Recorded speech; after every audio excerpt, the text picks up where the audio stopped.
Машы падабалася гэтая гульня. Сустракацца па чарзе то з адным, то з другім.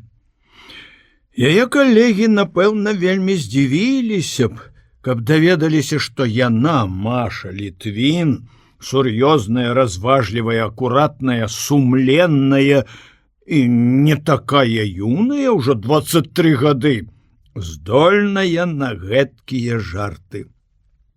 Ды і не такая красуня, каб так млелі хлопцы. Сама яна таксама лічыла сябе непрыгожай. Пакутавала ад гэтага, старалася ўпрыгожыць сябе моднымі плаццямі, прычоскамі, але ўпотай амаль рыхтавалася пражыць векавухай. Так у вёсцы іхняй называюць старых дзевак. Да раптам гэтыя хлопцы, кожны па-свойму, адкрылі яе прыгажосць. Адкрылі для сябе, а самае галоўнае, для яе самой. Яна асабліва адчула гэта на канцэрце і пасля належным чынам асэнсавала. Канцэрт, праўда, выклікаў цэлую гаму пачуццяў, самых супярэчлівых, але ўсё-такі найважнейшым для яе было адкрыццё. Яна можа падабацца. Гэта акрыліла яе. Яна была ўдзячна і Славіку, і Тарасу. Яны былі розныя, вельмі непадобныя, але шмат у чым дапаўнялі адзін аднаго. Каб сплавіць іх характары, рысы і звычкі ў адно, то вельмі можа быць, што ў такога хлопца яна закахалася падразу. Такі набліжаўся б да яе ідэалу. Тарас здаўся ёй спачатку сумным. Нават у кампаніі сваіх хлопцаў на канцэрце ён, брыгадзір, трымаўся неяк збоку. Тон задавалі смешлівы Косця і не вельмі гаманкі, але надзвычай дасціпны Генрых. Але пасля 2-3 спатканняў яна пераканалася, наколькі ён глыбейшы і разумнейшы за Славіка, як многа ведае, так многа, што ёй зрабілася боязна. Ён расказваў сур'ёзна, але цікава. Ён да ўсяго ставіўся з цяжкаватай сур'ёзнасцю, з большай, чым нават яго прыёмны бацька, які ўмеў павесяліцца і пажартаваць. А Славік, наадварот, падабаўся ёй за несур'ёзнасць, за лёгкасць, бесклапотнасць і за іронію. З усяго ён смяяўся, разыдзецца, не дае літасці нікому, ні бацьку, ні сястры, ні сябрам, ні нават сабе. Праўда, да адных, як да Ходаса, іронія злосная, да другіх бескрыўдна паблажлівая. Адну маці прыкмеціла Маша, ён ніколі не чапаў. Можа, таму Маша і даравала яму гэтыя насмешкі з усіх, нават з Яраша. З Тарасам было цікава, са Славікам весела. На 3-м ці 4-м спатканні Тарас нарэшце пацалаваў яе. Яна не запярэчыла, не адштурхнула, як Славіка. Яна з цікавасцю чакала ўсе вечары. Калі ж ён адважыцца? Славік зрываў пацалункі, як крадзеныя яблыкі, знянацку. Яна не дазваляла, яна вырывалася, давала яму лёгкія плявухі, ён падстаўляў шчокі і казаў: «Бі, але май на ўвазе, я лічу за кожную плявуху 100 пацалункаў. Ты не расплаціся!» Ён аднойчы напомніў, што прасіў яе аб адной ласцы — пацалаваць край яе плацця. Яна засмяялася. Пацалуй. Ён тут жа на вуліцы, добра, што час быў позні, укленчыў на тратуары, абняў яе ногі і пацалаваў калена. Такой дзёрзкасці Маша не чакала. Узлавалася, пайшла дадому. Клала слухаўку, калі ён назаўтра, на паслязаўтра штодня званіў бальніцу. Славік засумаваў, яму ўсё абрыдла. Піжоністыя сябры, модныя дзяўчаткі, ліпсі, пласцінкі з мексіканскімі песнямі, поплавок. Яму хораша было толькі з Машай. Таму ён надумаў падпільнаваць яе. Зрабіў засаду на ціхай вуліцы, дзе яна жыла, дачакаўся, калі ўжо добрым прыцемкам яна выйшла з дому, пайшоў назіркам. На суседняй такой жа ціхай вуліцы з прысадамі ліп Маша сустрэлася з хлопцам. Не проста сустрэлася. Яны пацалаваліся ў цяні старога каштана. Як малаткі застукалі Славіку ў скроні здрада. Чорная здрада. Ён сціснуў кулакі, гатовы кінуцца на саперніка, але слупянеў. Па голасу пазнаў Тараса. Гэта было не было абурэння, не было бадай здзіўлення. Пачуцця свайго ён нікому не мог бы пасля расказаць. Гэта як удар моцнага электраразраду, ніякіх адчуванняў і шок. Схамянуўся Славік толькі тады, калі пачуў, што яны ідуць на яго. Стала чамусьці страшэнна боязна сустрэцца з імі. І ён кінуўся ўцякаць. Павярнуў нейкі завулак, выйшаў на другую вуліцу, а калі прыйшла злосць і прага помсты, ён вярнуўся назад, але не знайшоў іх.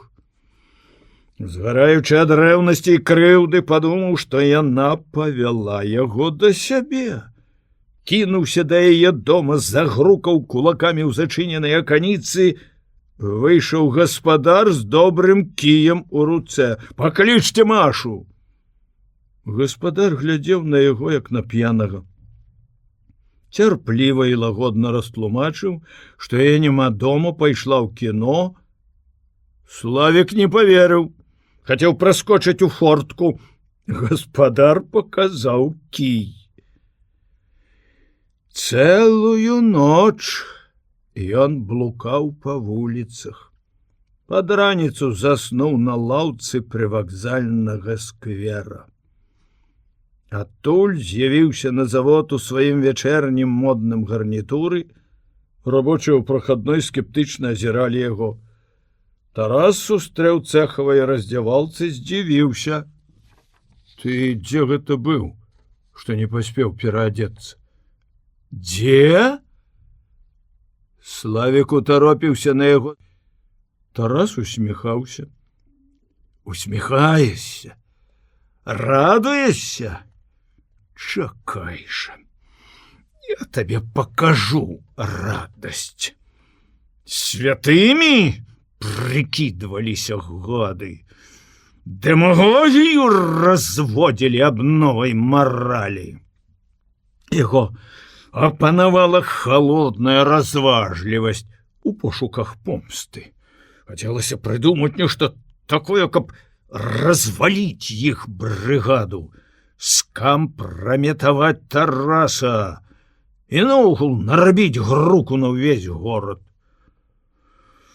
Але разам з тым яму было ўсё-такі шкада пакідаць завод. Гэта яго стрымлівала ад нечага такога, што магло сапраўды нарабіць вялікага шуму.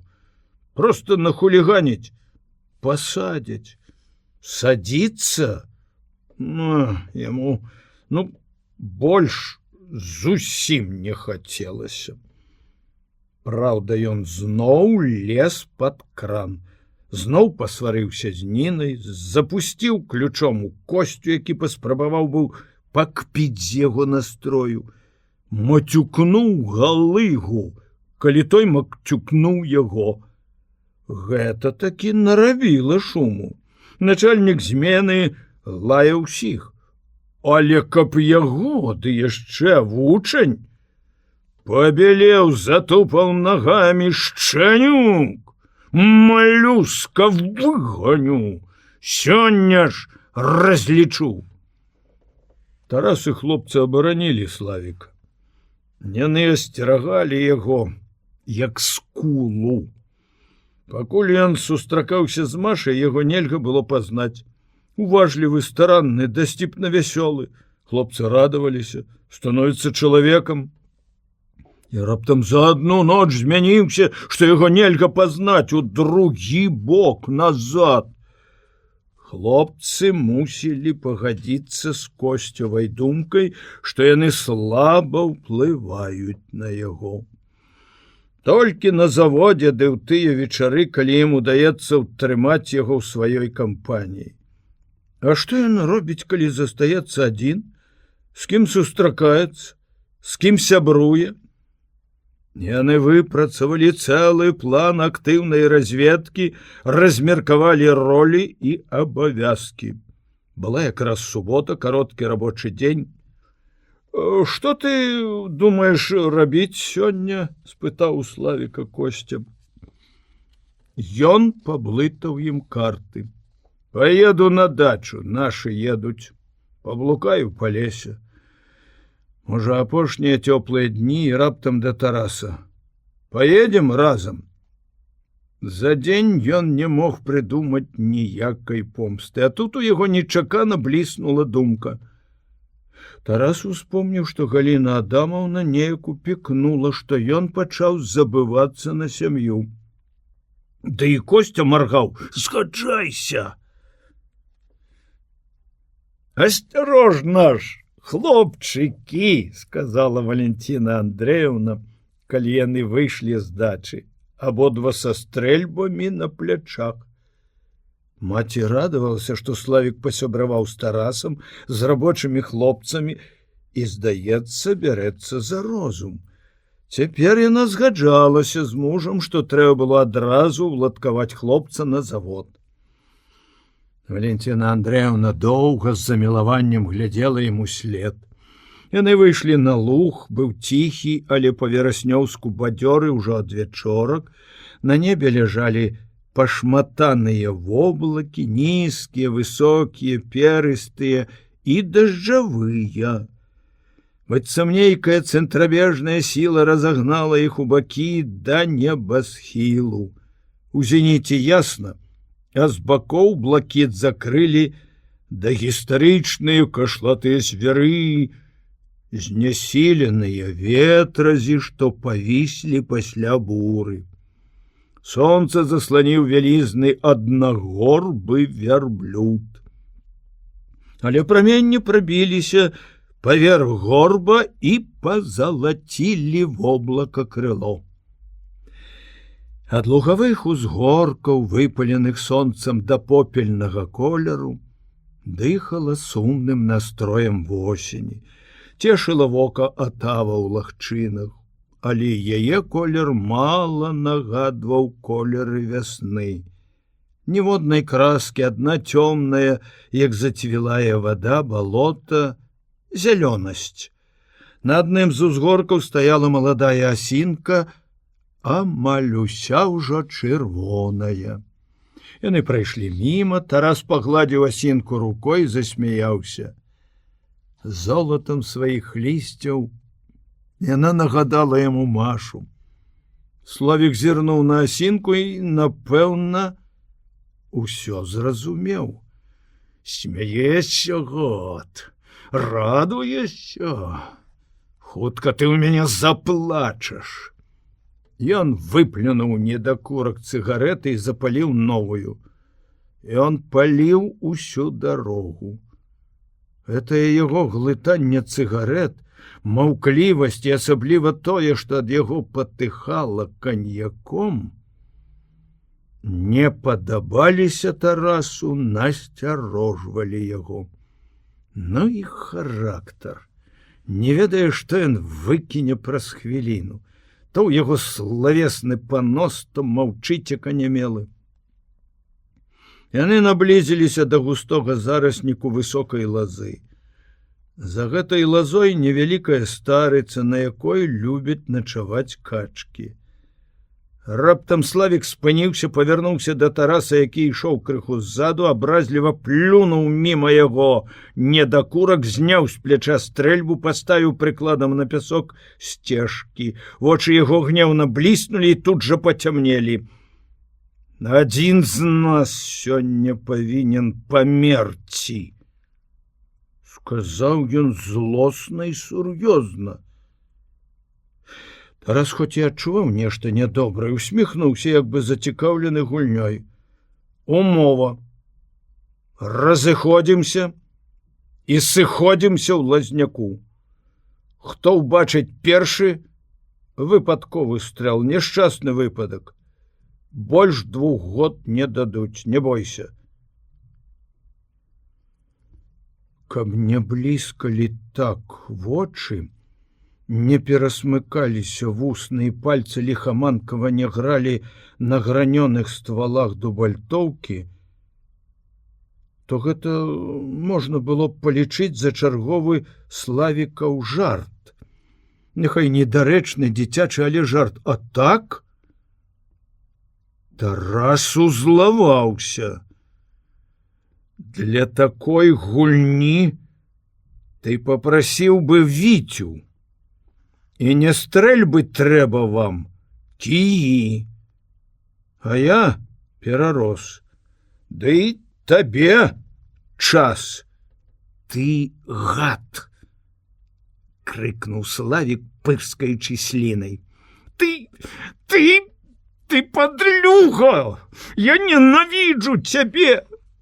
Завошта? Завошта? Яна моя дзяўчына, я першы пазнаёміўся, я першы! Ціў! Свіснуў Тарас. Чакай, ты пра каго гэта? Хадзем, а то я цябе прыкончу на месцы! Шалеў Славік. Тарас нарэшце ўсё зразумеў. Маша неяк прызналася, што яна сустракалася са Славікам. Не сказала толькі, што страчаецца па чарзе з імі. Ён не прыдаў гэтаму значэння. Мала хто з кім раней сустракаўся. Аж вунь яно як павярнулася. Аднак што это за метад вырашаць такія пытанні? Скажы, калі ласка, які сярэдневяковы рыцар? Дурань! Яна што, твоя прыватная ўласнасць? Ты прысвоіў яе? Ідыёт! У яе свая галава на плячах, і не такая пустая, як твоя. Яна сама можа выбраць, з кім ёй страчацца. Ды пайшоў ты! Тарас моцна вылаяўся, павярнуўся і, паправіўшы на плячы стрэльбу, шпарка закрочыў назад. У душы Славік узрадаваўся, што Тарас адмовіўся ад каўбойскай дуэлі. Ён безумоўна быў упэўнены, што Тарас адмовіцца, калі яму яшчэ там на заводзе ўскочыла ў галаву гэтая вар'яцкая думка. Але калі ішлі па лузе, спалохаўся, а раптам згодзіцца. Страляе ён лепшы, ростам вышэйшы. Адмовіўся, спалохаўся, уцякае. Гэта, бадай, ужо яго, Славікава перамога. Няхай паспрабуе цяпер расказаць пра ўсё на камсамольскім сходзе, ці дзе хоча, як з яго можна пасмяяцца. А па якіх матывах ён выганіць яго з брыгады? Аднак гэтага мала. Трэба замацаваць перамову, тым больш што злосць не астыла, кіпела. Стой! Буду страляць! Славік ускінуў стрэльбу і выпаліў у гору. Тарас уздрыгнуў. Ён ішоў з незараджанай. А гэты тып, выходзіць, зарадзіў яшчэ дома. Ад такога вар'ята ўсяго можна чакаць. Ён спыніўся, павярнуўся. Страляй! Славік з узнятай стрэльбай пасунуўся на яго. Хто цябе будзе страляць? Каб прасмярдзеў увесь луг? У цябе ж поўныя штаны ўжо. Дрыжыш? Збялеў? Сапраўды, Тарас пабляднеў і дрыжаў. Ён быў з тых, каго ўвесці ў такі гнеў, калі чалавек губляе ўладу над самім сабой, амаль немагчыма, але няхай сцеражэцца той, хто ставіць сабе такую мэту. На неразумнаму Славіку, відаць, здалося, што ён і напраўду ўтаптаў свайго саперніка, ў гразь спалохаў, зняважыў, збэсціў. Што яму яшчэ дадаць? І ён з усяго размаху даў Тарасу кулаком у сківіцу. Той трохі пахіснуўся, адступіў на крок у бок, шырэй расставіў ногі, крыва усміхнуўся.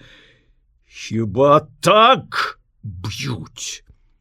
Здаецца, амаль не замахваўся, а Славік адляцеў крокаў за 5, пляснуўся патыліцай на калючую сухую траву, стрэльба вывалілася з рук, падхапіўся і пеўнем кінуўся на Тараса. Той даў яму ударыць сябе, а потым зноў, як бы і немоцным ударам спрактыкаванага баксёра, адкінуў яго яшчэ далей. Славік завыў ад шаленства і не падхапіўся, а папоўз да стрэльбы. Тарас кінуўся наперарэз, падняў Славіка, убачыў, як заплывае ў яго падбітае вока, спытаў: «Хопіць? Ці яшчэ?» Славік да крыві пракусіў яму руку. Тарас за гэта аддзячыў яго. 2 лёгкімі аплявухамі без удару ўжо адкінуў у лазняк. Схапіў яго стрэльбу і адбег, схаваўся ў кустах. Славік не кінуўся шукаць яго. Сядзеў у лазе, закрыўшы далоняй падбітае вока, і ціха скуголіў ад злосці, крыўды і болю. Валентина Андреевна жахнулася, убачыўшы Тараса з 2 стрэльбам, а Славік, кінулася яна насустрач. Ляжыць там. Як ляжыць? Я набіў яму морду. Не умею абыходзіцца са стрэльбай, ледь не падстрэліў мяне. Маці глыбока ўдыхнула халоднае вечерняе паветра і тады толькі пачула, што сэрца няроўнымі штуршкамі пагнала гарачую кроў, пахаладзелыя ногі. Што ў вас здарылася там, Тарас? Нічога, ён раскажа, адмахнуўся Тарас, перадаўшы Валентине Андреевне стрэльбу. Але размову пачула Наташа, ускочыла ў пакой, паведаміла бацьку, і маці з захапленнем: Тарас набіў Славіку морду. Што ты верзеш, абурылася Галіна Адамаўна. Малая сустрэла брата на парозе, павісла на шыі. Тарасок, раскажы, як ты вучыў яго страляць? Каго? Каго? Славіка! Тарас анямеў. Ці не сачыла за імі Наташа? Гэтая праныра прасілася на паляванне. Вось яшчэ не хапала такой светкі. Боже мой, пляснула далонямі Галіна Адамовна. Ды ў цябе распухла шчака, што здарылася? Падняўся з качалкі Антон Кузьміч, падышоў, павярнуў сына да акна, лёгка свіснуў, здзівіўся. Нічога, сілу мае. Баліць? У панядзелак зробім здымак, каб трэшчыны не было. Бацька нічога не распытваў, як заўсёды. Ён чакаў, спадзяваўся, што сын раскажа сам. Тарасу зрабілася раптам страшэнна брыдка на душы і сорамна. Быццам гэта ён зрабіў нешта вельмі ганебнае. Каб можна было нікому не расказваць, забыцца і нават не ўспамінаць. Але нельга. Ён не ўмее зманіць бацьку. Можна, праўда, змаўчаць, але сітуацыя такая, што гэта, напэўна, выкліча падазронасць. Не трэба, каб з'яўлялася падазронасць. Яны сябры, нарэшце толькі ён, Яраш, можа парадзіць, як яму паводзіць сябе далей з гэтым няшчасным шалапутам. Хадзем, тата, пагуляем. Я маю табе нешта расказаць. «Ах, сакрэцікі!» – закрычала абураная Наташка. «Ну і хадзіце, ну і гуляйце, зазнавакі вы! Я таксама маю сакрэт, у 100 разоў цікавейшы за вашы, ніколі вам не раскажу». Яна ледь не плакала ад незадаволенай цікавасці. Не лезь, Натка, ў мужчынскія размовы. Падумаеш, мужчыны.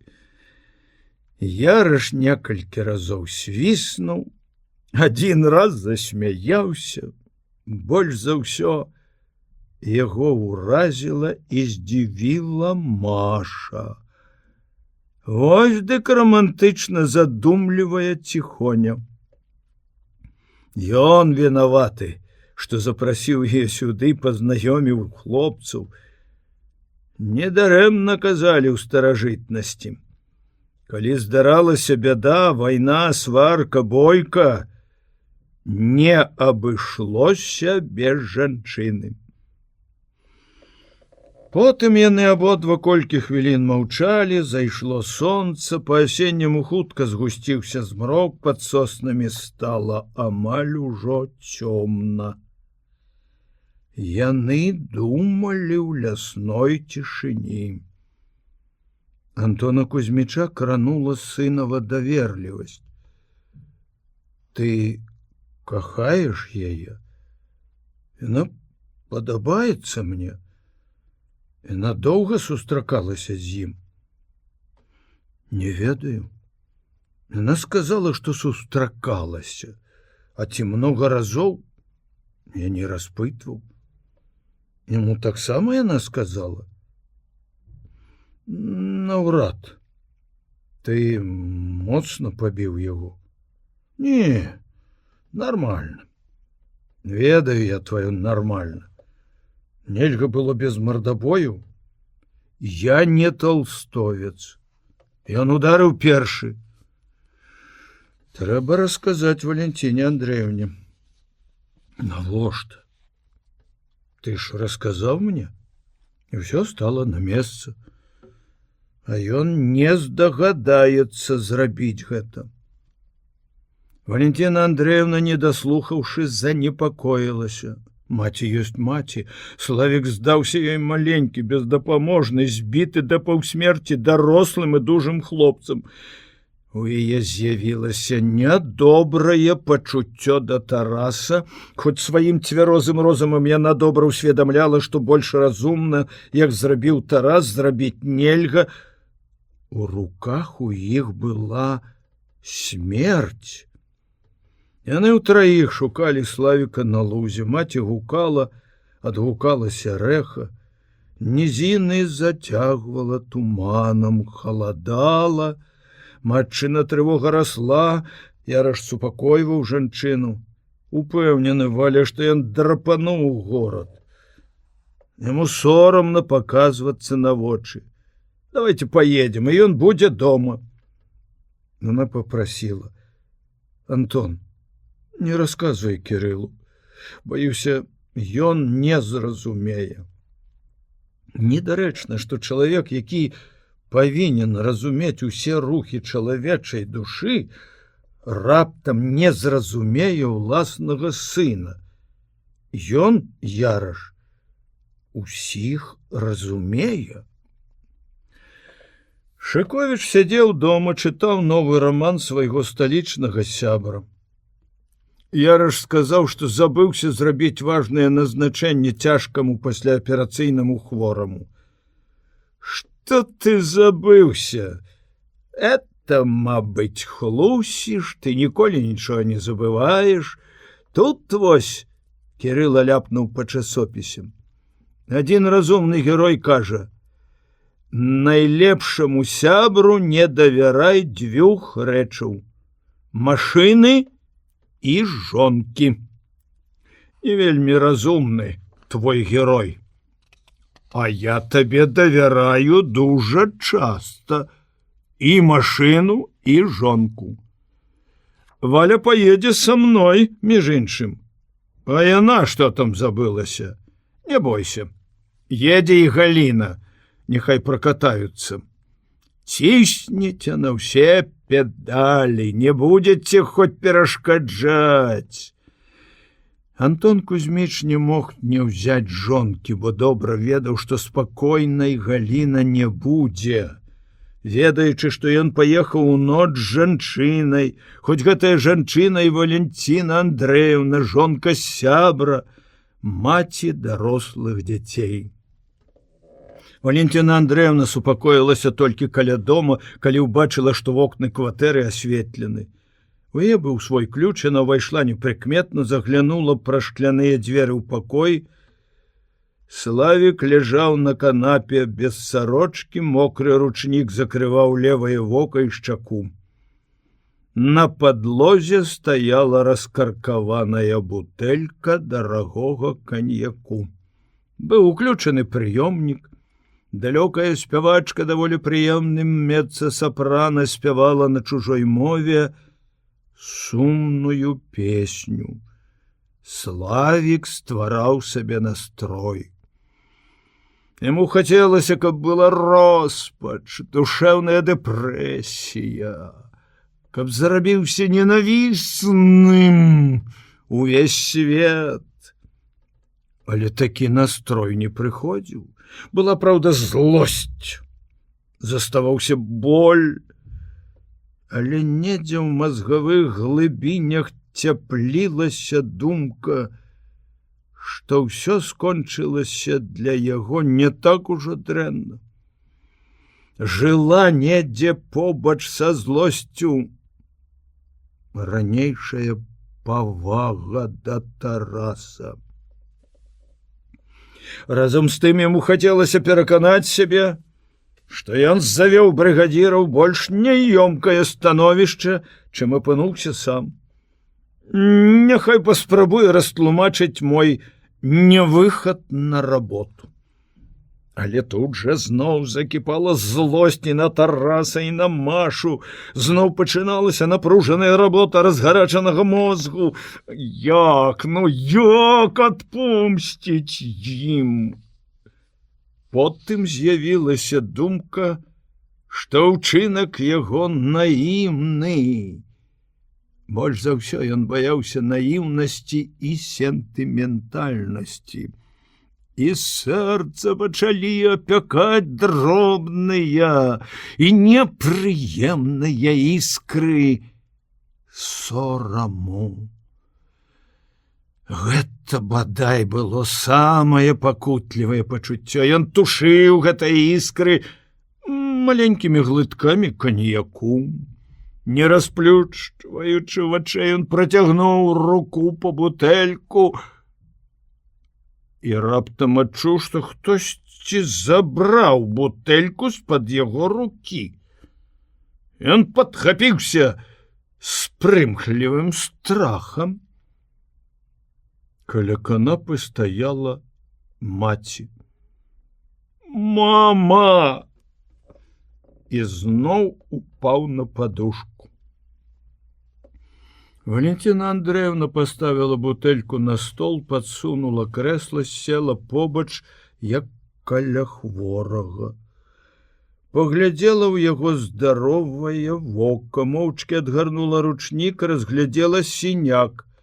«Не глядзі так, мама!» — попрасіў Славік. «Божа мой, які ты малы, яшчэ і дурны! Ну, калі ты ў мяне паразумнееш?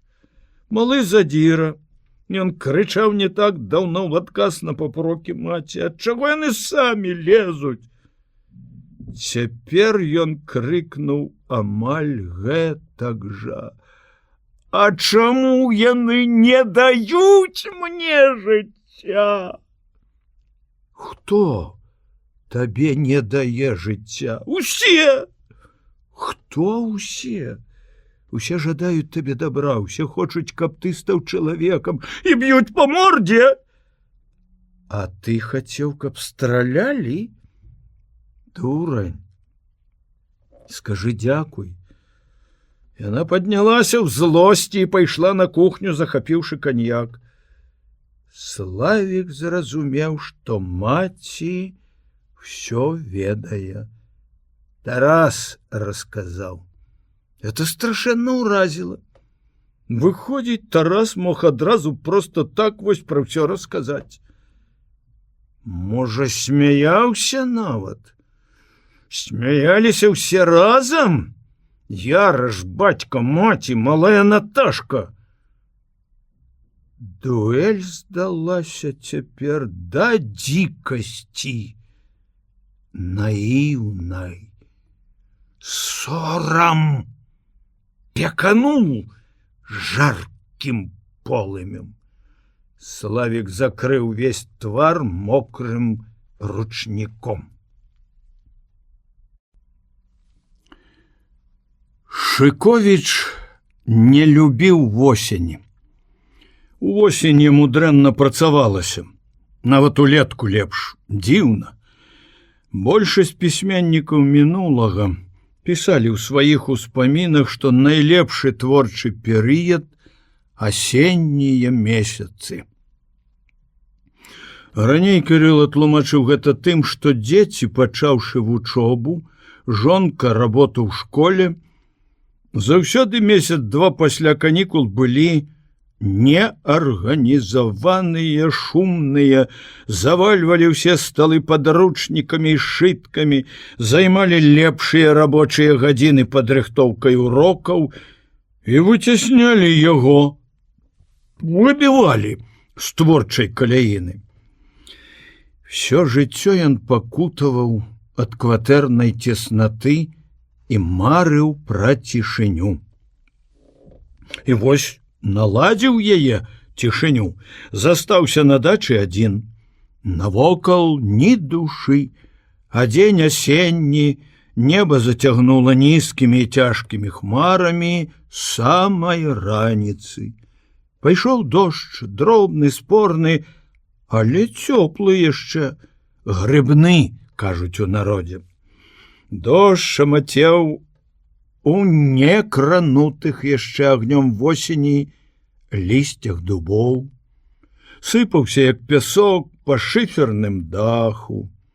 Гэта быў адзіны шум, які парушаў цішыну.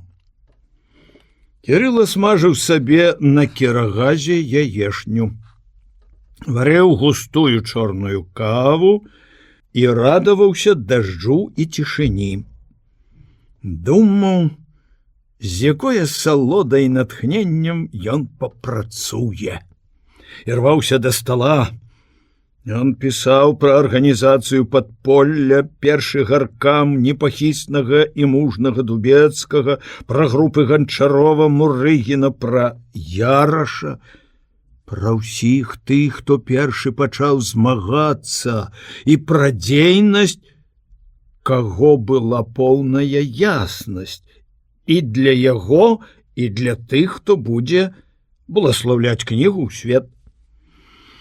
Он пакуль што абыходзіў белыя плямы, іх немало, найбольшая група інфекцыйнай бальніцы, якую пакуль што ніхто не прызнае. Артыкулы яго не друкуюць, а новыя дакументальныя доказы не знаходзяцца. Гэта яго злавала і перашкаджала паслядоўнаму разгортванню падзей у аповесці. Але ў апошнія дні ён знайшоў такі кампазіцыйны ход, які дазваляў гісторыю Савіча і ўсёй бальнічнай групы напісаць і ўставіць пасля. Работа зрушылася з месца. Ён ірваўся да стала, а сеў і раптам адчуў, што не можа пісаць. Магчыма, з-за лішне многа цішыні і адзіноцтва. Нязвыкла, а галоўнае, многа думак. Яны, як марскія хвалі, набягаюць адна на адну, разбіваюцца аб бераг яго імкнення засяродзіцца на адным, і ў выніку застаецца адна пена, ды выпадковыя непатрэбныя для працы рэчы, шматкі ад самых розных успамінаў. Прыгадаўся ўчарашні партыйны сход у рэдакцыі. Новая вылазка Рагойшым. Ён раптам пад канец, калі быў вычарпаны парадак дня, узняў пытанне аб ідэйных пазіцыях Шыковіча. Чаму не пайшлі яго абодва артыкулы пра Савіча і пра калгас у загаллі? Пра што піша Шыковіч? Народ абмяркоўвае праграму пабудову камунізму, а Шыковіч у гэты час, глядзіце, як паказвае калгас, як выказваецца аб працадні, аб культуры сяла. Праз якія акуляры ён глядзеў на свет. Во, што мы павінны спытаць у камуніста Шыковіча. Рагойшу не падтрымалі. Артыкулы не апублікаваны, няма пра што гаварыць. Кірыла паставіўся там на сходзе да гэтага чарговага наскоку. Рагойшы з іроніяй, ведаючы, як шалее той ад яго спакою. А сёння яго апанавала злосць. Не, чорт возьми, я даб'юся, што артыкулы будуць апублікаваны, адзін і другі. Бо гэта якраз пра тое, пра што запісана ў праграме. В абкам пайду, у ЦК пашлю. Не можа лічыцца лепшым такі калгас, як у загаллі, і такі старшыня, як Грак, та й такі журналіст, як ты, доўбня. Узрушаны ён пачаў хадзіць па пакоі мансарды. Адна масніца скрыпела, і гэта яшчэ больш раздражняла і злавала. Ён безлітасна разносіў сваіх праціўнікаў. Рагойшу знішчыў адразу, лёгка, ударыў па тукалу. Дурняў трэба біць, дурняў. А хто Гукан? Ён быў замахнуўся і на яго, але рука павісла. Не, гэта не дурань. Але хто? Успомніў, як дзён колькі пазваніў яму, з выдавецтва прыслалі прапанову перавыдаць кніжку Гукана, але прасілі зрабіць некаторыя папраўкі. Шыковіч узлаваўся. У выдавецтве лічаць, што папраўкі павінен рабіць ён? Літаратурны пісар? Не, даволі. Не трэба яму лёгкі ганарар. Ды нарэшце ніякія папраўкі не палепшаць кніжкі, прасякнутай духам культу асобы. Ён сказаў Гукану па тэлефоне: «Я пішу ў выдавецтва, кніга патрабуе карэннай перапрацоўкі, а таму аб перавыданні яе ў наступным годзе не можа быць і размовы. Згодны, Семён Парфёныч?»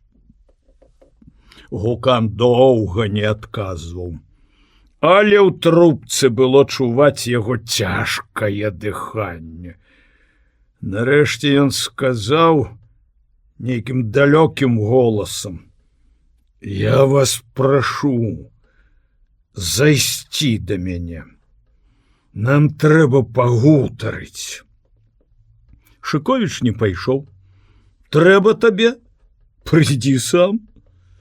Цяпер ён думаў, што яму варта ўсё-такі пайсці і выклікаць Гукана на шчырую размову. Але ён адчуваў, што пасля пісьма, якое паказаў яму Тарасаў, і асабліва пасля гісторыі з кватэрай для Зосі, яму цяжка будзе гаварыць з гэтым чалавекам. Ён адчуваў да Гукана не толькі непрыязь, нешта большае. Аднак даследчык у любых умовах павінен заставацца аб'ектыўным, як добры следчы. Возьмуць пачуцці ўладу над розумам, да ісціны не дакапаешся. Трэба схадзіць, вырашыў ён, стоячы каля зашклёных дзвярэй, што вялі на маленькі балкончык мансарды. Па жоўтай нахіленай падлозе балкончыка каціліся слёзы дажджу. Прастор лугу старыца, лазнякі танулі ў дажджавой мгле. Не, спачатку трэба ўсё распытаць у Зосі. Чортаў яраш, як яна сцерагае яе, а? Потым ён думаў пра жончыну скаргу. Іра закахана ў Тараса. А ён сустракаецца з гэтай рудой сястрой. Валя гаварыла пра Машу не надта прыязна, а ён, Кірыла, падумаў і тады, і думае цяпер, што Тарас зрабіў правільны выбар. Каб выбіраў ён, Кірыла Шыковіч, то таксама выбраў бы Машу. Ён не сказаў гэтага жонцы, а цяпер адчуў некаторую віну перад уласнай дачкой за такія думкі. Ён паспрабаваў адагнаць все гэтыя думкі, прымусіць сябе працаваць. «Я возьму цябе, Кірыла, за каўнер і пасаджу за стол. Ты просто гультай, ты дзікі гультай, якіх павінны выганяць з таго грамадства, якое мы будуем. Пабудуем!» Безлітасна дакараў ён сябе і тут жа чапляўся да сваіх слоў. «А куды ты яго выганіш? Выгані прэч самога сябе, на дождж яго сабачага сына». І ён выйшаў пад дождж. Стаяў, пакуль не намоклі валасы і струменчыкі не пацяклі па твары, па шыі, за каўнер курткі. Не, у такой дажджавой цішыні працаваць нельга.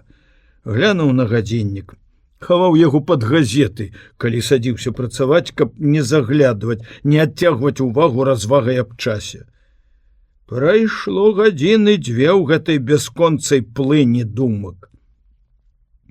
Мозг стаміўся, прасіў адпачынку. Пасля яешняй кавы захацелася з'есці што-небудзь больш грунтоўнае, але ён вырашыў трымаць сябе на паўгалодным пайку і не захапіў ні каўбасы, ні вяндліны, ні сала, нічога такога. Думкі скіраваліся да яды. Ой, жах, як ён не можа авалодаць імі уласнымі думкамі. Скончылася тым, што ён плюнуў на ўсё, завёў машыну і паехаў у горад. Па дарозе надумаў на злосць Ярышу заехаць адразу да Зосі і размовай з ёй кампенсаваць страчаны дзень. Кірыла ведаў, што Ярыш учора паляцеў у далёкі раён рабіць нейкую тэрміновую аперацыю. А таму здзівіўся, калі на бязлюднай Пушкінскай убачыў адзінокую мажную постаць у элегантным чорным плашчы, які Ярыш купіў у Бруселі, куды ездзіў на кангрэс хірургаў. Чаму ён тут? Куды ідзе? Гуляе пад дажджом у глыбокай задуме? Шыковіч добрую хвіліну ехаў з ім побач, і Ярыш не звяртаў увагі на машыну. Кірыла абагнаў яго, спыніўся, вылез з машыны, выйшаў на тратуар. Ярыш ішоў на яго, як сляпы. Вось-вось саб'е з ног, раздавіць, як цяжкі танк. Спыніўся за 2 крокі, паглядзеў, нібы раптоўна разбуджаны, спытаў: «А?» Кірыла засмяяўся: «Ты што, з пахмелля? Накачалі у раёне?» Ярыш правёў мокрай далоняй па твары і сказаў: «Дурань!» У Кірылы дрогнула сэрца. Няўжо няшчасце з Зосей? «Хадзем у машыну, дождж!» Ярыш паслухмяна сеў на пярэдняе сядзенне, машына пад цяжарам яго цела асела.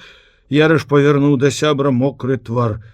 «Я даўно, Кірыла, нічога падобнага не перажываў», сказаў ён даверліва, з глыбокім смуткам. «Што здарылася?» «Яны памерлі у мяне на стале». «Хто?» «Дзеці. Абодва, 2 хлопчыкі, браты. Аднаму 9, другому 7. Каб мне ўдалося прыляцець хаця б гадзіны на 2 раней. Аднаго, безумоўна, ўдалося пуратаваць. Непаваротлівыя ідыёты і там у раёне, і тут у аблздраве. 2 гадзіны арганізоўвалі вылет. Я з іх душы вытрасу за гэтых дзяцей». Ён скрыгатнуў зубамі. «Каб я прыляцеў раней, я зашыў бы артэрыю». «А што з дзецьмі?» «Міна!» Выцягнулі з рэчкі і, як водзіцца, разбіралі. Ведаеш, старэйшы Міша быў у прытомнасці, усё пытаў: «Дзеці цэлы, як Алёнка?» Там былі малодшыя, яны адганялі іх ад сябе, адчуваючы небяспеку. Падазраю, што ў апошні міг ён сабою закрыў дзяцей. Яму разарвала жывот, Дзіму асколкам прабіла шыю. Засынаючы пад наркозам, Міша сказаў: «Ох, будзе мне ад мамы».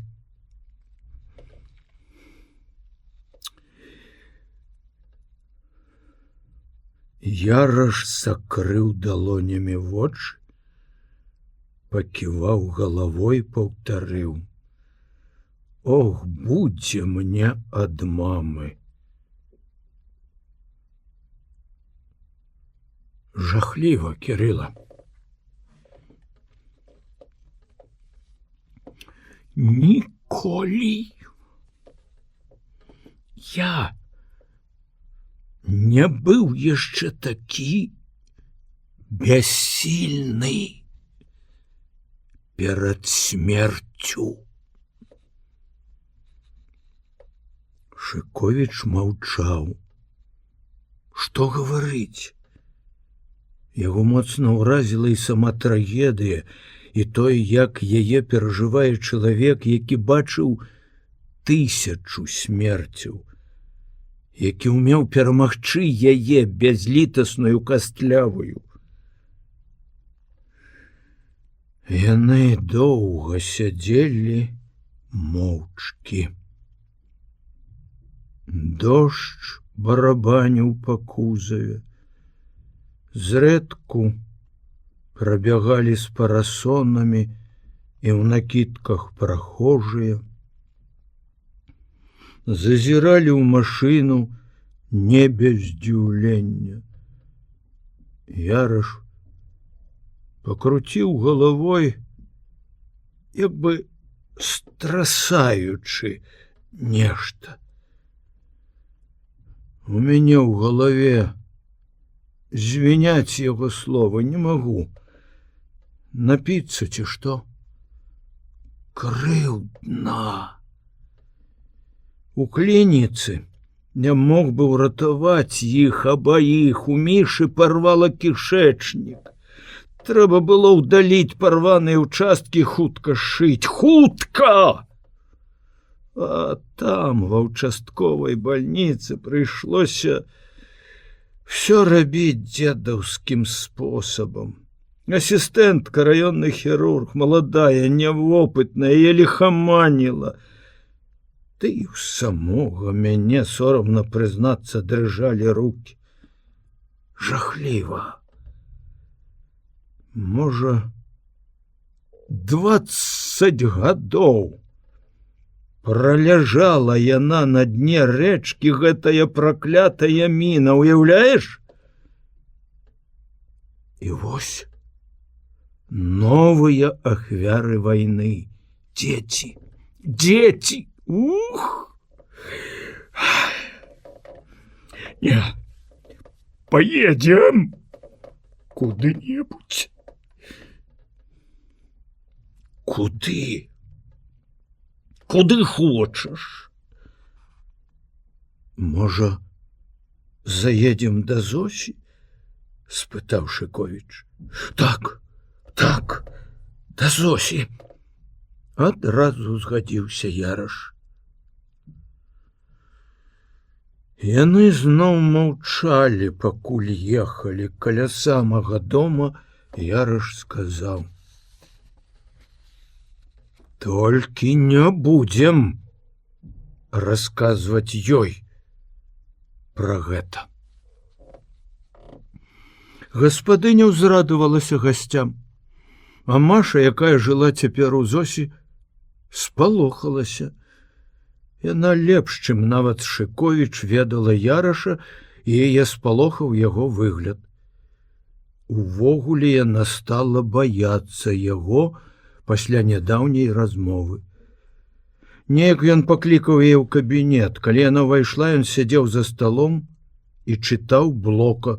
Яна спынілася каля дзвярэй, здзіўленая тым, што ён не паглядзеў нават.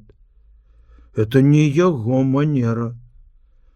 Ён кожнага з персаналу, ці то галоўны лекар, ці то санітарка, сустракаў заўсёды аднолькава, добрым позіркам, прыветлівым словам.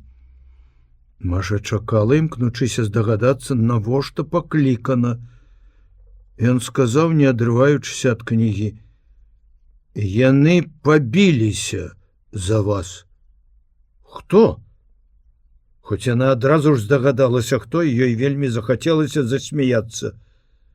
«Няўжо праўда пабіліся?» — падумала з вясёлай гарэзлівасцю. «Хто каго біў?»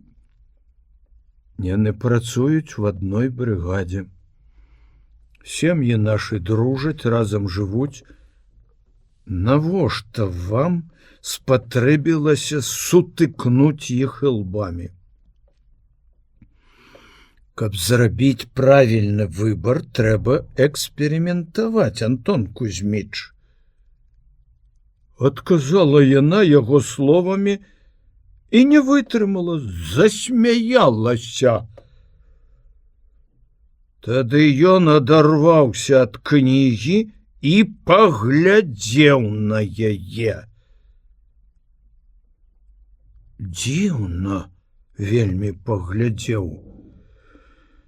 Быццам на яе месцы чарадзейна апынуўся зусім другі чалавек, не тая сястра, якую ён ведаў 2 гады, любіў, цаніў, паважаў, з якой нават пасябраваў пэўным чынам, калі з'явілася Зося. Дзіўны эксперымент, хмыкнуў ён, хіснуўшы галавой. Можна вас попросить, каб вы з нашими сынамі таких эксперыментаў не рабілі. Ад гэтай яго просьбы, падкрэслена ветлівай і афіцыйна халоднай, яна страшэнна збянтэжылася. Як яна недарэчна трымала сябе, засмяялася, сказала несусветную лухту. Ой, праваліцца б лепш скрозь падлогу. Добра, што ён зноў углыбіўся ў кнігу і не глядзеў на яе, але яна не ведала, як выйсці, і ўсё стаяла перад сталом, анямелая, пакараная найгоршым чынам. Відаць, ён зразумеў, што з ёй робіцца, бо сказаў: «Попросите, калі ласка, добровольскую зайсці да мяне». Маша ветром вылетела з кабінета. Вось таму яна і спалохалася, убачыўшы абодвух бацькоў. А што, калі яны збіраюцца пагутарыць з ёй? Супакоіў Шыковіч. Выйшаў за ёй на кухню, спытаў прыветліва па-сяброўску: «Маша, вы умеете варыць каву? Чорную?» «Умею». «Вы ўсё умеете? З вас будзе цудоўная жонка». Ён даў ёй грошы на каву і каньяк. Яна ўзрадавалася даручэнню. Зося захвалявалася была, хацела аддзявацца, каб прымаць гасцей, як належыць гаспадыні, але Яраш пачаў распытваць яе пра адчуванне, прафесійна, падрабязна, па-бальнічнаму, і яна зноў залезла на шырокую канапу з нагамі. Сядзела ў куточку, захутаўшыся ў халацік, як малая японачка. Маша навучыла яе адмыслова закручваць валасы, і высокая кукла прыгожых валасоў сапраўды рабіла яе падобнай на ўсходнюю жанчыну. Яраш скончыў распытваць пра здароўе і змоўк.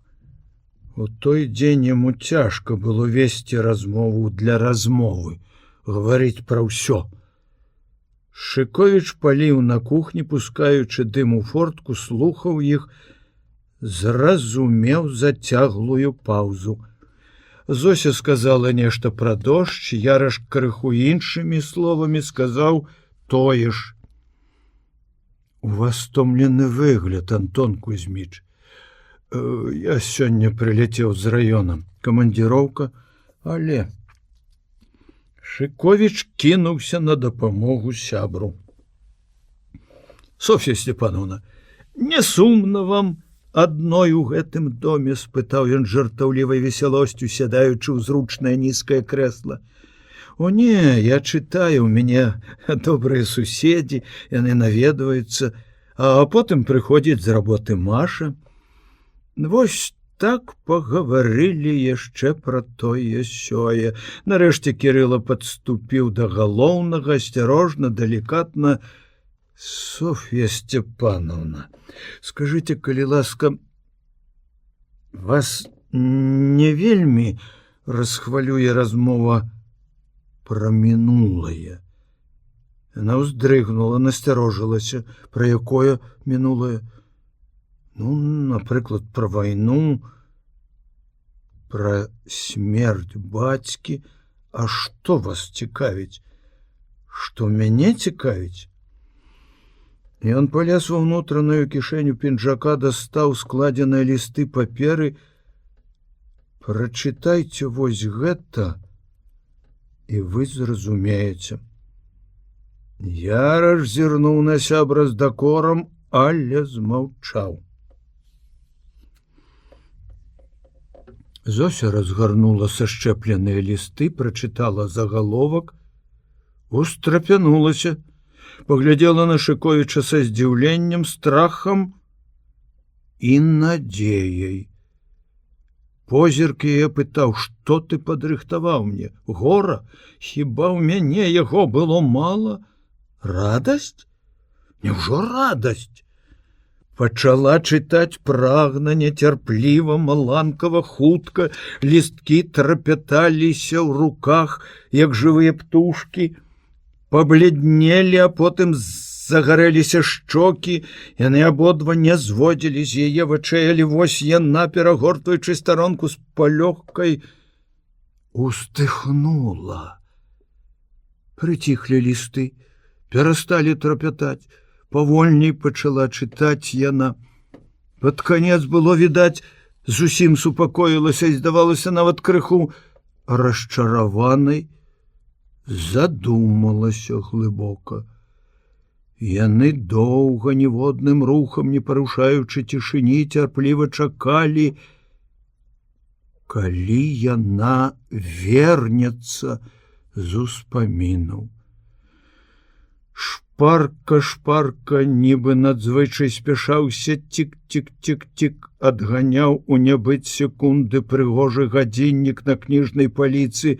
За акном у лісцях таполі шумеў дождж, нарэшце Шыкowicz не вытрываў. Пра што вы думаеце?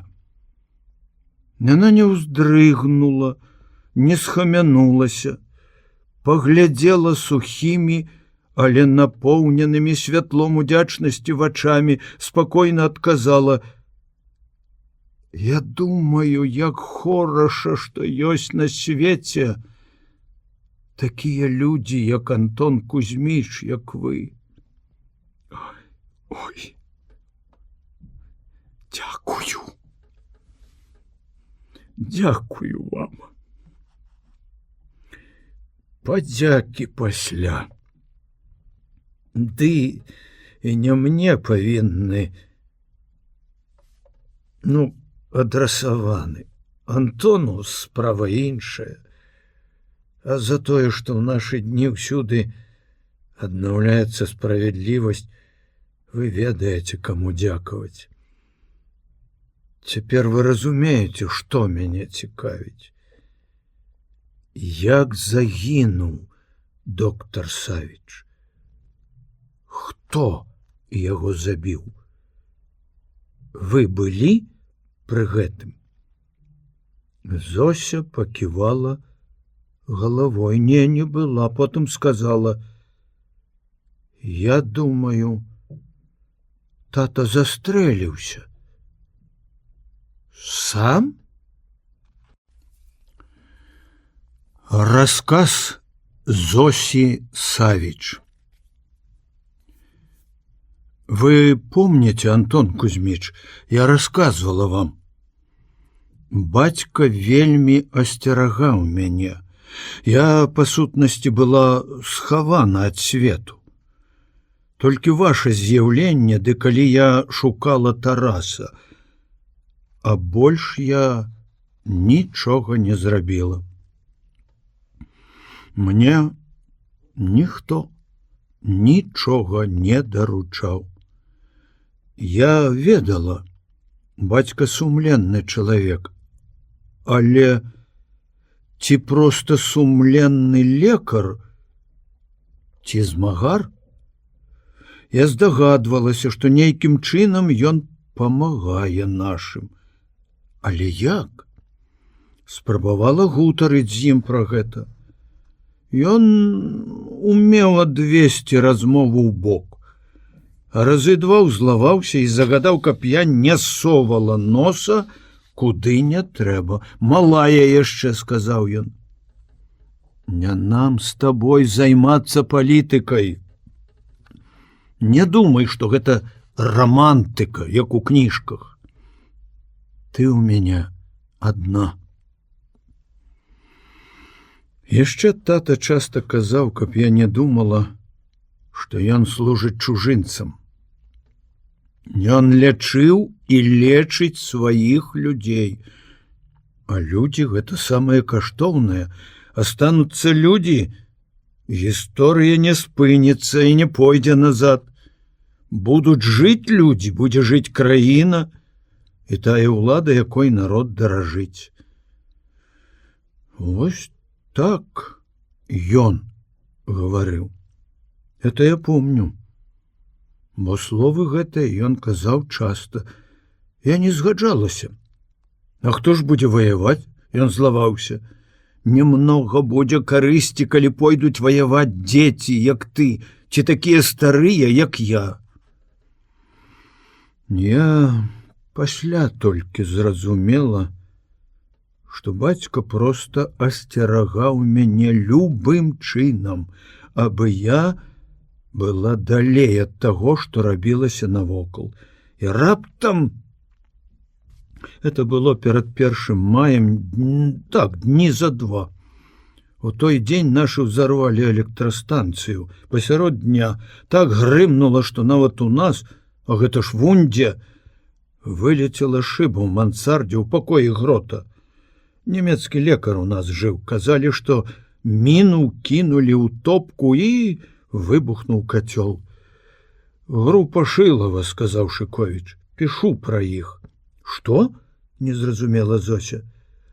Хто ўзарваў станцыю? Камсамольская група. Загінулі хлопцы. Володя Шылаў зачыніўся ў трансфарматарнай будцы і адстрэльваўся да апошняга патрона. Жывым не здаўся. За лішняя смеласць і рызыкоўнасць загубіла. Зося помаўчала, як бы ўспамінаючы, на чым перапынілася. Бацька прыехаў позна, калі сцямнела. На санітарнай машыне заехалі ў двор. Ён ніколі не заязджаў у двор. Я выскачыла насустрач. Тата попрасіў мяне памагчы шафёру аднесці на кухню мяшок бульбы і мяшок мукі. Мы аднеслі. Грот быў дома. Добра помню, ён сустрэў бацьку словамі: «Калі ласка, пан Савіч, неяк вы сказалі, што мы бываем задужа жорсткія». Не, мы мяккія, мы немцы. Увесь час пакутуем ад сваёй мяккасці і дабраты, а жорсткасць там, жорсткасць і дзікунства. Каму перашкаджала электрастанцыя, давала святло ў вашу бальніцу, ў мой шпіталь, у наш дом? Ён так і сказаў: наш. А цяпер будзем паліць, як гэта вы сказалі, Софа? Звярнуўся ён да мяне. Лучыну? О, лучыну. Свечак і тых няма. Я ледзьве раздабыў 10. Боже мой, якое дзікунства і фанатызм. Сёння ў нас арыштавалі сястру. Вашу. Мы далі ей работу. Добрую работу з добрай аплатай. Яна магла жыць культурна, прыгожа, яна шпіёніла, карыстаючыся тым, што ведала нашу мову. Жахліва! Сёння многіх арыштавалі, сказаў бацька і таксама паўтарыў. Жахліва! Жахліва! Я рад, пан Савіч, што вы разумееце, узрадаваўся Грот. Не, мы не жорсткія, мы мяккія і добрыя. Ён жа ў нас год і з дня на дзень трубіў аб дабраце нямецкага характару. Я часам не магла вытрымаць і гаварыла, якую яны дабрату праяўляюць. Тады ён пачынаў чытаць цэлыя лекцыі, прыводзіў прыклады з нямецкай гісторыі, чытаў на памяць Гёта і Шылера. Аднойчы я незнарок знайшла ў бацькавай бібліятэцы Гейне, прачытала, і мне зрабілася весела. Я прачытала яму, Гроту, што пісаў пра нямецкі характар Гейне. Грот разумеў крыху па-расейску, я па-нямецку. Звычайна спакойны ён узлаваўся. Сказаў, што гейны жыд, а ўсе жыды злейшыя ворагі нямецкай нацыі. Забраў кніжку і, напэўна, спаліў. А на другі дзень цэлы вечар капаўся ў нашай бібліятэцы, шукаў крамолу. Ой, але што я расказваю вам пра гэтага немца? Я пасля бачыла іх тысячы розных, добрых і звяроў. О, каб вы ведалі, што такое эсэсаўцы. Зося заплюшчыла вочы, уздрыганулася, прыціснулася да спінкі канапы, закрыла халацікам горла, быццам ёй раптам зрабілася холадна. І тут жа вінавата усміхнулася, просячы прабачэння.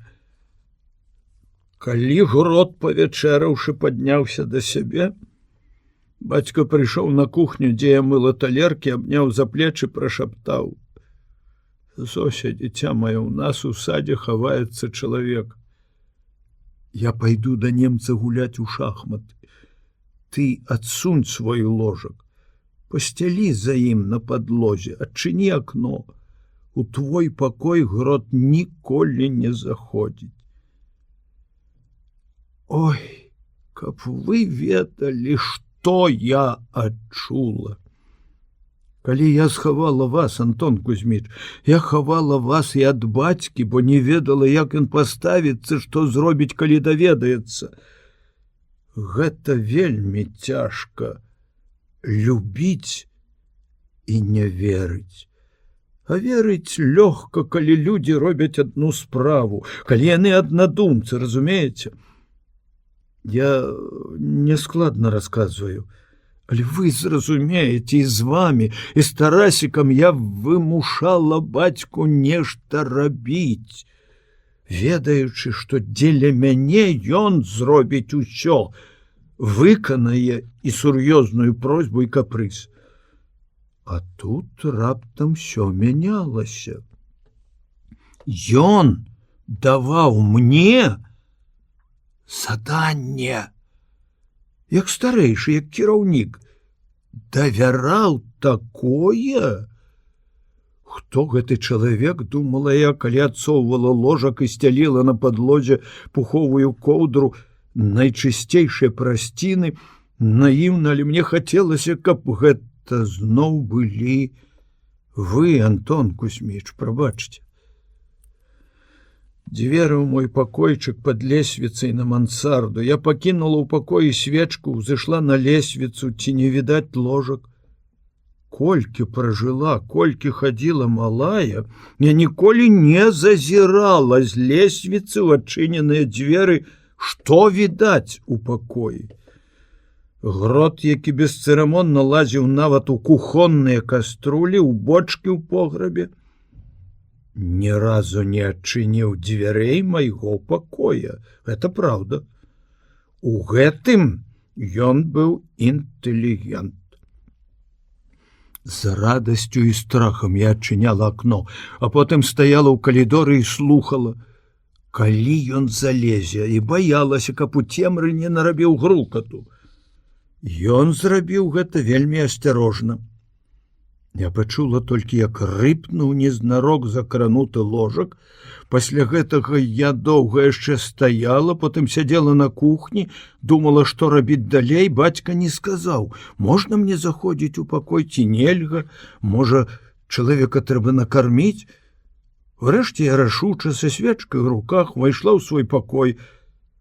Убачыла, што коўдру і прасціну ён палажыў назад на ложак. Я заглянула за ложак. Чалавек быў доўгі, худы, барадаты, такі доўгі, што каб выпрастаўся, то, напэўна, ногі высунуліся б з-пад ложка. Таму ён сагнуў іх, і вострыя калені траханне вытыркнуліся над ложкам. Вочы яго бліснулі насцярожана і падазрона. Ён ляжаў у ватоўцы, у ботах, трымаў руку за пазухай. Ад яго пахла зямлёй. Я спытала шэптам: «Прынесці вам вячэру?»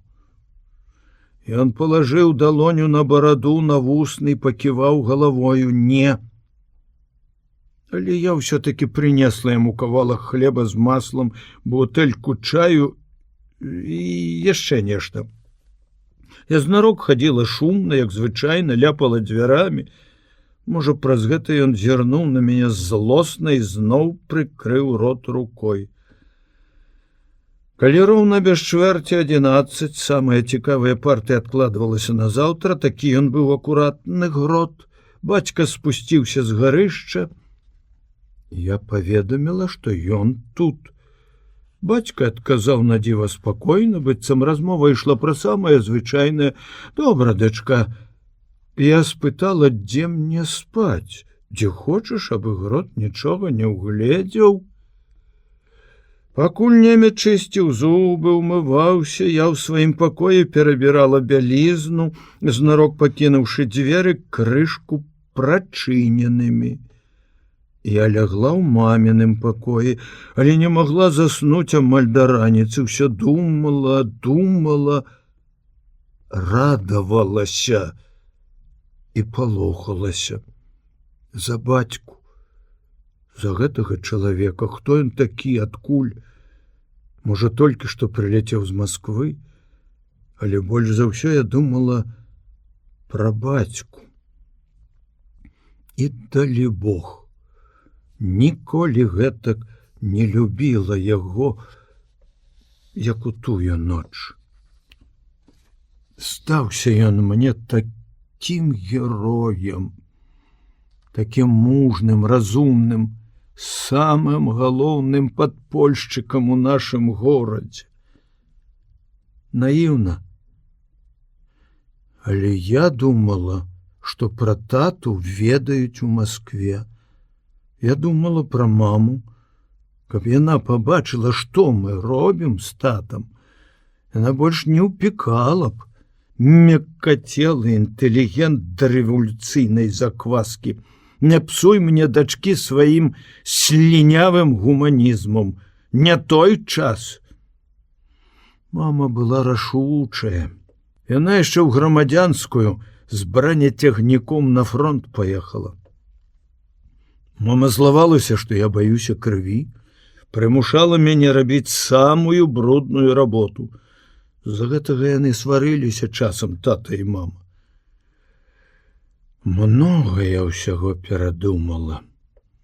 Добра мне запомнілася тая ноч. Ёсць такія дні і ночы, якія запамінаюцца, выдзяляюцца і свецяцца, як маячкі у памяці. Правда? А ўсе іншыя зліваюцца в адну плынь і цякуць, як магутная рака. На адным месцы вада заўсёды новая, а ўсё адно такая ж. Спала я, можа, якія 2 гадзіны, прачнулася раней за ўсіх. Калі грот роўна ўсем спусціўся ў ванную, я прыбірала свой пакой і спявала. За снеданнем немец сказаў: «У вас добры настрой, фрэйлін Софа. А ў мяне дрэнны. Ад свечкі баліць галава». Тата нічога не гаварыў. Пацалаваў у лоб, калі адыходзіў на працу, як заўсёды усміхнуўся. «Вопыт ты маеш, глядзі». Наступілі тыя дзённыя гадзіны, калі я заставалася адна. Помніце, Антон Кузьміч? Адной мне было сумна на кухні і на кухні. Прыйшла Маша з пакупкамі, мокрая, шумная, вясёлая, гукнула з калідора: «Кирилла Васильевич, Беломора няма, купила Казбек. Добра?» Зазірнула ў пакой, убачыла іх, засяроджана ўважлівых, сур'ёзных, насцярожылася. «Сядайце, Маша, паслухайце», — сказаў Шыковіч, хуценька занатоўваючы нешта ў запісную кніжачку. Маша поставила сумку каля парога. Я сказала ему: «Вылазьте! У доме нікога няма, будем снедаць». Ён падняўся з-за ложкай, ён быў высокі, але не такі доўгі, як здаўся мне, калі ляжаў, і не такі худы. Так, звычайны чалавек з тых, якія ніколі не паўнеюць, хоць ты іх пакладзі і знарок адкормлівай. Перш за ўсё ён глянуў на акно, потым агледзеў пакой і мяне. Можа, я была такая ўражлівая, мяккацелая інтэлігентка? Як толькі пасля на мяне не глядзелі і свае, і чужынцы, мяне не кранала, а яго позірк... Вы прабачце, можа, я расказваю дробязі, глупства, але я шчыра, не, калі ласка, як можна больш падрабязна, папрасіў Шыкоўіч. Это не дробязі. Для мяне гэта асабліва важна. Яго позірк мяне абразіў, пакрыўдзіў. З нейкай нядобрай падазронасцю ён агледзеў мяне. Я не ведаю, як вам сказаць, але мне стала крыўдна. Чалавек даверыў нам сваё жыццё, мы рызыкуем сваім, хаваючы яго. Чаму ж ён глядзіць так нядобра? А можа, мне здалося? Я малая была, вельмі крыўдлівая. Маці не так гляне, як мне хацелася, і я цэлы дзень заліваюся слязамі. Больш, праўда, ён так не глядзеў. Быў прыветлівы, хоць не вельмі гаваркі. Тады за першым снеданнем ён распытваў, як я жыву, з кім сябрую, куды хаджу, хто прыходзіць да нас, што за чалавек гэты Грот. Я разумела, што яму трэба ўсё ведаць, і падрабязна расказвала, спытала, як яго імя. Навошта табе? Сказаў ён, без падазронасці. Неяк жа я павінна да вас звяртацца. Калі табе так хочацца, кліч мяне дзядзька Сажань. Я здагадалася, што гэта мянушка, яна здалася мне смешнай, я засмяялася. Ён таксама усміхнуўся. Тады я адважылася і спытала, ці не з вялікай зямлі ён прыляцеў. Сажань нахмурыўся і адказаў, што я рана пастарэю, калі ўсё буду ведаць. Гэтыя жартаўлівыя словы па-рознаму можна сказаць. Ён сказаў іх так, што мне расхацелася пытаць у яго пра што-небудзь яшчэ. Праўда, на другі дзень я не стрымалася і спытала пра вас, Антон Кузьміч. Мне чамусьці здавалася, што ён абавязкова павінен ведаць вас. Не, ён не ведаў. Што здрадніка Лучынскага пакаралі, пра гэта я чуў. А хто гэта зрабіў, Віктар, Антон ці Павел, не мае значэння. Каб ён ведаў вас, я, напэўна, расказала б, як вы хаваліся ў нас. Але пасля яго слоў, што не мае значэння, хто забіў Лучынскага, мне зноў-такі расхацелася расказваць яму пра вас. Не падумайце, што я стаіла крыўду на яго. Не, я вельмі паважала яго, асабліва калі бацька на маё пытанне, хто ён, адказаў: партыйны кіраўнік. Як ён вырас у маіх вачах. Я гатавала яму лепшыя снеданні і абеды, чым нават бацьку. Мяне толькі здзіўляла спачатку адно, зноў-такі гэта відаць ад майго такога выхавання. Мяккацелая інтэлігентка. Але ў нашым доме ўсе казалі адзін аднаму дзякуй, жадалі добрай ночы. Я хадзіла за ім, як санітарка за хворым, Ён ні разу не сказаў мне дзякуй. Не, здзіўляцца гэта не тое, не тое я сказала. Мне зноў-такі трошки крыўдна рабілася, не за сябе, за яго. Фашыст Грот, такі ветлівы, што бясконца на кожным кроку данкі, данкі, данкі. Мне хацелася, каб наш чалавек, да яшчэ такі кіраўнік, быў 100,000 разоў больш культурны і ветлівы. Але на трэці дзень Сажань даказаў, што не гэта галоўнае. Мне нават сорамна стала за свае такія думкі. Раніцаю я павіншавала яго са святам, з першамаем. Як радасна бліснулі яго вочы. Дзякую, Зося, дзякую, дзякую табе, дарагі таварыш. Цябе таксама віншую і жадаю дажыць да сапраўднага свята. Мы з табой станем побач і пройдзем пад сцягамі праз увесь наш горад. Он моцна паціснуў мне руку, і ў вачах яго, здалося, бліснулі слёзы.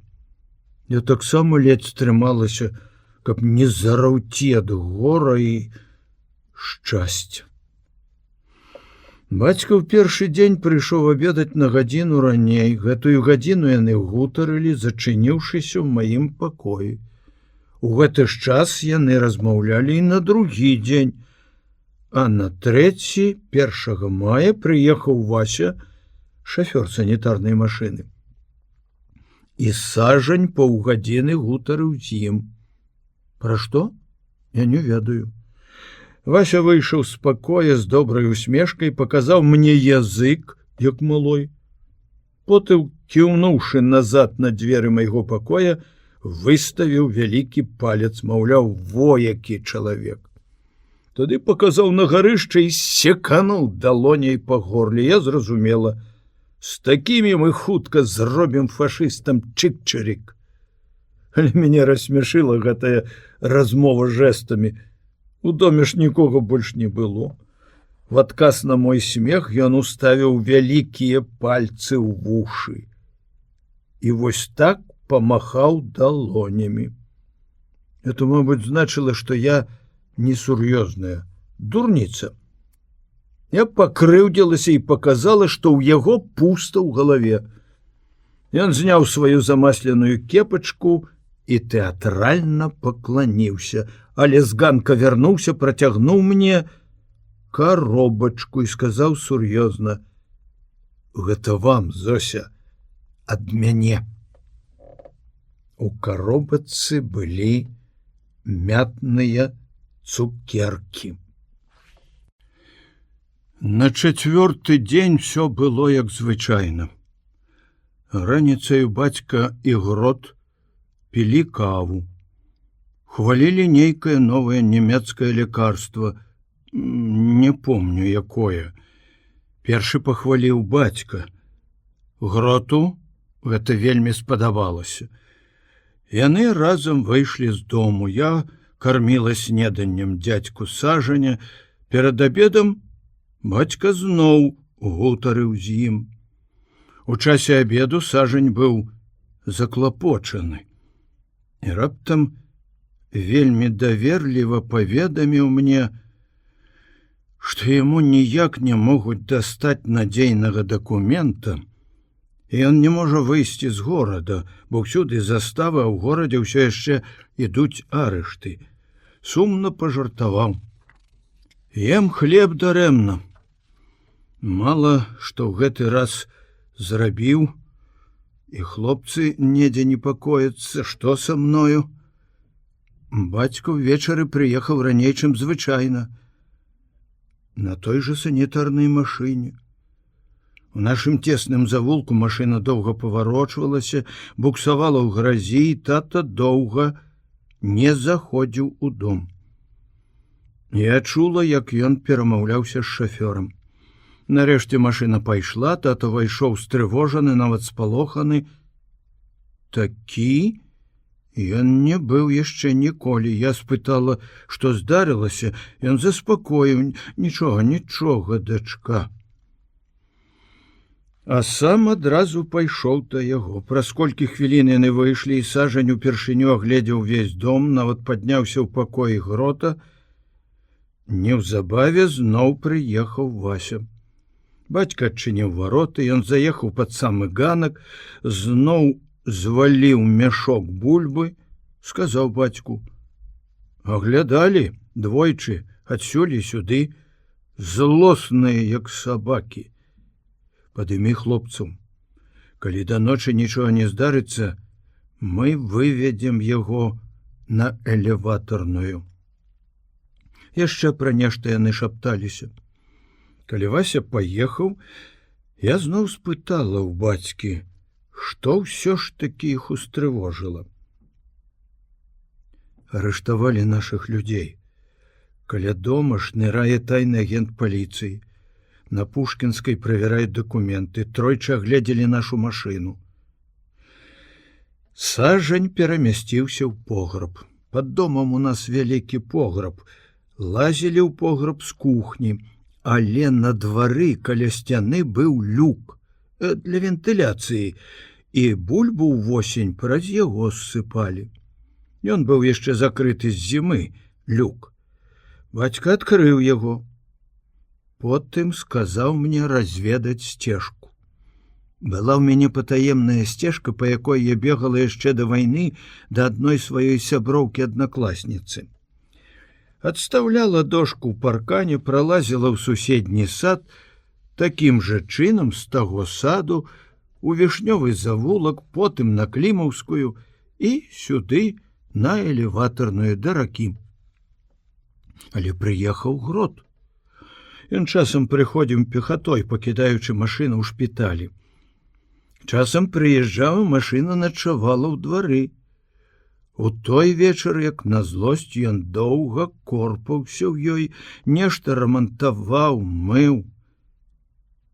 Шыковіч заўважыў, што, забываючыся, Зося пачынае расказваць для аднаго Антона Кузьміча. На яго аднаго глядзіць, да яго аднаго звяртаецца, але так, быццам ён той адзіны сведка, які можа пацвердзіць праўдзівасць яе слоў. Схамянуўшыся, яна вінавата усміхнецца ўсім ім і пэўны час расказвае яму, Шыковічу, з нейкай дзіўнай насцярожанасцю, сочачы, як ён запісвае. То піша доўга, нібы стэнаграфуе, то ўзмахам пера ставіць нейкі іерогліф, толькі яму зразумелы. Маша скінула чаравікі і босая на насочках выйшла на кухню, відаць, паставіла чайнік. А потым стала ў калідорчыку і слухала адтуль. Шыковіч умеў і ўважліва слухаць і ўсё прыкмячаць навокал. Ён знакам запрасіў Машу зайсці і сесці. Тая адказала яму таксама жэстамі. Гэтая іх незразумелая нямая размова збянтэжыла Зосю, яна змоўкла. Шыковіч крутануўся ў крэсле, як гарэзашкольнік, злоўлены настаўнікам. Прабачце, Соф'я Степановна, я ўвесь увага. Але яна ўжо свядома звярнулася да Яраша з усмешкай, якую дораць выпрабаванаму сябру. Ведаеце, Антон Кузьміч, мяне зноў выручылі трусікі пана Грота, помніце? Я засунула аднаго за ватнік і полезла ў суседскі сад. Абышла паўз паркан і знайшла дошку, якую можна было адсунуць без шуму. Выйшла гаспадыня, не тая, якая жыла да вайны, жонка нейкага белагвардзейца-эмігранта, які вярнуўся з Германіі і займаўся камерцыяй. Я растлумачыла ёй, што ўцёк трусік. Я баялася, каб ён не папсаваў вашы дрэвы. Старая дурніца пацалавала трусіка, якога я паказала ёй. Якая мілая мордачка. Гроту я таксама сказала, вярнуўшыся ў свой двор, што ўцёк трус. Ён узяў яго спрытна і бязлітасна. Мяне заўсёды палохала і абурала, як ён браў гэтых няшчасных жывёлінак. Вось так, 2 пальцамі за скуру. «А, ты хочаш уцячы?» — сказаў ён трусу. «Заўтра я цябе пакараю за гэта. Мне шкада цябе, але чаго не зробіш у імя навукі». Як толькі сцямнела і Грот падняўся да сябе, бацька сказаў: «Выводь, дачка, шчасліва вам. На Клімаўскай сустрэне Вася. Калі ж не сустрэня...» Ён даў адрас на элеватарнай нумара. Не, ужо не помню, здаецца, 19. Мне пасля прыйшлося запамінаць многа розных нумароў, нейкі мудры пароль, які я таксама забылася, нейкая прымаўка з рэлігійным сэнсам, здаецца. Яшчэ бацька сказаў: «Назад, дачка, гэтым шляхам не вяртайся. Выходь на Пушкінскую. У цябе ёсць пропуск. І зайдзі да Цішчанкаў». Старая занемагла і вельмі прасіла, каб ты зайшла. «Зайдзі абавязкова, так трэба». Бургамістарша сама мне званіла дні 3 назад, але мне было агідна ісці да гэтай звар'яцелай ад страху бабы, якая дзень і ноч малілася. Але калі бацька сказаў, што так трэба для канспірацыі, так мне здалося тады. Я гатова была пайсці хоць да самога д'ябла. Толькі пазней, вельмі позна я здагадалася, што мой добры, разумны, наіўны тата хацеў такім чынам уратаваць сваё адзінае дзіця. Увесь час яна расказвала роўна, ціха, амаль без інтанацый, без асаблівых жэстаў і мімікі, калі не лічыць вінаватых усмешак. А тут вусны яе па-дзіцячы скрывіліся і задрыжалі. 2 нашы афіцэры, якія дапытвалі мяне в 46-м, здзекаваліся, калі я шчыра расказала ім усё. Смяяліся, маргалі адзін аднаму. «Сіла, дзеўка, значыцца, правёўшы падпольшчыка, вы адразу ж пайшлі суцяшаць жонку гарадскога галавы. Хітрая казачка, але пакіньце яе для дурняў. Мы чулі, казкі не такія». Няшчасны мой бацька, а я дурная, якая была. Паверыла яму. Нават тады, калі ён пазваніў на кватэру Цішчанкам, пагаварыў спачатку з Алімпіядай Паўлаўнай, а пасля папрасіў, каб я паначавала там. У горадзе неспакойна, недалёка ад нашага дома толькі што стралялі. Заначуй, дзіця маё. Цалую цябе, Зосечка. Гэта былі яго апошнія словы. Ён не любіў залішніх пяшчот, сюсюкання, цалавання па тэлефоне. А тут вось так, як маленькай. І я, дурная, все адно ні пра што не здагадалася. Не магла быць побач з ім.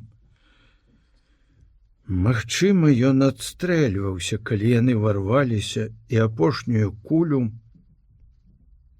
Тата хаваў пісталет, хаваў нават ад мяне, але я ведала, што ён ёсць. Слухайце, а можа яго застрэліў Грот?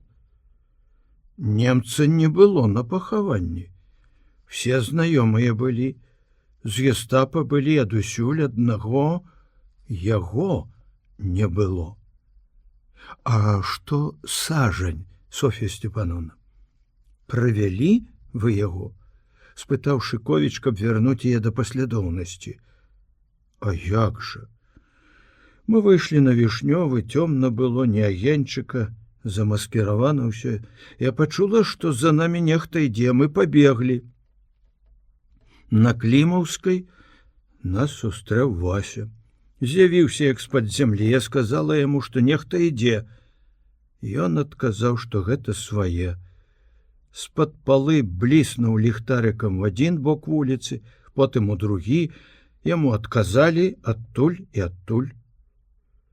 Вось яны як ахоўвалі таго чалавека. Вася сказаў: «Ты, Зоська, герой!» і пацалаваў мяне ў шчаку. Мне стало сорамна. Яшчэ Сажань падумае, што. А я таго Васю, можа, якіх 5 разоў бачыла ўсяго. Мне тады зноў вельмі захацелася, каб на развітанне ён падзякаваў мне. Смешна цяпер.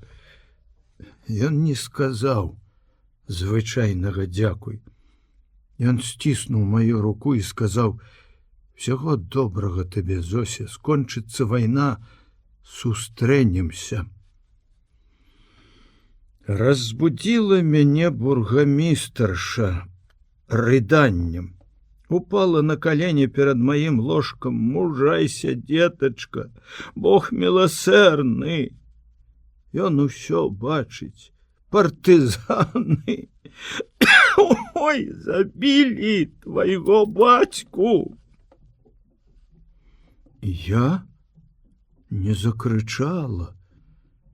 Здаецца, нават не заплакала.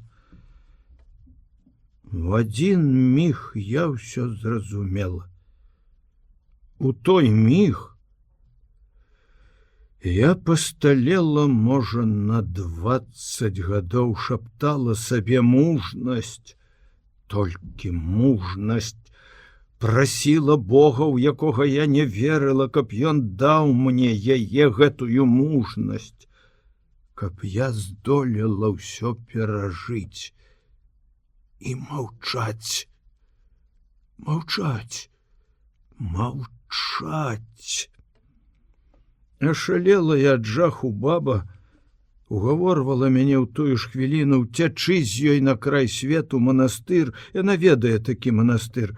А то яны ўсіх нас заб'юць. Я маўчала. 2 агенты гестапа везлі мяне на рамізніку па горадзе. Выказвалі спачуванне. Я маўчала. Дадому мяне не павезлі. Бацька ляжаў ужо ў вестыбюлі гарадской управы. Калі толькі яны паспелі перавесці і ўбраць яго. Ён ляжаў у сваім вячэрнім гарнітуры, ў сародцы, якую я за дзень да таго памыла.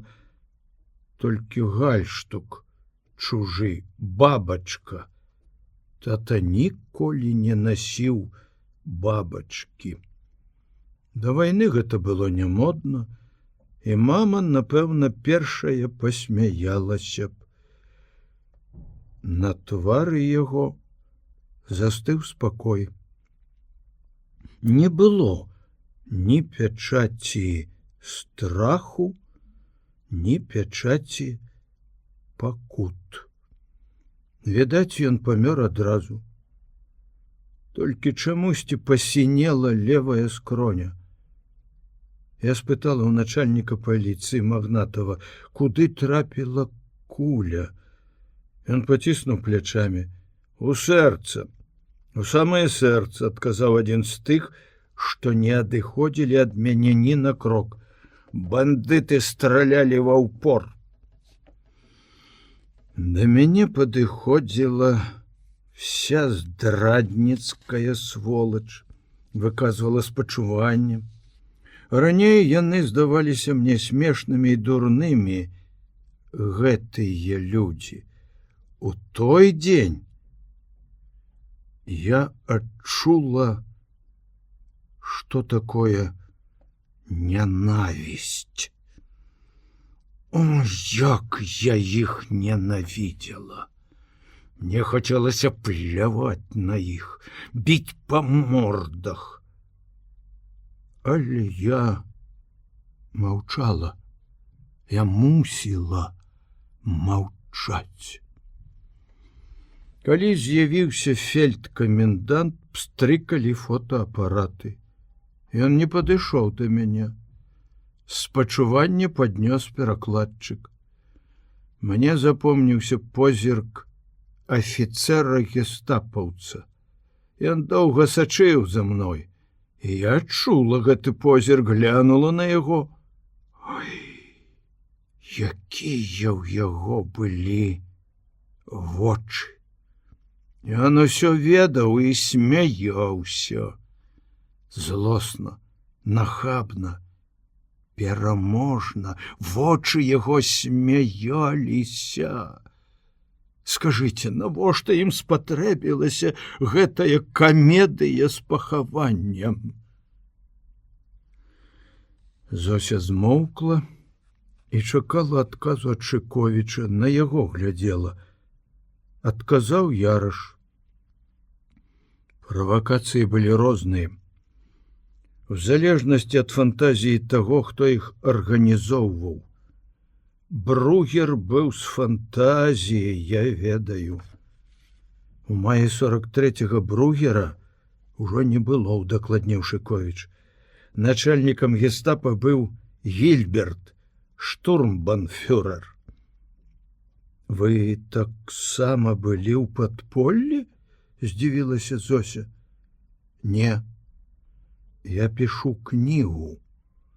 А таму мне трэба дакладна ўсё ведаць. Маша, выкарыстаўшы паўзу, прапанавала: я вам падам каву? Але, падтрымала Зося. Стамілася? Спытаў Яраш. Дай руку. Можа, ад таго, што ён нечакана сказаў ёй ты, яна зардзелася, засаромілася. Не. Антон Кузьміч падняўся з крэсла, палічыў пульс. Шыковіч убачыў, што доктар застаўся давольны яе пульсам. А Зося, як бы імкнучыся даказаць, што ёй гэта не цяжка, пачала расказваць далей, не зважаючы на тое, што Маша хадзіла, звенела шклянкамі. Я думала, што мне будзе ўсё адно, як пахаваюць. Хто пахавае, што будуць гаварыць? Я ведала, што гэтым не скончыцца. І рыхтавалася, збірала сваю мужнасць. Але калі бацьку неслі на могілкі, я ўбачыла, як глядзяць людзі, рабочыя. Туды яму і дарога. Вось як яны глядзелі. Мне зрабілася балюча, страшэнна балюча і крыўдна. І страх апанаваў. Сэрцам я прачувала тое, што пасля здарылася. На могілках я страціла прытомнасць. Дні 3 ляжала ў Тішчэнкаў, знесіленая, прастуджаная, разбітая. З кватэры не выходзілі тыя двое, апекуны мае. Яны, Тішчэнка, вся зграя, дамагаліся, каб я падпісала пісьмо ў рэдакцыю, у якім гневна клейміла, як бандытаў партызан, што забілі майго бацьку, невіноўнага чалавека, лекара, які займаўся толькі тым, што пазбаўляў людзей ад цяжкіх хвароб. Чаму вы не хочаце падпісаць, панна Зося? Здзіўляліся яны. Яны заб'юць мяне? Мы вас схаваем у такім месцы, куды не дабярэцца ніводзін бандыт. Не бойцеся. А Тішчанчыха шаптала: «Не падпісвай, заб'юць!» І ўсё ўгаворвала ўцячы разам з ёй у манастыр. Дурная. Яна не бачыла, як мяне ахоўвалі. Яны перавялі мяне у іх нямецкі гатэль. Памясцілі з нейкай немкай. Па-расейску яна гаварыла дрэнна, але апрацоўвала мяне моцна. Нават пільнавала ўначы, што я кажу ў сне. Пасля нават адпусцілі дадому. Яны былі яшчэ ветлівыя. Не будзеце баяцца адна? Не буду. Спадзяваліся, што да мяне нехта прыйдзе. Можа, паспрабуе вывесці ў лес? У іх немало было клопату сцерагчы мяне. Але ніхто не прыходзіў, і хутка ім абрыдла гэта. Тыя ж два апекуны адвезлі мяне у гестапа. Спачатку допыт, колькі дзён пра адно і тое ж, хто прыходзіў да бацькі, з кім ён сустракаўся, як ён жыў і гэтак далей. На другі дзень тое ж самае ў іншым парадку, каб заблытаць. Потым вочныя стаўкі, каго я пазнаю з гэтых людзей. Прыводзілі чалавек 15. Я пазнала толькі адну жанчыну, сястру з дзіцячай бальніцы, але яна глянула на мяне вельмі варожа. І я не прызналася, што ведаю яе. Калі прывялі Васю, я не магла адмаўляць наша знаёмства. Сказала, што гэта шафёр бальнічнай машыны. Вася, збіты, сіні ўвесь, прыветліва кіўнуў галавой. Ён ухваліў маё прызнанне. Не ён часта прыязджаў да вас? Спытаў следчы. Не вельмі часта, адказала я. Чаму ў той дзень перад забойствам ён прыязджаў тройчы? Прывозіў бацьку, потым бульбу, мяшок. А яшчэ каго? 3 мяшкі партызан, засмяяўся Вася. Гестапавец ударыў яго па твары. Я заплакала. Вася крыкнуў: «Нічога, Зоська, не гаруй! Мы яшчэ патанцуем на тваім вяселлі». Я пачала пратэставаць. Чаму мяне трымаюць у гестапа? Завошта? Гэта бесчалавечна. Такое гора, мяне дапытваюць як злачынцу. Я буду скардзіцца. Тады з'явіўся той афіцэр, што глядзеў так на пахаванні. Яна не ведае, чаму яе трымаюць тут? Няшчасная дзяўчынка, кінуў ён па-нямецку. Потым сеў за стол, палажыў перад сабой пісталет, злосна сказаў цераз перакладчыка: «Даволі гэтай дурацкай камедыі. Ты добра ведаеш, чаму цябе трымаюць. Твой бацька быў звязаны з партызанамі, ты памагала яму.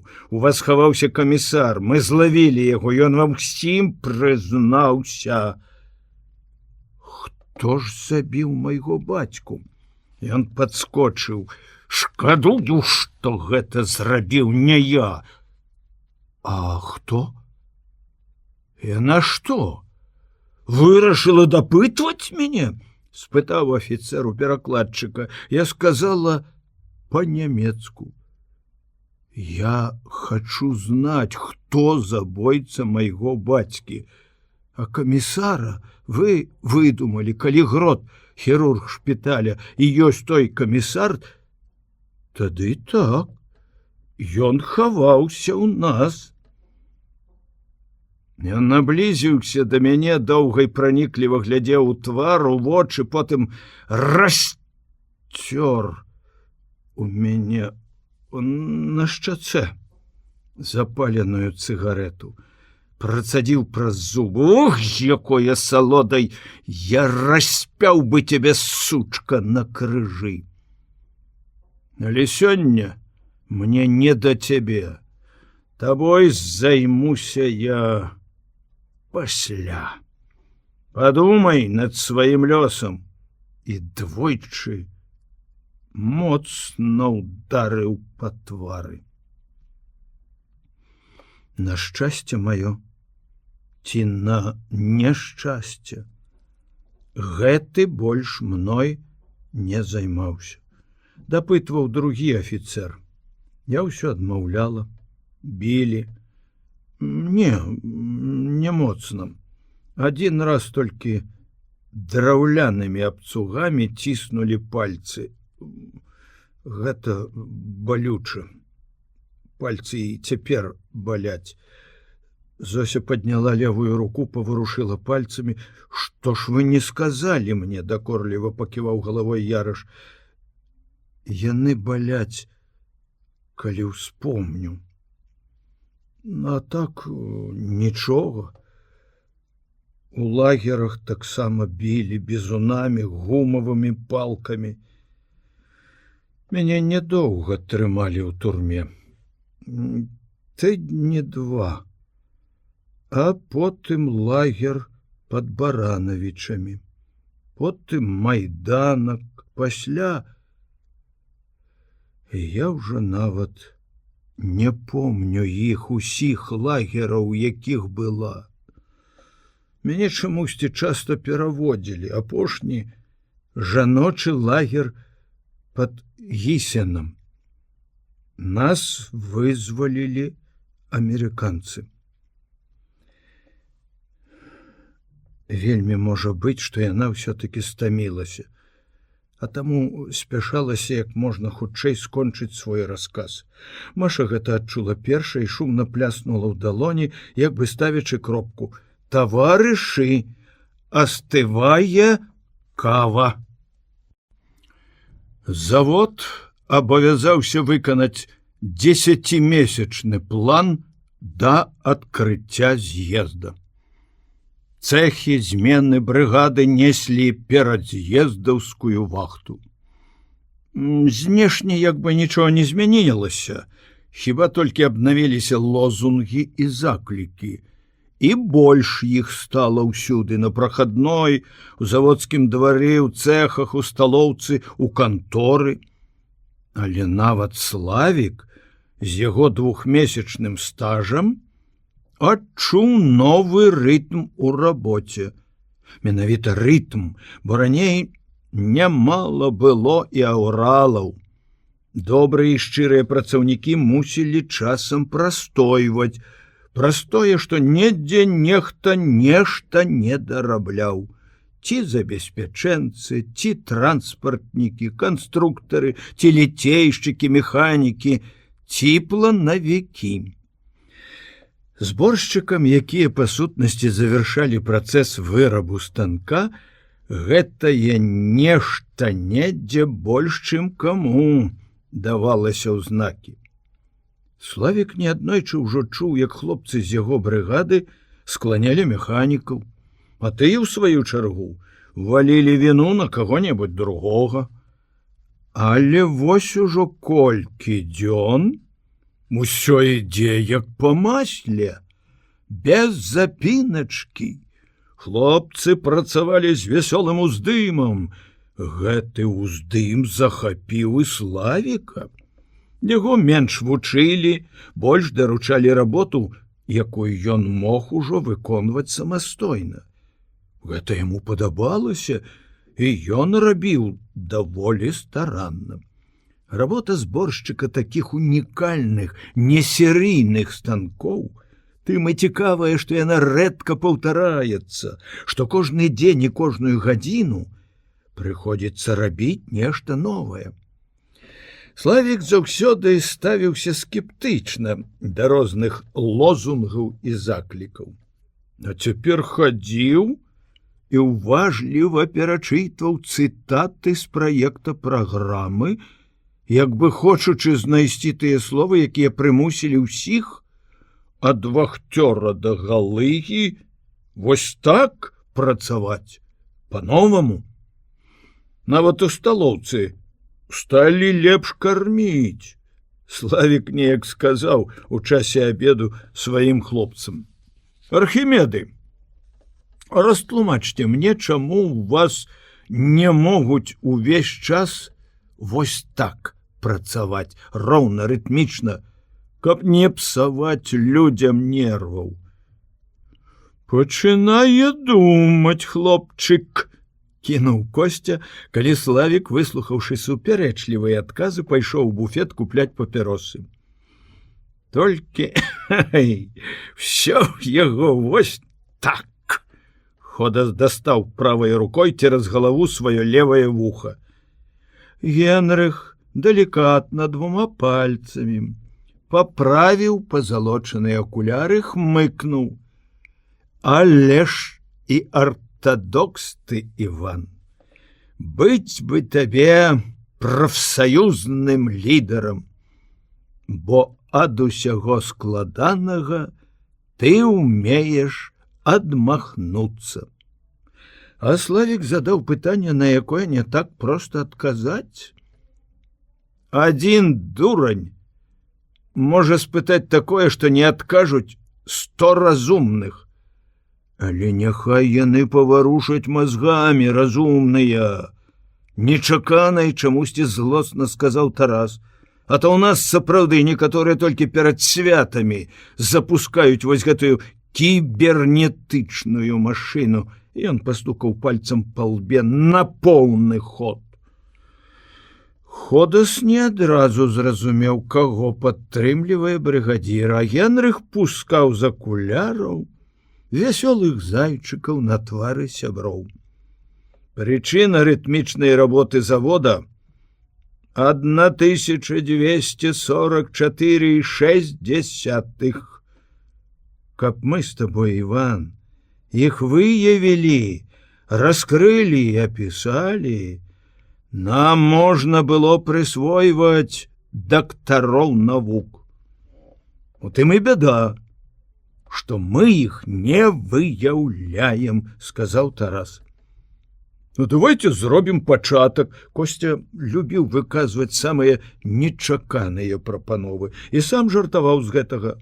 Сотні хоць адна ды будзе разумная. А каб не выяўляць усіх 1200 генрыхавых прычын, выявім адну. Чаму цяпер усё пайшло нармальна? Вахта, коротка і вычарпальна растлумачыў Васіль Лапатін, вымакваючы хлебам рэшткі соусу на талерцы. А Костя мае зерне. Адно. Я маю мяшок. Не блазнуй. Ён у Славіка вучыцца. Я ў тым сэнсе Тарас звяртаўся да Генрыха. Ён быў у іх галоўны тэарэтык, што прычыны арытмічнай работы, можа, яны выяўляюцца. А калі работа наладзіцца так, як у нас цяпер, всялякі аналіз канчаецца. Пачынаем славасловіць, раздаваць прэміі. «Любім ура!» крычаць, азваўся Славік, пачуўшы апошнія Тарасавы словы. Кінуў на стол пачак папярос. «У нас не паляць», прачытаў шыльдачку на сцяне і чыркнуў запалку. «Ура вядзе на штурм», сказаў Лапатін, адстаўляючы нарэшце талерку. «Не, Вера смачней гатуе. Таму, відаць, і крычым, што часта прыходзіцца штурмаваць», засмяяўся Генрых. «Вера гатуе смачней? усумніўся Костя, гарэзліва падміргнуўшы Генрыху. Той прыняў эстафету, сказаў сур'ёзна, амаль трагічным голасам звяртаючыся да Тараса: «Няшчасная, я ёй не зайздрошчу».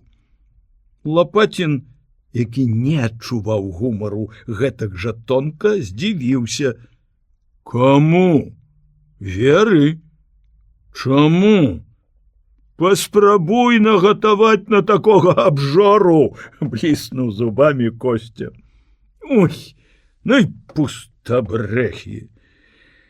Трэба будзе пагаварыць на парткаме».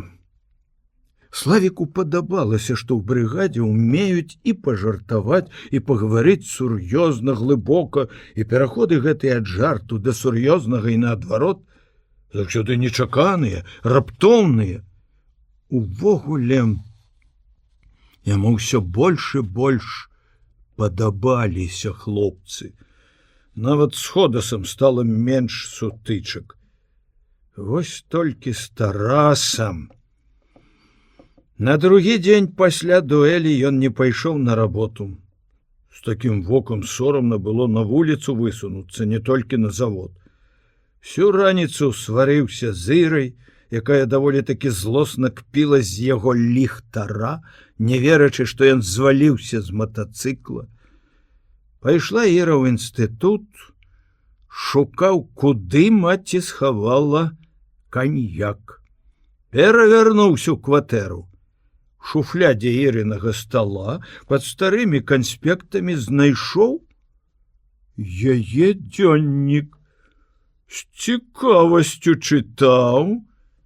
Дзяўчына пісала пра сваё каханне, пра сваё жаданне адкрыцца яму і пра сваю боязь і сарамлівасць зрабіць гэта першай.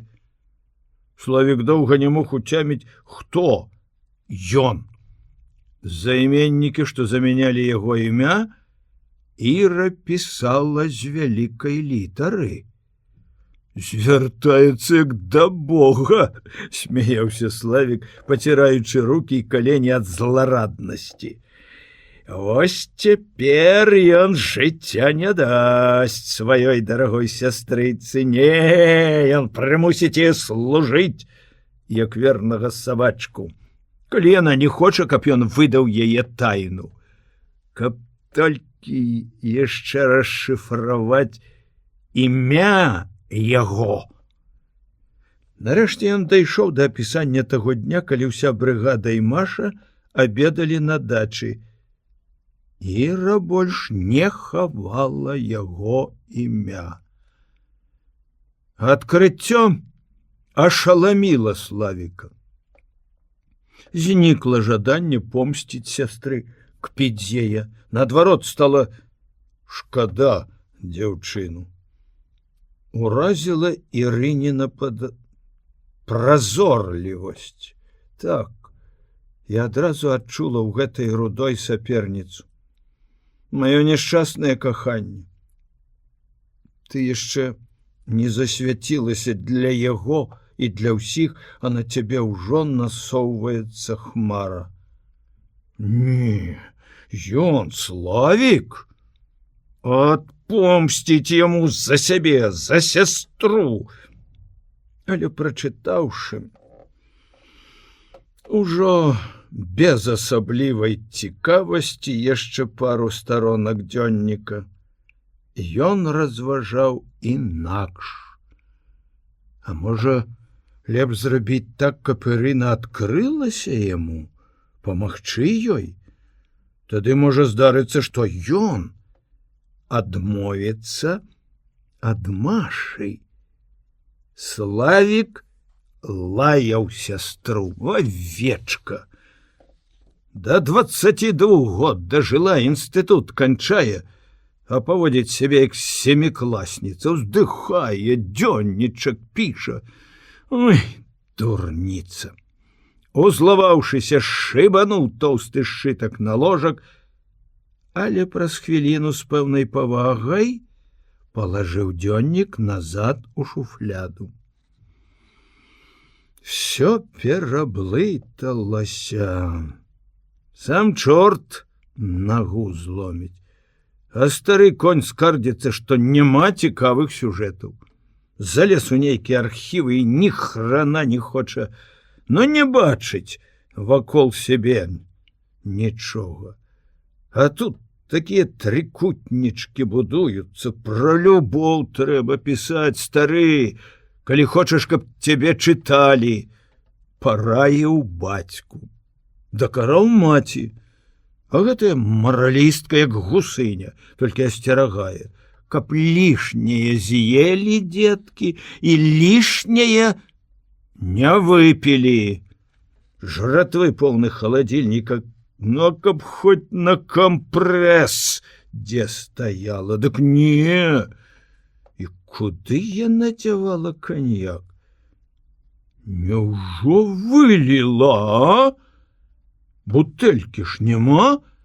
Злаваўся ён, не перастаючы шукаць.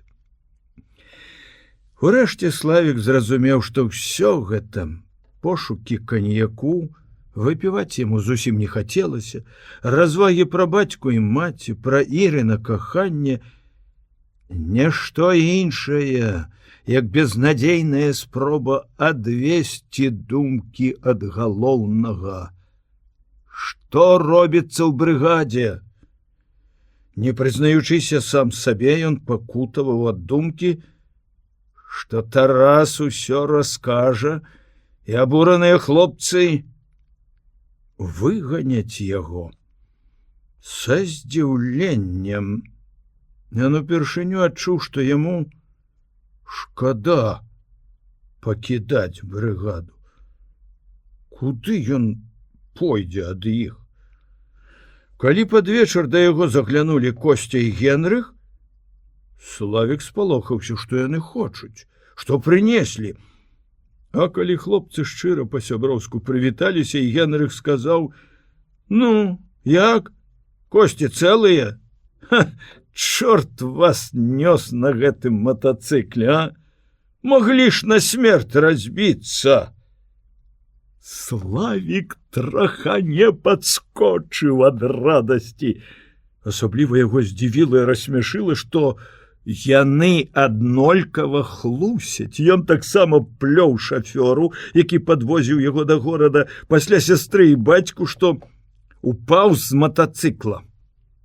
Тое, што Іра і бацька, прыехаўшы з дачы, нічога не ведаюць, супакоіла яго яшчэ раніцай. Значыцца, Тарас расказаў адной маці. Ну, маці можна, у яе даволі педагагічнай тактоўнасці. Даведаўшыся, як растлумачыў свае сінякі Тарас, Славік адчуў да яго павагу і падумаў: гэта па-мужчынску. Ой, каб ён ведаў, што гісторыю з матацыклам выдумалі калектыўна, брыгадай. Спачатку Тарас растлумачыў хлопцам пра свой сіняк проста. Ударыў адзін п'яны дурань. Але ўсё расказаў Косцю.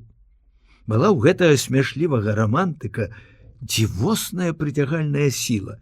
Все яму давяралі свае самыя таемныя сакрэты і думкі.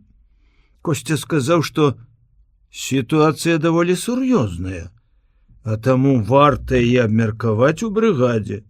Пасля змены у тым жа пакоі інтэрната за зачыненымі дзвярамі ішла гарачая размова. Ходас даказваў, што Славіка трэба гнаць прэч, пакуль ён не зганьбіў брыгады. Генрыху гісторыя з дуэллю здавалася надзвычай вясёлай. Ён жартаваў: «Ты ведаеш, я ўвесь час мару, каб хто-небудзь другі закахаўся ў Зою.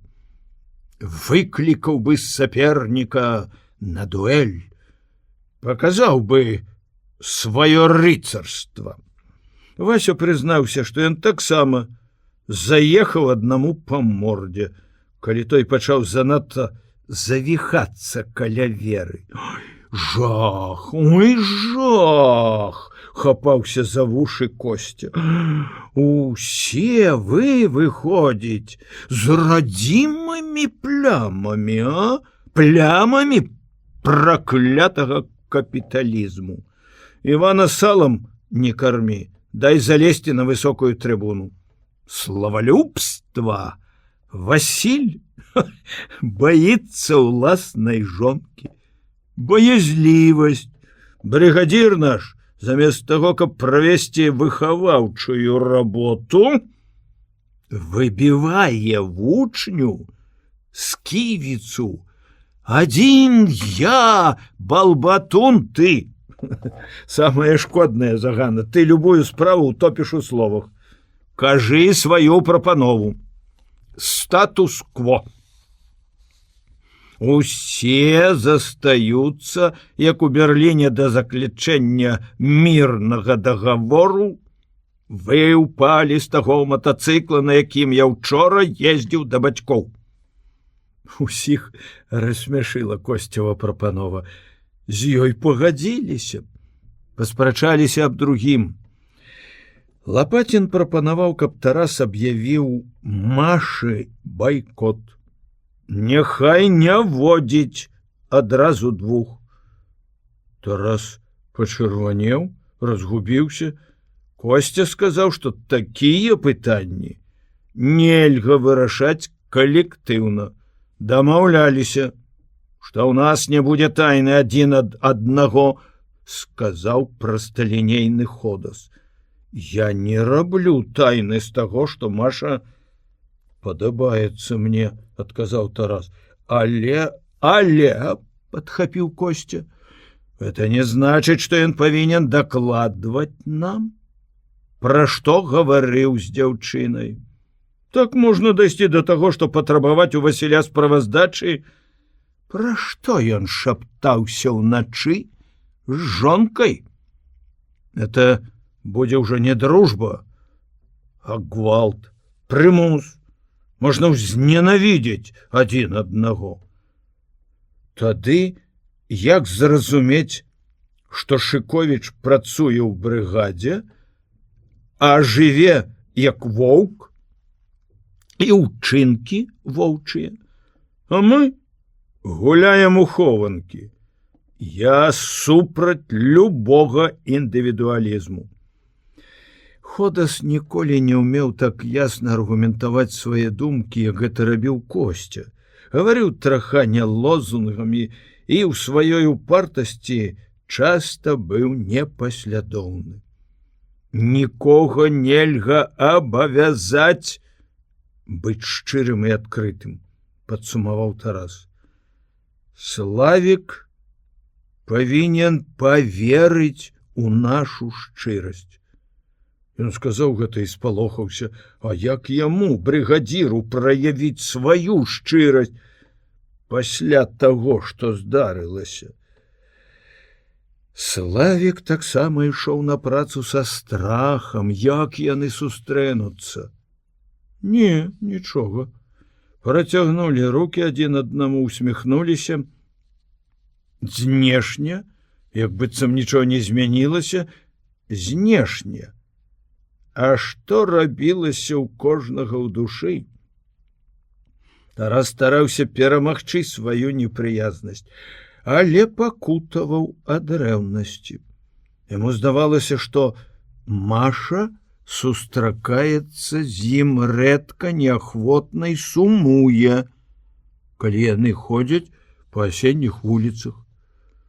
Яму рабілася таксама сумна.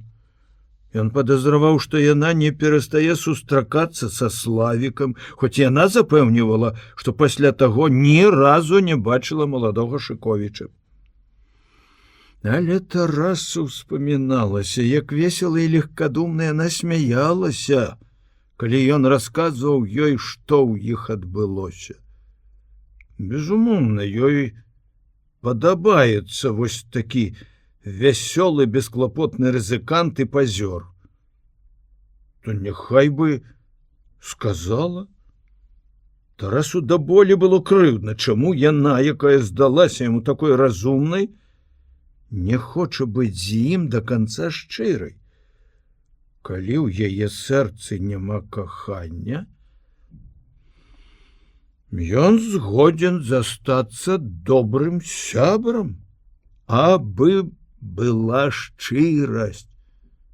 А Маша не хлусіла.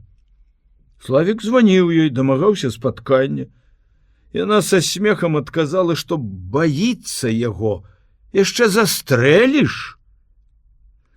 Рэўнасць яго патухла разам з ліхтаром пад вокам.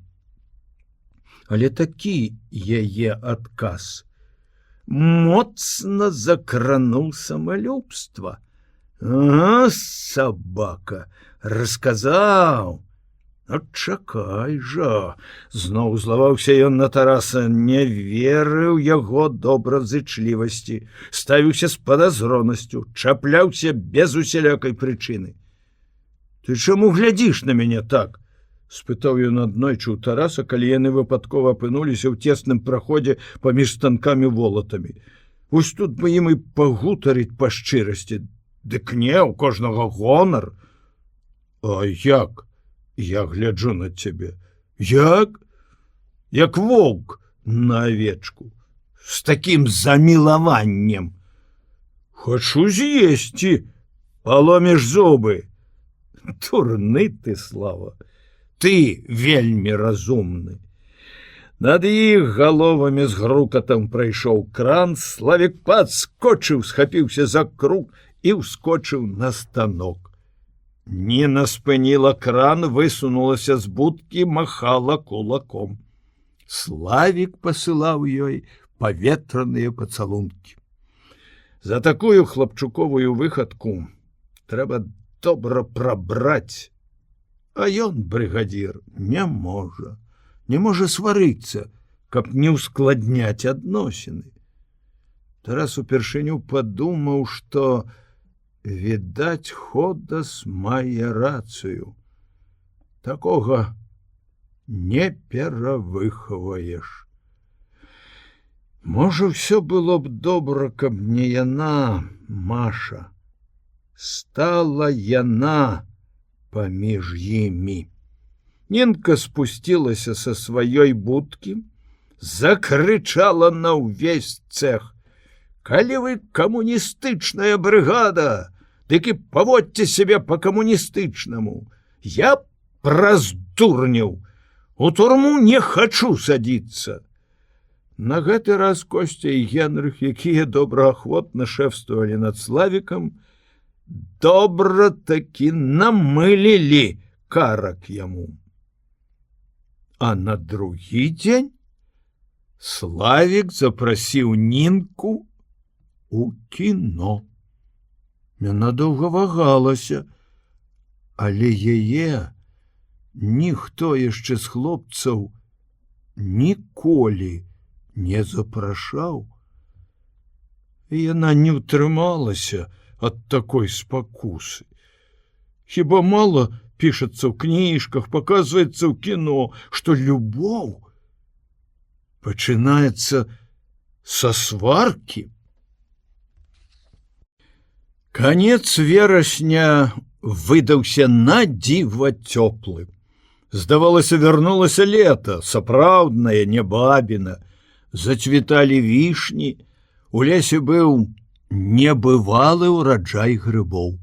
Гараджане хлынулі ў лясы, перапаўняліся аўтобусы, рабочыя цягнікі. Пачалася проста такі грыбная ліхаманка. Хто збярэ больш і лепшыя. Але калі многія выязджалі толькі таму, што было чым пажывіцца, то такому старому палымянаму грыбніку, як Яраш, гэта прыносіла сапраўдную асалоду, шчасце, лепшы адпачынак. Выкарыстоўваючы Шыковічаву машыну, ён выязджаў у лес двойчы на дзень, на досвідку да работы і адвячоркам пасля работы. звычайна стрыманы ва ўсім, што датычылася яго асабіста. Тут ён з хлапчуковай радасцю хваліўся ў бальніцы персаналу і нават хворым сваімі грыбнымі зборамі. У яго пыталіся ў калідоры, як толькі ён з'яўляўся акуратна без 10:09, свежы, памаладзелы, прапахлы хвояй і грыбамі. Колькі сёння, Антон Кузьміч? 123. Ды каб вы пабачылі, якія! І пачынаў распісваць, як сядзела сям'я грыбоў. 27 штук вакол аднаго маладога дубка. Небывалая з'ява. Варта напісаць у аганёк. І тут жа лаяў браканьераў, якія вырываюць грыб з коранем. Напісаў нават у газету, як трэба збіраць грыбы. Лаяў газету, якая выкінула з яго допісу расказ аб нараджэнні і жыцці грыба і пакінула адны голыя парады. Траха не біўся ж з Шыковічам, які сядзеў на дачы цэлымі днямі, пісаў. Навокал дома, пад самым ганкам, растуць грыбы. А не выцягнеш яго, не выйдзе, ну. Пакуль выканае норму, якую сам сабе ўстанавіў, зварыць абед, глядзі, і вечар. Галава дубовая, куды ты спяшаешся? Ну, хто цябе гоніць у шыю? Хопіць у цябе часу, а грыбы 1 тыдзень, і не будзе іх. Які ты да д'ябла пісьменнік, калі не адчуваеш такога хараства? О, ты не ведаеш, які я грыбнік. Але мне здорова працуецца ў гэтыя дні. Пахаладае, зноў будзе крызіс, ведаю. Прыходзіцца выбіраць. І, пахадзіўшы з сябрам гадзінку, Кірыла кідаўся да рабочага стала.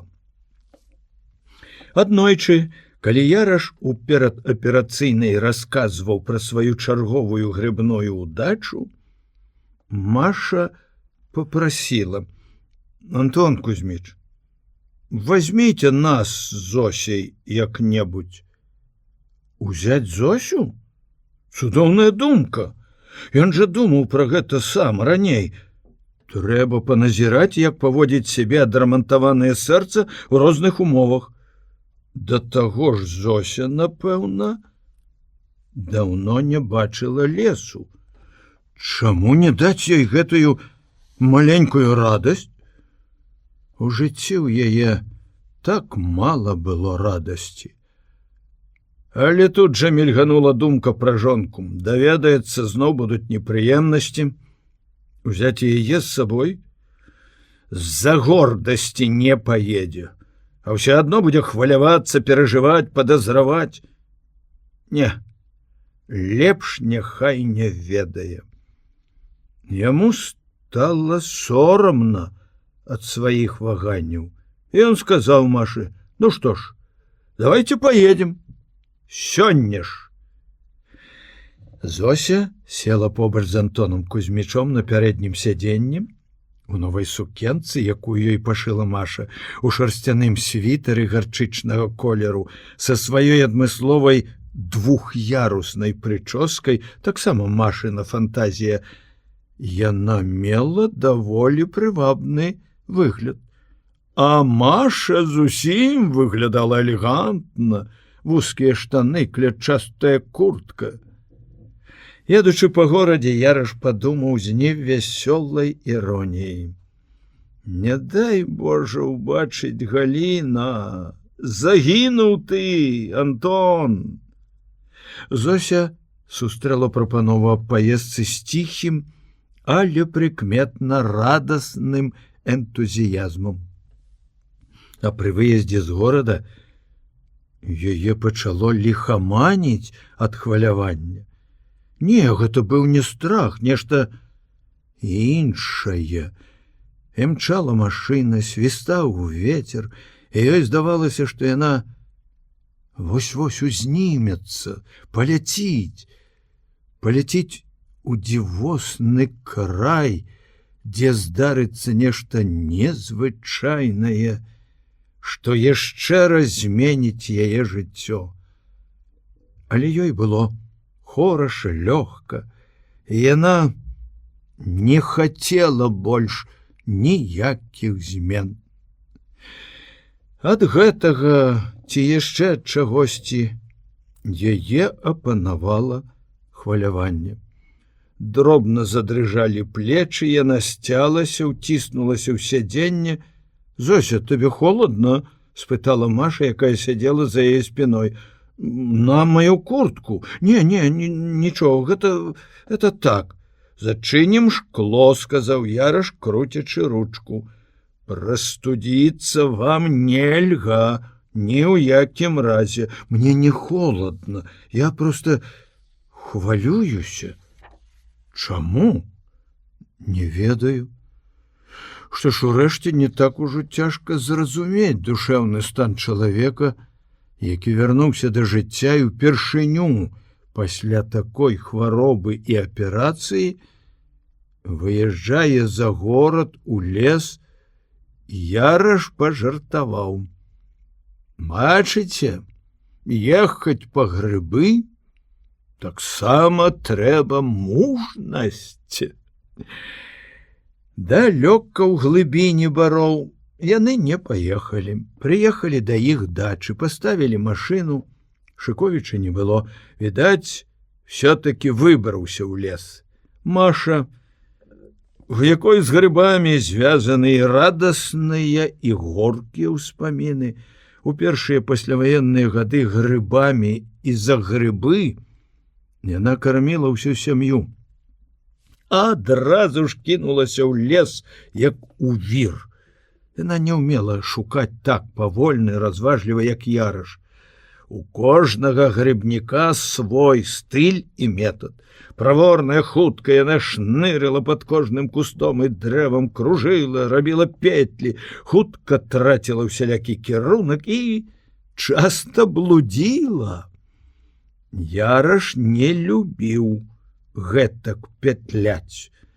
Ён хадзіў амаль проста, але ў яго было незвычайнае чуццё, дзе ў гэты дзень мог вырасці баравік.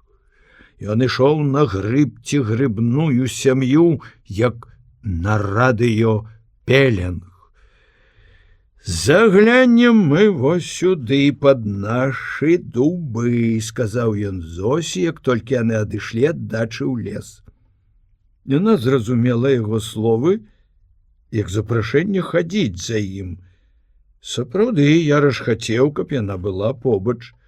Яна ішла крокаў за 10 ад яго, каля самага вогнішча, дзе яны палілі ўсё лета касцёр. На сцежцы пад дубам Яраш убачыў першы баравік. Нявопытны грыбнік ніколі не падумаў бы, што ён мог вырасці ў такім вытаптаным месцы. Баравік быў надзіва прыгожы, як знарок вырашчаны на паказ. На тоўстым белым корані крамяная, цяжкая на выгляд шляпка. Светлая бурштынавасць, што выцякала з-пад нізу, залаціла кромку, паступова цямнела і пераходзіла ў масляністы цёмна-карычневы колер. Толькі цераз самую макаўку праходзіла тоненькая пераламаная светлая палоска, а, мабыць, ляжала галінка. Яраш спыніўся за 2 крокі з выглядам чарадзея. Моўчкі пальцам паклікаў Зосю, сказаў: «Вось ён, бачыце?» Яна угледзела, здзівілася. «Ой!» і попросила, як маленькая: «Дайце я». «Толькі чур падразаць», – папярэдзіў ён. Яна прысела, асцярожна падрэзала, падняла яго і, любуючыся, засмяялася, ціха і радасна, зусім як дзіця. І Ярашу таксама зрабілася надзвычай хораша ад гэтай яе маленькай радасці. Ён азірнуўся навокал і адразу ўбачыў другі грыб, нахіліўся, падрэзаў, а во яшчэ адзін. Трэці, дык быццам сам падскочыў пад руку, а во яшчэ. Ах! Ужо зайздрасна ахнула Зося, яшчэ больш узрадавалася, калі нарэшце сама угледзела грыб. Падняла яго, показала. Глядзіце, які, як хлопчык. Сапраўды, баравічок быў маленькі і вясёлы, падобны на таго малога гарэзу, у якога заўсёды кепка ссунута на бок. Як хлопчык. Гэтыя словы запалі Ярашу ў памяць, і ён падумаў аб тым, што акрамя ўсяго іншага, гэтая немаладая ўжо жанчына не ведала радасці мацярынства.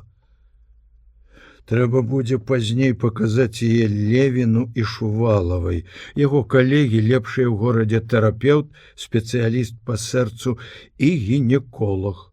Няхай скажуць, можна ёй радзіць. Ён падумаў гэта з бацькоўскім клопатам, як пра дарослую дачку, і даў ёй, як малой, як часта даваў Наташы, калі браў яе сабою ў лес, адной вытаптаць пятачок, на якім нарадзілася грыбная сям'я. Зося ўзяла яшчэ 3 ці 4 грыбы, далей Яраш, верны свайму метаду, рушыў проста, затрымліваючыся толькі ў тых мясцінах, дзе нейкая асаблівая інтуіцыя падказвала, тут будуць грыбы. І амаль не памыляўся. Зося ішла збоку за колькі крокаў, здаралася чамусьці так, што ёй усё часцей і часцей пачалі трапляць грыбы. Бадай больш, чым яму, Ярашу, ён пажартаваў. Дык вы грыбнічка? Недзе далёка ззаду гукнула Маша. Яраш пачакаў, што адкажа Зося. Яна не адказвала. Ён адгукнуўся жартаўліва, пісклявым жаночым голасам. Маша, не пазнаўшы, пачала клікаць настойліва. Ося! Тон міч! Яраш гукнуў сваім сапраўдным голасам, і дзяўчына змоўкла. Яны ішлі па прачышчаным бары. Месца тут уздоўж лугу узгоркавае. Магчыма, некалі ў дагістарычны перыяд у 100 разоў больш магутная рака намыла гэтыя высокія пясчаныя дзюны, на якіх пасля разумныя людзі пасадзілі лес. На грэбнях узгоркаў раслі адны сосны, не дужа старыя, роўныя, высокія, чыстыя, красуні адна в адну. Адвячоркавае сонца залаціла іх медныя ствалы, лёгкі вецер гойдаў гнуткія верхавіны, за якія, здавалася, чапляліся лёгкія хмары, што плылі на ўсход ад сонца насустрач ночы.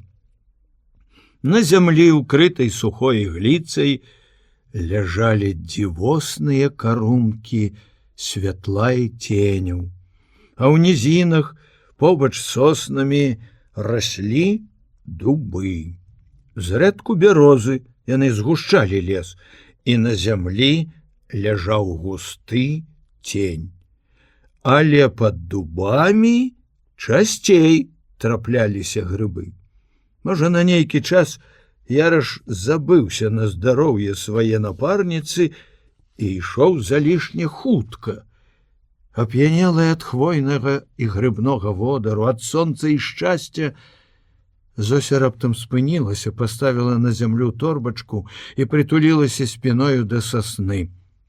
Антон Кузьміч занепакоіўся. Можа, ёй блага? Але яна заплюшчыла вочы і засмяялася, разводзячы вакол сябе рукамі. Грыбоў! Ой, колькі грыбоў! Гэты яе зусім дзіцячы смех, уяўленне і радасць, відаць, і сталі прычынай таго нечаканага ўчынку, які зрабіў Яраш. Ці, можа, яго ўласная радасць і залішняя дужасць? Яны стаялі перад самым крутым узгоркам. Сосны, агаляючы свае фантастычныя карэнні, здавалася, лезлі на самае неба. Можна было павярнуць назад, можна было абысці па нізіне, але Ярашу хацелася прабрацца напрасцяг, узлезці на гэтую лясную гару.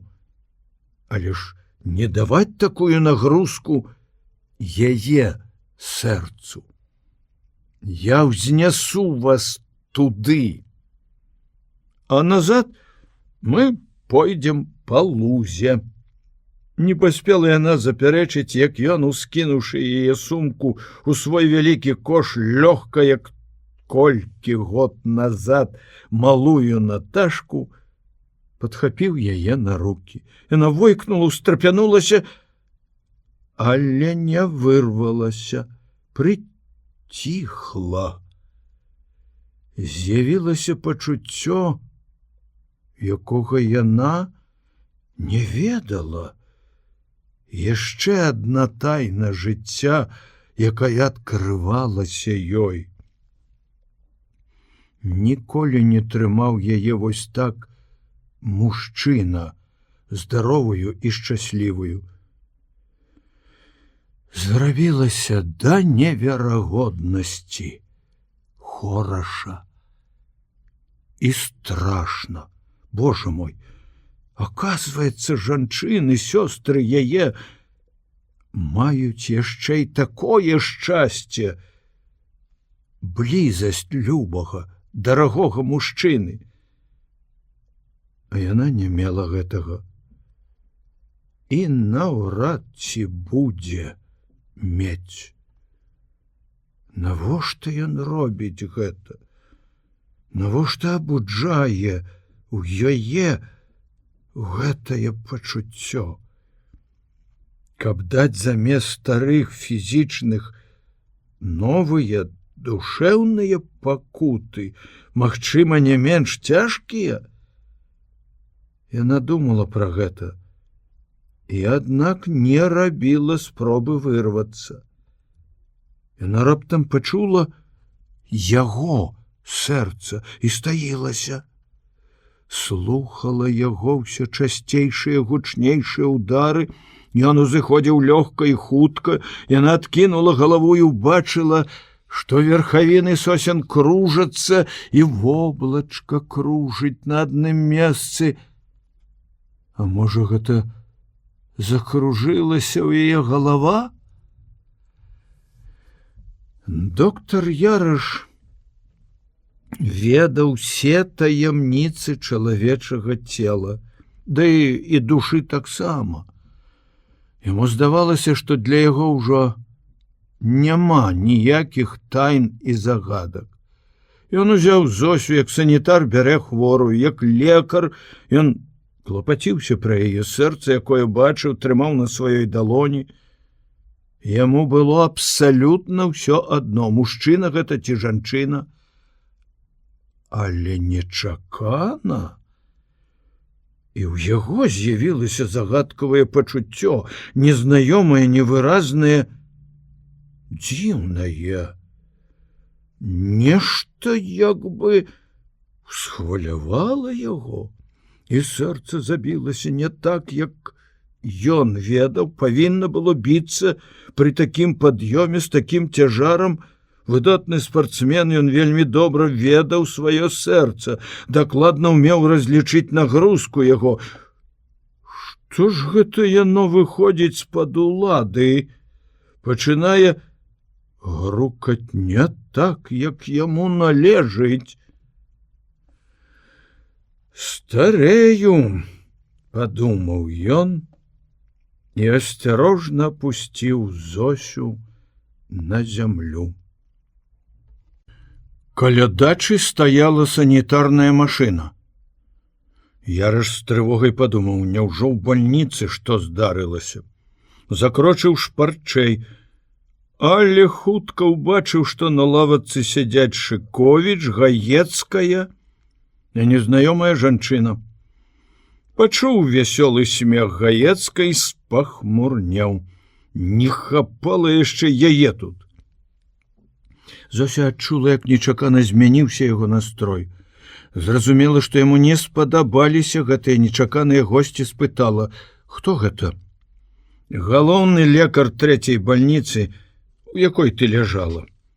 Напомніла гэтую прыгожую поўную жанчыну, якая часам абыходзіла палаты і рабіла разнос сёстрам і санітаркам. Настрой Яраша як бы перадаваўся ёй. Зося адчула сябе няёмка, быццам у нечым была вінаватая. Яраш сказаў: «Дурная баба і подлая».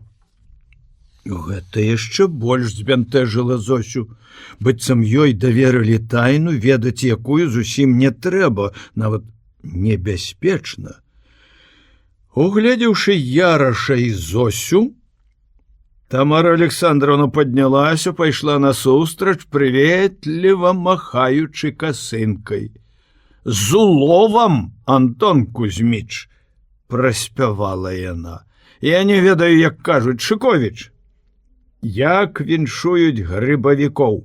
Са зборам, з падборам, з уловам?» Смяяліся яе сакавітыя вусны, выпешчаныя шчокі. То з'яўляліся, то знікалі сімпатычныя ямачкі на іх. А вочы халодныя, злосныя, разглядалі Зосю. І так нахабна, бесцырымонна, што Зосе здалося, раздзяваюць. І яна, зусім разгубленая, спалоханая і абураная, не пазнаёміўшыся, не прывітаўшыся, амаль у подбег кінулася да Машы, якая сядзела на ганку і перабірала грыбы. «Глядзі, колькі я знайшла баравікоў. А ты? О, з табой ні ў чым нельга зраўняцца». «Твая пацыентка?» – спытала Гаецкая ў Яраша. Гэта можна спытаць па-чалавечаму, прафесійна, як лекар у лекара. Яна хацела зрабіць выгляд, што пытае именно так, але Яраш бачыў, як яна працягвае глядзець у спіну Зосі і адчуў, што пачынае закіпаць. Ён сам баяўся свайго гневу, бо ведаў, што сарвацца яму, ды яшчэ перад жанчынамі, нельга, непрыстойна. Гаецкая працягнула яму руку, падвяла да лавачкі, пазнаёміла са сваёй сяброўкай. Гаварылі нейкія пустыя словы, смяяліся. «Гаспадары, запрашайце ў хату. Трэба ж абмыць вашы новыя вуглы», – сказала Тамара Александровна. Шыковіч сумеўся, паглядзеў на свайго хмурага сябра, можа ён што прапануе, і з жалем уздыхнуў.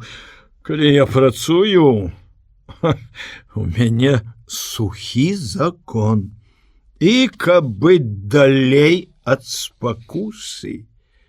Гаецкая зразумела: «А мы ў лес ездзім са сваім віном». «О, тады іншая справа, калі ласка, прашу». Галантна пакланіўся Кірыла, паказваючы на сваю палавіну дачы. Яраш падумаў, што Зося не сядзе за адзін стол з гэтай жанчынай. Ды і не жадае, каб яны сядзелі разам. Ды і ўвогуле не хапала яму яшчэ піць віно з Гаецкай у лесе на дачы. Ён сказаў, як адсек: «Мяне чакаюць дома». У Антона Кузьміча раўнівая жонка, як бы ў жарт сказала Тамара Александровна, але знарок так, каб пачулі Зося і Маша. Нічога не адказаўшы, не развітаўшыся, Яраш рушыў да Масквіча, завёў, рыўком пад'ехаў пад самы ганак, узняўшы пыл, быццам стварыўшы дымавую заслону. Зося першая хутенька ўскочыла на задняе сядзенне. З ветлівасці Яраш махнуў доктаркам рукой. Спытаў Кірыл: «Што перадаць тваім?» «Привязі заўтра масла і хлеба». Гаецкая, закусіўшы губу, злосна прыжмурыўшыся, доўга глядзела ўслед сіняму Масквічу. Не сяброўка спытала: «Ён заўсёды такі нелюдзімы?» «Бывае горшы», адказаў Шыковіч. Цяпер і ён узлаваўся на няпрошаных гасцей. Чорт іх прынёс. Каб не яны, яму, напэўна, ўдалося б угаварыць Антона пасядзець гадзінку. Маша засмажыла б грыбы, і яны разам павячэралі б і хораша пагутарылі б. Ён прачытаў бы ім раздзел, расказ Зосі. Што-нішто трэба ўдакладніць, а сядзець з гэтымі чужымі бабамі. Ай! Мала цікавасці, ніякай карысці для яго працы. Тамара Александровна спачатку збянтэжылася, калі яе всемагутная разведка ўстанавіла, хто тая жанчына, якую яна сустрэла з Ярашам каля дачы. Але разважыўшы, узрадавалася. Гэта яшчэ лепш. Бо акрамя ўсяго іншага, на галаву чалавека, які зрабіўся цяпер ёй ненавісны, падае яшчэ адзін цяжкі грэх — парушэнне лекарскай этыкі. Больш за 20 год яна песціла надзею, што ўрэшце ўсё-такі ачаруе гэтага ўпартага асілка. Уласна кажучы, у апошнія гады ёй не столькі хацелася ачараваць яго, закахаць, колькі проста пераможна взять націскам, прыступам. Это быў ужо своеасаблівы спартыўны азарт. Цяпер усё рушылася, надзея знікла назаўсёды. Жанчына шалела ад злосці. «Чакай, доктар Яраш, ты доўга будзеш помніць мяне». Забыты былі справы, хворыя, грыбы. Сама галоўны лекар і ўсё, яе даволі значнае акружэнне лёталі па горадзе ў пошуках звестак пра Зосю і Яраша. І вельмі хутка было выяснена ўсё. І тое, што яны, Яраш і дачка здрадніка Савіча, знаёмы яшчэ з часоў акупацыі, і тое, як Шыковіч і Яраш дамагаліся для гэтай жанчыны асобнай кватэры, як яны самі, вядомы хірург і пісьменнік, куплялі для яе мэблю, і нават якую суму кожны з іх зняў з ашчаднай кніжкі. І нарэшце тое, што яны збіраліся на кватэры ў Зосі учацвярых. Ну, гэта ўжо не проста сувязь аднаго жанатага мужчыны з незамужняй жанчынай. Тут значна большае групавое маральнае разлажэнне. І паляцела плётка з касмічнай хуткасцю. Каб Яраш і Шыковіч былі людзі звычайныя, вядомыя толькі ў сваіх калектывах, безумоўна, што ўсё гэта не выклікала б сенсацыі, але абодвух у горадзе добра ведалі, а таму ўсе праяўлялі да такой навіны незвычайную цікавасць. Адны злараднічалі, другія, галоўным чынам замужнія жанчыны, абураліся, трэція употай зайздросцілі. Галіна Адамаўна глянула на ручны гадзіннік і ўзрадавалася. Да канца рабочага дня заставаліся хвіліны. Яна сапраўды не любіла сваёй работы. Ёй больш падабаліся хатнія абавязкі, гатаваць смачныя абеды, кроіць і шыць. Яна была добрая гаспадыня, ласкавая маці і жонка.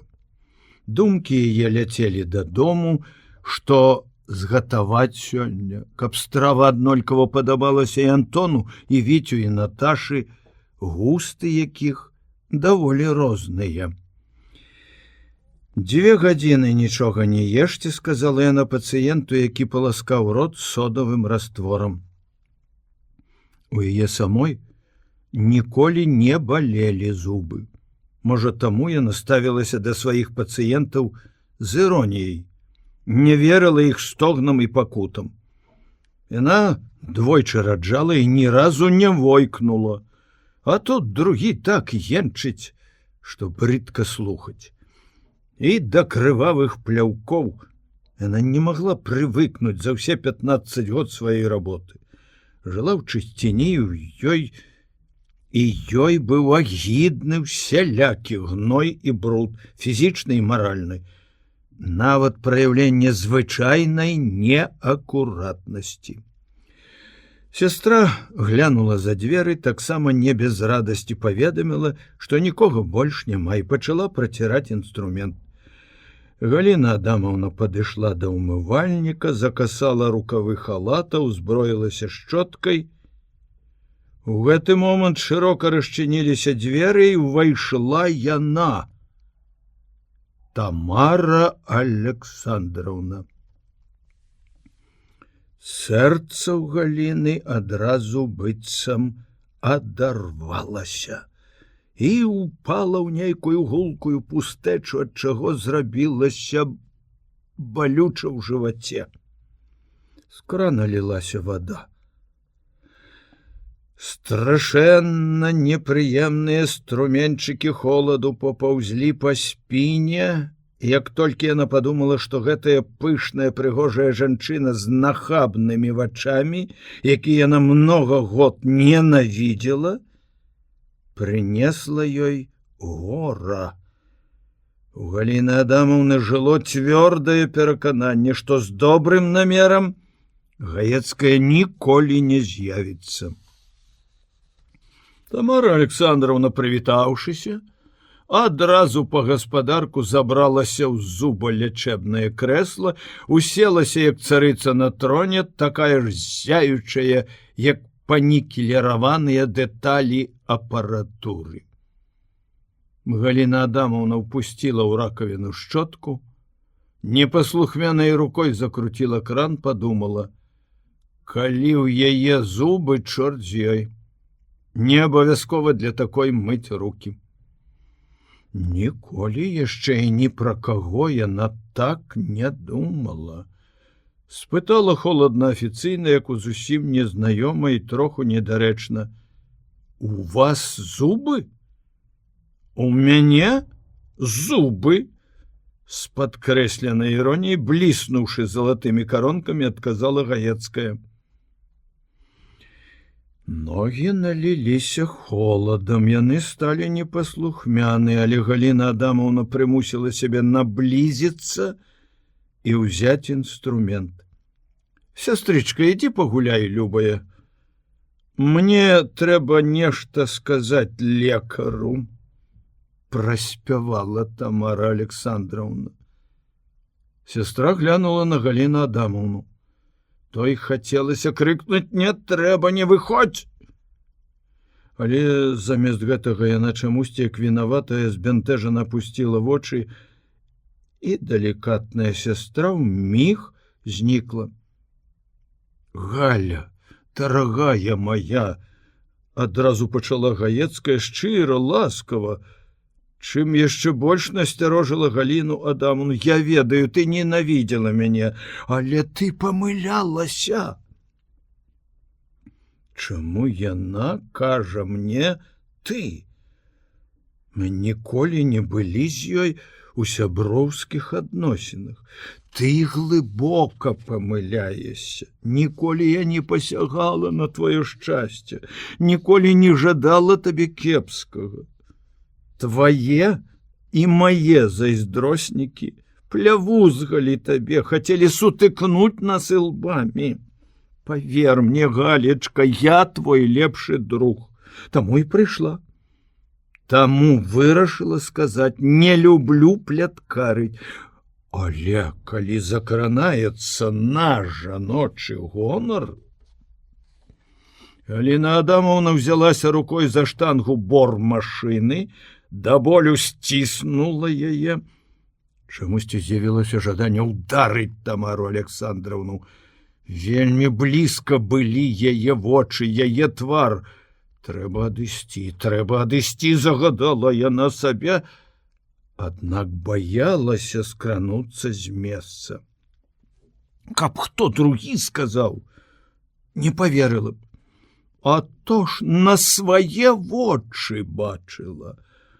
На дачы ваша і зразумела. Частыя госці яны там. Рыжая сястра і яна пацыентка яго. Можа, нічога і няма паміж імі. Але што падумаюць людзі? Гэта ж, ведаеш, хто? Дачка таго Савіча, здрадніка. Тамара Александровна спадзявалася, што жонка Яраша, пачуўшы такое пра мужа, якому Гаецкая гэта ведала, яна не верыла, кінецца в істэрыку, закрычыць, наробіць шуму, і яна, Тамара Александровна, пацешыць сваю душу такім відовішчам. Гэта будзе помста і за тое, што Галіна некалі перахапіла Антона і за яе шматгадовую нянавісць. Але Галіна Адамаўна маўчала, як скамянелая. Ніводная рыска не тузанулася на яе застылым твары. Не верыш? Спытаю людзей.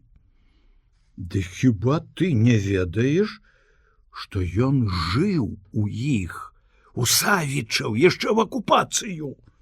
А ты спытай у яго, як ён са сваім неразлучным Шыковічам дамагаўся ёй кватэру, якую яны мэблю купілі за свае грошы. Абсталявалі кватэрку, дай-дай, все як мае быць, на французскі манер. Не верыш? Вся трагедыя заключалася ў тым, што Галіна Адамаўна верыла. Верыла ўсяму, кожнаму слову. Ад гэтага ў яе муцілася ў галаве. Быў момант, калі калыхнулася і адплыло крэсла, яна ўбачыла ажно 3 Тамары, якія зларадна скаліліся. Яна ўвесь час бачыла гэты зларадны скал, хоць выраз твару нечаканай госці быў увесь час спачувальны ці абуральна сур'ёзны. Нейкім 7-м ці 10-м пачуццём. Галіна Адамаўна здагадалася, чаму прыйшла гэтая жанчына. І ніводным рухам не выдала свайго гора, болю, пакуты. Выдала толькі старую нянавісць. Раптам працадзіла праз зубы: «Ідзі прач!» Гаецкая страпянулася. «Дурная! Прэч! Галина Адамовна з грукатам кінула на паднос лапатку і ўзяла востры пінцэт. З неўласцівай яе паўнаце рухавасцю Тамара Александровна шмыгнула з крэсла, ледь не паваліла бормашыну, толькі ў дзвярах зларадна крыкнула: «Што? Дажыла?» Антон Кузьміч адчыніў дзверы ўласнай кватэры і па беспарадку ў калідоры, па пахах, ці правільней кажучы, па тым, што не было іх, кухонных пахаў, здагадаўся, што нешта здарылася. Не нешта, а ён пэўна ведаў, што. Ён добра ведаў, што Гаецкая не змоўчыць. За гэтыя дні пасля іх сустрэчы ў лесе колькі разоў хацеў сам расказаць Галіне, каб папярэдзіць, і не здолеў. Не хапіла мужнасці. Не хапіла, бо ведаў, не паверыць, не зразумее, ці зразумее зусім інакш па-свойму, яшчэ горш, чым Гаецкая. Было брыдка і сорамна ад сваёй нерашучасці, боязі, але ён думаў пра дзяцей і ўпотай спадзяваўся, а можа, абыдзецца? Можа, Тамара зробіць нейкі другі ход? Між іншым, гэтая цікаўнасць, што ж усё-такі яна зробіць, была адной з прычын яго маўчання. Ён нават не расказаў Шыковічу. Урэшце ён мог бы заклікаць на дапамогу сябра і разважлівую спакойную Валентину Андреевну, якая неаднойчы ўжо тушыла ўспышкі Галінай хваравітай рэўнасці. Але ўсё гэта выйшла б так, што ён нібы апраўдваецца. Завошта? Ды нарэшце, ці варта надаваць гэтаму такое значэнне? Ён мае права падняцца вышэй ўсёй гэтай бытавой лухты, што атручвае жыццё і перашкаджае галоўнаму працы. У палітой капелюшы ён пайшоў у спальню. Галіна сядзела за швейнай машынай, халодная, непрыступная. Выгляд яе спалохаў яго. Такой яна не была ніколі. І ніколі так не паводзіла сябе. Каб у яго паляцела машына ці труму, это ўразіла б менш. Яна не шыла, але, відаць, спрабавала шыць. Заціснутая іголкай тканіна звісла на падлогу. Антон спыніўся пасярод пакоя, жонка не ўзняла вачэй. Што здарылася, Галя? Твар яе непрыгожа перасмыкаўся. Вы, Антон Кузьміч, не ведаеце, што здарылася? Спыталася яна. Галка, всё гэта лухта. Ах, лухта! Адкінула яна тканіну ў бок, выхапіла аднекуль з-пад яе ашчадную кніжку, падняла, падтрасаючы. І гэта лухта. Шчодра, доктар Яраш, аплачваеш палюбоўніцу. Але не думаем, што мне шкада тваіх грошай. На! Яна шыбнула кніжку яму пад ногі. Пры ўсёй яе рэўнасці жонка рэдка кантралявала яго расходы. Ён часта пазычаў буйныя сумы калегам, некаторыя з іх не вярталі гадамі. Галіна, даволі абыякавая да грошай, забывалася пра такія пазыкі, а калі часам і патрабавала справаздачы, то заўсёды ў добрым настроі, абмяркоўваючы чарговую буйную пакупку. А цяпер праверыла ўсё. Ён, Яраш, нават не падумаў, што Гаецкая разведае і выкарыстае ўсё. Яго кінула ў пот ад прачування цяжкасцей на шляху да прымірэння. Колькі прыйдзецца патраціць энергіі, ён кінуў паліто на ложак, зрабіў крок да жонкі, яна ведала яго прыём, абняць, схапіць на рукі, цалаваць, і яна, слабая жанчына, сціхала, даравала яму, але цяпер не. Я табе ўсё растлумачу, Галка, выслухай толькі, не падыходзь. Яна ўзброілася нажніцамі, але тут жа сшыбнула іх на столік. Не трэба мне ніякіх тлумачэнняў. Усё. Цяпер я не буду ні крычаць, ні плакаць. Мы чужыя. Ты абсталяваў сабе новую кватэру. Ідзі туды. Не пойдзеш ты? Я ніводнага дня, ніводнай хвіліны не буду тут всё. Яна вымаўляла гэтыя ўсё, быццам ставіла кропкі. Яраш зразумеў, што гэта больш, чым нервовая ўспышка, гэта цвярозы намер. І не ведаў, з якога боку падступіцца, каб разбурыць такое яе рашэнне. Ён спыніўся, паглядзеў на яе ласкава, з жалем, дакорліва паківаў галавой. Дурніца, дурніца. Яна не вытрымала яго позірку, закрыла твар рукамі, перасмыкнулася ўся. Заціскаючы рыданне, сказала праз далоні глуха чужым далёкім голасам: Божа мой!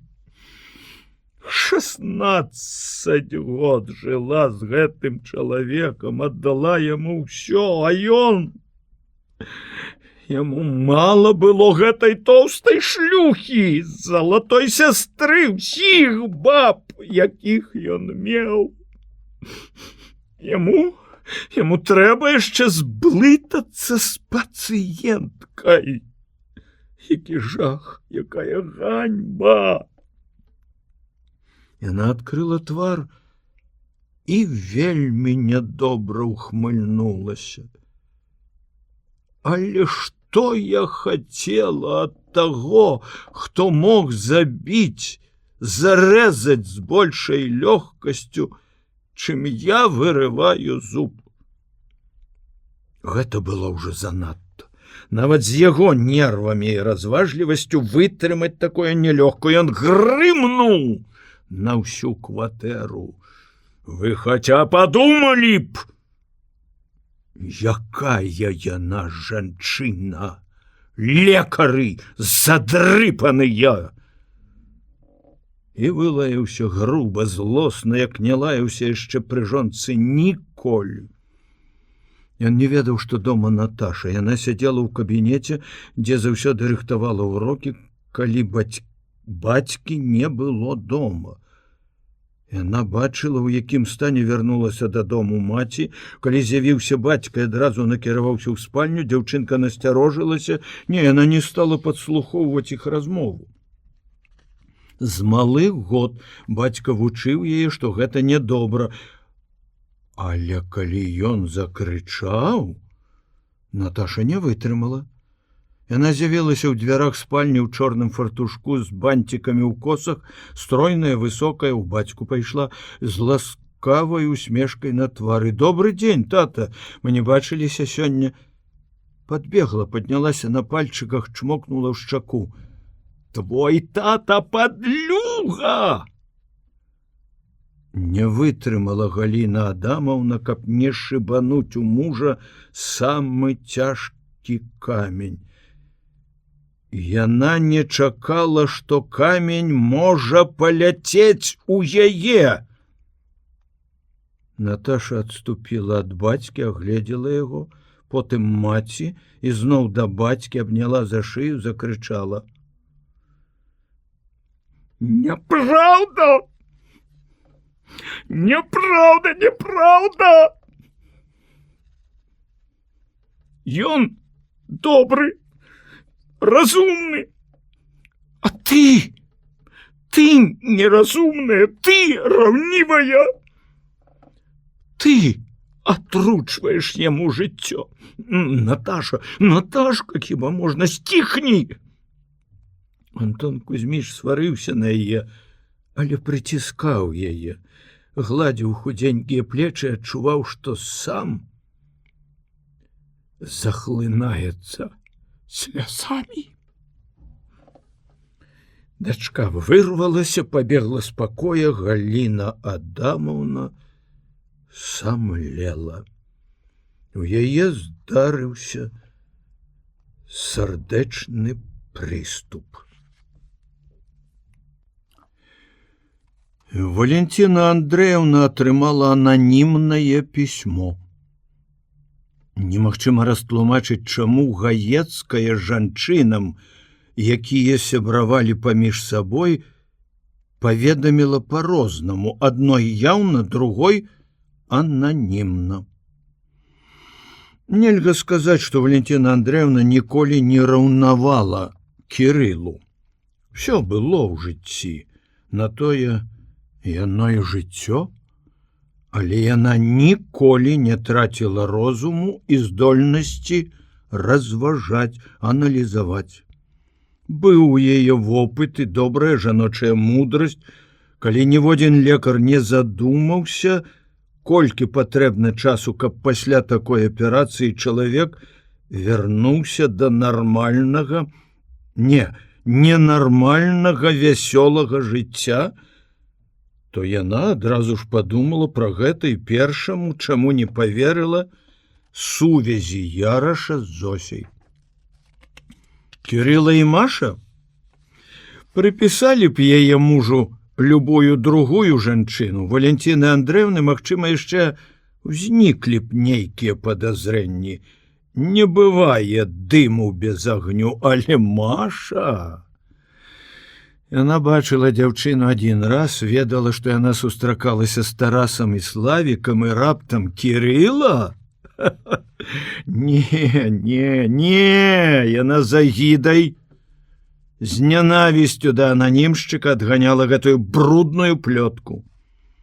Яна полюбіла Машу, поверыла ў яе розум, у яе дзявочую сумленнасць і чысціню, інтуітыўна, чуццём педагога адчувала, што такая натура ніколі не зробіць подласці.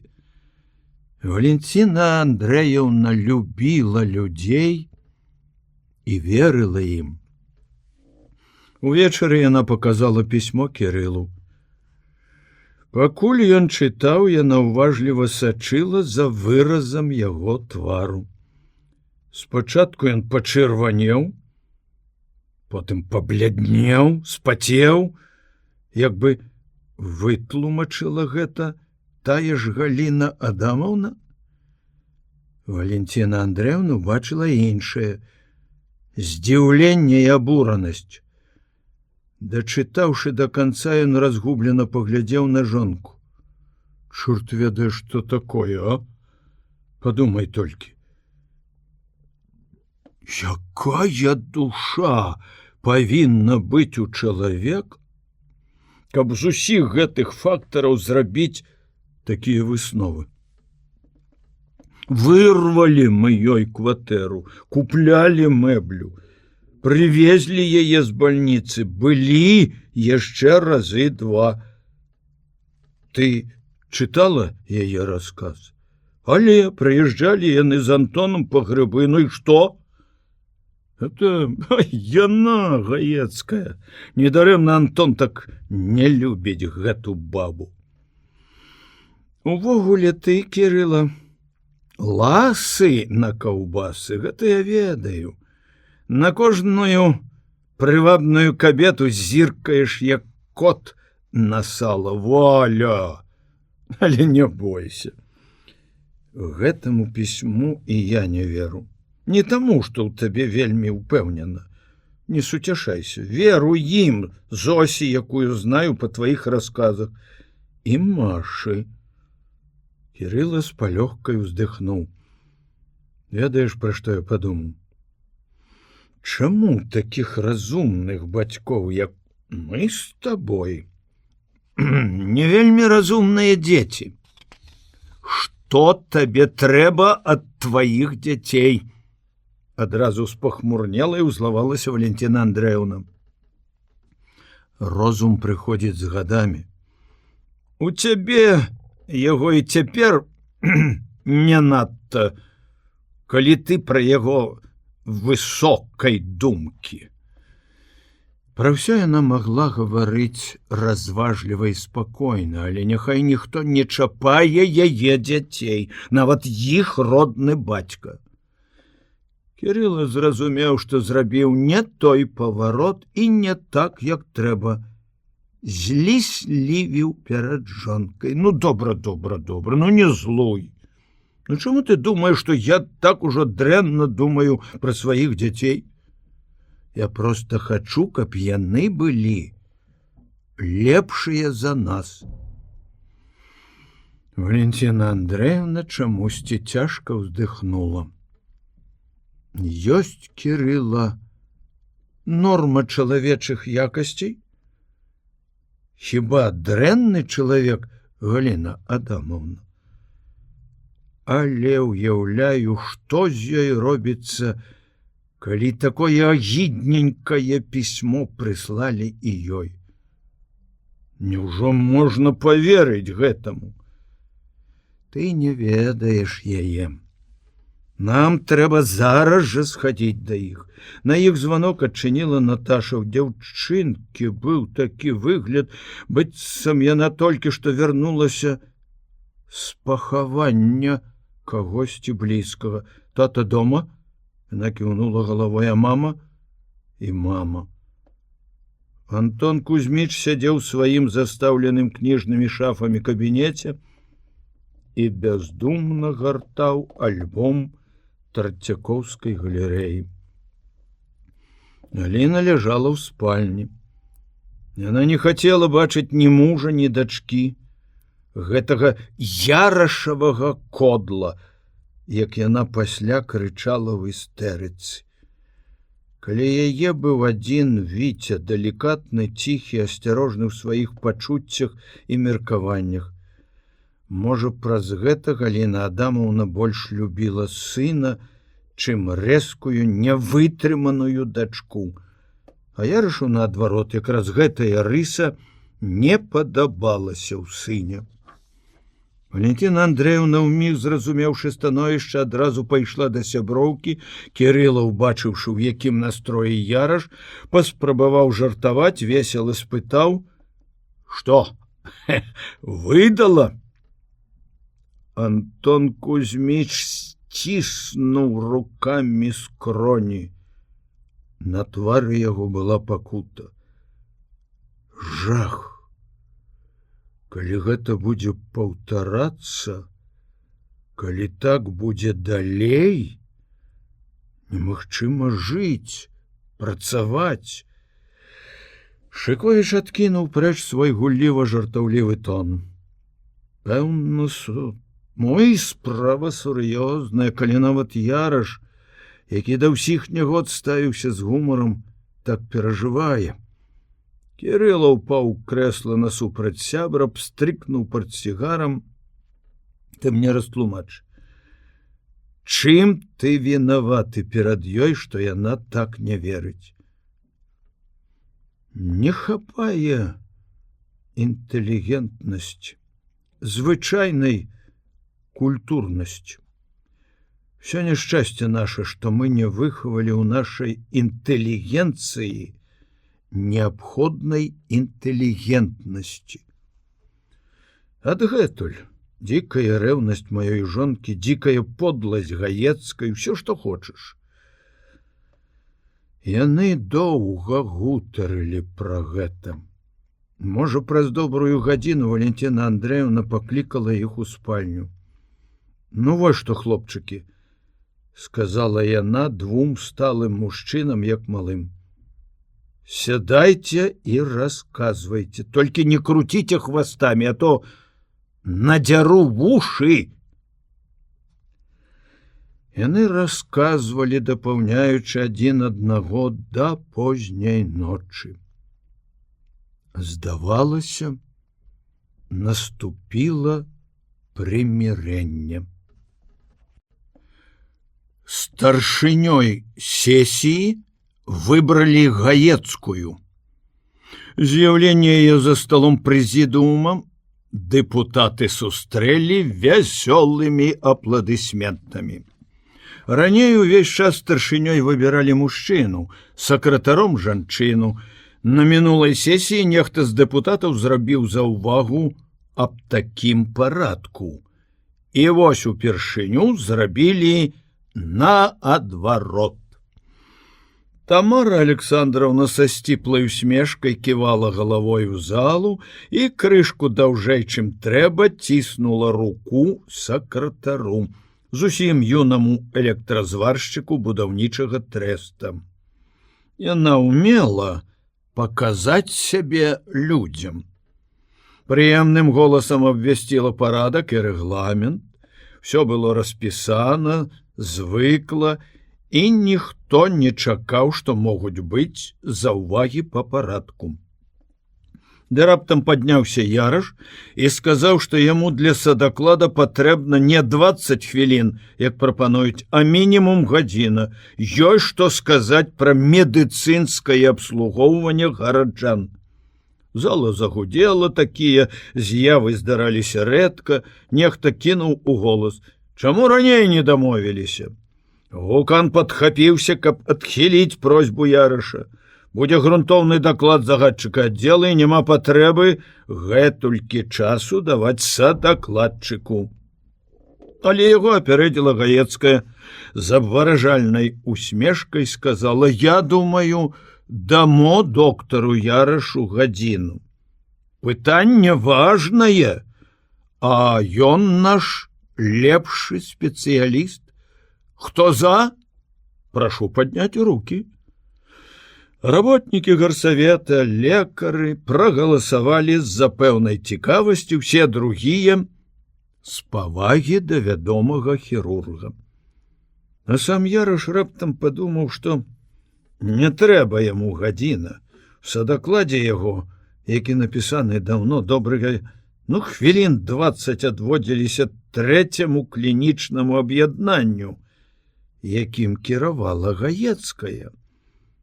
Як будзе вытлумачана цяпер такая жорсткая крытыка яе дзейнасці? Яшчэ да пачатку сесіі, па тым, як віталіся з ім знаёмыя, ён зразумеў, што царыца Тамара не абмежавалася яго жонкай і жонкай Шыковіча. Кругі ад яе плёткі каменя шырока расходзяцца. Што рабіць? Майстар у сваёй справе? Яраш быў не надта вопытны ў выступленнях. Шкада, што няма побач Кірылы, той добра ведае псіхалогію сходаў. Але хітрун з'явіўся па зубаскалю з дзяўчатамі, якія рэгістравалі дэпутатаў, атрымаў блакнот і карандаш і знік. У яго прынцып: на ўсіх пасяджэннях не перасядзіш, усіх дакладаў не пераслухаеш. Праўда, на яго Ярашаў садаклад абяцаў прыйсці. Пакуль загадчык аддзела аховы здароўя да нуднасці аднатонна чытаў свой даклад, Яраш безлітасна перакрэсліваў, выпраўляў свой. Пасля даклада патрабавалі перапынку. Гукан і Тарасаў селі ў буфеце за адзін столік. «Што, Семён Парфёнович, знішчым па парасяці?» «Бачыш, як заліты», — весела прапанаваў Тарасаў. «Не, я кефірчык». «Баішся холестерину?» Моя дачка кажа: «Холерастерин». А я не баюся ніякай халеры. В твае гады і я нічога не баяўся. Але нічагусенькі, як бы здзівіўся Сергей Сергеевич, пасылаючы ў рот ладны кавалак парасяціны. А я дык усё жыццё каго-небудзь, чаго-небудзь баяўся. Малы бацькі, у мяне суровы бацька, у арміі камандзіра. Калі ранілі, ведаеш, як я баяўся, каб гэтыя скулапы не адхапілі нагі. Гукан, слухаючы, стухаў кулаком па дне бутэлькі, каб выліць захаладзелы кефір. Бачыў, якія анархічныя замашкі у Яраша, раптам перапыніў ён сакратара і так трасянуў бутэльку, што кефір плёхнуўся цераз край шклянкі на стол. Адразу падскочыла афіцыянтка, каб выцерці. Чаму анархічныя? А калі яму сапраўды ёсць што сказаць? Ах, гэтыя мне свяцілы! Семён Парфёнович разрэзаў лімон, выціснуў палавіну ў шклянку з кефірам. Моцна ты вітамінізуешся, усміхнуўся Тарасаў. Старшыня гарсавета азірнуўся, нахіліўся над сталом, спытаў паўшэптам: чуў пра яго інтымнае жыццё? Але Тарасаў чуў. Нават яго жонка, работніца бібліятэкі, прынесла дадому гэтую навіну. Спачатку ён паверыў, што ж усё можа быць, такому мужчыну, як Яраш, любая в абдымкі кінецца. Ён не любіў падобных гісторый, асабліва калі справа даходзіла да партыйнага разгляду. А таму злаваўся на Яраша, яшчэ яго не хапала туды ж. Але калі пра гэта пачалі гаварыць многія другія, сакратар адчуў, што тут нешта не так, што нехта стараецца, каб плётка разышлася па горадзе. Хто? І з якой мэтай? Хацелася яму даведацца, таму ён насцярожыўся, калі пра гэта загаварыў і гукант. Старая любоў з дачкой Савіча. Адкуль цягнецца, а? Цяпер ты можаш зразумець прынцыповую падаплёку артыкула Шыковіча? Тарасаў чытаў ужо другі варыянт артыкула, дапоўнены расказам Зосі. Шыковіч прыходзіў раіцца з ім. Усе факты, на яго думку, заслугоўвалі самай сур'ёзнай увагі, хоць для публікацыі патрабаваліся дадатковыя даследаванні. А тут выяўляецца, вунь як паварочваюць, вунь да чаго зводзяць. Дагэтуль ён ставіўся да старшыні даволі прыязна. Хоць бачыў, разумеў яго слабасці і памылкі, частка з якіх ішла ад яго асабістых чалавечых якасцей, другая ад пэўнага часу, калі ён выхоўваўся як кіраўнік. Ён дараваў гукану шмат якія слабасці і памылкі. Ідэальных людзей мала, але ад гэтых гуканавых слоў яго скаланула. Тарасаў раптам убачыў, адчуў, зразумеў, чалавек гэты варожы яму па духу, па складу думак, па адносінах да людзей, па ўсім. І нельга яму паблажліва дараваць, яго трэба безлітасна выкрываць. Сергей Сергеевич сказаў спакойна, але з гнеўнай непрымірымасцю: ох, якой радасцю! Ты зрабіў бы іх правакатарамі і агентамі гестапа, ўсіх, нават Шыковіча, які быў у арміі. Гукан паперхнуўся кефірам. А ў гэты момант Яраш у фае палаца раіўся з Кірылам, які выканаў сваё абяцанне, з'явіўся паслухацца даклад сябра. Антон Кузьміч выказаў сваю поясь, каб калегі не палічылі яго крытыку Гаецкай за акт помсты. Ён не хацеў бы змешваць асабістага з грамадскім. Шыковіч, які гадзіну гуляў па парку, любаваўся залатой восенню і абдумаў цікавы кампазіцыйны ход для наступнага раздзела сваёй кнігі пра падполле. Быў бадзёрым і ўзнёслым настроі. Ён бачыў, што Яраш хвалюецца, і як бы радаваўся гэтаму, хоць раз угледзець сябра ў хваляванні. Кірыла слухаў яго з іранічнай усмешкай, перапыніў нечакана для Яраша, сказаў з вясёлай жорсткасцю: «По-мойму, ты робішся талстоўцам».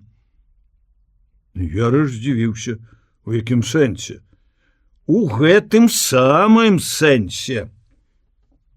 «Ты мяне здзіўляеш, падпольшчык, дыверсант Яраш. Навука яўна псуе цябе. Ты той прыклад, калі інтэлігентнасці замнога, а гэта таксама шкодна».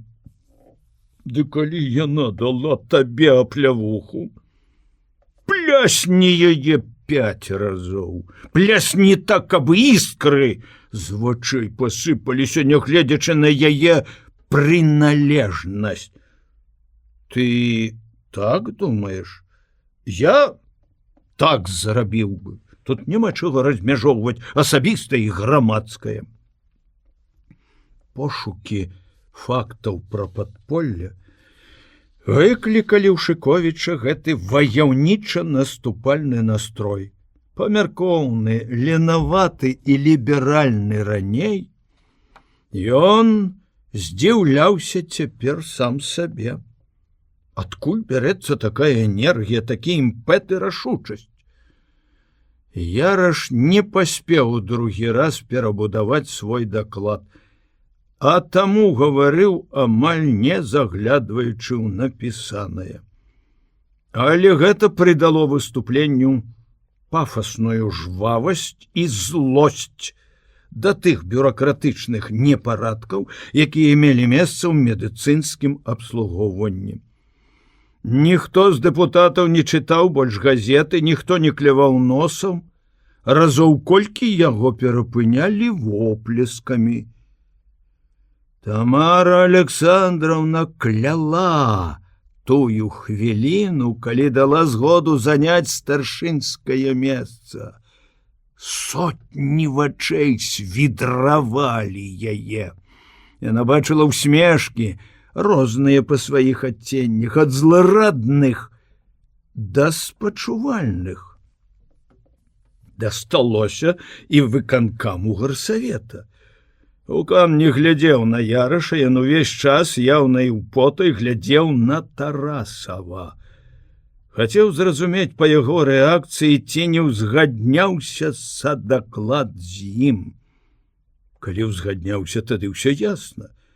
Але было падобна, што многія факты сакратар гаркама чуе ўпершыню. Гэта трохі супакойвала Семёна Парфёновича. Расчырванелая, узрушаная Гаецкая ў наступны перапынак злавіла Яраша ў фае. Сказала ехідна, але зноў-такі дэманструючы перад людзьмі сваю блізасць з ім. Ведаеш, Антон, прымаўку? Смяецца той, хто смяецца апошні. Уяві сабе, Томачка, што ведаю, засмяяўся Яраш. Гукану гаркам даручыў прысутнічаць на станкабудаўнічым заводзе. Мітынг адбыўся ў апошні дзень з'езда. Заводскі двор, мора замасленых кепак, палінялых касынак, трыбуна, грузавік з адкінутымі бартамі была абстаўлена ў глыбіні двара. Рашэнне 20-го з'езда аб кульце Гукан прыняў параўнаўча спакойна. Была кароткая разгубленасць, але ні ў якім разе не спалох. Магчыма, усе іншыя пачуцці перамагла тады сенсацыйная цікаўнасць. За 5 год умацавалася перакананасць у тым, што культ сапраўды прынёс шкоду. І ён, Гукан, зусім шчыра гаварыў пра гэта ў сваіх дакладах і выступленнях. І здавалася яму, гэтак жа шчыра змагаўся за адраджэнне ленінскіх норм кіраўніцтва і жыцця. Рашэнне гэтага 22-го з'езда ён таксама прыняў як заканамерную з'яву. Але калі на мітынгу першы ж пасля сакратара парткама Тарас Ганчароў нечакана прапанаваў знесці заводскі помнік, Семён Парфёнович неяк балюча скалануўся і спалохаўся. Не так даўно ён адкрываў гэты помнік. Ведаючы, што Ганчароў прыёмны сын Яраша, ён адразу падумаў: адна хеўра, анархісты. Яму варта было выступіць, ён не выступіў, не ведаў, што сказаць. Адпусціўшы машыну, пайшоў пехатой па вуліцах, якія забудоўваліся пад яго кіраўніцтвам. Ён падумаў пра гэта, што амаль увесь новы горад будаваўся пры яго ўдзеле, пад яго кіраўніцтвам. Ён заўсёды адчуваў сябе гаспадаром горада. Это надавала яму упэўненасці, сілы. І раптам цяпер адчуў, што ніякі ён не гаспадар тут. Але ад гэтага адчування яму зрабілася страшна. Упершыню ён не радаваўся рашэнням партыі. А ён жа заўсёды лічыў сябе самым верным яе сынам. Што ж здарылася, Семён Парфёнович? Што змянілася? Вось ад гэтага яму сапраўды стала страшна, аж кінула ў пот, хоць апошні кастрычніцкі дзень быў ужо амаль па-зімоваму халодны. Ён падумаў пра Шыковіча і Яраша. Падумаў неяк зусім інакш, чым думаў дагэтуль, без сувязі з гісторыяй, якую расказала Гаецкая, з учынкам Славіка, выступленнем Тараса. Ён пазайздросціў ім.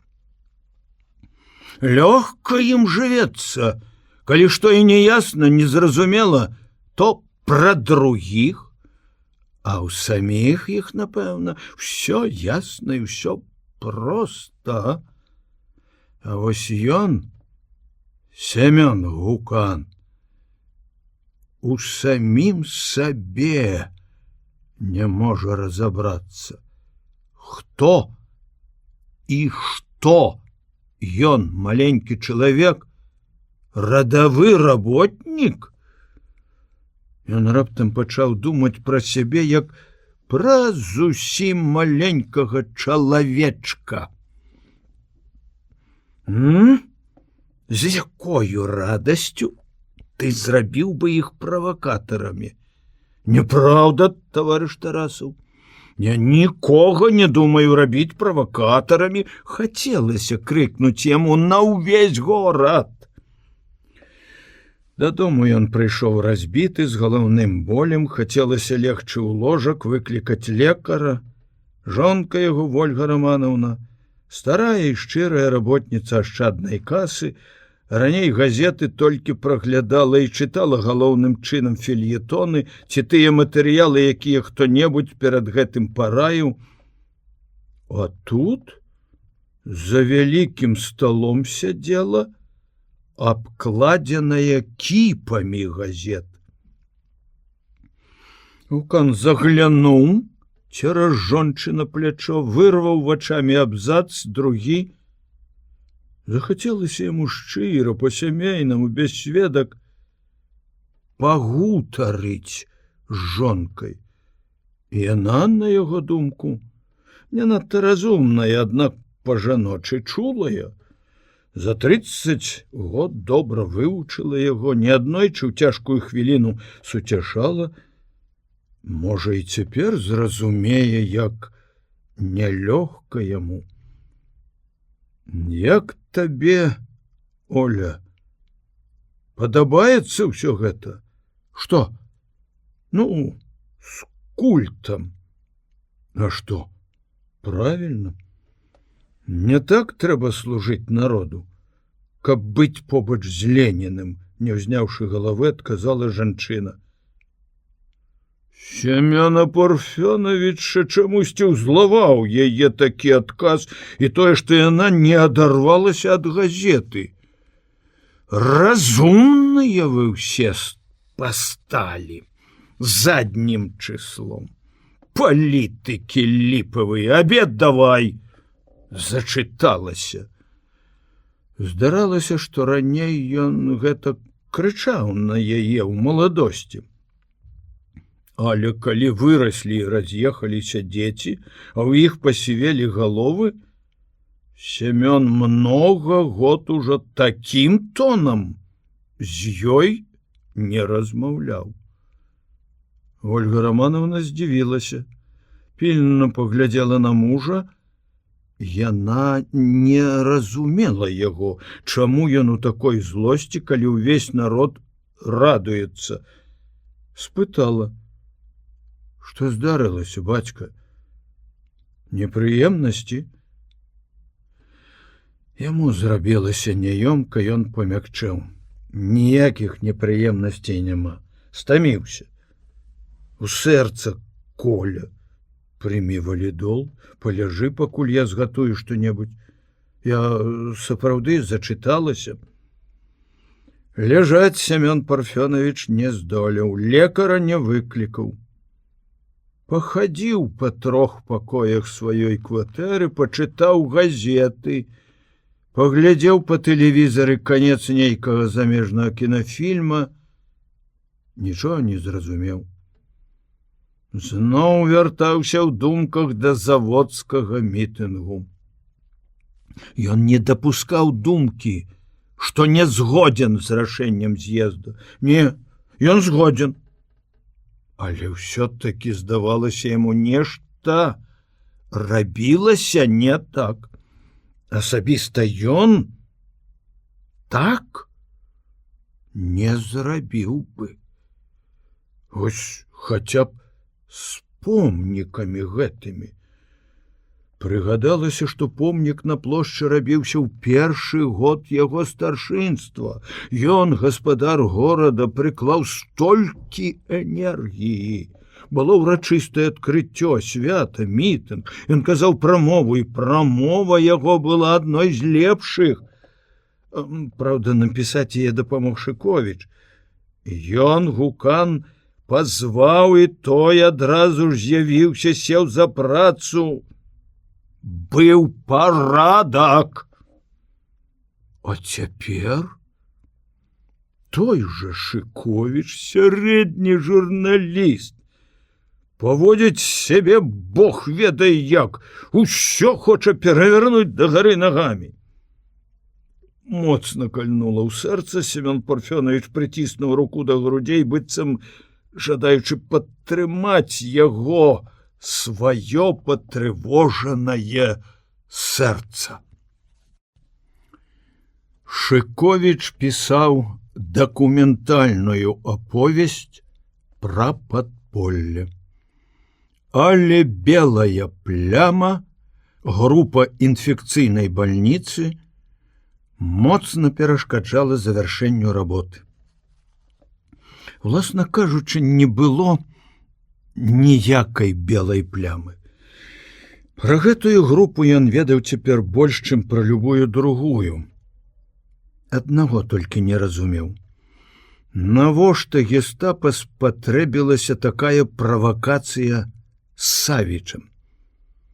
Гэтага не разумелі многія, выказвалі сумненні. Яны злавалі Кірылу, жыве яшчэ недавер да людзей. Хіба жывыя людзі, Суходол, Зося, не самыя лепшыя дакументы? Праўда, ніхто, акрамя хіба Гукана і Рагойшы, так адкрыта не паказваў, што не верыць іх расказам. Аднак недзе паміж радкамі выказванняў самых аб'ектыўных і шчырых людзей Шыковіч чытаў усё-такі Зося дачка, Суходол нейкая лекарка, да таго ж не такая ўжо актыўная падпольшчыца, старая жанчына, якая з-за склерозу і даўнасці магла шмат што наблытаць. Урэшце сам даследчык зразумеў, што не хапае яму той нітачкі, знайшоўшы якую можна разблытаць увесь клубок. Тут трэба было або шукаць гэтых кончыкаў ніткі, або секчы Гордіяў вузел. Ён шукаў настойліва, упарта, ездзіў у цэнтральны партызанскі архіў, доўга сядзеў там, выкарыстаўшы свой адпачынак, шукаў падпольшчыкаў. Ох, каб яму далі магчымасць апублікаваць артыкул. Тады людзі, безумоўна, прыйшлі б самі. Тарасаў абяцаў, але ўсё чамусьці адцягваў. Шыковіч у адным памыляўся. Яму здавалася, што ўсёй гэтай справай па-сапраўднаму займаецца адзін ён. Ды яшчэ Яраш, і ўсё. Ён не думаў, што падполлем займаюцца многія людзі па розных лініях, у розных аспектах. Яго пошукі, магчыма, толькі з'явіліся тым каталізатарам, які паскорыў рэакцыю. Неўзабаве ён зразумеў гэта. У лістападзе ўжо, калі за акном лёталі белыя мухі, пазваніў Сербановскі. Кірыла даўно не бачыўся з капітанам і ўжо амаль страціў надзею, што той можа нечым памагчы яму. Сербановскі прасіў зайсці да яго заўтра. А сёння нельга? З нецярплівасцю спытаў Шыковіч. Не заўтра, в 11. Капітан за гэты час зрабіўся маёрам, вырас, але, здавалася, яшчэ больш схудзеў. Глыбей запалі вочы і як бы пабольшалі вушы. Адтапырыліся наперад, быццам чалавек насцярожана услухоўваўся падманную цішыню. Вітаючыся, Шыковіч адчуў мазалі на яго далоні, успомніў пра хворую жонку і пашкадаваў гэтага засяроджанага і, відаць, упартага ў любой працы чалавека. Але Сербановскі нечакана выявіў даволі бадзёры настрой, добрую, амаль сяброўскую прыязнасць. Што маем новае, Кірыла Васильевич? Па групе чыгуначнікаў знайшоў гару новых дакументаў. Па групе Савіча Шыковіч развёў рукамі. Акрамя ўсяго іншага, гэтыя людзі здорава ўмелі маўчаць. Але, згадзіўся чэкіст, не дзеля ўласнай славы яны змагаліся і не думалі, што нам з вами прыйдзецца не спаць начамі, каб даследаваць іх дзейнасць. Не спыняючы размовы, маёр набраў нумар тэлефона, коротка загадаў: «Арыштаванага Дымара, да мяне». Шыковіч устрапянуўся. «Што-небудзь новае?» «Зараз пабачыце і пачуеце», — усміхнуўся Сербановскі. Падняўся за стола, пацягнуўся, падышоў да акна, адчыніў фортачку. «Як ваш сябра Яраш жыве?» Шыковіч насцярожыўся. Ці не дайшла і сюды, у гэты старажытны будынак, плётка пра сувязь Антона з Зосей? Адказаў жартам: рэжа людзей без літасці. Мне Вагін расказваў. Здорова ён выступіў на сесіі, малайчына. Але прыйшлося каму-нікаму пачухацца. Пастукалі ў дзверы. «Заходзьце!» — крыкнуў Сербановскі. Хутка ўзяў ад сцяны крэсла, паставіў на вугал стала з таго боку, дзе сядзеў сам, кіўнуў Шыковічы: «Сюды, калі ласка». Кірыла хутка перасеў.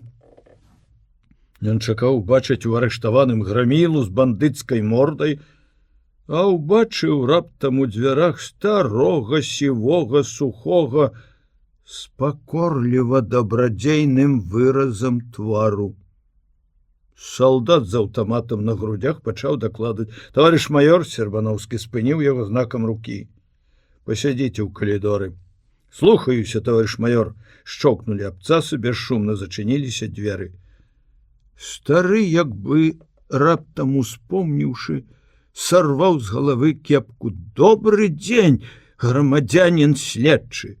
«Добры дзень», — адказаў Сербановскі, як быццам і ветліва, але Шыковіч адразу адчуў знявагу і агіду у яго голасе.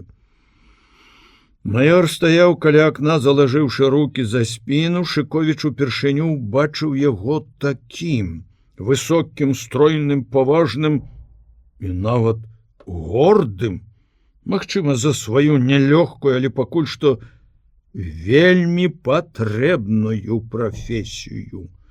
Ва всякім разе ў гэты момант ён зусім быў не падобны на таго сутулага са змораным тварам капітана, якога Шыковіч некалі сустракаў на вуліцы і чамусьці не ўзлюбіў завочна, пакуль не пазнаёміўся, не пачаў разам працаваць. «Сядайце», — паказаў Сербановскі арыштаванаму на крэсла, што стаяла амаль пасярод пакоя. Стары цяжка ўздыхнуў, сеў. Майор прайшоў міма яго, зайшоў з другога боку стала на сваё месца. «Няўжо гэта дзядуля? Сур'ёзны злачынца», — думаў Шыковіч, разглядаючы арыштаванага. Такі бяскрыўдны твар, тонкія кісці, пальцы рук, як у музыкі. Няўжо з інтэлігентаў?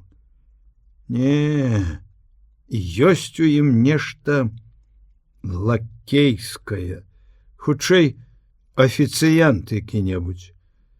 Сумеў агледзець мяне так, каб не сустрэцца позіркамі. Ацаніў касцюм. Сапраўды, сівы дзядуля прыкінуў па адзенню, хто гэты другі, цывільны ці пераапрануты чэкіст. Пазнаваць людзей па вопратцы ён умеў добра. «Грамадзянін», — Сербановскі як бы забыўся прозвішча і заглянуў паперы. «Дымар, Сокалаў, Беразоўскі». Я ўсё забываю, якое з гэтых прозвішчаў ваша сапраўднае. «Ну, Дымар, Дымар, Дымар!» раздражнёно праскрипеў стары. Сербановскі вскінуў галаву, сказаў: «Я прашу вас спакайней».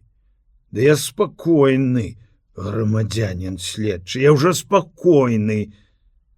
І раптам скіс, згорбіўся арыштаваны, нахіліўся, кранаючыся кепкай падлогі. «Чым вы займаліся да вайны, Дымар?» «Рабіў закройшчыкам у атэлье.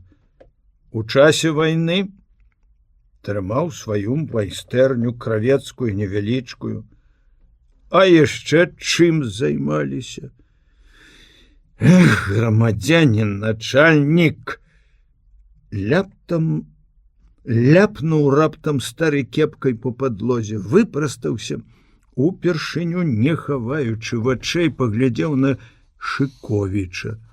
«Не абрыдла вам цягнуць адно і тое ж па 10 разоў. Адказвайце на пытанні». «Ну, выконваў некаторыя заданні паліцыі», — адказаў Дымар. «Чые яшчэ заданні выконвалі?» У СД не служыў, крыкнуў арыштаваны. Чаго не было, таго не было. Я ўсё вам сказаў.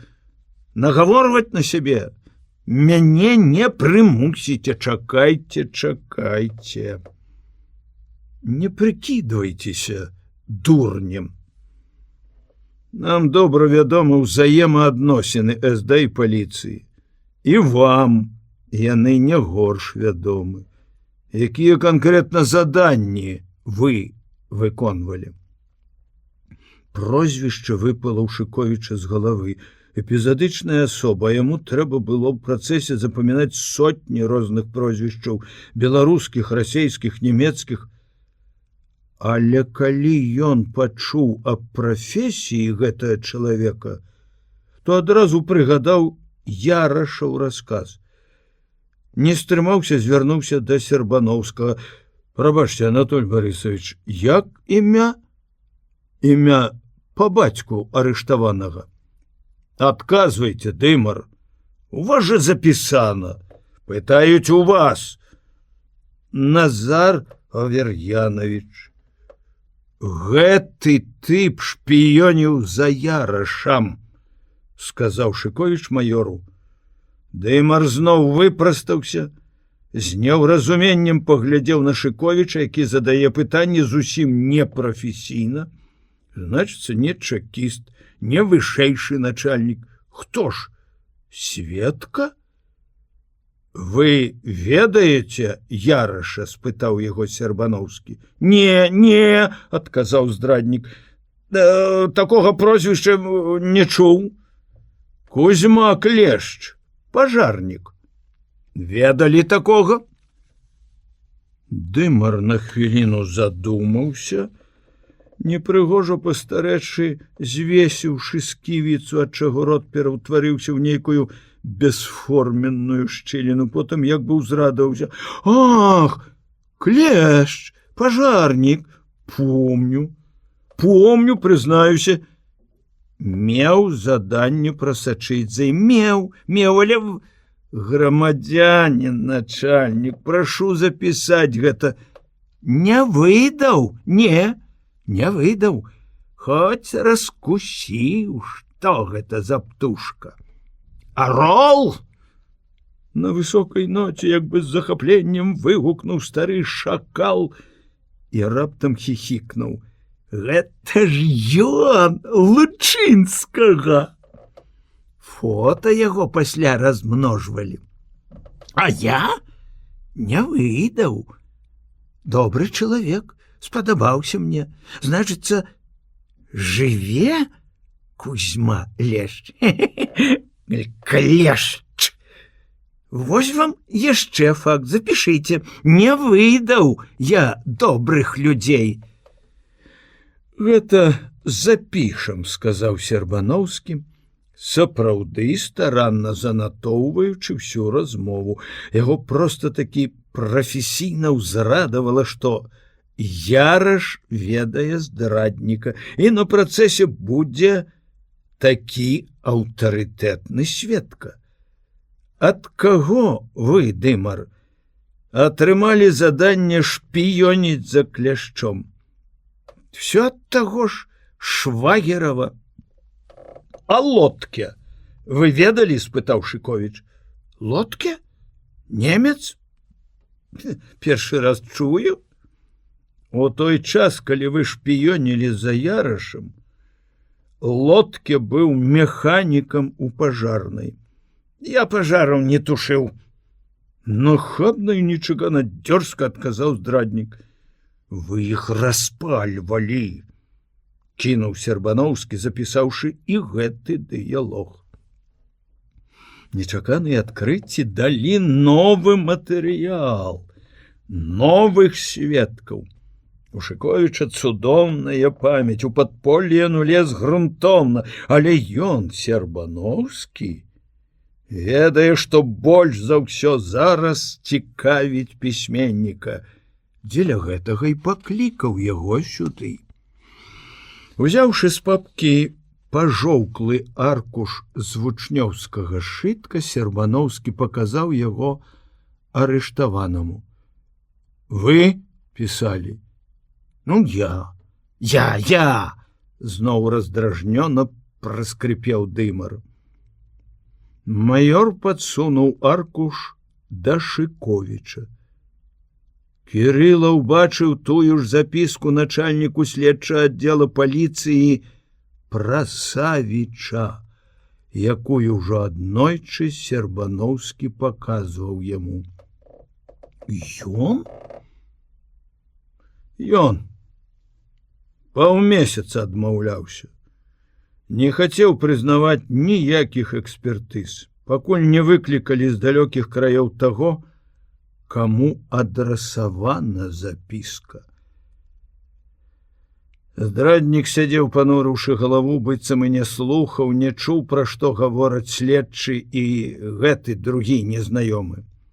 Грамадзянін Дымар, што вы можете сказаць пра доктара Савіча? Што я могу сказаць пра Сцяпана Андрэевіча Савіча? Ён па-жаночы гаротна схіліў сваю маленькую сівую галаву на бок, паківаў ёй. Я могу толькі сказаць, што гэта быў залаты чалавек. Я 15 гадоў шыў яму касцюмы і паліто. Прымяраў на даму. І заўсёды выходзіў з гэтага дома начаставаны вось так. Дымар правёў далоняй па шыі. Дзіўна мяняліся інтанацыі яго голасу.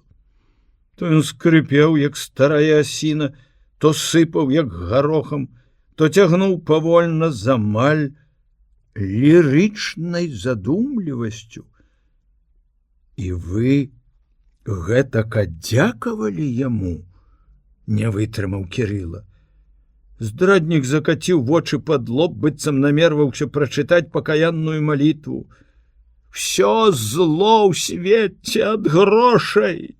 Хацеў выбіцца ў людзі. Ён цяжка ўздыхнуў. На смерці другіх?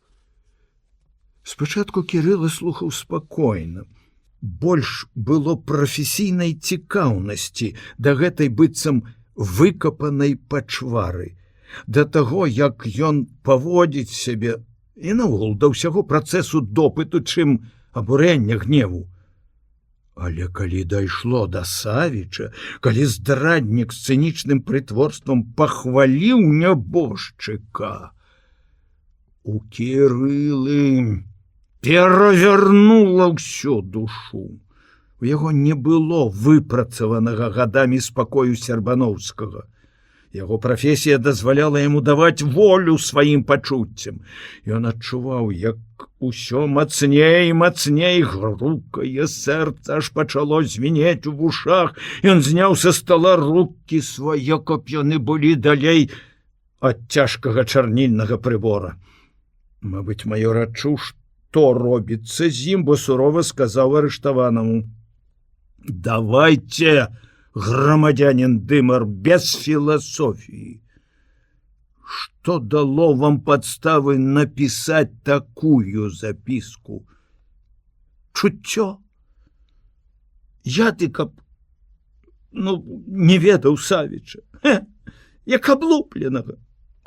Я ніколі не верыў, што ён шчыра служыць немцам. Ён заказаў мяне касцюм. Я на прымерках пачаў мацаць, чым жа ён дыша. Даверліва расказаў яму пра зверствы гітлераўцаў. А ён кажа: мы самі вінаваты. І супраць партызан нешта сказаў.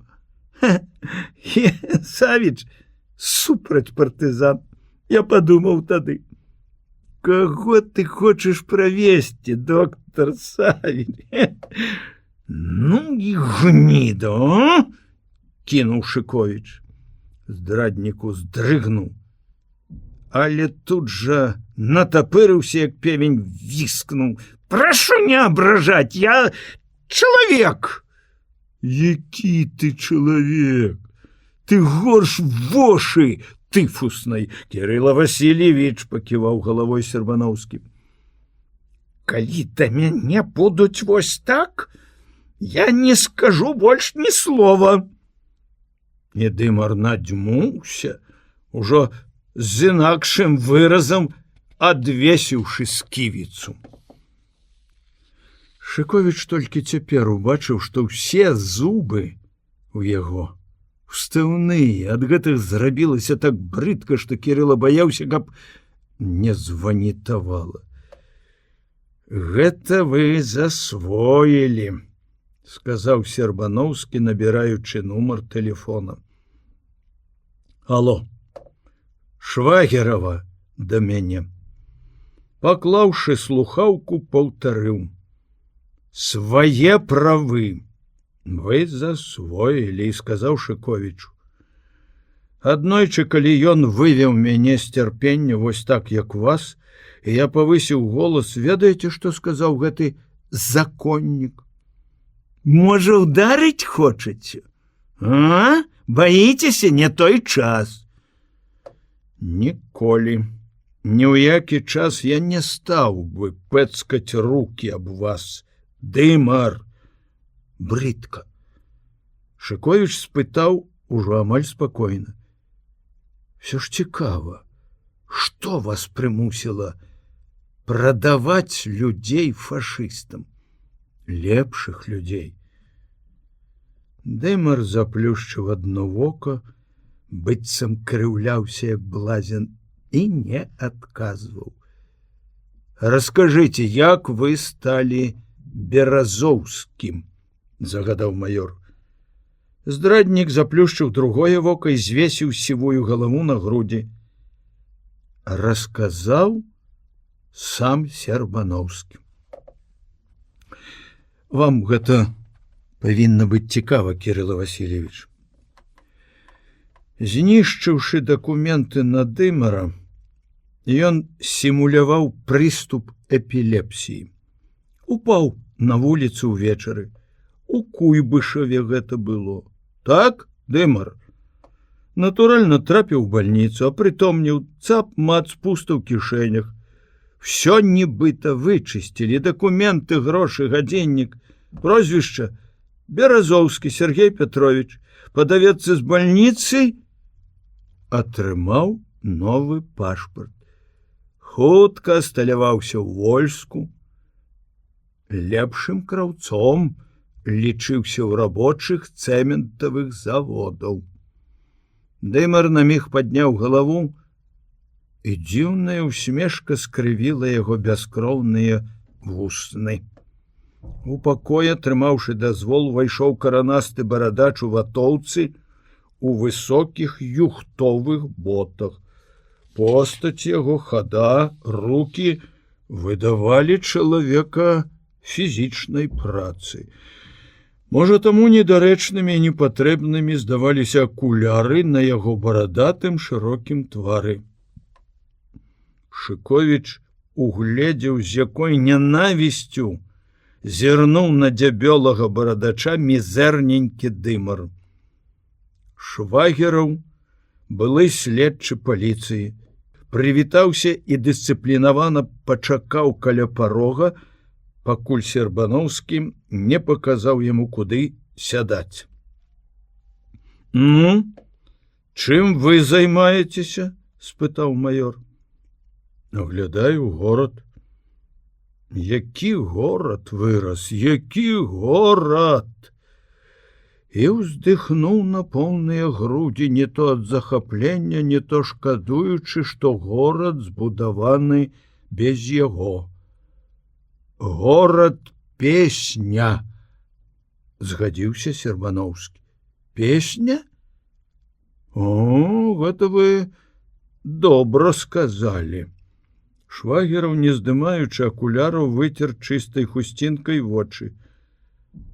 Скажыце, Швагераў, што даносіў вам Дымар пра Кузьму Кляшча? Падследчы насцярожана павярнуў галаву да сведкі. Швагераў задумаўся. Я вам напомню. пра таго хлопца, які пакараў Лучынскага. А, пра Яраша? Скажыце, адкуль вы ведаеце яго сапраўднае прозвішча? Пасля таго здарэння хутка ўстанавілі, што ніякі ён не клешч, а студэнт медтэхнікума Яраш. Вся паліцыя была паднята на ногі, каб знайсці яго.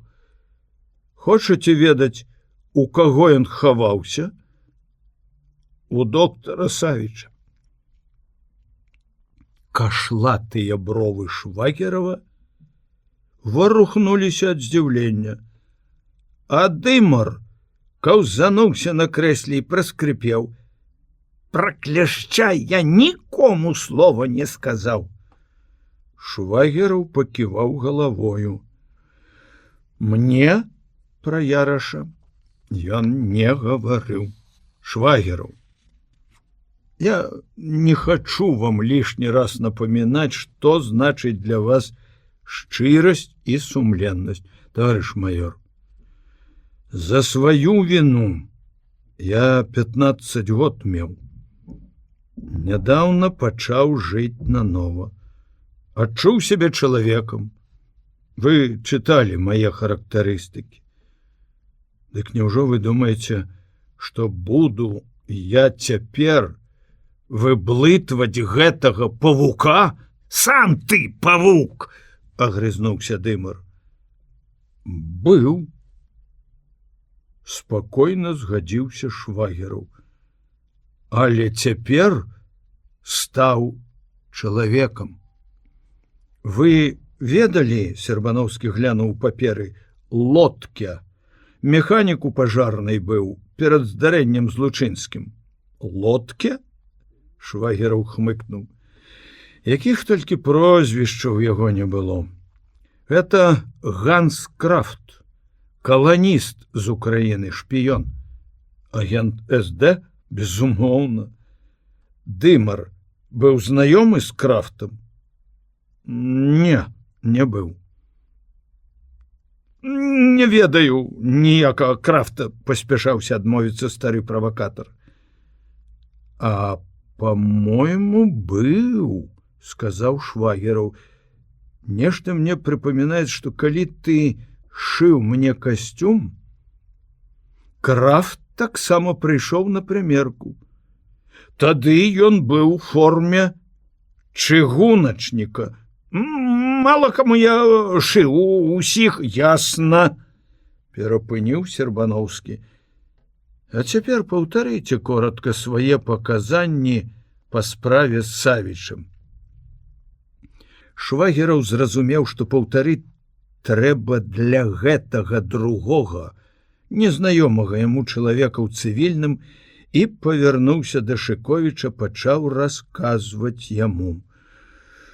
Ну, Савіча мы лічылі надзейным, вядома, для новага парадку. Многія дзеячы выклікалі падазрэнні, ён не. І раптам яго запіска кіўнуў на Дымара, потым на стол, тая, што ў справе. Я ведаў яго манеру, зноў кіўнуў на свайго былога сябра. Там, дзе непэўна, ён гаварыў вусна, дзе пэўна, заўсёды пісаў, каб пакінуць дакументцік, відаць. Хлусіш, праскрыпеў Дымар. Навошта ж мне хлусіць? Я нават разгубіўся, прызнаюся, было жаданне самому злавіць такога сама, як доктар Савіч. Падзяка, грошы, кар'ера, няхай яны спрахнуць. Мы ж там адзін аднаму не верылі, адзін аднаго хаваліся, каб перахітраваць, вырвацца ўперад. Але пабаяўся я сам. Вялікая адказнасць, куды мне начальніку сказаў. Той, помню, таксама разгубіўся. Калі, кажа Савіч, з імі, з нашымі, значыцца, з партызанамі. Нікому, кажа, з нас не будзе веры ад СД. Уцячэ Савіч, труба будзе нам. Узяць яго без доказаў таксама не лягчэй. Адным словам, ламаў галаву начальнік. Мне нічога не даручыў, хоць справай з медыкаментамі займаўся я. Але мы яшчэ раней дамовіліся весці яе, як звычайную крымінальную. Гэта, ведаеце, куды прасцей. Крымінальнымі справамі менш цікавіліся. Хто з іх данёс у гестапа? Ён, зноў ківок у бок Дымара, ці начальнік паліцыі? Гэтага я не ведаю. Сам ты, сам данёс! Раптам закрычаў Дымар. А цяпер хочаш зваліць на мяне? Хочаш быць чыстенькім? Не выйдзе! Не, я не чыстенькі. Але я ў 44-м прыйшоў з лесу. Вось я, судзіце. А ты? Дзе быў? Не я пачаў шпіёніць за Савічам. Я наогул ні за кім не шпіёніў. Я вёў справы як следчы. Па сутнасці, заўважыў Сербановскі. Швагераў зноў павярнуўся да Шыковіча. Натуральна, што Савічам занялося само гестапа. Не паспелі мы агледзецца, як усё здарылася. Пасля я даведаўся, што ў дзень налёту і смерці доктара гестапа стала вядома, што ў яго хаваецца прадстаўнік партызанскага штаба. Ад каго? Якім чынам яны даведаліся пра гэта? Ніхто мне не сказаў. Але, безумоўна, гэта паскорыла развязку. У паліцыі казалі, што Савіч адстрэльваўся. Сапраўды, былі забіты 2 гестапаўцы і 3 ці 4 ранены. Забілі Савіча. Ці сам застрэліўся? Пра гэта маўчалі. Хто мог разявіць рот, калі афіцыйна было аб'яўлена, што доктара забілі партызаны?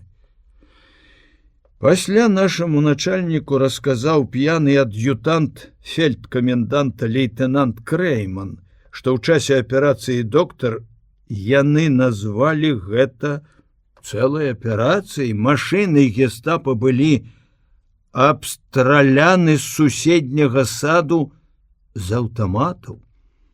Відаць, тады і былі забіты і ранены гестапаўцы. Мяркую, што гэта і навяло іх на думку аб'явіць, што Савіч забіты партызанамі. Вы пыталіся, навошта трэба было акупантам такая правакацыя? Я так думаю, баяліся прыкладу. Калі агласіць, што 60-гадовы доктар, кіраўнік аддзела гарадской управы, вёў актыўную барацьбу, як бы гэта ўзняло дух падпольшчыкаў і ўсіх патрыётаў, а так, наадварот, магло дэмаралізаваць тых, хто быў звязаны з Савічам. Па гэтай справе я ведаю яшчэ, што лекар інфекцыйнай бальніцы Вакулава, паправіў Шыковіч. Мне добра помніцца, што начальнік сказаў Акулава. А можа і не так. Столькі прамінула год. Дык вось гэтая жанчына ў калідоры гестапа па дарозе на допыт ці з допыту спрабавала вырваць у канваіра аўтамат. Вядома, была застрэлена на месцы. Мабыць, гэтага яна і хацела. Такі выпадак быў не адзіны. Скатаваныя людзі кідаліся на аўтаматы. Швагеру, чаму ў вашых паказаннях на працэсе пра Савіча нічога не сказана? Ні следчы, ні суддзі, пэўна, не надалі запісцы ўвагі і не націскалі на гэты факт. А каму, грамадзянін начальнік, хацелася браць на сябе лішнюю справу? Каб атрымаць вышку? Военный час, военный трибунал. Маё шчасце, што я сам з'явіўся. Шыковіч спытаў пра другія групы, пра правалы, хто вінаваты, хто выдаў. Дымар маўчаў, Швагераў адказваў ахвотна і здавалася шчыра, але не без хітрасці, стараючыся так падаць усё, каб нідзе не ўблытаць сябе. А вядома, што паліцыя агульнага парадку крымінальнымі злачынствамі займалася між іншым. І ў большасці выпадкаў забойцаў, рабаўнікоў, зладзеяў рабіла правакатарамі, агентамі. Галоўная дзейнасць паліцыі, у тым ліку і следчага аддзела, была скіравана на выкрыццё савецкіх патрыётаў, на дапамогу гестапа і СД. Таму былы следчы з надзвычайнай асцярожнасцю абыходзіў небяспечныя мясціны. Але Шыковіч і Сербановскі ведалі значна больш, чым думалася Швагеру. Мелі магчымасць супаставіць факты, параўнаць яго паказанні з іншымі крыніцамі. Што-нішто ён усё-такі праясніў і ўдакладніў. Раскрыў, напрыклад, структуру і метады шпіянажу, даўшы Кірылу новы матэрыял для кнігі. Калі нарэшце арыштаванага адвялі, а сведка пайшоў чакаць вырашэння свайго лёсу, застанецца ён толькі сведкам ці сядзе на лаву побач з агентам, Сербановскі сказаў: «Вось цяпер, я думаю, ніхто ўжо не затрымае ваш артыкул. Вставляйце запіску, карыстайцеся пратаколам допыту і друкуйце.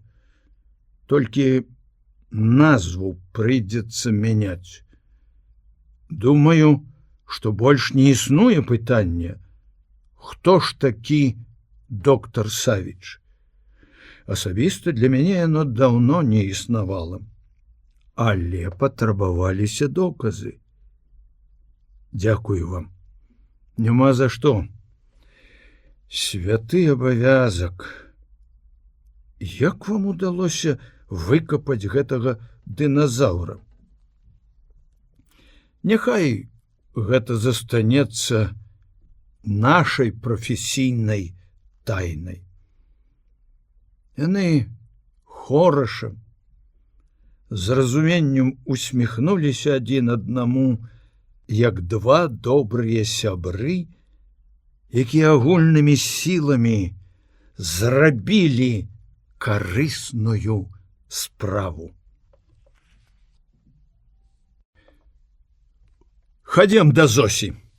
Я люблю прыносіць людзям добрыя весткі.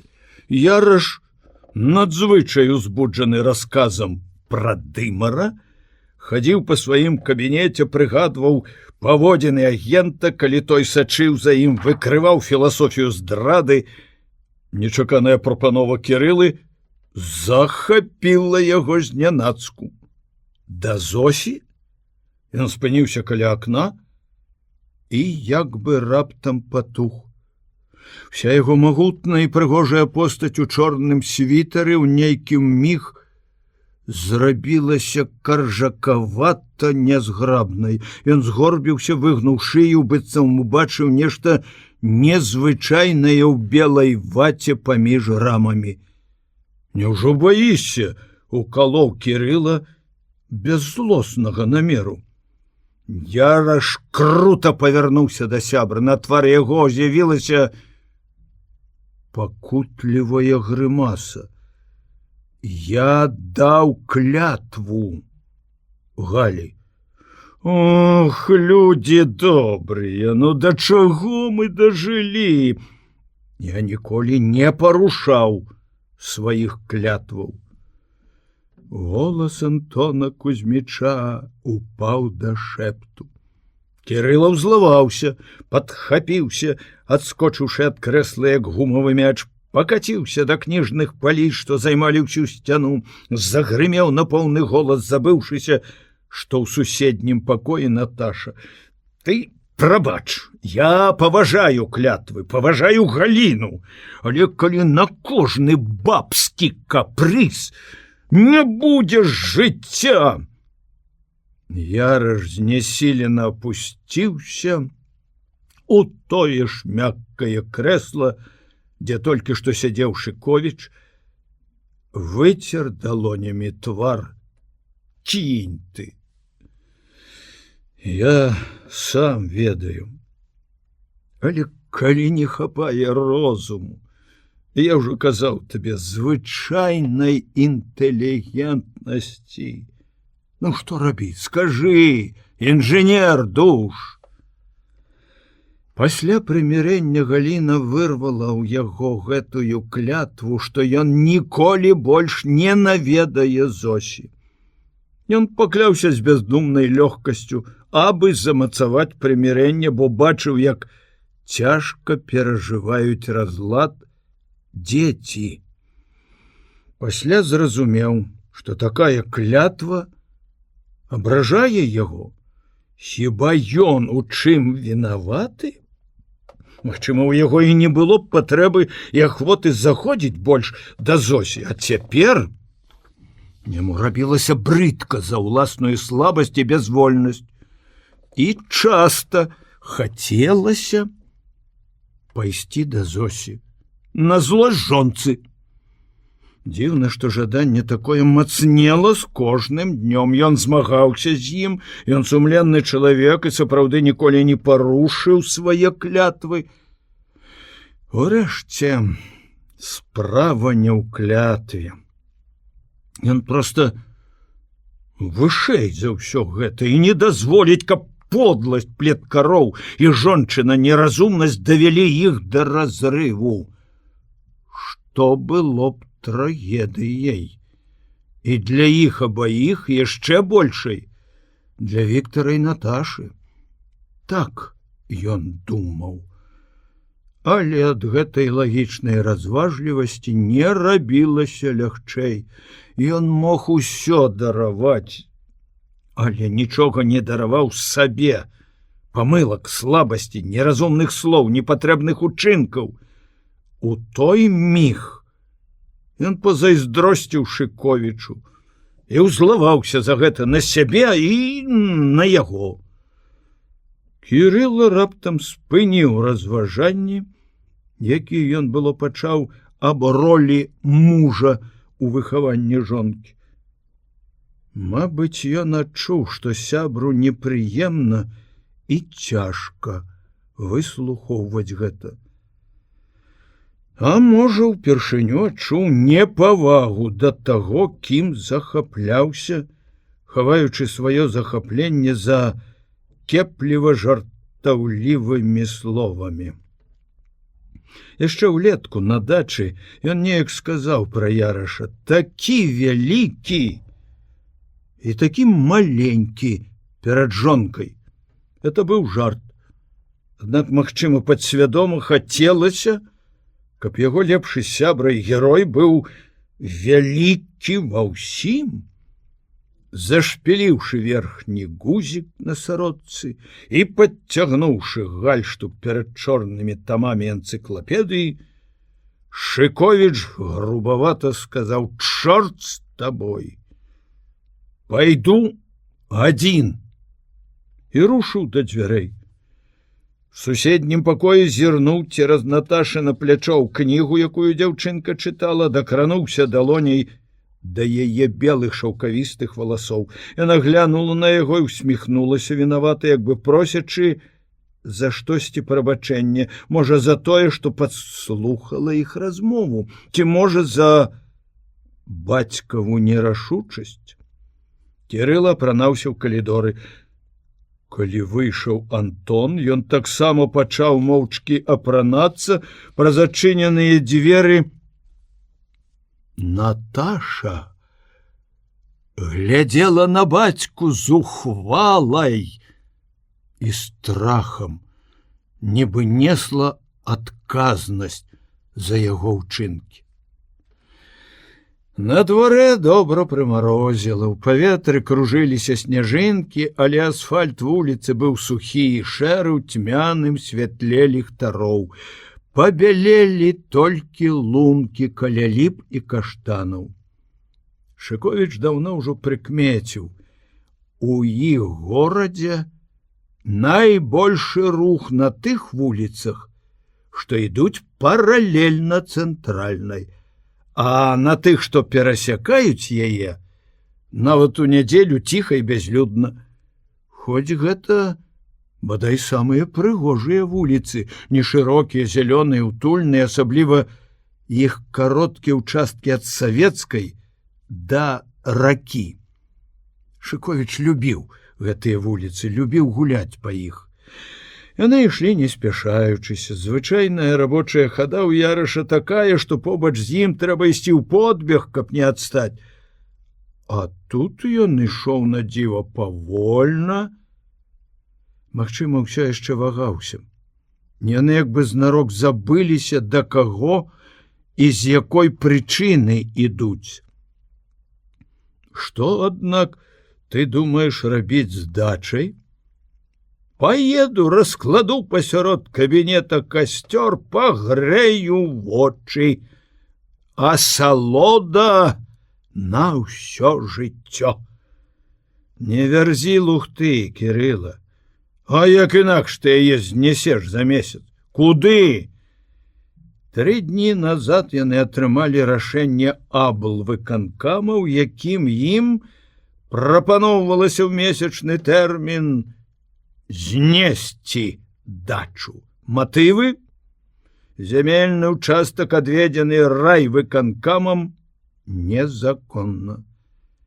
Яраша гэтая бюрократычная паперка здзівіла, пакрыўдзіла і расстроіла. Кірылу абурыла. Гука на ўход канём, адразу здагадаўся ён. Але ж гэта не яго сфера. Ой, ты наіўны чалавек, доктар. Навошта яму?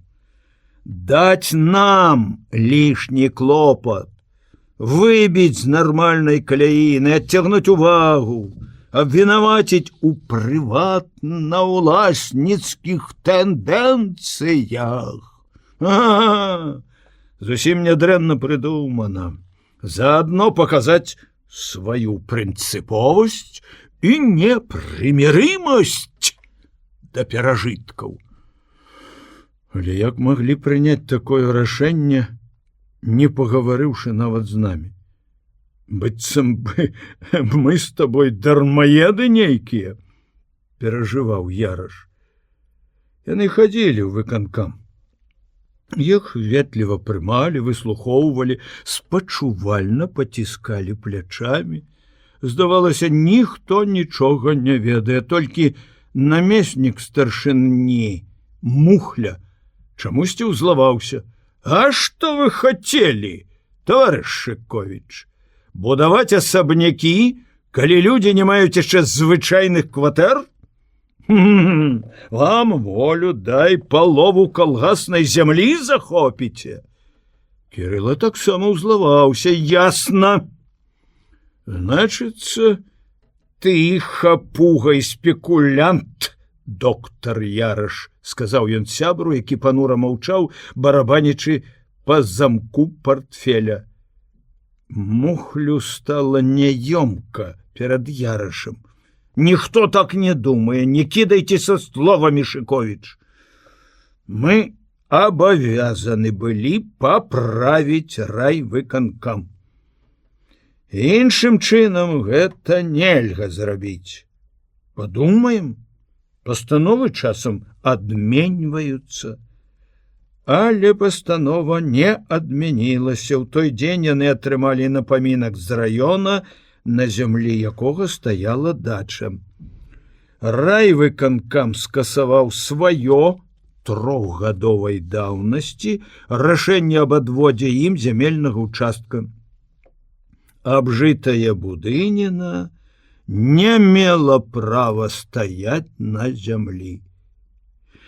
Ад злосных жартаў Кірыла паступова перайшоў да менш злоснай сур'ёзнасці і разважлівасці. Днямі бюро гаркама займалася майстэрнямі для мастакоў. Абавязалі гарсавет знайсці патрэбныя памяшканні. А я сам за сумленна запрацаваныя грошы збудаваў сабе майстэрню. Мне не дача патрэбна, мне трэба цішыня. Ён гаварыў гучна, размахваў рукамі, прахожыя азіраліся на яго, як на п'янага. Захапіўшыся, ён не заўважыў, што той, каму ён усё гэта гаворыць, бадай не слухае яго. Яраш раптам страціў цікавасць да гэтай дачнай праблемы, і яму стала ўсё адно. Што будзе з іх дачай? Няхай хоць сапраўды Кірыла распальвае там касцёр. Калі падыходзілі да дома, дзе жыла Зося, Антона Кузьміча апанавала незразумелае хваляванне. Такога пачуцця ён не ведаў уже даўно. Магчыма, з гадоў юнацтва. Было радасна і боязна, амаль страшна, аж халадзела пад сэрцам. Ён прыслухаўся да сябе, каб зразумець, што гэта, і не мог зразумець. Боязь жонкі? Але адкуль гэтая радасная нецярплівасць, як у юнака перад першым спатканнем? Дзіўна. Можа, яму неёмка перад Машай, якая, напэўна, будзе там. Не, неправда, што пачуцця такога ён не ведаў 100 год. Яно ўжо неяк з'яўлялася і, здаецца, зусім нядаўна. Калі? З якой прычыны? Нешта знаёмае, блізкае і адначасова далёкае, забытае, пэўна, адно парушана душэўная раўнавага. Кім ці чым? Многа год ён меў той спакой, упэўненасць, што нараджаюцца ад веры, ад пераканання ў карыснасці сваёй дзейнасці, ад пазнання людзей з'яў ва ўсёй іх дыялектычнай складанасці. Былі, безумоўна, хваляванні перад цяжкімі аперацыямі, перад нараджэннем дзяцей, у часе іх хваробы, пасля сварак з жонкай, ад яе беспадстаўнай рэўнасці. Але ўсё гэта было проста і ясна, як божы дзень.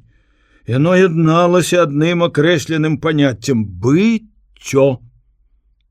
А гэтае хваляванне не падобна ні на адно з тых ранейшых.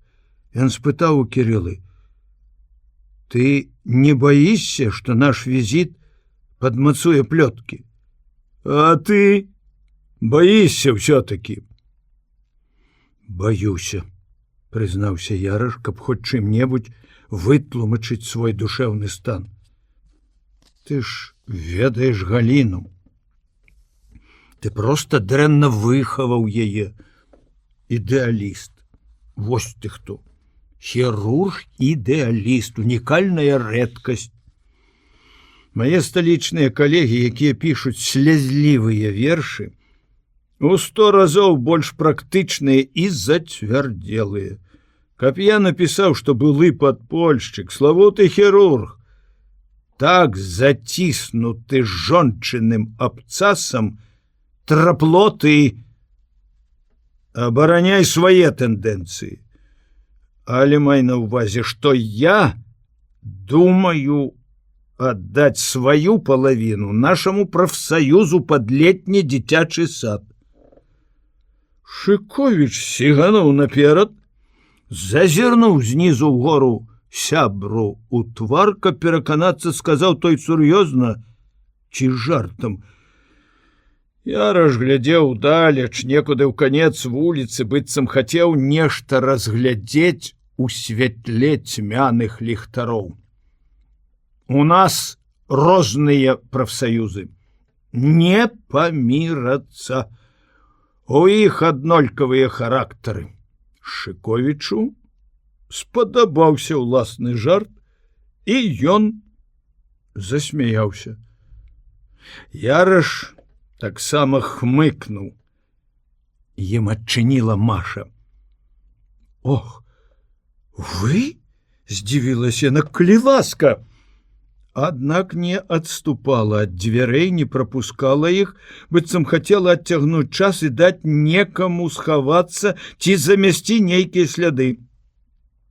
Шыковіч нахіліўся і жартаўліва нырнуў пад яе руку, якой яна ўсё яшчэ трымалася за адчыненую палавіну дзвярэй. Няўжо плётка дайшла і да яе, амаль са страхам падумаў Яраш. Маша збянтэжана адступіла, і ён нерашуча ўвайшоў у калідор. З пакою выйшла Зося. Яраш не бачыў яе больш за месяц.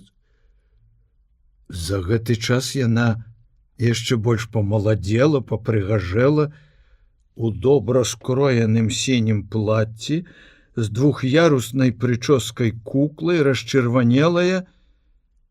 Яна мела амаль элегантны выгляд. Як лёгка жанчыны харашэюць.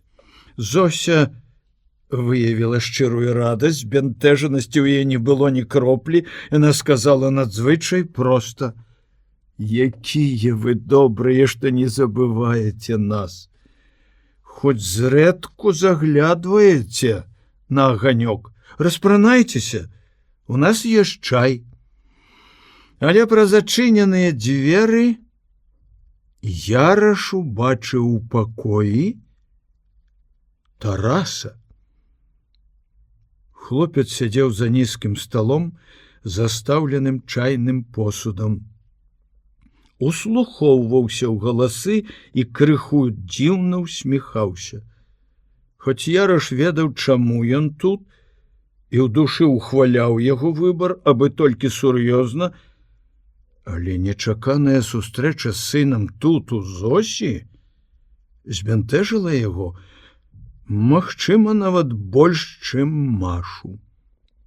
Ён адчуў сябе як бы ў нечым вінаватым. Што сказаць Тарасу, калі зойдзе ў пакой? Як будзе паводзіць сябе Тарас? Прыйдзецца прасіць яго, каб не прагаварыўся дома, а то зноў будзе скандал. Ад гэтай думкі зрабілася да балючасці непрыемна тое, што ён вымушаны рабіць з гэтага бязвіннага наведвання тайну. Уніжала, абражала. А ўніжэнне для яго, гордага і незалежнага, было самай страшнай карай. Яраш пашкадаваў, што прыйшоў сюды. Грукат крана над галавой быў для Славіка цяпер як нечаканы гром для забабоннага грэшніка. Ён уціскаў галаву ў плечы, палахліва азіраўся, і калі плыла цяжкая дэталь, адступаў, а то і зусім хаваўся за высокія станіны. Ён баяўся падняць вочы вышэй крука, да шкляной будкі, у якой сядзела кранаўшчыца, дзятлік з востранькім носікам і вострым чубком, бо сваю чырвоную касыначку ненька заўсёды чамусьці абпінала домікам, адчаго твар яе яшчэ больш завострываўся. Славік баяўся сустрэчы з ёй. Кран панёс да упаковачнай гатовы станок. Яго ўрачыста суправаджалі кіраўнікі цэха і амаль уся Тарасава брыгада, акрамя Славіка і Генрыха. Славік, якога Яраш не ведаў, узяў кран, пачаў ставіць упаковачныя гатовыя станкі. Калі ўсе працаўнікі цэха, кроме Славіка, зайшлі ў кабінет, ён выцягнуў з Яны былі заняты другім станком, прыладжвалі зманціраваны электрыкамі праграмны вузел. Гэтую тонкую, складаную і марудную работу заўсёды браў на сябе будучы інжынер. А ў Славіка гэта была апошняя стадыя вучнёўства. Набліжаўся экзамен на разрад, і трэба было хоць збольшага ведаць зборку ўсіх вузлоў. Усунуўшы галовы ў люкі тумбы, яны падганялі шчапленне электрамотора з перадачай аўтаматычнага з'ёмшчыка дэталей. Разгружаны кран вяртаўся з лёгкім гулам, ён ляцеў па доўгім пралёце цэха з хуткасцю цягніка. Звінелі шыбы, дрынчалі незамацаваныя дэталі і ключы на станку. І раптам усё сціхла. Кран спыніўся, замёр. Славік упусціў гайкі, якія падаваў Генрыху. Спіной сваёй, што вытыркала з-пад станка, ён адчуў, што цяжкі круг павіс якраз над ім. Больш таго, ён адчуў позірк Ніны. Яна высунулася са сваёй шкляной будкі і глядзіць на яго. Славік уціснуўся глыбей пад станіну, хацелася ўсяму залезці ў вузкі люк, схавацца, ператварыцца у электравузел, каб рухаць станок, а самому нікому, нікога не бачыць, нічога не адчуваць. Не раз за сваё нядоўгае жыццё ён чыніў шкоду. Здаралася, што колькі дзён жыў з бояззю кары, але ніколі яшчэ у яго не было такога страху. Агіднае і цяжкае пачуццё. Яно скавала ўсю яго істоту, і яно як невылечная хвароба, як рак, пра які чалавек ведае і нічога не можа зрабіць для свайго ўратавання, толькі слухае, чакае, калі, як ён праявіць сябе і нанясе апошні ўдар. Станок уздрыгнуў, як жывая істота. Кран паволі рушыў далей. Славік стояна ўздыхнуў. Генрых сказаў: «Пасвяці сюды». Славік падняў вышэй пераноску, ад яркага святла якой слязіліся вочы. Генрых кінуў на яго кароткі позірк, і рухамі штукара пачаў мацаваць маленькія гаечкі. Недасведчанаму чалавеку, які бачыць станок толькі звонку, можа здацца, што такая аграмадзіна складзена з адных вялікіх і цяжкіх дэталей. Так у пачатку здавалася і Славіку.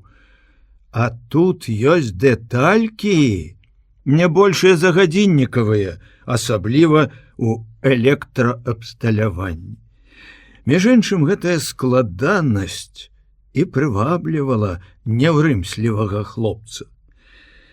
Каб усё было проста і аднастайна, як яму ўяўлялася па школьнаму знаёмству з заводамі, адно і тое з хвіліны ў хвіліну, з дня ў дзень, то, напэўна, даўно ўсё абрыдла б. А на зборцы заўсёды нешта новае. «Што ў цябе з Нінай?» – спытаў Генрых, працягнуўшы руку па гайкі і пракладкі. Рабро станіны здушыла Славіку грудзі, пракладкі прыліплі да потнай далоні. Нічога. Ходзім у кіно». «Ты ж не любіш яе». «Хіба нельга так?» «Як так? Разам працуем, разам гуляем. Я сам, стары, раней глядзеў на дзяўчат несур'ёзна. Нібы яны для адных танцулек створаны. З Нінкай нельга так, май на ўвазе. Яна не такая, як тыя. У яе ўсё сур'ёзна. І планы яе сур'ёзныя і простыя. Выйсці замуж, нараджаць дзяцей. Некаторыя моднікі фыркаюць: мяшчанства. Ёлупы, схіліце галовы. Это жыццё ў яго натуральным выглядзе. Самі вы, мяшчане. Чаму ён гаворыць гэта мне? Няўжо ведае? У вочы б яму глянуць. Але зайчыкі ад яго прафесарскіх акуляраў сляпілі, і Славік, што той трусік перад кобрай. Толькі вушкамі варушыў. Куды знікла дасціпнасць, кіткасць? Ты мне слова, я табе 10. Ён, акулярысты чорт, здаецца, працуе, азіркае, всё бачыць. Разбіць пераноску ці што, быццам незнарок. Нарэшце Славік скінуў чары, выскаліўся. Думаў, хоць адзін чалавек як чалавек, а ты як Ходас і Тарас, маралісты. І завыў у вантробе станка: сумна жыць, Генрых. Ён неаднойчы хіліў варэніка на свой бок. Вось такімі жартамі. У яго і Косці найлепшае пачуццё гумару. Думаеш, калі сапсуеш камусь жыццё, табе стане весялей? А кому я псую? Ды пайшлі вы ўсе! Хвілін праз колькі Тарас накіраваў яго ў склад па дэталі. Славік напусціў на сябе такую бестурмотнасць і весялосць, каб нікому і ў галаву не ўлезла, што ў яго штось нядобрае на душы. Ён ішоў паміж станкамі, як па лесе, насвістваў, і раптам за станка яна. Нінка, носік чырвоны, вочы злыя. Славік. Ён спалохана азірнуўся. Такая цана тваім словам. Дзе твае вочы бессаромныя? Цяпер табе нічога не трэба? Ведай жа. Або на сябе рукі налажу, або цябе станінай прыдушу. Цяпер мне ўсё адно не жыць.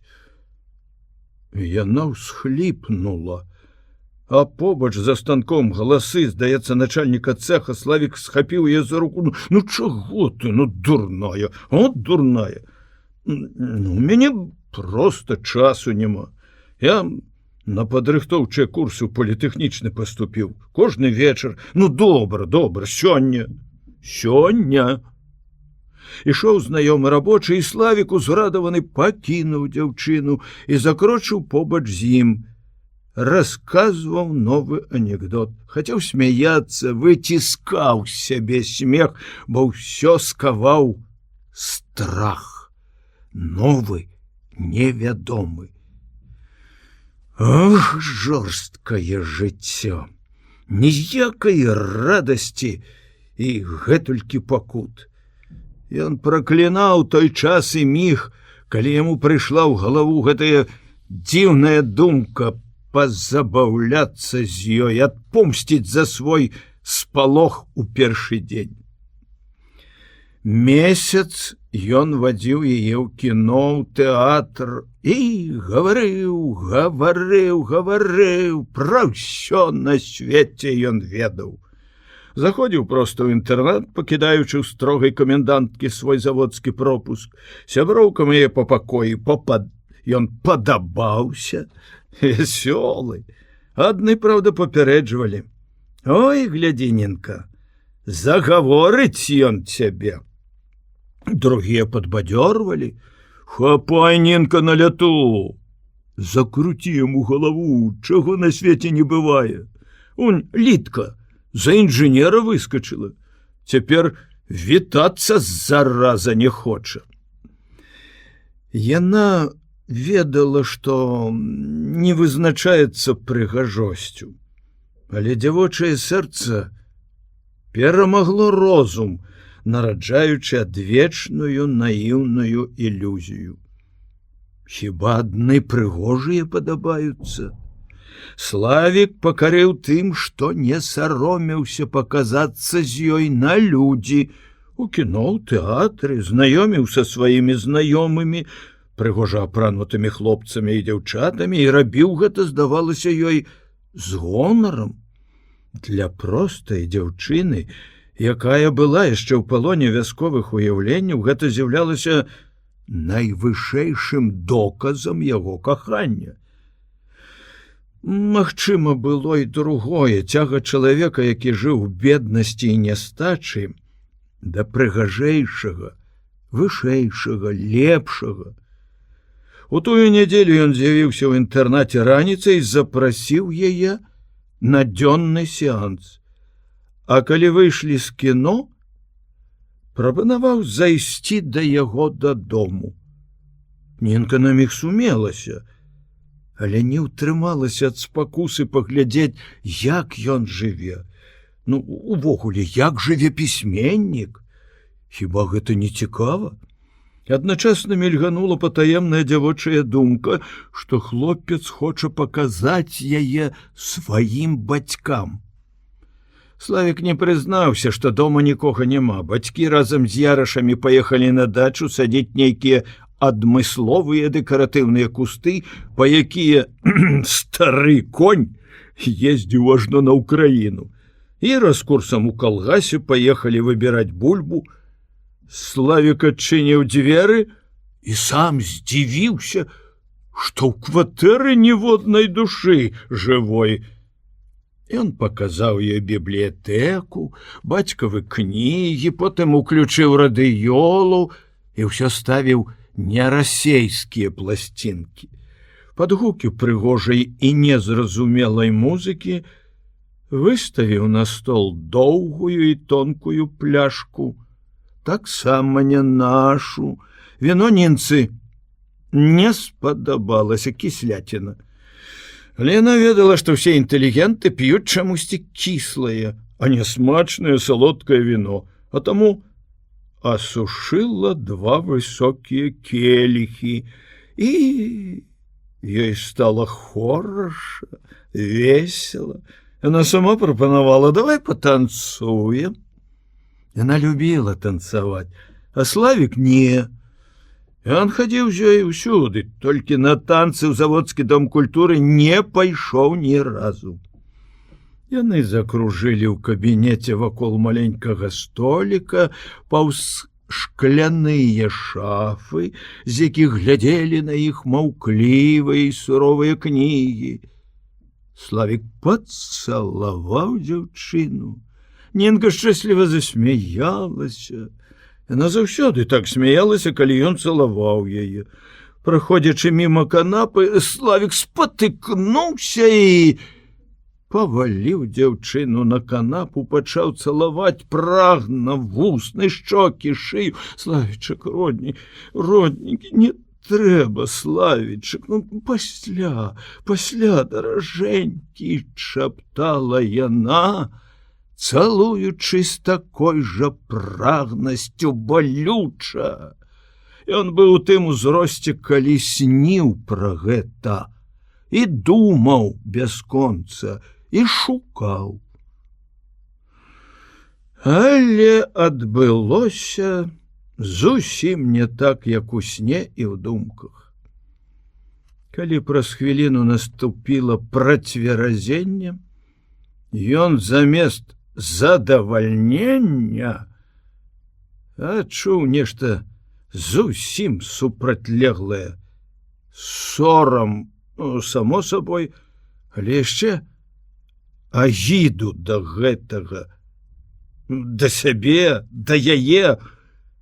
Раптам убачыў, якая яна непрыгожая Нінка.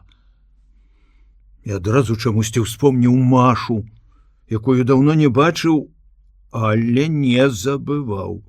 Зашчымела сэрца, нясцерпна захацелася, каб побач была Маша, каб яе рукі абдымалі, яе залатыя валасы датыкаліся яго шчокі. Усё больш расла непрыязь да Ніны, нават злосць. Чаму яна так лёгка аддалася? А можа, ён не першы?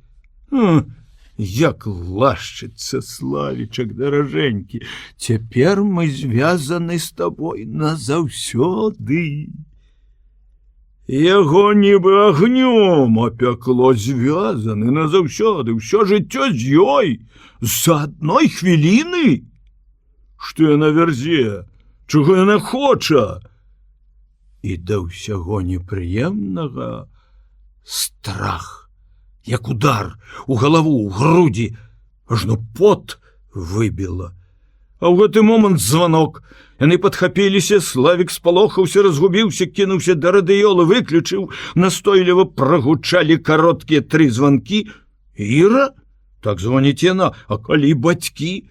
Славік уключыў радыёл, зноў крутнуў рэгулятар гучнасці залішне, музыка запоўніла кватэру. Здалося, што Нінка знарок павольна наводзіць парадак у сваім туалеце і робіць гэта перад ім бессаромна. Славік узненавідзеў яе ў гэты міг, шыкнуў злосна: «Ды хутчэй ты!» і пабег да дзвярэй. Прыслухаўся, доўгі званок. Але Іра, злуецца. Ён адчыніў. Сестра ляпнула яго па твары рукавіцай, з якой пасыпаўся пясок. «Соня! Не дазваніцца!» У яго рыбацкай куртцы, ў штанах, у акулярах яна падобна была на геолага. Кінула шапку ў калідоры на столікі, нібы ўчуўшы нюхам прысутнасць старонняга, заглянула ў кабінет. Славік убачыў, як Ніна недарэчна, як недарэчна, абшмаргнуўшы плацце, прывіталася. Сарамліва, лісліва. Іра не адказала, яна глядзела на незнаёмку амаль з жудасцю. Здавалася, не толькі вочы, але і акуляры яе расшырыліся. Потым кінула позірк на брата, позірк бязлітасны, знішчальна грэблівы, круто павярнулася і пабегла ў свой пакой. Хаця б слова сказала. Кобра! Хацелася крыкнуць Славіку. Аднойчы, калі яны сварыліся, ён ляпнуў гэтую абразлівую мянушку. Рэакцыя была нечаканая. На яго страшэнна ўзлавалася маці. Ніколі ён не бачыў маці такой расхваляванай і злоснай. Таму ён баяўся гэтага слова. Не крыкнуў ён нічога ўздагон сястры яшчэ і таму, што злосць на яе тут жа перайшла на Нінку, ва ўсім вінавата гэтага дзятліха. Не знайшла другога жэста, як абшмаргнуць плацце. Варона! Разгубленая, пакрыўджаная дзяўчына страціла сваю ўпэўненасць і ад гэтага сцялася, змізарнела. Апранала паліто і палахліва азіралася, але гэта яшчэ больш раздражняла Славіка. Якая недарэка! Ой, дзе былі яго вочы, як ён мог звязацца з такой? Але за дзвярамі кватэры на лесвіцы Нінка, як бы страсянуўшыся, як тая птушка, ўміг набыла ранейшую ўпэўненасць. Пыхлівая якая сестра твая, падумаеш, пані. А што, яна цалавацца з табой павінна была? Гэркнуў Славік.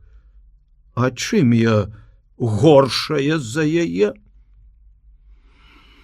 У Славіка хапіла тактоўнасці змаўчаць. Калі вёў Нінку ў дом, тады ён не баяўся, што ўбачыць нехта з суседзяў. А цяпер баяўся.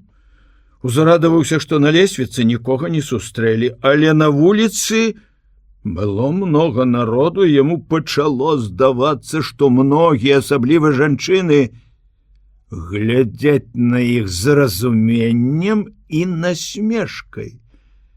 Дагэтуль ён дэманстратыўна знаёміў сваіх стыляжных сяброў з рабочай дзяўчынай і пляваў на іх кпіны. Цяпер жа халадзеў ад думкі, што можа сустрэць каго-небудзь з гэтых сяброў. вынаходлівы і не дужа далікатны. Ён не мог прыдумаць, як пазбавіцца ад яе, здастацца аднаму. А яна, як ніколі, стала гаманкая, расказвае пра сваіх дзяўчат, што Верка збіраецца замуж. Яго спалохала гэтае слово «замуж».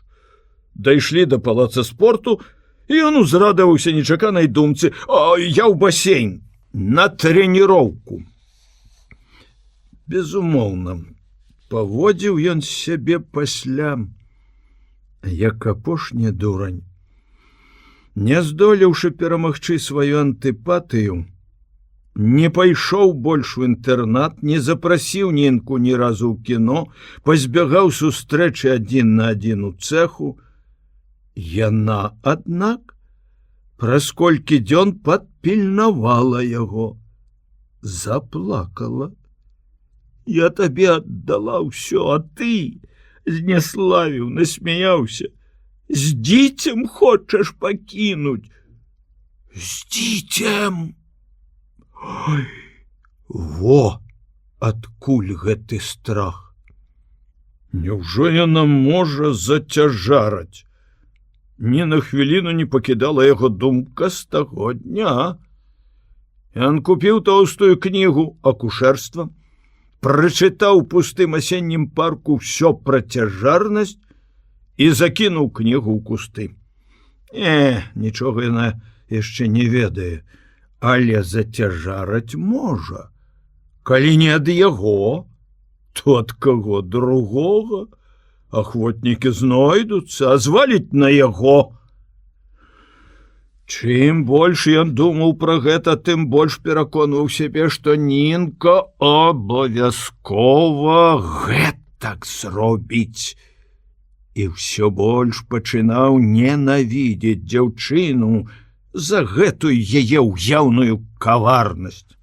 Яе пагроза прыдушыць яго станінай спалохала Славіка значна менш, але ўстрывожыла Генрыхава пытанне. Што калі яна расказала сяброўкам, а яны Косцю, які жыве ў інтэрнаце побач і часты госць у дзяўчат? Тады, напэўна, ўжо ведае ўся брыгада. Даведаецца ўвесь цэх, завод, чаго добрага пачнуць разбіраць на сходзе. Ой, няма чалавеку волі на зямлі. Тысячу умоўнасцей звязваюць рукі і ногі, тысячу страхаў падпільноўваюць на кожным кроку. Ён, Славік, доўгі час лічыў, што пазбавіўся ад такіх перажыткаў і забабонаў, як сумленне, сорам, каханне, пакланенне аўтарытэтам, і гэтак далей. Не д'ябла не атрымалася. Ён не толькі такі, як усе, ён горшы, сентыментальны слюнцяй. А вінаваты бацькі. Это яны так выхавалі. І ў такім акружэнні перарабіцца, выходзіць, проста такі немагчыма. На турыстаў крыкнуў у каталажку, вузкія штаны надзеў у сатырикон, дзяўчыну пацалаваў. Прымусяць жаніцца. Жах! Дзень той, аднак, скончыўся спакойна. Станіна яго не прыдушыла, у камітэт камсамола не выклікалі, але Славік не ўзрадаваўся гудку. Ён паабяцаў Нінцы сустрэцца ўвечары, а страчацца зусім не хацелася, і не страчацца боязна. З цэха і заводскіх варот яны выйшлі разам з Тарасам, брыгадзір часта затрымліваўся, часам і зусім заставаўся начаваць у інтэрнаце. А тут раптам спяшаўся дадому да ярашаў. Хоць як сказаць спяшаўся, калі прапанаваў пайсці пехатой. Тым больш не спяшаўся Славік. Дома ў яго былі складаныя адносіны з Зырай. Яны, на здзіўленне маці, зусім перасталі сварыцца паміж сабой. Сестра глядзела на яго з грэблівай пагардай. А ён баяўся адказаць нават злосным позіркам. Ён проста пазбягаў яе, не чапаў, абы ціха было. Тарас доўга ішоў моўчкі, у яго быў свой клопат.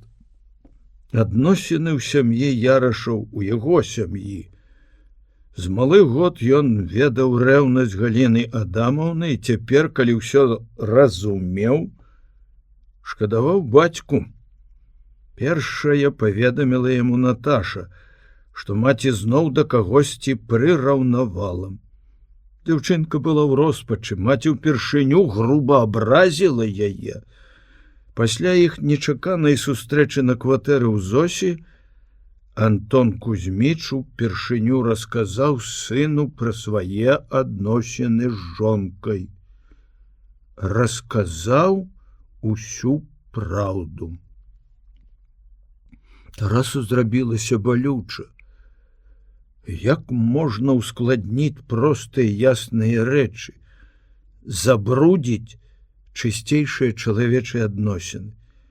Хочучы шчыра дапамагчы ім, ён паспрабаваў пагутарыць з Галінай Адамаўнай, але тая груба перапыніла яго. Я цябе прашу не ўмешвацца ў нашы справы. Ён, Тарас, не прыхільнік таго, каб лезці ў чужую душу, але ж нельга і абыякавым заставацца, калі двое добрых і блізкіх людзей, пражыўшы разам многа год, раптам не разумеюць адно аднаго. Як многа яшчэ гэтага неразумення. Катка сёлета, відаць, не дачакаюся. Скурчыўся Славік і наставіў каўнер свайго лёгкага кароткага паліто. Снег, што выпаў тыдзень назад, раставаў, было сыра, слізка, холодна. Тарас у скураной курцы на футры ў галёшах крочыў размашыста, упэўнена. Славік з галёшаў смяяўся старамодна і ў даўганосых чаравіках коўзаў па талым снезе, пераскакваў лужыны, лаяў недарэчную зіму. Гаварыў ён прыкладна гэтак жа, як ішоў. Скакаў з прадмета на прадмет, з пагоды на кінаафішу, адтуль на валёнкі і бахілы сустрэчнага селяніна. У сувязі з чым усплыла раптам гэтая думка? Ён і сам не здолеў бы растлумачыць, ляпнуў нечакана не толькі для Тараса, а вельмі можа быць, што і для самога сябе. У цябе моцна ўтрэскалася адна дурніца. Баючыся злоснага жарту, Тарас змаўчаў. Толькі глянуў на Славіка як бы з недаверам. Не верыш? Не цікавіся хто? Моя сестра, Іра. Яна упаўнаважыла цябе сказаць пра гэта? Ну што ты, засмяяўся Славік, яна авечка. Я прачытаў яе дзённіку. Прыгожа, няма чаго сказаць. А ты не прачытаў бы дзённіка сястры, каб яго, каб ён трапіў табе на вочы? Ой, не люблю прытвораў. А я чытаў з цікавасцю. Ой, як яна там цябе ўзносіць. Культ Ганчарова. Тарас паверыў, што на гэты раз Славік кажа праўду. Ён сам неаднойчы прыкмячаў, як Іра глядзіць на яго, як стараецца застацца разам. І, можа, каб не з'явілася Маша, нейкія пачуцці варухнуліся б і ў яго душы. Але з якой мэтай Славік сказаў яму пра каханне сястры цяпер? Ён успомніў. Маша гаварыла яму, што Славік званіў ёй двойчы ці тройчы, зноў дамагаўся спаткання. Яна не пайшла, безумоўна. А ці праўда, што не хадзіла? А можа, зноў пачала гарэзлівую гульню? Не хацелася думаць пра Машу дрэнна. Не адказваючы па сутнасці, Тарас спытаў: ты скажы мне, Што ў цябе з Нінай? Славік паслізнуўся, вылаяў гарадскія ўлады і дворнікаў, што не чысцяць тратуару. Гэта памагло яму схаваць сваю збянтэжанасць. Што ў цябе з Машай, то ў мяне з ёй, ходзім у кіно, сёння пойдзем.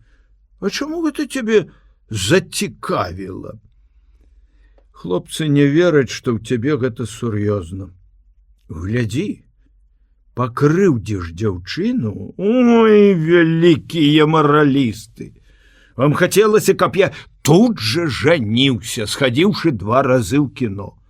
Аднак самі вы не вельмі спяшаецеся з гэтым актам. Філосаф гэты акулярысты 3 гады Зою маца, я сам брэша.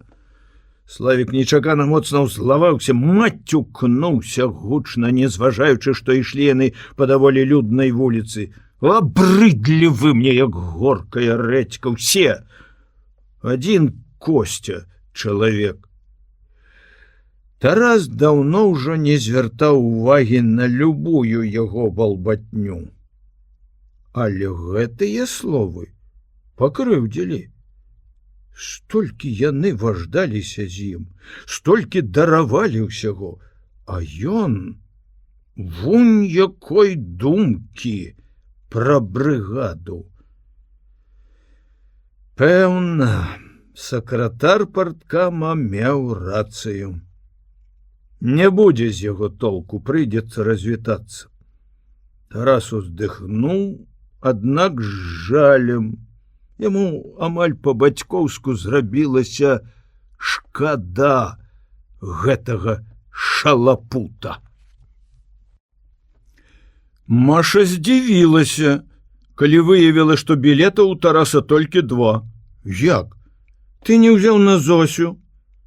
Тарас моцна збянтэжыўся, і Зося таксама. Ну што ты, я зусім не хачу перашкаджаць вам. Чым ты, скажы, калі ласка, можаш перашкодзіць нашым? Маша гаварыла з калідора, куды выскачыла пераадзець плацце, але пры ўсёй шчырасці адносін да Зосі яна не абуралася. У голасе яе гучала адно вясёлае здзіўленне. Эх ты, кавалер, хіба так можна рабіць? Зося сядзела на канапе ў звыклай позе, падкурчыўшы ногі, пакрыўшы іх цёплай хусткай. У кватэры было нават душна, але у яе ўсё яшчэ жыло нервовае адчуванне, што ногі стынуць. Так у калекі жыве боль ампутаванай нагі. Да прыходу Тараса яны нешта кроілі, і на канапе былі раскіданы зялёныя, чырвоныя, адмыслова выкраеныя шматкі, як кветкі. Яна збірала іх, звязвала ў пучкі. Маша вскочыла ў пакой з распушчанымі валасамі, пачала прычэсвацца перад люстрам. Яны залюбаваліся яе залатымі валасамі. Зося глянула на Тараса з усмешкай сястры, старэйшай. Словамі, ён, напэўна, нічога не растлумачыў бы, але вачамі, позіркам, здолеў папрасіць у Зосі прабачэння, сказаць: «Не думайце пра мяне дрэнна, просто мне хочацца, трэба пабыць ёй удваіх». Зося зразумела, але тут жа адчула, што недзе ў самым далёкім тайнічку яе загоенага сэрца варухнулася зайздрасць, ціхая і добрая. І гэтае пачуццё яна забыла, бо не ведала яго шмат год, а таму спалохана прагнала яго. Яе прэч, няхай сабе і добрую зайздрасць. Хіба мае яна права ім зайздросціць? Яны маладыя, шчаслівыя. У іх зусім іншае жыццё. Зося любіла Машыных сяброў усіх, любіла, каб яны часцей заходзілі, яны як бы звязвалі яе з вялікім светам, з новым жыццём, в якое яна ўваходзіла асцярожна і нават з некаторым недаверам. Яны былі розныя, але ўсе шчырыя і добрыя, лепш за ўсё гаіла яе душэўныя раны добрата людская. Яна руйнавала рэшткі недаверу яе да людзей і жыцця. Тарас заняў яе сэрцы ў думках асобае месца. Яшчэ ў ссылцы яна часам думала, што магчыма, каб ёй тады ўдалося знайсці і прытуліць таго хлопчыка. Лёс яе быў бы зусім інакшым. Яна зноў падумала пра гэта. Перад аперацыяй ёй вельмі хацелася пабачыць Тараса, але яна не адважылася прасіць Антона Кузьміча, толькі расказала, як шукала яго сына. Калі Маша паабяцала запрасіць яго, яна моцна хвалявалася, чакаючы іх. Калі ён прыйшоў, была трохі расчаравана. Чамусьці ён уяўляўся ёй зусім іншым, магчыма, больш падобным на Яраша. Але пазней Зосе здалося, што ў яе і ў Тараса падобныя характары. Ці не таму, што і лёс іх шмат у чым падобны. Яна полюбіла яго як брата. Але каб яна тады знайшла яго, яны б сталі братам і сястрой на ўсё жыццё. Аднак, нягледзячы на гэтую любоў, у апошні час з'явілася нейкая іншая трывога, незразумелая, неасэнсаваная. Яна выяўлялася асабліва выразна заўсёды, калі яны, ён і Маша, вось гэтак збіраліся ісці гуляць у кіно, ў тэатр. Не, гэта не было рэўнасцю ні да яго, ні да яе. Зайздрасць да іх маладосці? Можа. Падфарбоўваючы губы, яна, як і ўсё іншае, рабіла гэта умела і з пачуццём меры. Маша сыпала ў люстра іскры смеху. Тугадум ты, Тарас, і ўвогуле мядзведь. Я здзіўляюся, рос ты ў горадзе, у такой інтэлігентнай сям'і. Каб ты пабачыў, дзе расла я. Але сказала яна гэта не са скаргай, а з гонарам і радасцю. Расла ў бядзе, а вырасла вось якая. Любуйцеся. Зося пажартавала. Цяжка паверыць, што ты не панскага роду. Каб я не бачыла твае маці. І тут жа зразумела, што сказала недарэчы. Машын твар у люстры адразу змяніўся. Дзяўчына цяжка ўздыхнула. Мая маці. Як бы спалохаўшыся нечага, кінула фарбу, падхапілася, сказала Тарасу: «Пайшлі, мой верны рыцар». Подбегла да Зосі, абняла, пацалавала ў шчаку: «Прабач і не сумуй без нас». У фае Тарас неспадзявана для сябе ўбачыў Славіка з Нінай. Славік спачатку аслупянеў. Ён знарок пайшоў не ў цэнтральна, ў гэты новы ў залінейным раёне кінотэатр, дзе бадай выключалася сустрэча са знаёмымі. І раптам на табе. Ды з кім? Ён гатовы быў збегчы куды хочаш, калі Тарас і Маша рушылі да іх. Але схавацца немагчыма, людзей было яшчэ немнога, ды і зусім іншае пачуццё спыніла. Зачараванасць Машай.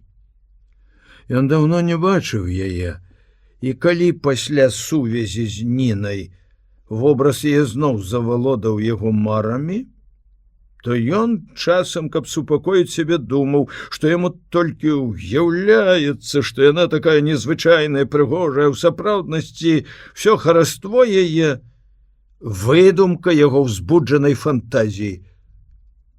Аж не. У новым адзенні, недарагім, але элегантным светла-шэрым варсістым паліто і ў кашлатай высокай зімовай шапцы, з-пад якой выбіваліся яе залатыя валасы. Яна здалася яму яшчэ больш прыгожай, чым у тую першую сустрэчу на дачы, чым нават уяўлялася ў бяссонныя ночы. Ён проста аслеп ад ззяння яе вачэй, аглух ад яе голасу, непараўнальнага ні з якім другім, задыхнуўся ад непаўторнага, адной ёй уласцівага водару. Ён пачуў гэты прыцягальны водар яе цела, валасоў, вопраткі. Яшчэ здалёк яна смяялася. Яна казала нешта Тарасу. Ён не чуў.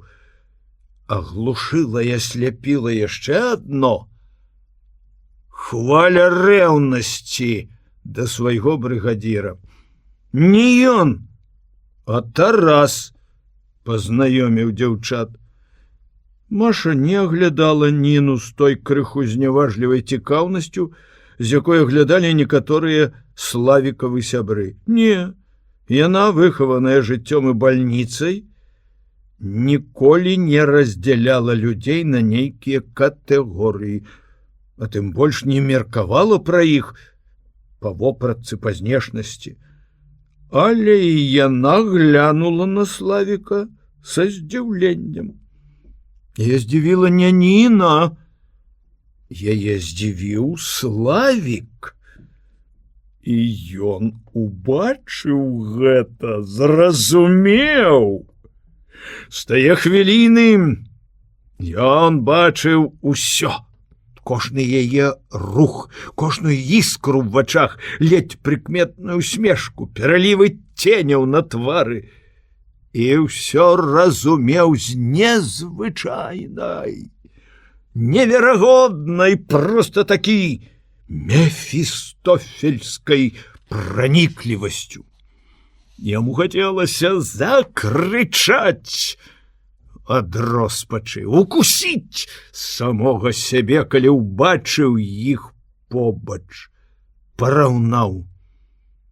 Простенькі, зямны, мізэрненькі дзятлік з пачырванелым носам і Маша. Калі хвіліны ўтрапення мінулі, і Славік вярнуў сваю самаўпэўненасць і дасціпнасць, ён кінуўся, як у вір, як матыль на агонь, запрасіў усіх у буфет. Частаваў з купецкім размахам, талерку эскімо. Ешце, хоць пуза расперажыце, паўкіло мішак. Як? У гэтым буфеце яшчэ знайшлося шампанскае? Ура! Гар гандлю! Давайте шампанскае! Пратэставаў Тарас, сарамліва адмаўлялася Нінка. Ён прымушаў іх сілком есці, піць. Ён быў падкрэслена уважлівы да ўсіх. Але ў сапраўднасці нікога для яго не існавала, акрамя Машы. Вся шчодрасць, усе жарты, усе словы, смех для яе адной, толькі для яе. Тарас нахмурана маўчаў. Хутка пачала разумець і Ніна, што да чаго, прыгледзелася, прыслухалася і стала ведушчая. Дурная, дурная. Як яна магла падумаць, што Славік пакахаў яе? Спадзявалася, верыла, марыла. Хіба так кахаюць? І хіба такая, як яна, простая кранаўшчыца, патрэбна яму? Яму вось якая краля трэба, модная, нафарбаваная.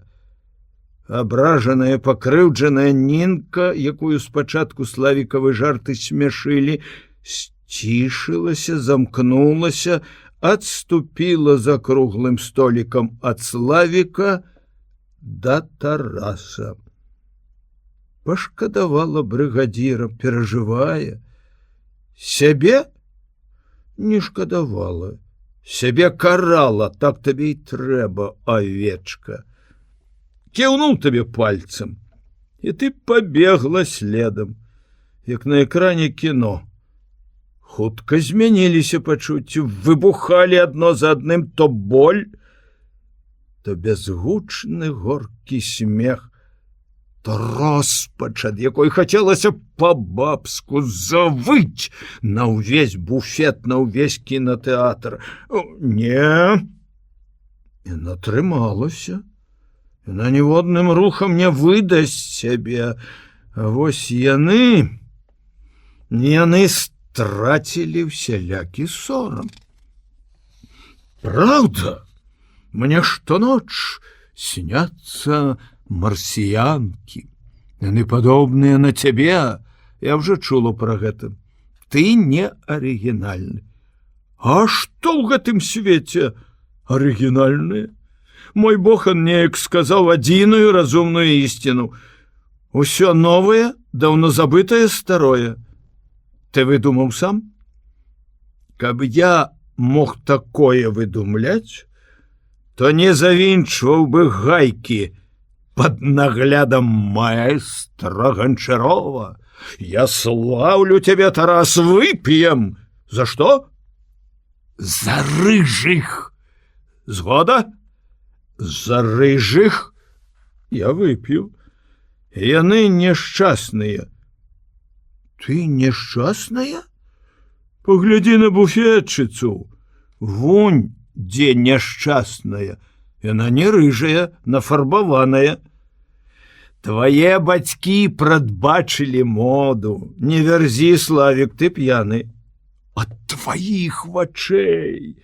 Ад маіх вачэй цверазеюць. Як хто? Ты цверазеў, я гэта бачыла, а цяпер не мею. Няўжо яны сустракаліся? Тарас з натугай пракаўтнуў шампанскае, недарма яно завецца сухое. Няўжо яна можа хлусіць? Чаго? На чаго яна смяецца, паморшчылася Ніна. Нічога смешнага няма. Колькі часу яны знаёмыя, што так размаўляюць? Ён пра ўсё расказваў. Толькі пра гэтую рыжую ні слова. Прытворшчыкі. Тарас не вытрымаў. Ты хоць бы цішэй гаварыў, людзі слухаюць. Слухаюць, бо цікава. Чытаў бы я лекцыю пра спаборніцтва, ніхто і вуха не натапырыў бы. Ты, Маша, слухала б? Я ўсё слухаю. Тарасаў уплыў. Раней ты была больш пераборлівая. Да чаго? Да лекцый і да людзей. Каб як у нас у вёсцы, Тарасу трэба даўно даць яму па мордзе.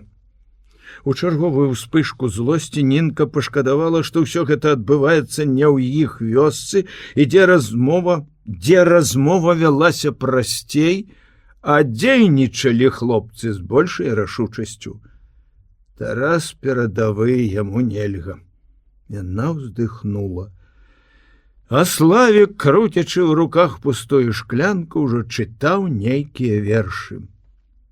Я ругаю, все напропалую, а друзьям, товарищам грублю, и меня такого не целует женщина, которую люблю. Нинка запомнила их. і падумала, што Славік сачыніў сам. Зноў-такі, як бы для іх, а ў сапраўднасці для Машы. Каб сказаць яшчэ раз, што любіць яе. Яна праверыла. «Это ты сам напісаў? Мой сябра». «У цябе ёсць сябры маскоўскія паэты?» – спытаў Тарас. «У мяне ўсё ёсць і нічога няма». Жанчына, якую ён любіць, не цалуе яго, і нічога ў яго няма. Гэта на нейкі міг суцешыла Нінку, вярнула надзею. Пазванілі, клікалі ў залу. Яны падымаліся па крутой лесвіцы першыя, Славік і Маша. Зноў яны забыліся на ўсё, нават на тое, хто з кім прыйшоў і павінен сядзець. Не, на парозе залы яна, рыжая, успомніла такі пра гэта. Але як Славік цягнуўся за ёй позіркам. І калі сеў на месца, то ўвесь час глядзеў у той бок, дзе селі яна і Тарас. І калі патухла святло і пачалася карціна, Нінцы здавалася, што ён глядзіць не на экран, а ўсё туды ж. Бяда гераіні расчуліла дзяўчыну.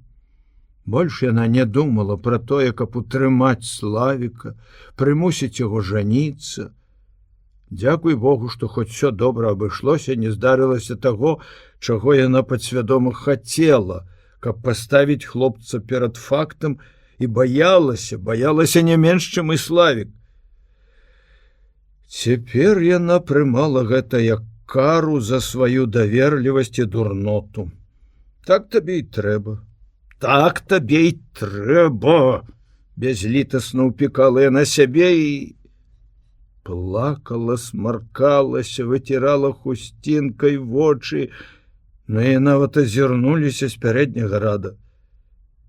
Славік дзівіўся, што яе так расчуліла трагедыя гераіні. Яму смешна стала, бо яго асабіста вся кінагісторыя не схвалявала ні на грам, не кранула ніводнай стрункі душы. Банальная драма. І нават адчуваў некаторую няёмкасць перад суседзямі, што яго дзяўчына такая дзярэўня. Маша і Тарас сядзелі бліжэй да выхада, і калі сеанс скончыўся, выйшлі першыя.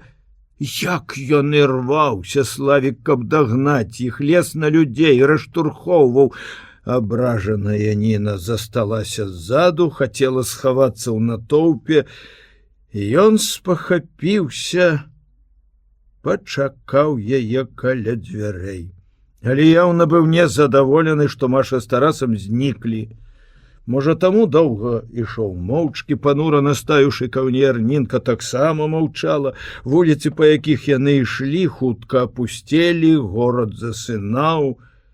Але недалёка быў вакзал, і там бесперапынна, стомлена пыхкалі і зрэдку злосна крычалі паравозы.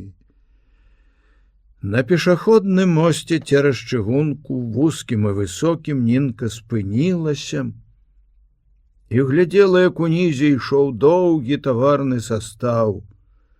Маленькія вагоны з чырвонымі дахамі, доўгія пульманы з белымі люкамі, пляцоўкі з трактарамі, з лесам.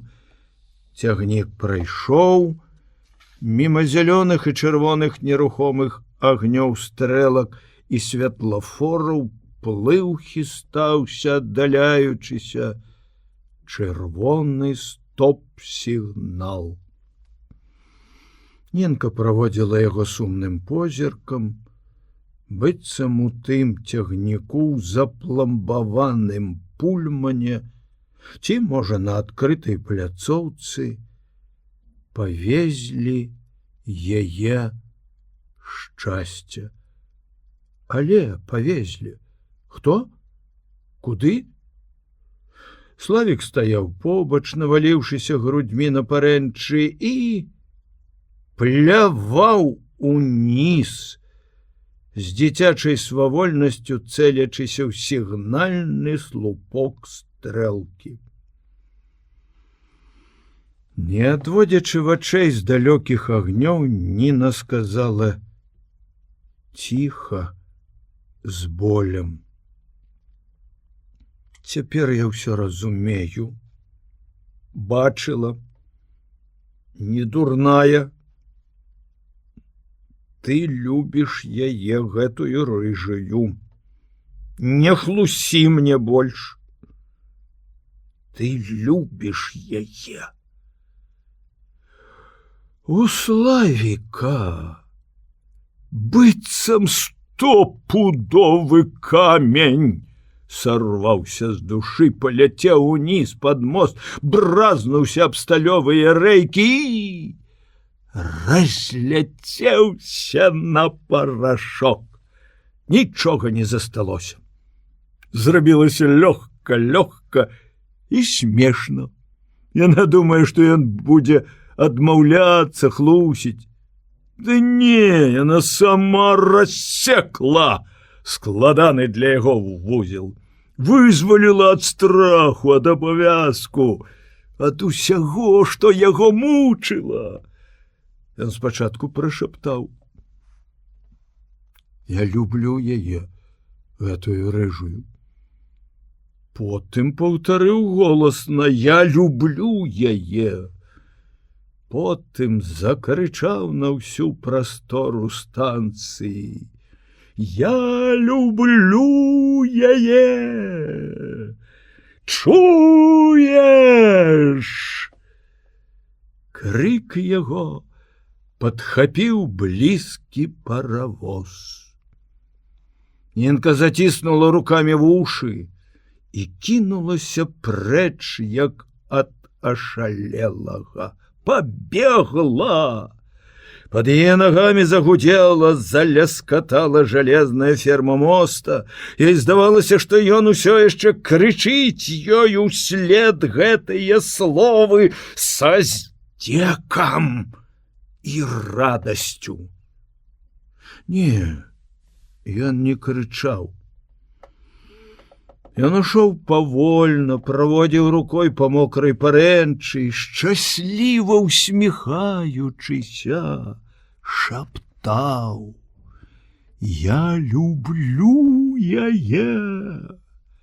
Я люблю яе!» Зося яшчэ не спала, чытала. Па прыездзе з бальніцы яна глытала кнігі з незвычайнай прагнасцю і сама дзівілася. Яна чытала і раней, але тады хворай кнігі не давалі той радасці і асалоды, што даюць цяпер. Тады яна проста чытала ад смутку, каб скараціць час, а цяпер, чытаючы, жыла весела і хораша. Маша скінула ў калідорчыку паліто, вайшла ў пакой, правяла гарачымі далонямі па халодным твары і гучна засмяялася. Зося адарвалася ад кнігі, са здзіўленнем паглядзела на сяброўку. «Чаму ты?» «Там, у рамане», — кіўнула яна на кніжку. «Гэта, напэўна, называецца «Ён папрасіў яе рукі». Хто? Тарас? Маёй? Зося адчула, як ёкнула сэрца. Цяпер яна зразумела, чаму ў яе была трывога і насцярожанасць да Тараса. Яна баялася менавіта гэтага, што ён забярэ Машу. Яна баялася адзіноцтва. Дзіўна, усяго некалькі месяцаў назад яна пазбягала людзей, а цяпер яе палохала думка, што яна можа застацца адна. «Ты згадзілася?» Ён чамусьці спяшаецца. Заўтра ж, кажа, хадзем у ЗАГС. О не, дай мне падумаць, я кажу яму, дай мне падумаць да Новага года. Расчараваўся. Чаму яму загарэлася? Яна скінула чаравік і ускочыла на канапу, схавала акалелыя ногі пад коўдру. Ты ведаеш, я правда хачу падумаць. Тарас, напэўна, будзе найлепшы муж. Але ён вельмі правільны. А я з ветрыкам? Ты ведаеш, мяне лічаць сур'ёзнай, а я зусім не сур'ёзная. Вось я зараз падумала, каб пасватаўся такі шалапут, як Славік Шыковіч. Хоць які з яго муж, дзіця горкае, і не з ветрыкам, а з завірухай у галаве. Але я, напэўна, адразу згадзілася. Замуж, дык замуж, як у палонку, адразу з галавой бух і ўсё. А з Тарасам гэта вельмі сур'ёзна. Я павінна прыслухацца. Ці ёсць у мяне тое каханне, якое патрэбна яму, ты разумееш?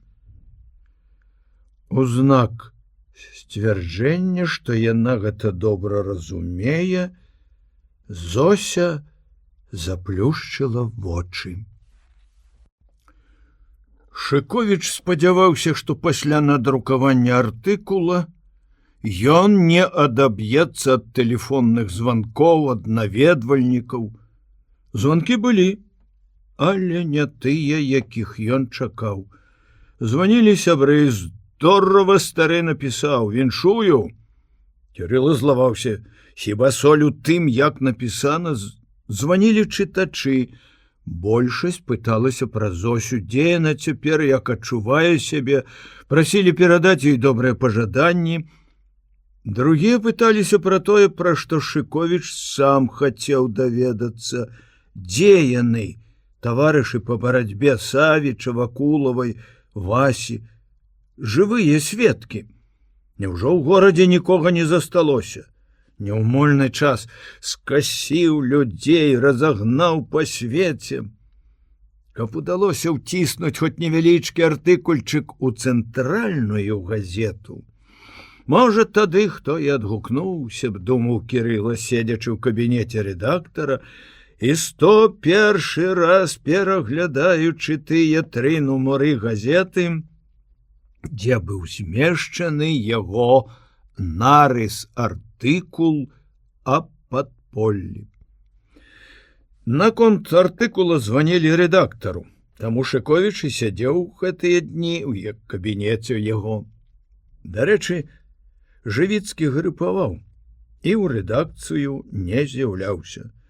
Падпісваў газету дома. Шчыра кажучы, Кірыла сам не разумеў, чаго ён чакае. Всё ўжо ясна, садзіся, дапісвай сваю аповедь, стаў апошнюю кропку і ляці ў сталіцу, каб уладзіць яе ў часопіс. Але ў тым і бяда, што ў апошні час, пасля, здавалася, поўнага выяснення, у яго раптам як бы знікла натхненне. Парадокс. І вельмі можа быць, што ён чакаў нечага такога, што зноў запаліла б яго. Вось чаму, калі адчыніліся дзверы рэдактарскага кабінета і на парозе з'явіўся незнаёмы, Кірыла адразу падумаў, вось, гэта ён. Па нейкіх асаблівых прыкметах, якія нават цяжка растлумачыць, Шыковіч умеў беспамылкова пазнаваць пенсіянераў. Пра гэтага адразу падумаў пенсіянер. Чалавек не запытаў, ці можна ўвайсці, але праціснуўся ў дзверы не тое, што не смела, а неяк незграбна, быццам дзверы былі цесныя. Не, ён не быў тоўсты, нармальны для сваіх гадоў, трохі ацяжалелы, а з твару нават худы. Твар яго быў абветраны да задубення скуры, як у рыбака. пасечаны глыбокімі і непрыгожымі маршчынамі. Бываюць маршчыны прыгожыя. Хоць з-пад каракулевай шапкі стаўбуна вылазілі зусім сівыя на скронях валасы, бровы яго былі чорныя, як падфарбаваныя. Можа, ад гэтага вочы здаваліся залішне зоркімі і калючымі. Ён у сваю чаргу агледзеў Шыковіча.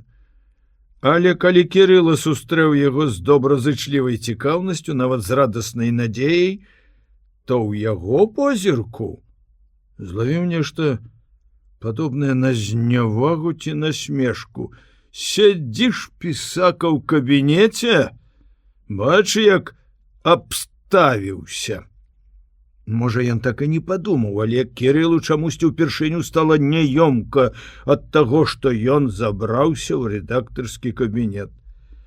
Чалавек, не вітаючыся, спытаў: Шыковіч? Я. Сядайце, калі ласка. Шыковіч працаваў не за рабочым сталом рэдактара, а за доўгім для пасяджэнняў, на краі якога ляжаў стос падшывак газет. Чалавек сеў насупраць, шапкі не зняў, расшпіліў паліто з добрага драпу, але моцна пабітае моллю недзе доўга ляжала. Гледзячы Кірылу проста ў вочы, цяжка было вытрымаць такі позірк, незнаёмы спытаў з крывой усмешкай: «Што ж гэта ты, друг сітны, сказаўшы А, не сказаў Б? Не хапіла духу? Ці замялі?» У Шыковіча замерла сэрца ад прачування нечага незвычайнага. «Што вы маеце на ўвазе?» «Што? Сам ты добра ведаеш, што. Чаму не раскрыў, хто такі Сажань?» Спалохаўся. «Ну, канешне, куды табе? Думаў паласкатаць нервы чытачоў, нагнаць таямнічасці. Ды выйшла прамашка». Ён хмыкнуў, прыстукнуў кулаком па стале, нібы паставіў пячатку. Голас яго зрабіўся скрыпуча злосным. «Цяпер я скажу Б». Здалося, што чалавек гэты пырснуў жоўцю. Шыковіч не любіў такіх. Маўчаць, чакаюць выпадку, калі хто пачне першы, тады і яны вырываюцца і б'юць з-за вугла. «Што ж вы першы не сказалі гэтага А?» Ужо без ветлівасці са злосцю спытаў Кірыла. «Не меў такога факта, казаў другія, не даказаў. Далі па мордзе, ён жа твой Сажань». Кірыла падняўся. «Слухайце, я не ведаю, хто такі Сажань». «Не ведаеш?» З яўным здзекам перапытаў чалавек. «Не ведаеш, што гэта паважаны Семён Парфёныч Гукан?» «Гукан? Гукан!» Загудела, загукала, зашумела ў Шыковіча ў галаве, быццам запрацавала там магутная электронна-вылічальная машына. Яна ў адзін міг выцягнула з глыбінь памяці ўсе факты, якія ён сабраў, па-новаму выстраіла іх зусім у іншым парадку. Недзе на пабочных маленькіх клавішах нехта выстукваў. Мы, калі яшчэ ў рабфаку разам вучыліся, то далі яму гэтую мянушку. У партызанах, калі хадзілі на сувязь у горад, ён хацеў аднойчы выпісаць пашпарт на Сажаня. Нехто другі, я адгаварыў яго. З тваім ростам, кажу, выкліча падазронасць. Ён мне аддзякаваў пасля за ўсё. Як ваше прозвішча? Ведаеш ты маё прозвішча, пісаў, распісваў з яго слоў. Чалавек зноў як бы паставіў пячатку. Шыковіч напружваў памяць, але ўспомніць не мог. У кнізе дзясяткі прозвішчаў людзей, якіх ён ніколі не бачыў у вочы. Па сутнасці справы яму трэба было ўзрадавацца, выказаць гэтаму чалавеку сваю думку пра Гукана, факт з яго пісьмом у органы дзяржбяспекі наконт Зосі Савіч, запрасіць у сведкі, у памочнікі па выяўленню поўнай ісціны. Але нешта стрымлівала. Што? Злосць гэтага чалавека? Яго жаданне па-свойму расквітацца з Гуканам. Для яго цяпер галоўнае не ісціна, а помста. А Шыковіч ненавідзеў людзей помслівых.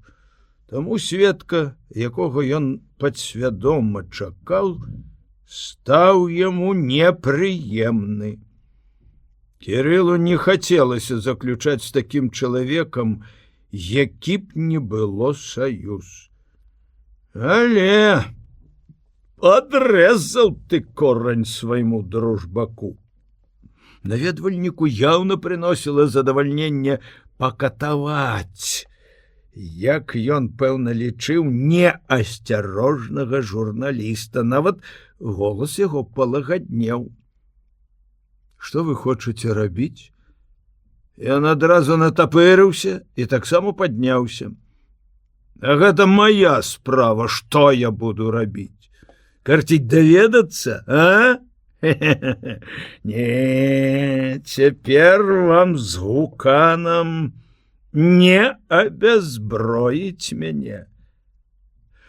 Што датычыць мяне, то я асабіста нікога не абязбройваў і не збіраюся гэтага рабіць. Всё, што я раблю дзеля таго, каб сказаць праўду пра людзей, якія змагаліся сумленна. Калі сказаць шчыра, то я і прыйшоў, каб сказаць вам: за гэта дзякуй. Не для вас я гэта рабіў. Што-нішто зрабіў і для мяне. Даробяць другія. Всяго добрага. Кірыла не стаў затрымліваць яго. Чорт з табой, прозвішча я твоё ўспомню, а не ўспомню, сам адгукнешся, відаць, па ўсім. З мяне даволі таго, што ты паведаміў. Гукан. Няўжо Гукан? Ён колькі хвілін усхвалявана хадзіў па прасторным кабінеце, паціраючы лысіну, шчокі. Не ад радасці. Не, якая там да д'ябла можа быць радасць, калі пухне галава. Як, чаму чалавек, які шчыра ваяваў супраць ворага і, нягледзячы на ўсе свае недахопы і слабасці, напэўна, мае шчырую веру ў нашы гуманныя ідэі, мог зрабіць вось так? Зося ж хадзіла каля яго, як каля хворага. Хавалі, ратавалі, бацька ахвяраваў жыццём. Каму ж ён верыў, калі пасля ўсяго гэтага не паверыў сумленнасць такіх людзей? Всеагульная падазронасць ці подласць? Кірыла выскачыў у калідор, узбег па крутой лесвіцы на гарышча, там у падстрэшшы хаваліся рэдакцыйныя архівы і была абсталявана фоталабараторыя. Загрукаў у дзверы лабараторыі, адгукнуўся флегматычны голас. Хто там? Я, Шыковіч, адчыні, тэрміновая справа. Пачакай. Нарэшце вядомы на ўвесь горад фотакарэспандэнт Петя Чарнавуз, душа хлопец, флегматык у працы і віхор у гульні, адчыніў дзверы сваёй святой келлі. Петя, дружа, выручай, пераверні ўвесь свой архіў. Знайдзі здымкі, на якіх ёсць Гукан. Усе ад 45-го да нашых дзён. Ну, во што яны табе? Трэба, вусток трэба. Ён што? Юбіляр, ліха на яго. Працуеш без засечак. А што я буду мець за гэта? Кватэру ён мне заменіць. Кватэру не гарантую. А 2 бутэлькі каньяку з мяне сёння ж увечары. Хлусіш. Я цябе падвёў калі? Згода. Праз гадзіну будзеш мець всё, што трэба. Падаць у альбоме ці ў папцы? У папцы. Зося, адчыніўшы дзверы, убачыўшы Шыковіча, спалохалася. Ніколі ён яшчэ не прыходзіў адзін і ў такі час пасярод дня, і выгляду ў яго такога дзелавіта нецярплівага ніколі не было. Дзіўна, але яна чамусьці з чыста жаночай трывогай падумала пра Антона Кузьміча. Можа, з ім што? З-за тактоўнасці не спытала, што здарылася, ветліва запрасіла: «Калі ласка, Кирилл Васильевич, распранайцеся, вы зусім забыліся на мяне. Антон Кузьміч учора заглядваў, а вы... Я і не помню ўжо, калі вы былі апошні раз». Антон заходзіць адзін, без мяне? У думках здзівіўся Кирилла. Ну і ну, даведаецца Галя. Бедная твоя голова будзе, Антоша. Не хопіць у мяне, міратворца, імпэту памірыць вас. Дзякую, Зося Степановна, я на хвіліначку, можа, і распранацца не буду. Ну, добра, але ні чаю, ні кавы не трэба, я ж на працы, і да вас я па справе. Ён скінуў у калідоры кароткую футравую куртку і шалікам на шыі ў кашлатай андатравай шапцы ўвайшоў надзвычай утульны пакойчык, у якім всё было прыбрана руплівымі рукамі і ўсё ззяла ад снежнага святла, што лілося праз шырокае акно. Таполі ў кветені інею глядзелі ў акно, гэтае акно. А за таполямі віднелася заснежаная рака з чорнымі кропкамі, падлёднікамі, што выседжвалі над палонкамі гадзінамі. Падаў лёгкі снежок. Апанаваны віхурнымі думкамі, Кирилла, калі ішоў сюды, не бачыў хараства зімовага дня, а тут, у гэтым дзявочым пакоі, раптам убачыў, спыніўся, сціх каля дзвярэй, узіраючыся ў акно. На нейкі міг, на одну хвіліначку настала тая расслабленасць, тая лірычная доброта, калі раптам хочацца забыцца на ўсе справы, зліцца з прыродай, акунуцца ў яе. Але не такая ў яго справа, каб можна было забыць на яе. Не сядаючы, ён развязаў шнуркі папкі, у якую Чарнаус палажыў 2 фатаграфіі розных гадоў.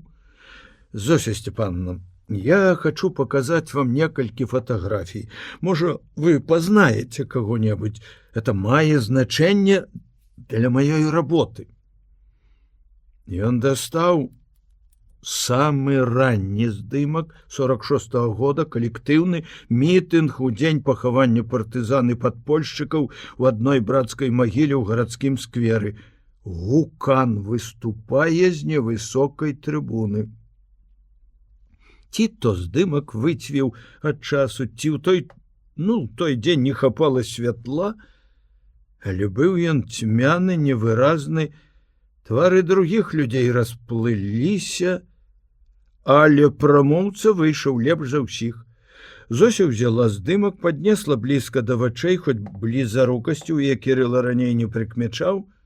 Яна таксама стаяла каля канапы, бліжэй да акна, ўся асветленая ззяннем снегу. І Шыковіч убачыў, як раптам змяніўся яе твар. В адзін міг нейкія рыскі, зморшчынкі быццам памяняліся месцамі, ці быццам ценевы зайчык праскочыў па твары знізу ўгору, шчака яе, што была павернута да яго, відавочна пабелела. Безумоўна, яна пазнала. Шыковіч чакаў. Зося доўга разглядала здымак, але на твары яе больш нічога не адбівалася. Нарэшце яна адарвалася ад здымка, перавяла позірк на Шыковіча і паківала галавой: «Не, нікога я тут не пазнаю». Кірыла ледзь не закрычаў ад расчаравання, выхапіў другі здымак, а тут... Яна зірнула, не ўзяўшы здымка ў рукі, і зноў адмоўна пакачала галавой. «Ты не пазнаеш гэтага чалавека?»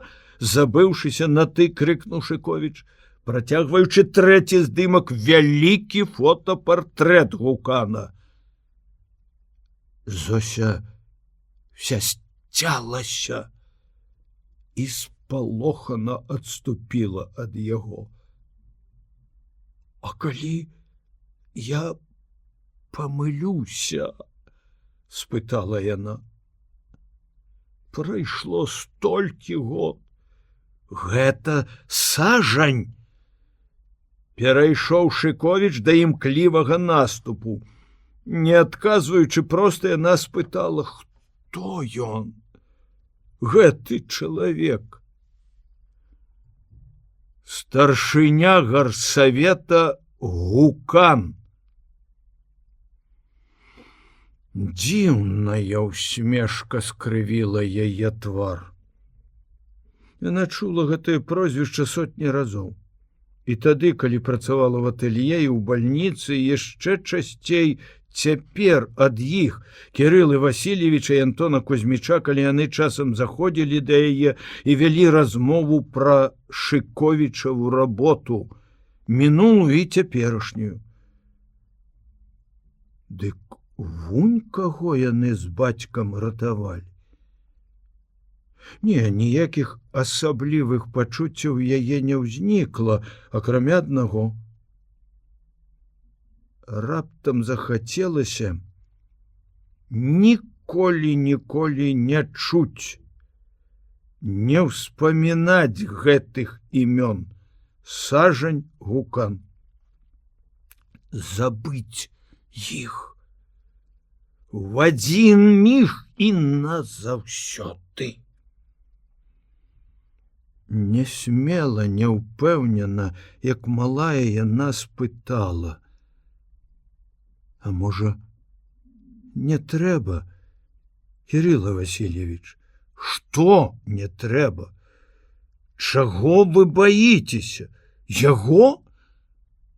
«Я не за сябе, за вас, за мяне!» Ён загалёкаў. «Не той час, Софья Степановна, каб баяцца. Ён сам увесь час дрыжаў і цяпер дрыжыць. А мы станем гнілымі лібераламі, плеснівымі гуманістамі, калі не будем выводзіць такіх на чыстую ваду. Калі ты выдаеш сябе за героя, то будь ва ўсім героем». А ён баяўся за сваю кар'еру. За яе затаптаў у гразь. Зося пакутліва зморшчылася, як ад болю. «Ну, добра, добра. Не думайце і не хвалюйцеся. Нічога асаблівага не здарыцца. Мы на дзіва добрыя. Самае большае яго пашлюць на пенсію. Куды цябе пашлюць, гэта я не ведаю, але пагаварыць з табой я пагавару. Зараз жа пагавару так, як з табой не гаварыў яшчэ бадай ніхто». Не думаў. А гневна шаптаў Шыковіч, на хаду апранаючы сваю куртку і збягаючы з другога паверха. Ён зноў запаліўся і прагнуў дзейнасці. Ішоў, думаў, як уварвецца ў кабінет Гукана, якія словы скажа, а калі там наведвальнікі, скажа пры іх, няхай ведаюць, скандал, няхай выкліча міліцыю і выведуць яго. Але, нягледзячы на такое гарэнне і завіруху ў думках, пасля таго, як убачыў таполі і раку, да яго вярнулася звычайная аптымістычная здольнасць любавацца навакольным, зімой, дрэвамі, жанчынамі, дзецьмі. Падаюць сняжынкі, сухія і цёплыя. З крутога адхону з'язджаюць роў на лыжах хлапчукі, кідаюцца чарцяняты, як у бездань. Шыковіча на міг аж страх апанаваў, але тут жа стала радасна ад іх смеласці, як хораша было б, каб вырасла пакаленне людзей, якое нічога не баялася б. Але ўспомніў сына. Славік бадай нічога не баіцца, аднак гэта не зрабіла яго лепшым, наадварот. Ёсць іншыя нормы, якіх чалавек павінен прытрымлівацца, каб стаць чалавекам. Всё знаходзіцца ва ўзаемасувязі і ўзаемазалежнасці. Шыковічу не хацелася паглыбляцца ў філасофскія разважанні, і ён пачаў узірацца ў твары людзей. Ён здаўна любіў гэтую гульню. Адгадваць прафесію чалавека і чым ён заклапочаны ў той момант. Некалі ён пажартаваў, што нідзе няма столькі прыгожых жанчын, як у іх горадзе. Ярашы Валя смяяліся, а Галіна Адамаўна згадзілася. Можа, таму, што сама прыгожая, ці можа, каб яшчэ раз нагадаць мужу, як многа спакусы на яго шляху. А таму няхай асцерагаецца. Цяпер, узіраючыся ў твары жанчын, Кірыл Васильевич пераконваўся, што яго жарт адпавядае сапраўднасці. Кажуць жанчыны, што кветкі расцвітаюць вясной. Не, яны цвілі ў снежні на парозе Новага года, расчырванелыя, рухавыя, хораша заклапочаныя. Яны, здавалася, запаланілі ўвесь горад. На цэнтральнай вуліцы каля гума не прабіцца. У гэтым горадзе змяшалася кроў нацый, якія маюць найлепшых красунь беларускай, расейскай, украінскай, польскай. Шыковіч амаль узрадаваўся нечакана ўзнікшаму тлумачэнню. Жарт ператварыўся ў выснову. Хутка ён злавіў сябе на тым, што перастаў думаць пра Гукана. Утаймавалася абурэннем, аслабла жаданне ўварвацца ў яго кабінет і кінуць яму ў твар словы каменні. Навошта? Ці не можа гэта даць Гукану лішнія козыры? Людзі накінуцца на сенсацыйную дробязь і застануцца безуважлівымі да галоўнага. Не, справу трэба даводзіць да канца з ранейшым спакоем і разважлівасцю. І яшчэ праз хвіліну Кірыл адчуў, што акрамя ўсяго таго, што падказвае розум, яму проста не хочацца сустракацца з гэтым чалавекам, бачыць яго брыдка. А тым больш, што ён, Шыковіч, не зларадны, не крыважэрны. Яму нават все адно, што будзе з Гуканам як работнікам. Дадуць яму вымову, выганяць, пашлюць на пенсію. Галоўнае, што маральна ён прыкончаны, выкрыты. Цяпер ужо нішто, ні хітрыкі, ні заслугі, ваенныя і мірныя, не паможа яму выкруціцца, захаваць позу героя. Праўда, як бы глыбока яе не закопвалі, у якія б веры не тапілі, у якіх бы архівах не хавалі, яна ўсё адно ўсплыве, вырвецца на волю і з'явіцца людзям сваім першародным харастве. Вось так, Семён Гукан. Не дайшоўшы квартала да гарвыканкама, Шыковіч хвіліну пастаяў на рагу вуліц, паназіраў за людзьмі і рушыў у другі бок, да гаркама партыі. Галіна Адамаўна адразу ж здагадалася, што муж парушыў клятву, якую даў ёй, што ён зноў наведваўся да той і зноў стаіў, зноў не прызнаўся. Чаму? Парушэнне клятвы яшчэ больш абурыла і абразіла яе. Але яна змаўчала, хоць усё кіпела і гарэла ў ёй. Яна баялася сваркі, разрыву і прымусіла сябе маўчаць дзеля дзяцей. Выкрык Наташы, варожасць дачкі спалохалі яе. Яшчэ больш усхвалявала замкнутасць і адчужанасць Віці, яе любімца. Дзеля спакою дзяцей і спакою яго Антона яна гатова на любыя пакуты, душэўныя і нават фізічныя. Знешне ў доме ўсё нібыта было добра. Разам снедалі, разам спяшаліся на работу, абедалі не заўсёды разам. Антон часам затрымліваўся ў клініцы на кансультацыях. Але кожны раз больш акуратна, чым раней, званіў і паведамляў, дзе ён. Разам вечэралі, ўсёй сям'ёй глядзелі тэлевізар ці, пакінуўшы дзяцей дома, хадзілі ў кіно, ў госці. Але Галіне Адамаўне здавалася, што муж зусім не той, што раней, не такі ласкавы. Ад гэтага яна пакутавала яшчэ больш, рэўнасць душыла яе, як хвароба.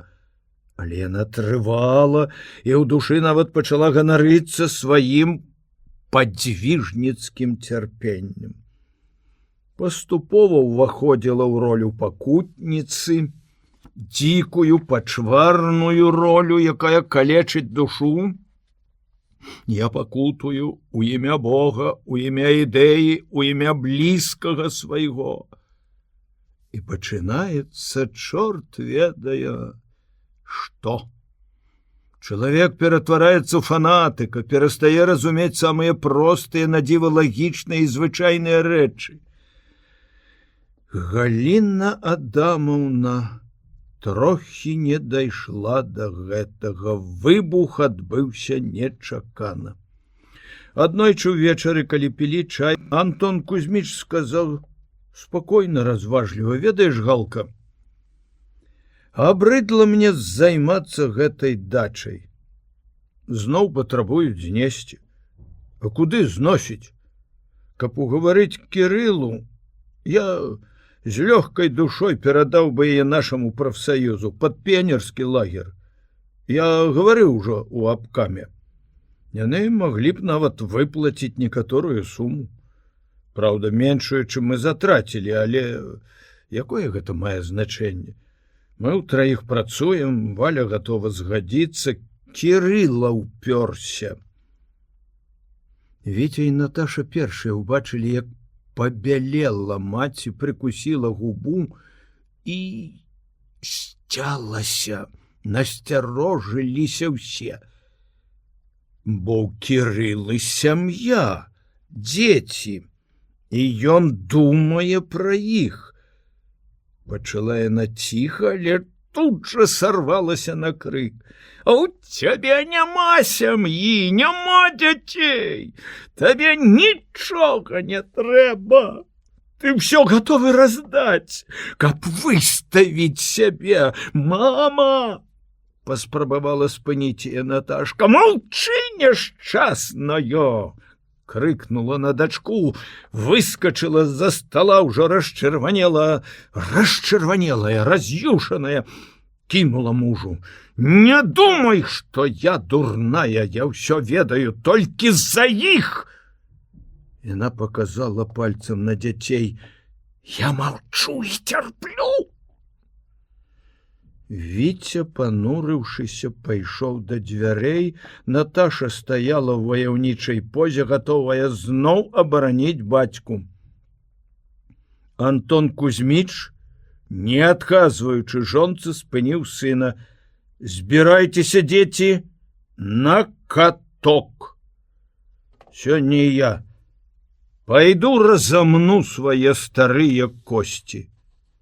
Яны любілі хадзіць з ім на каток. На яго, такога асілка, ўсе звярталі ўвагу і любаваліся яго лёгкасцю і спрытам. Яны ганарыліся сваім бацькам. Ён усё ўмее і ўсё робіць дасканала. Дзеці кінуліся апранацца, а Галіна Адамаўна падышла да мужа з перакошаным тварам і, затыхаючыся, прашаптала. Ты хочаш забраць у мяне дзяцей? Цяпер я разумею. Але дзяцей я табе не дам. Чуеш ты, кат? Раней у хвіліны такіх успышак ён хапаў яе за рукі, прыцягваў да сябе, цалаваў і супакойваў. Цяпер ён не мог гэтага зрабіць. Панурыўшыся, як Віця, ён выйшаў у калідор шукаць канькі. Галіна Адамаўна запэўніла сябе, што муж шукае зручнага выпадку для канчатковага разрыву, таму і дзяцей перацягвае на свой бок. Гэта зрабіла яе яшчэ больш падазронай, але і асцярожнай, не даць прычыны. Пры сваёй рэўнасці яна, аднак, ніколі не шпіёніла за мужам, як робяць гэта другія жонкі. Залішне лічыла сябе чыстай і гордай, каб уніжацца да тайнага падглядвання і распытвання. А тут не вытрымала. Дні праз 3 пасля гэтай непрыемнай размовы увечары пазваніў Кірыла. Антон адказваў яму не на поўны голас, ды ўвогуле мала гаварыў слов, адны выклічнікі. Ага, так, не. Быў у іх шматгадовы звычай. Сазваніцца ўвечары, сустрэцца на вуліцы і пагуляць. Часам яны выходзілі з жонкамі, але часцей адны. Раней Галіна нават заахвочвала такія прагулкі, але цяпер яна здагадалася, што мужчыны дамовіліся пайсці туды. Цяпер яна не верыла не толькі мужу, але і Кірылу. Гэты вальнадумец здольны на ўсё, толькі робіць хітрэй. Навучыўся сплятаць сюжэты. Дурніца Валя, хоць што Валі. Яна просто стала абыякавай да Кірыла. Сваім 8 класам занята больш, чым мужам і ўласнымі дзецьмі. У Валі пры любых акалічнасцях нічога не парушыцца, дзеці дарослыя. А ёй трэба ўсё ведаць, каб змагацца не дзеля сябе, дзеля гэтых неразумных яшчэ малых, якіх ён, бацька, настройвае супраць яе, маці. Яна не спытала, куды ён ідзе, але як толькі Антон Кузьміч зачыніў за сабою дзверы, яна хутка накінула хустку футра, выскачыла следам, пайшла назіркам. Яна не памылілася. Сапраўды, у той вечар яны дамовіліся наведаць Зосю. Кірылу хацелася парадаваць жанчыну. Вызвалялася месца у бібліятэцы рэдакцыі. Зося сама прасіла іх памагчы ёй знайсці работу. Толькі не ў атэлье. Цяжкае ўражанне засталося ў яе ад гэтага атэлье. Яраш і Шыковіч доўга думалі, куды ж яе ўладзіць. Нарэшце Кірылу прыйшла гэтая ідэя. Самая спакойная работа па яе здароўю. Калі супрацоўнікі будуць ведаць, што перажыла іх новая бібліятэкарка, можна быць упэўненым, што ніхто ніколі і нічым не расхвалюе яе. Людзі добрыя. Але месца было занята. У бібліятэцы сядзела малапісьменная старая жанчына Фаня Сямёнаўна. І атрымалі таму, што яна была найстарэйшая работніца рэдакцыі. Працавала амаль з дня заснавання газеты, недзе на другім годзе рэвалюцыі. Ёй даўно пара ўжо на пенсію, але яна ўпарта не хацела пакідаць работы. Рэдакцыйная матка, шэф, Еўфрасіння Полацкая, называлі яе заводчы. Мужчыны адносіліся з абыякавай іроніяй, жанчыны ж проста не любілі. Як большасць старых, Фаня Семёновна была бурклівая, прыдзірлівая, умешвалася не ў свае справы, ў прыватнае жыццё. Прынцыповасць яе часта пераходзіла ў пляткарства. Таму ідэю Шыковіча угаварыць яе пайсці на пенсію ўсе горача падтрымалі. Угаворы цягнуліся месяцы са два. Кожны як умеў, распісваў ёй выгады пенсіянерскага жыцця. Урэшце старую даканалі. Бачу, я вам абрыдла, сказала яна на прафсаюзным сходзе. Чорт з вами. Але пагляджу, як вы напрацуеце без мяне. Памрэ хто, як пахаваеце. Сапраўды, в арганізацыі пахавання, калі здаралася такое няшчасце, Фаня Семёновна была незамянімым чалавекам. Бібліятэкарка падала заяву, у рэдакцыі дамовіліся, што ў навагодні вечар яе ўрачыста праводзяць на пенсію. Рэдактары мясцкам расшчодрыліся на каштоўныя падарункі. Кірыла расказваў пра камічныя выпадкі, якія ўзнікалі ў часе гэтай пенсіённай кампаніі. Гучна смяяўся сам, смяшыў Яраша. Галіна Адамаўна, якая ішла за імі на пэўнай адлегласці, не чула, пра што яны гавораць, але чула іх смех. І ён кроіў яе сэрца, ім весела. Можа, здзекуюцца з жонак. Калі яны пайшлі ў дом, яна засталася на вуліцы бязлюднай, ускраенай над самай ракой, і раптам ёй зрабілася страшна, сорамна, брыдка. Ніколі яна не адчувала сябе такой прыніжанай, растоптанай. Навошта яна прыйшла сюды? Хіба яна можа прымусіць любіць сябе, калі няма ў яго сэрцы гэтага пачуцця.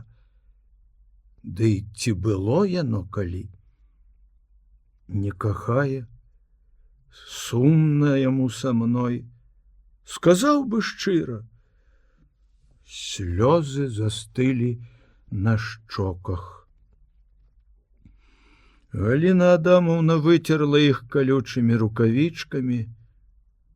Все зайздросцілі яе шчасцю. Такі муж. Смешна. Вось яно, яе шчасце. Хацелася гучна і злосна засмяяцца. Але перамагла не злосць. Перамагаў жаль да сябе, да дзяцей, нават да яго мужа. Калі-небудзь схамянецца, ды будзе позна, але будзе позна. Ён кажа, што ў яе няма элементарнай інтэлігентнасці. Можа быць. Але ў яе ёсць жаночая гордасць. Больш нічым не ўнізіць яна сябе. Ні падглядваннем, ні істэрыкай, ні дакорамі, ні просьбамі. Мужна вытрымае ўсё, але дзяцей не аддам. Не. Скалелая, разбітая, яна раптам кінулася ад дома. Хутчэй прэч адгэтуль, каб ніхто не ўбачыў яе тут. Але бегчы ёй стала цяжка, яна задыхалася, як прыступ астмы. Нічога такога ніколі не было. Галіна Адамаўна прытулілася да нейкага паркана, аграбла з карнізіка снег, набіла ім пякуча халодным рот. Цяпер ужо всё адно. Тарас і Віця сядзелі на кухні адзін супраць аднаго і націралі пастай лыжы з такой стараннасцю і сур'ёзнасцю, быццам чысцілі зброю перад атакай. Наташка стаяла, прытуліўшыся плячамі да вушака дзвярэй, і з такой жа сур'ёзнасцю сачыла за іх работай, доўга сачыла. Ты чаму маўчыш, Натка? Спытаў Тарас. У яе голас ламаецца, адгукнуўся Віця. А ў цябе мазгі. Ну, зноў пасварыцеся. Не, сварыцца ім не хацелася. Апошні час яны жылі на дзіва дружна, і цяпер Віцю хацелася папрасіць у Наташы прабачэння, калі гэты жарт, невінны, як яму здавалася, пакрыўдзіў яе. Хлопец сам здзіўляўся. Ніколі раней ён не адчуваў да сястры такой пяшчоты і ўвагі. Наташа раптам асцярожна, без стуку, шчыльна зачыніла дзверы. Тарас, ты разумны. Паміры іх. Каго? Маму і тату. Натка. Працягнуў Віця, нібы яна адкрывала вялікую тайну некаму чужому. А я не магу так больш. Не магу. Голас дзяўчынкі задрыжаў. Заняты сваімі справамі і пачуццямі, ён асабліва не задумваўся над тым, як перажываюць малыя разлад бацькоў. Нечаканая Наташына просьба кранула яго, ён падняўся з табурэта, паставіў лыжы ў куток, паміж дзвярамі на балкон і халадзільнікам зіл, наблізіўся да сястры, наглядзела яму ў твар з надзеяй. Маліла вачамі поўнымі слёз. Так нельга жыць. Натка! Зноў перапыніў яе брат, яна не агрызнулася, яна сказала яму мякка, як старэйшая, ты бесхарактарны, Віця. У каго ты такі ўдаўся? А я не магу. Я паміру іх, сказаў Тарас, і сам паверыў, што здолее зрабіць гэта, хоць добра помніў, чым скончылася першая спроба пагаварыць з маці. Галіна Адамаўна была дома у спальні. Тарас пастукаў. Яна, пэўна, ляжала і, пэўна, плакала. Калі Тарас, атрымаўшы дазвол, увайшоў, яна стаяла перад люстрам і працірала кулакамі вочы, як бы толькі што прачнулася. Яна ўбачыла яго праз люстра і насцярожылася, баючыся павярнуцца. А ён не бачыў яе твару і трохі разгублена спыніўся каля ложка. Ён баяўся, што яна зноў даволі груба папросіць яго не сунуць нос туды, куды не трэба. Галіна Адамаўна, я все-таки хочу пагаварыць з вами. Сур'ёзна, паслухайце. Яна павярнулася. Вочы яе былі чырвоныя. Тарас, з таго часу, калі я адчула, што ты не дзіця ўжо, я не ўмешвалася ў твае справы. Яна сказала тое, што і першы раз, але зусім інакш, без злосці, раздражнення, з пакутаваным голасам, і нават усміхнулася так, нібы прасіла прабачыць ёй. Ён зразумеў, што цяпер ёй хочацца, каб нехта ўмяшаўся.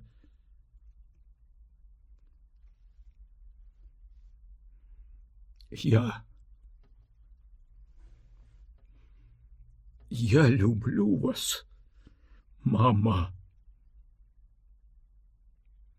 Слово гэтае вырвалася неяк само ад жалю да яе. Галіна Адамаўна ўзняла на яго вочы, і яны вільготна заблішчалі. І бацьку люблю. Вы для мяне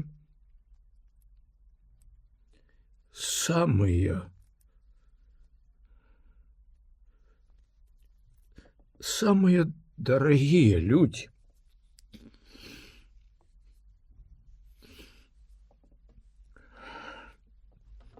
Не трэба, Тарас, уздыхнула яна. Твои адносіны да нас адно, нашы адно да аднаго другое. Вашы нейкая дзікая недарэчнасць. Вы поверылі паклёпу. Бацька расказваў. Поверьте мне, мама, я ж вам не вораг. Штодзень я бываю там. Я люблю Машу. Пасля Нового года мы поженимся.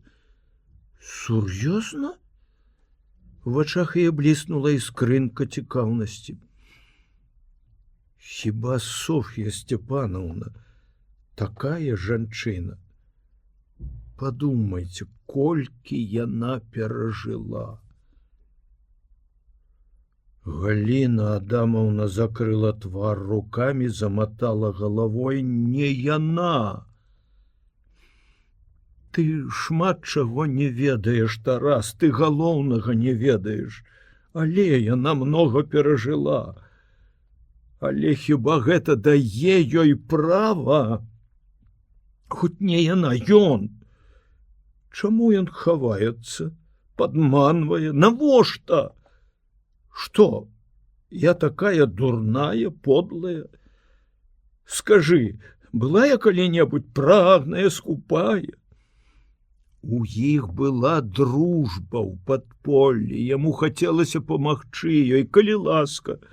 Няўжо я не зразумела, не зразумела б, каб усё па-чалавечы.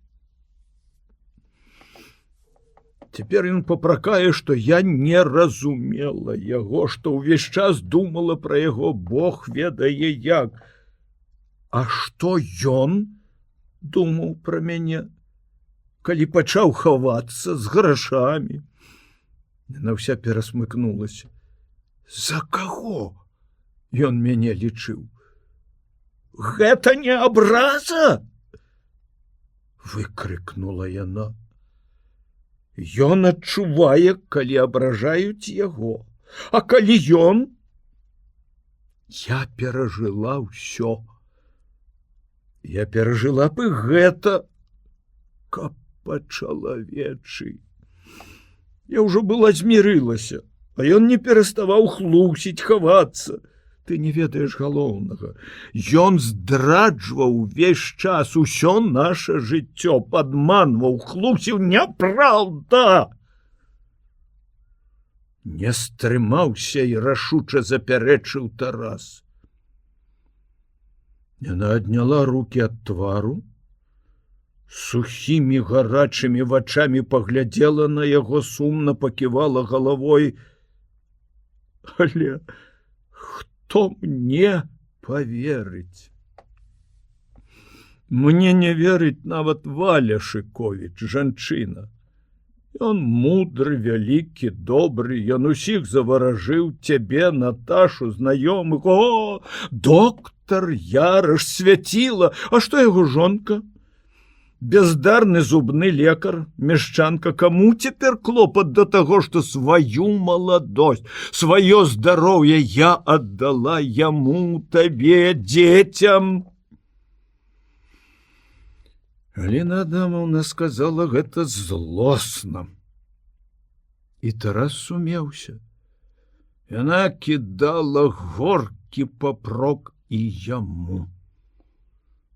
Можа, сама яна таксама зразумела гэта, бо раптам зноў змяніла тон. Цяпер вы лічыце, што я стала псіхапатка. Можа, і праўда, я псіхапатка? Дык я нікому не хачу атручваць жыццё. Нікому. Няхай яму яго талент, яго слава. Толькі дзеці. Дзеці мае! Зноў крыкнула яна і упала тварам на падушку, прыглушана зарыдала.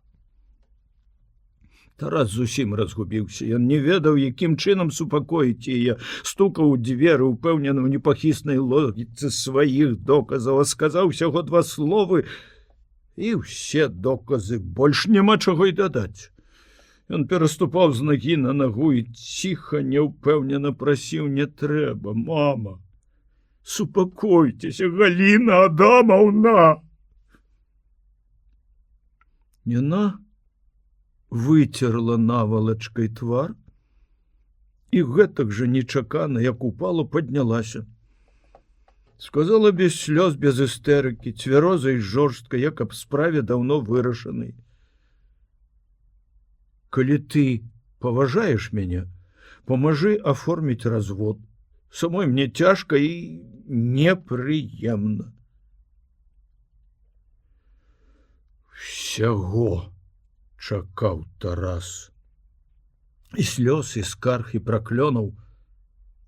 Але такога заключэння не толькі не чакаў, але ніколі нават не падумаў.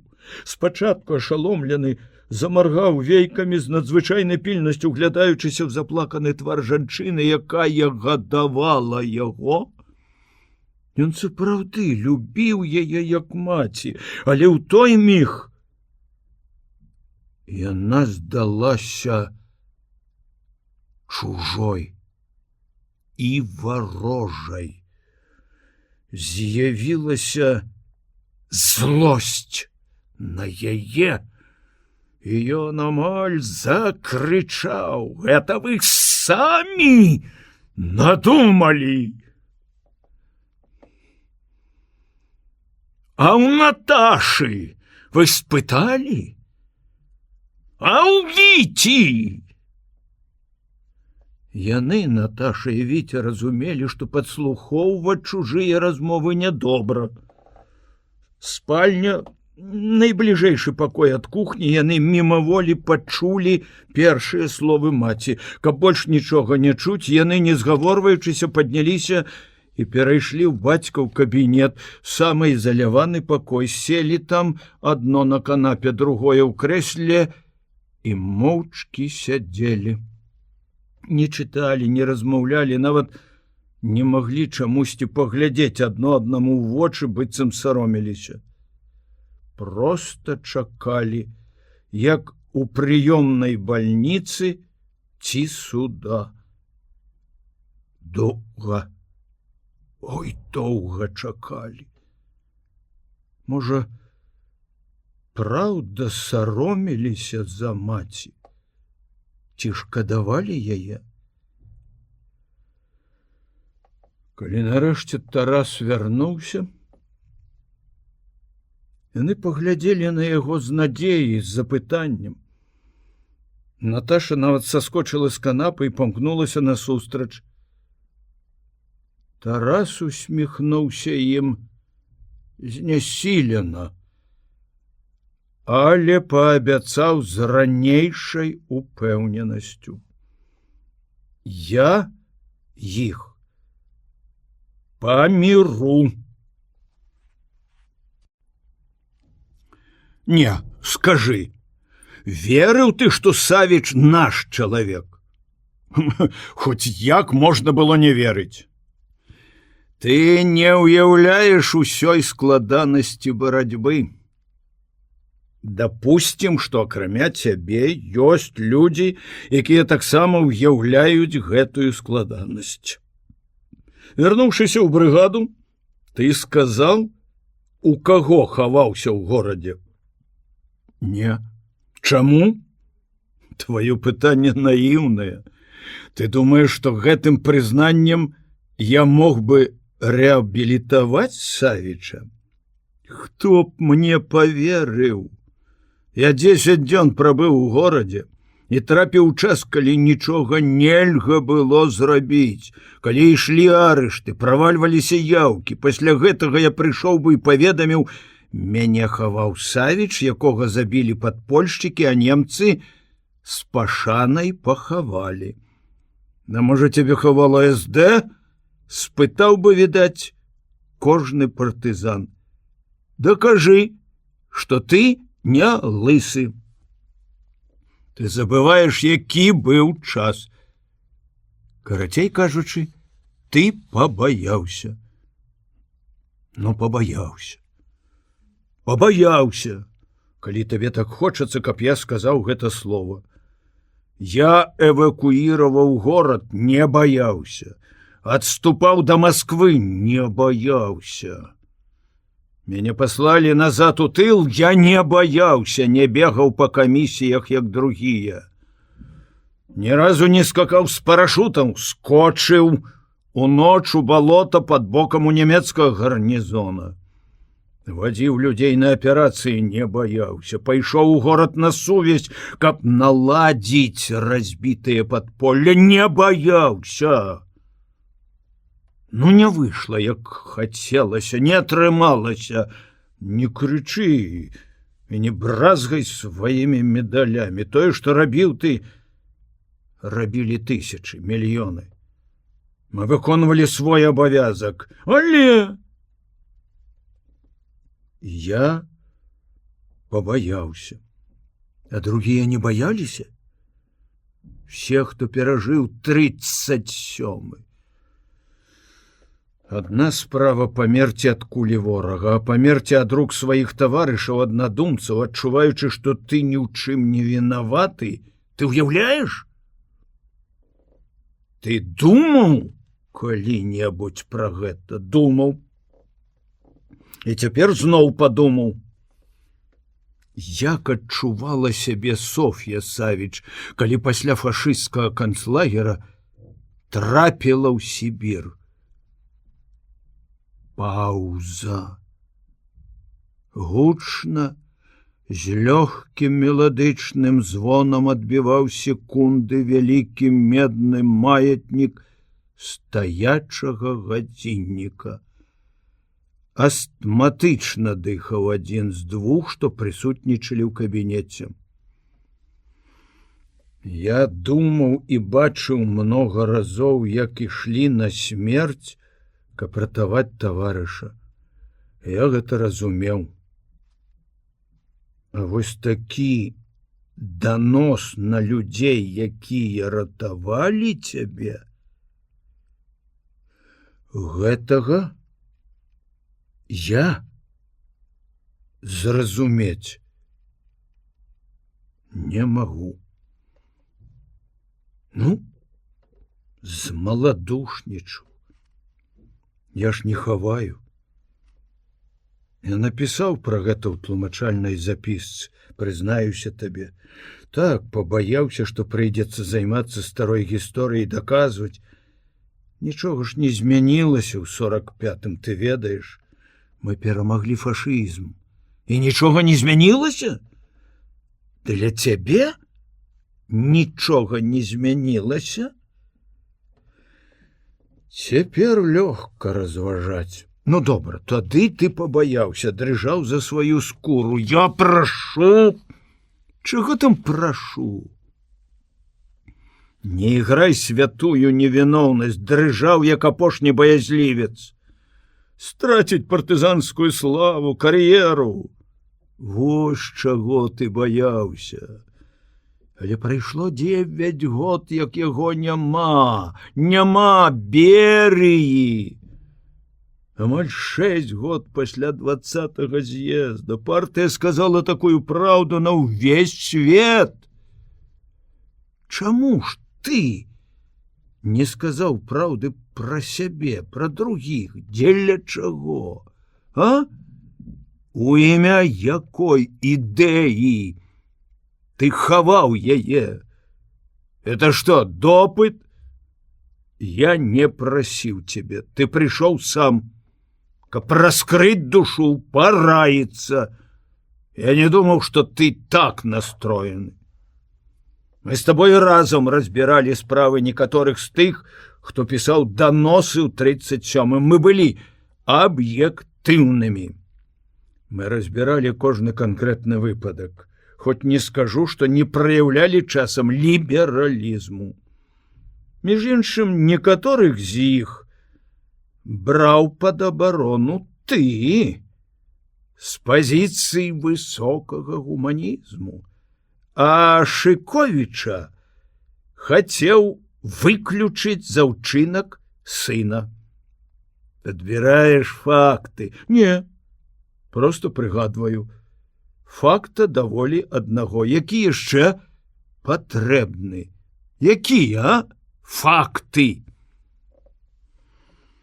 Зноў паўза, чыркнула запалка, патыхнула серай, пасля прыемна пахучым тытунём нервовыя цяжкія крокі. Дзін-дзон, дзін-дзон. Дзіўны стук маятніка ў гадзінніка.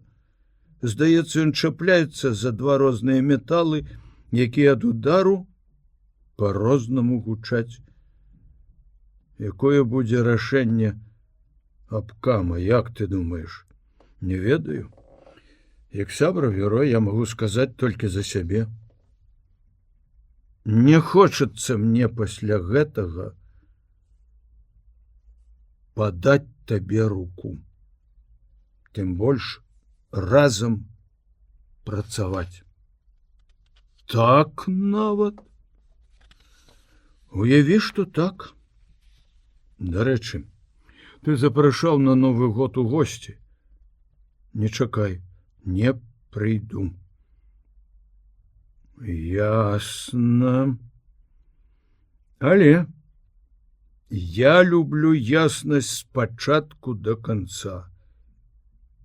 Ну што ж, дзякую за шчырасць. Бывайце, бывайце.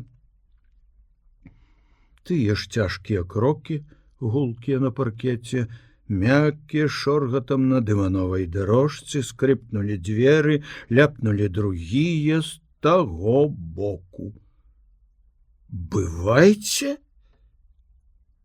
Гукан не помніў, што сам першы сказаў так. Але спускаючыся па шырокай гаркамаўскай лесвіцы, успомніў, што так адказаў Тарасаў на «вы». Гэта яго чамусьці ўразіла больш, чым уся размова. Ён спыніўся, падставіў спацелую лысіну пад струмень халоднага паветра, што цёк з адкрытай фортачкі. Безумоўна, ўсё ўжо вырашана каму-каму, а яму вядома, як вырашаюцца такія справы, на каго ці на што ён мог мець надзею. Павінен быў здагадацца яшчэ пазаўчора, калі пазваніў Шыковічу і папрасіў сустрэцца. Як той нахабнік адказаў: «Калі ласка, Семён Парфёнович, заходзьце заўтра пасля 12 ў рэдакцыю, уваход свабодны, сакратарак у мяне няма». Здзекаваў ўсё, пісака няшчасны. Ух, распусцілі вас. Спахопіцеся. Ён выходзіў і пагражаў тым, хто заставаўся. Маўляў, я пагляджу яшчэ, куды завядуць вас такія метады кіраўніцтва. На першым паверсе яму зрабілася цяжка дыхаць, нібы ён спускаўся не ўніз, а падымаўся высока ўгору. Ён спыніўся каля міліцыянера, патрымаўся за сэрца, сказаў, як бы апраўдваючыся: «Гады!» Маладзенькі міліцыянер стукнуў абцасамі і бадзёра пацвердзіў: «Так, точно, товарищ Гукан». Семён Парфёнович выйшаў на вуліцу. Як ніколі яна была людная, няспынная рака людзей, бадзёрых, расчырванелых ад марозу, і кожны трэці з мінакоў нёс елку. Горад пахнуў лесам. Да Новага года заставаліся 2 дні. Гукану заўсёды падабалася такая перадсвяточная мітусня, вясёлая ўрачыстасць. Гэтыя турботы, напэўна, больш прыносяць людзям радасці, чым само свята. Ён, гаспадар, любіў такія дні аб'ехаць горад, паглядзець на афармленне, на устаноўку елак на плошчах, у скверах, часам заглядваў крамы, як ідзе гандаль. Але яму ніколі не хапала часу, ён заўсёды спяшаўся, хутка хадзіў, а больш ездзіў на машыне. А тут раптам адчуў, што яму няма куды спяшацца. Это яго спачатку спалохала, потым дзіўна супакоіла. Ён залажыў рукі за спіну, згорбіўся больш звычайнага і рушыў па ачышчаным ад снегу тратуары. Але ачышчаны ўчастак хутка скончыўся, якраз там, дзе асабліва было мнагалюдна, на падыходзе да гума пешаходы коўзалі па слізкім тратуары. Семён Парфёнович вылаяў у думках трэст ачысткі. Вось зараз ён прачысціць ім мазгі і пайшоў сваёй звычайнай рабочай хадой, але тут жа схамянуўся: навошта? Хвалявацца за нейкага тратуара? Цяпер ён павінен прывучыць сябе не хвалявацца і хадзіць толькі вось так, не спяшаючыся, каб хада была адпачынкам. Убачыўшы людзей з пакупкамі, ён успомніў, як жонка сказала дні-два назад, нібыта жартам, а магчыма і з крыўдай: «Даўно ты, Сеня, падарункаў мне ніякіх не рабіў. Падараваў бы што-небудзь да Новага года». Сямёну Парфёновичу раптам захацелася быць добрым. І ён пайшоў ва ўнівермаг. Людзей не прабіцца, ён успомніў, што паслаў ужо 2 пісьмы у Дзяржплан Рэспублікі з просьбай асігнаваць сродкі на будаўніцтва другой універсальнай крамы у раёне новай забудовы. Горад расце. Пабачу, як вы пабудуеце без мяне. Зноў падумаў ён пра тых, хто заставаўся, але праз хвіліну мусіў прызнаць: пабудуюць. Цяпер лёгка. Всё, што будзе рабіцца без яго, уяўлялася яму надзвычай лёгкім. Рост яго дазваляў заглядваць на паліцы праз галовы людзей. Што купіць, чаго ў яе не хапае? А што ёй хочацца? Ён доўга хадзіў з аддзела ў аддзел. Відаць, нехта з работнікаў пазнаў яго, перадаў дырэктару, той выскачыў. Малады рухавы ў модным касцюме Гукан добра ведаў яго, зацвярджаў на выканкаме, але толькі цяпер прыкмеціў, што універмагам загадвае такім малады чалавек. Это яму чамусьці не спадабалася. Дырэктар скардзіўся: мала тавараў, Семён Парфёнович, конец года, фонды выбраны, не ўмеем планаваць. Парайце, што купіць у падарунак жонцы. Семён Парфёнович, з дакорам зазначыў дырэктар: позвонілі б, што вам самім хадзіць? Падхалім, падумаў Гукан і строга адказаў: я гэтага не люблю. Аднак не адмовіўся пайсці ў кабінет дырэктара. Што б вы хацелі? Спытала таваравед, жанчына, ад погляду усмешкі якой здавалася, рабілася светлей у змрочным кабінеце. Штат падабраў сабачы сын, адна в адну. Всё больш і больш раздражняўся Гукан супраць маладога дырэктара, але жанчыне гэтай адказаў з добрай усмешкай: далі Бог, не ведаю. На ваш густ, колькі год вашай жонцы? Ён уздыхнуў. Пенсіённы век. У чароўных вачах тавараведкі скокнулі чорцікі.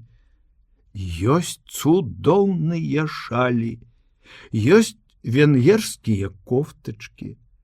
Гукану хацелася спытаць: а на прылаўках яны ў вас ёсць? Але не спытаў. Цяпер яму ўсё адно. Давайце шаль, давайце кофтачку.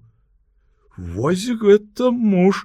Аднагалосна ўхвалілі ўсе 3 жанчыны, якія прысутнічалі ў кабінеце, хоць на саміх іх былі найлепшыя імпартныя кофтачкі, такія, якіх яго жонка бадай што ніколі не насіла. Пра гэта ён не падумаў. Пацешыўся пахвалой, што б там не здарылася, а ён такі добры чалавек быў і ёсць. На плошчы каля пажарнай, дзе народу праходзіла нямнога, з Гуканам прывітаўся хлопец у спартыўным касцюме. Ён стаяў з лыжамі ў руках і размаўляў з дзяўчынай, апранутай у прыгожае нейлонавае футра. Твар хлопца добра знаём, але прыгадаць, дзе і калі сустракаўся з ім, Семён Парфёнович ніяк не мог, і раптам праз 10 крокаў хлопец гэты без лыж дагнаў яго, пайшоў побач. Не пазнаеце, таварыш старшыня? Кухараў, архітэктар, з наступаючым Новым годам. Дзякую, вас таксама. Мне захацелася сказаць вам, што праект, які я прапанаваў для забудовы выселак, на конкурсе ў Ленінградзе атрымаў першую прэмію. Віншую вас.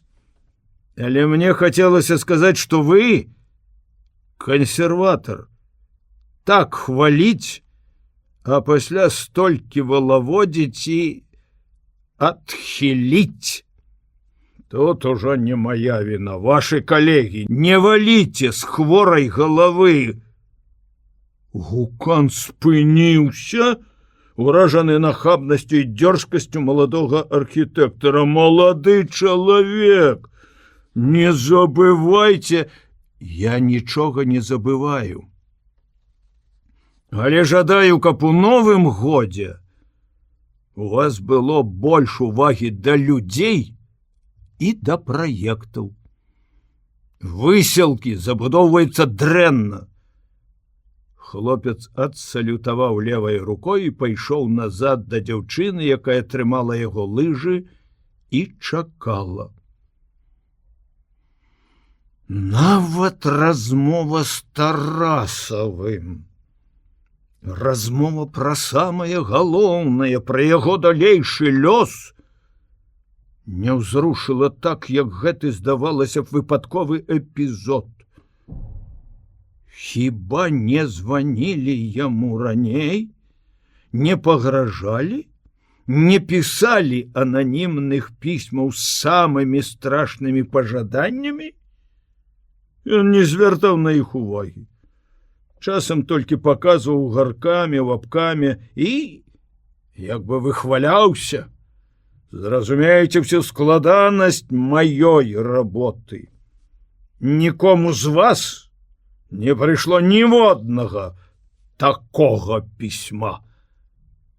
Але выхадка гэтага творцы ў такі дзень з Новым годам павіншаваў поганец, молокосос. Ух, распусцілі вас, ух, распусцілі. Да апошняга моманту ён спадзяваўся, што тую віну ён не лічыў яе такой цяжкай, як лічыць чыстаплюй Тарасаў. Можна будзе ў нейкай меры ураўнаважыць сваімі заслугамі ваеннымі, пасляваеннымі.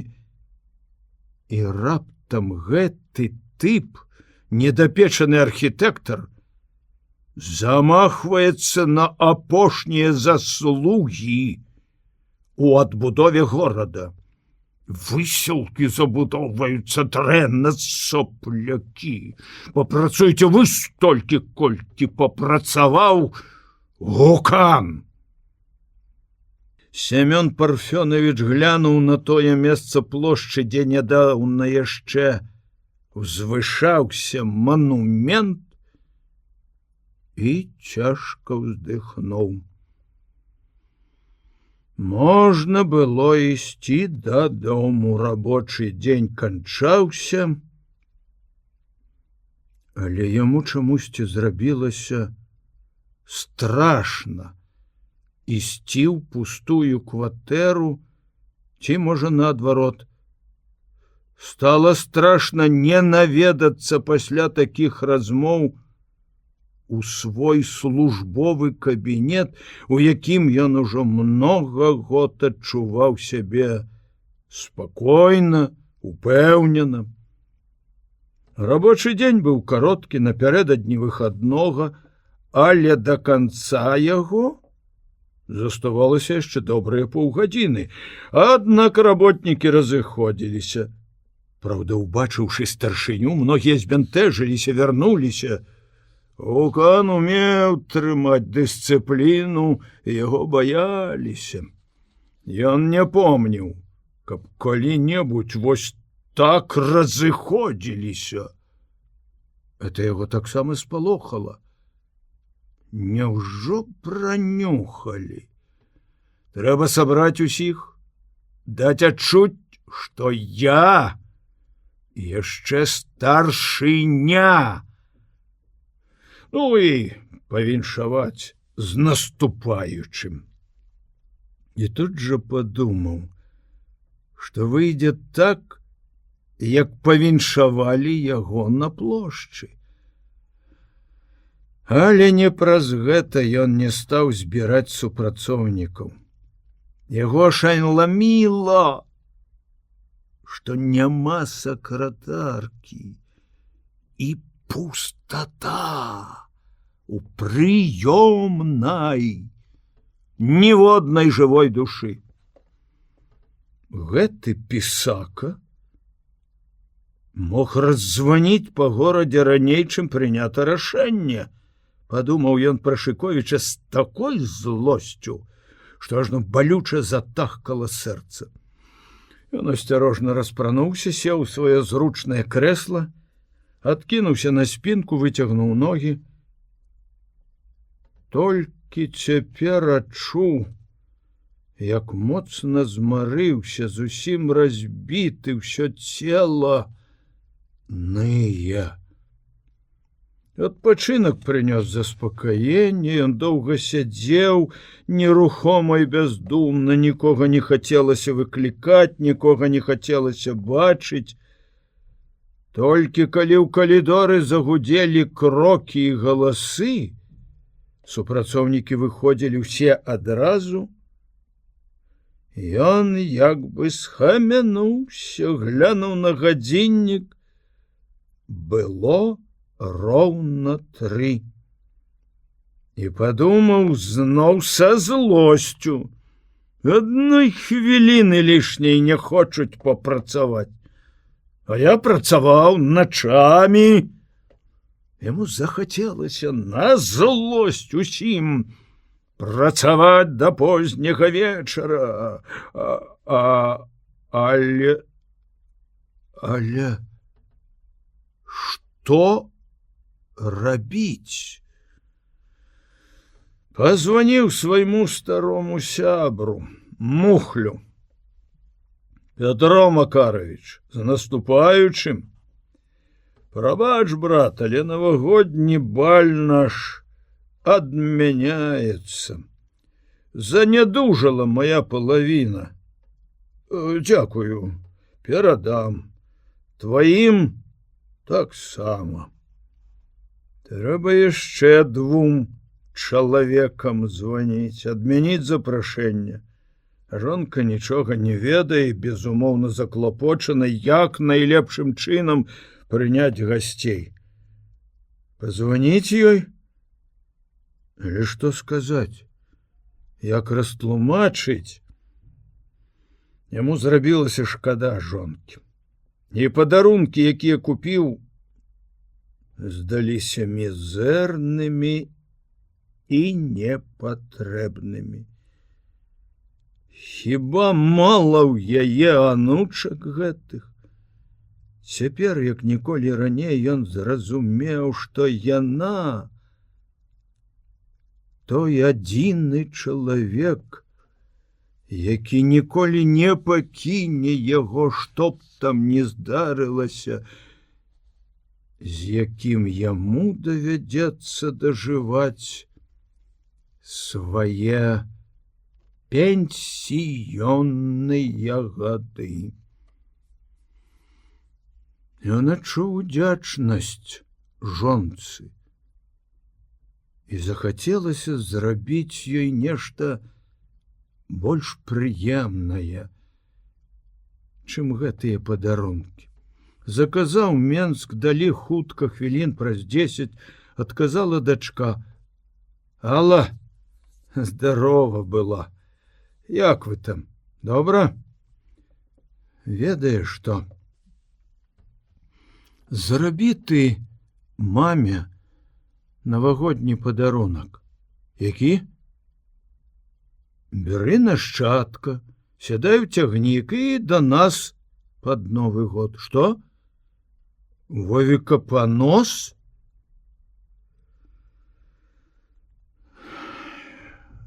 Зразумеўшы, што дачка не прыедзе, што ёй даражэй за ўсё на свеце гэты лабасты Вовік, Семён Парфёнович узлаваўся. Панос! Панос! І гаркнуў на ўвесь кабінет.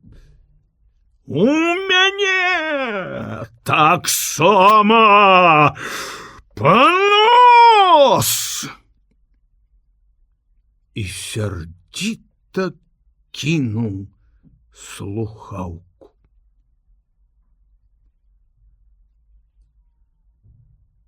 Размова з дачкой як бы даканала Семёна Парфёновича.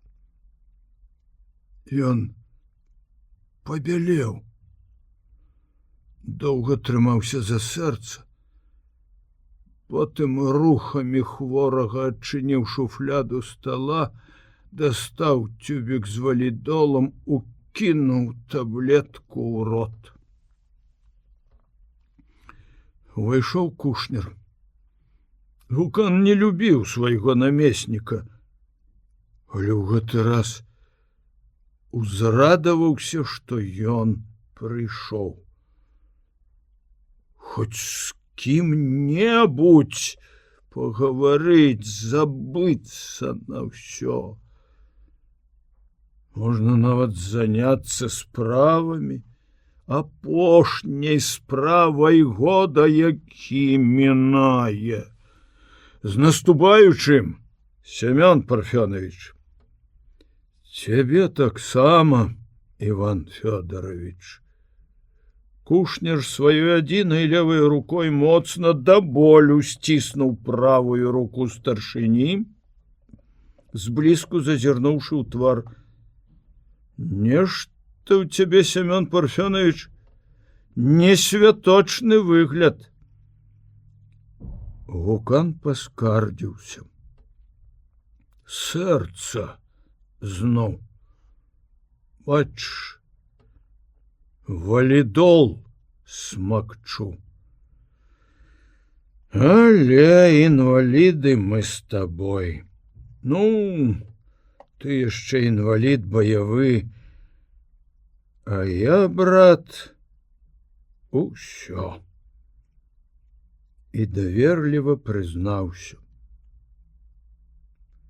Хачу прасіцца на пенсію. Ды што вы, шчыра здзівіўся Кушнер. Як думаеш, персанальную дадуць? Безумоўна, каму ж тады даваць? Ты ведаеш все мае заслугі, а хто іх не ведае? Ты сам іх распісаў. Гукана аж перасмыкнула ўсяго. Сцекуе ўсё.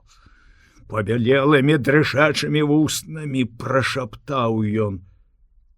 Кушнер сумеўся. Семён Парфёнович, далі Бог нічога дрэннага не падумаў, меў на ўвазе тваю кнігу. А выйшла, тут ты Бог ведае, што дурны ў мяне язык. Ну, вы ж ведаеце, прабачце. Гукан супакоена падумаў. Это яшчэ не ведае. Але тут жа падумаў пра другое. А даведаецца, злараднічаць не будзе. Проста скажа, як і той: «Не хачу падаць табе рукі». І ён адчуў нечаканы прыліў нянавісці да іх, да Тарасава, да Шыговіча, да Кушнера, да Яраша, да гэтага маладога архітэктара. За тое, што яны такія, у нечым галоўным не такія, як ён.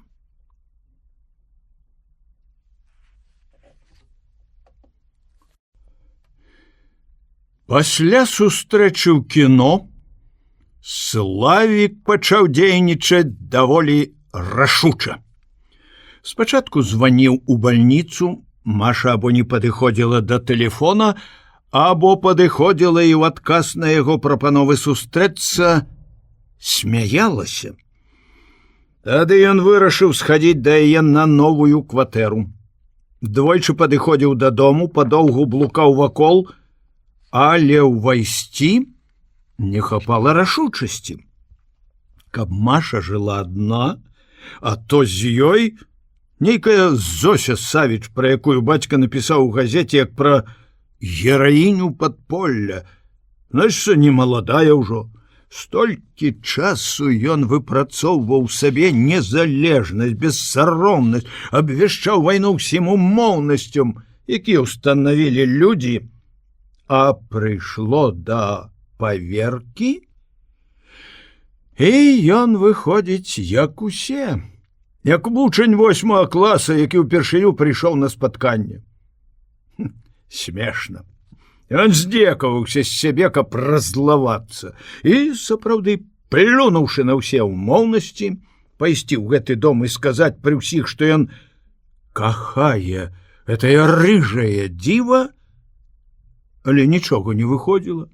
Рашучасці хапала да дзвярэй. Нарэшце ў трэці раз ён сходу ўскочыў на другі паверх, сходу націснуў на званок, адчынілі адразу, быццам чакалі каля дзвярэй. Адчыніла Зося, агледзела яго стыльна апранутага трохі падазрона. Ён спытаў: «Маша дома?» Тады яна, відаць, здагадаўшыся, прыветліва усміхнулася: «Няма. А ды вы заходзьце, калі ласка. Пачакайце, я думаю, яна хутка вернецца». Але яго чамусьці збянтэжыла гэтая маленькая жанчына ў халаце, яе усмешка і цікаўнасць, з якой яна разглядала яго. І Славік не здолеў адразу ж пераступіць парог, а ў наступны момант адбылося недарэчна. Яна спытала: «Вы сын Кириллы Васильевича?» «Не. Не ведаю я ні Кирилла, ні Мефодія». «О, тады і я вас не ведаю і не магу пусціць у кватэру», сказала яна без усмешкі, самым сур'ёзным чынам, і зачыніла дзверы. Славік застаўся на пляцоўцы адзін, як дурань, якога прагналі з вяселля. Ён гатовы быў адкусіць свой балбатлівы язык.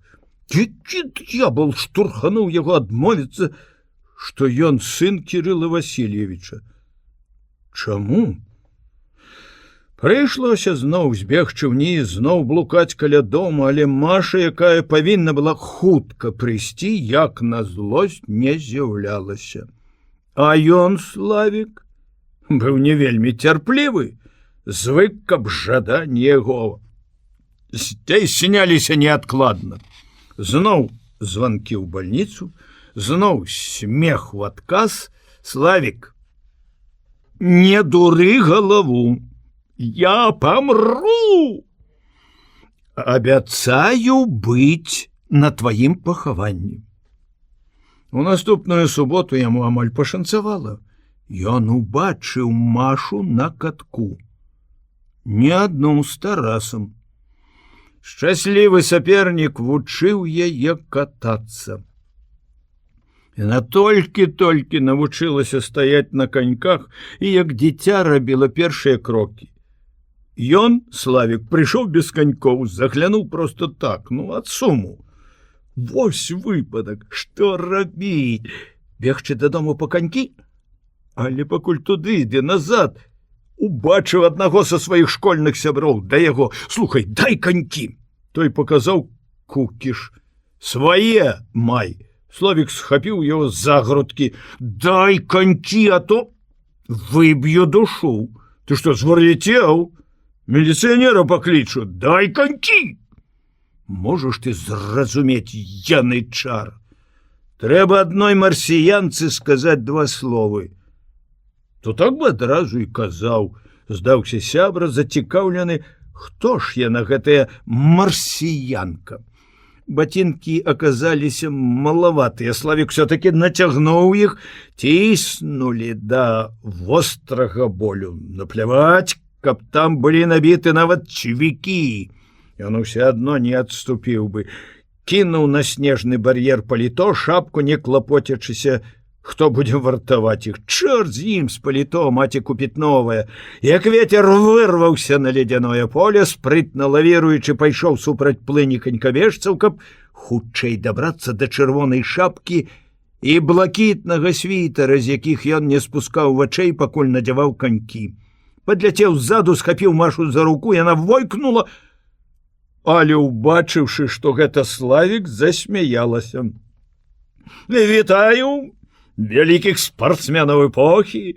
Хочаш, за паўгадзіны я зраблю з цябе рэкардсменку?» А ці не замнога самаўпэўненасці? Расчырванела яна, ўся свяцілася, ззяла, сыпала з вачэй такі ж весёлыя іскры, як блёсткі на снезе ад святла ліхтароў. Тарас, пэўна, не надта ўзрадаваны, што з'явіўся гэты шалапут, сказаў, аднак, з клопатам: «Што ты так лёгка? Прастудзішся, брыгадзір? Ты дрэнна ведаеш свае кадры!» Маша зазвенела смехам, падтрыманая за абедзве рукі двума даволі спрактыкаванымі канькабежцамі. Яна пайшла больш упэўнена, хутка, смела. Шоргат сотень коньков, галасы і смех, 10-градусны мороз, зянне інею, іскрыстае святло ліхтароў, пах елкі. Елка ўжо стаяла пасярод катка, але не была яшчэ ўпрыгожана і асветлена. Усё гэта п'яніла, напаўняла ўзнёслымі жаданнямі весялосці. Місіс марсіянка, корпус наперад, вось так, глядзі на мае ногі, не глядзі на яго, ён жа ходзіць як лось на лёдзе. Пад нібыта бескрыднымі жартамі хаваўся намер, можа, нават і несвядома асмяяць, прынізіць свайго саперніка. Пройдзем удваіх, я пакажу табе вышэйшы клас фігурнага катання. Не бойся, я буду цябе трымаць вось так. Славік паспрабаваў абняць дзяўчыну за талію, але яна адхілілася і вырвала сваю руку. Славік ламаў галаву, якім чынам адшыць Тараса, і хоць на кароткі час застацца з ёй з вока на вока. Тады ў гэтым карагодзе ён, напэўна, здолеў бы сказаць ёй пра свае пачуцці. А сказаць трэба сур'ёзна і горача, каб яна паверыла, каб зноў не палічыла гэта за легкадумны жар на яго, звычайную безадказную балбатню. Недарэчна ўсё выходзіць, можа, упершыню ў жыцці. Яму захацелася пагаварыць з дзяўчынай з усёй сур'ёзнасцю. І няма як, а? Магчыма, што ўрэшце ён усё-такі нешта прыдумаў бы. Але калі ўжо не шанцуе, то не шанцуе да канца. Всё складвалася так, каб перашкаджаць яму.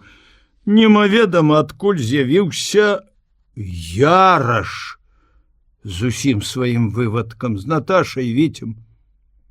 Яны адразу падхапілі Машу. Побач з імі пайшоў і Тарас. Вся сям'я сабралася. І ён, Славік, аказаўся як бы лішні.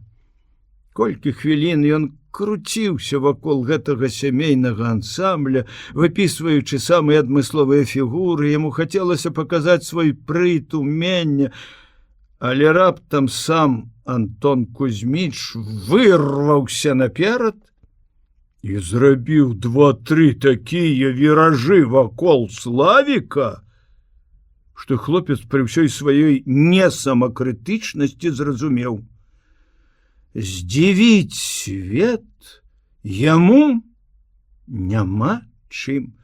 А тут яшчэ падляцеў дурань сябра з яго славікавым паліто і шапкай, закрычаў парасё на ўвесь каток: «Аддай мае канькі!» Размовы не адбылося. І ўвесь наступны тыдзень Славік быў заняты тым, што пісаў Машы пісьмы. Увогуле ён не любіў пісаць. А тут штодня сачыняў даўжэзныя пасланні. Пісьмы не падабаліся яму. Яны былі сентыментальныя, як Ірынін дзённік. Ён ненавідзеў за лішнюю чуллівасць.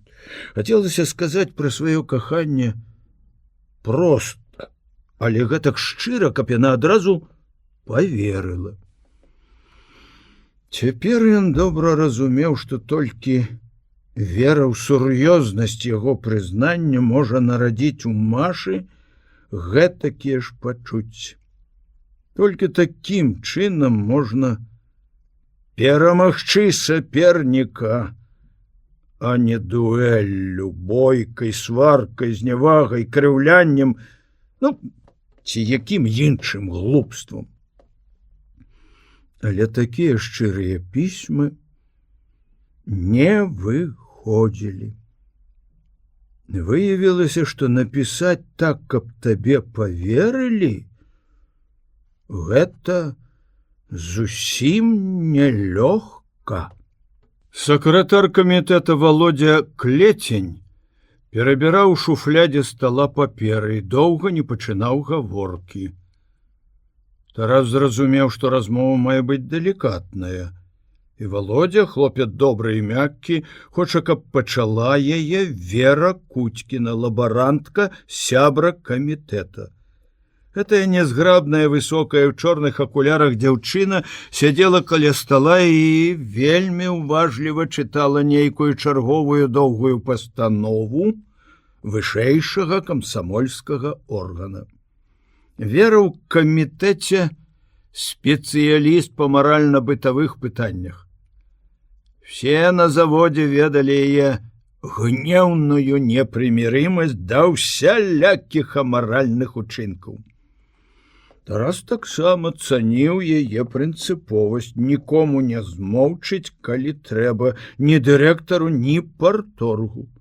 Таму ўсе пакрыўджаны, асабліва дзяўчаты, ішлі да яе. Але што датычыць яе высокіх маральных прынцыпаў, то Тарасу здавалася, што Куцькіна не заўсёды бывае шчырая, што гнеў яе да парушальнікаў гэтых прынцыпаў не ад глыбокага пераканання, душэўнай чысціні і дабраты, а хутчэй ад злосці на людзей за тое, што самую яе прырода пакрыўдзіла. Таму Тарас трохі недалюбліваў гэтую дзяўчыну. Не падабалася яму, што яна залішне уважліва прыглядаецца да яго брыгады, быццам паставіла сабе за мэту абавязкова знайсці крамолу. Генрых сказаў ёй аднойчы: Ты, Вера, можаш глядзець на нас як хочаш, але не забывай, калі ласка, што мы не ангелы, мы людзі, маладыя хлопцы. Сакратар не дачакаўся, пакуль Куцькіна праявіць ініцыятыву, сказаў: «Давай, Вера, ты выкладвай». Яна з неахвотай адарвалася ад пастановы, бліснула акулярамі, крутнула галавой. «Ох, ліберал!» І павярнулася да Тараса. «Даклад кароткі. Я патрабую, каб гэтага твайго піжона Шыковіча выцягнулі на камітэт. Завошта? Ён пакрыўдзіў дзяўчыну Ніну Байкач». «Як пакрыўдзіў?» Вера сурова глянула на брыгадзіра з-пад акуляраў. «Не прыкідвайся, Ганчароў, дурнем. Ты добра ведаеш, як можа пакрыўдзіць такі».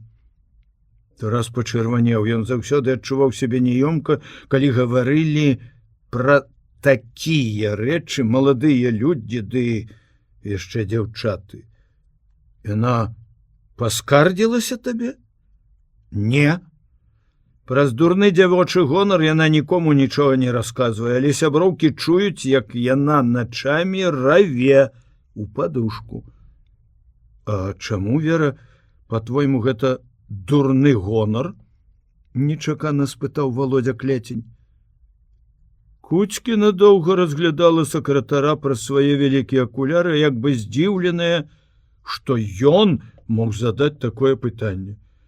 Потым, як суровая настаўніца, паківала яму пальцам. «Клецень, табе не да твару такая пазіцыя. У цябе спытаюць, Гаркам спытае, чаму такі чалавек носіць званне сябра брыгады камуністычнай працы. Я дагэтуль не ведаю, як ён апынуўся ў брыгадзе. Мы самі яго ўзялі. Ведаю, што самі, а завошта? За якія заслугі? Баюся, што ты, Вера, гэтага не зразумееш, уздыхнуў Тарас, як бы шкадуючы, што яна не можа зразумець такой простай рэчы. А Вера прыняла гэта як абразу, абурана закрычала: «Ты чуў, Володя? Адны яны всё разумеюць. Што гэта такое? А? Як незазнайства? Хіба я не казала, што нам трэба глядзець ды глядзець за гэтай брыгадай?» Тарасу хацелася пасварыцца, але ён змаўчаў. Іншае ўзрушыла. Ён быў супраць, каб адносіны Славіка з Нінай выносілі на камітэт. Хто ведае, што ў іх было? Калі дзяўчына не скардзіцца, а толькі плача па начах і сохне, то, на думку Тараса, справа гэтая не для такога разбору. Тут трэба нешта другое. Неяк інакш, больш далікатна. Акрамя ўсяго, Тарас баяўся, як бы Славік не падумаў, што ўсё гэта ўзняў ён, брыгадзір, з-за Машы. Безумоўна, падумае. Славікавы настойлівае заляцанне да Машы прынеслі Тарасу нямала цяжкіх перажыванняў. Асабліва трывожыла, што Маша ўсё яшчэ не адказвае, ці згодная на выйсці за яго замуж. Але каб выгнаць Славіка з брыгады, такой думкі ніколі не было. А вы ж могуць стварыцца абставіны, што зробяць іх ворагамі. І тады ўжо, напэўна, в адной брыгадзе ім не працаваць. Володю Клеценю можна было б пра ўсё гэта расказаць. Але Куцькінай? Не, перакруціць усё дагары нагамі, даводзячы свае высокія прынцыпы. Тарас сказаў: «Дайце спачатку нам самім пагутарыць з ім у брыгадзе». Вера падазрона прыжмурылася. «Хочаце выпрацаваць тактыку, як абараняць свайго любімчыка?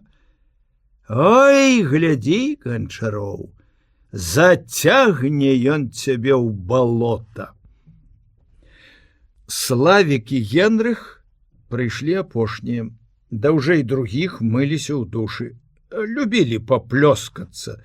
Генрых ведаў, з якой мэтай збіраецца брыгада. Ён, як і Ходас, адразу паверыў, што Славік мог зрабіў подласць. І ўзлаваўся на гэтага безадказнага шчанюка. Яны разам працавалі на зборцы аўтаматычнага дэталяз'ёмшчыка. Славік як ніколі быў уважлівы і старанны, асісціраваў без адзінай памылкі. Гэтае яго ўменне яшчэ больш злавала прафесара. Няўжо ўсе іх спадзяванні і намаганні дарэмныя? Няўжо не будзе чалавека? Генрых дзіўна гасіў сваё абурэнне і выдаваў свой настрой. Увесь час ад абеду да канца змены бурчаў словы адной і той жа песні. Миленький ты мой, возьми меня с собой, и в той стране далекой зови меня женой. Славіку песня спачатку падабалася, потым пачала раздражняць. Бабская песня, сказаў ён. Бабская, згадзіўся Генрых. Славік зразумеў. Сабраліся гаварыць пра яго, а адразу ж, як толькі ўвайшоў у пакой інтэрната, з якой прычыны?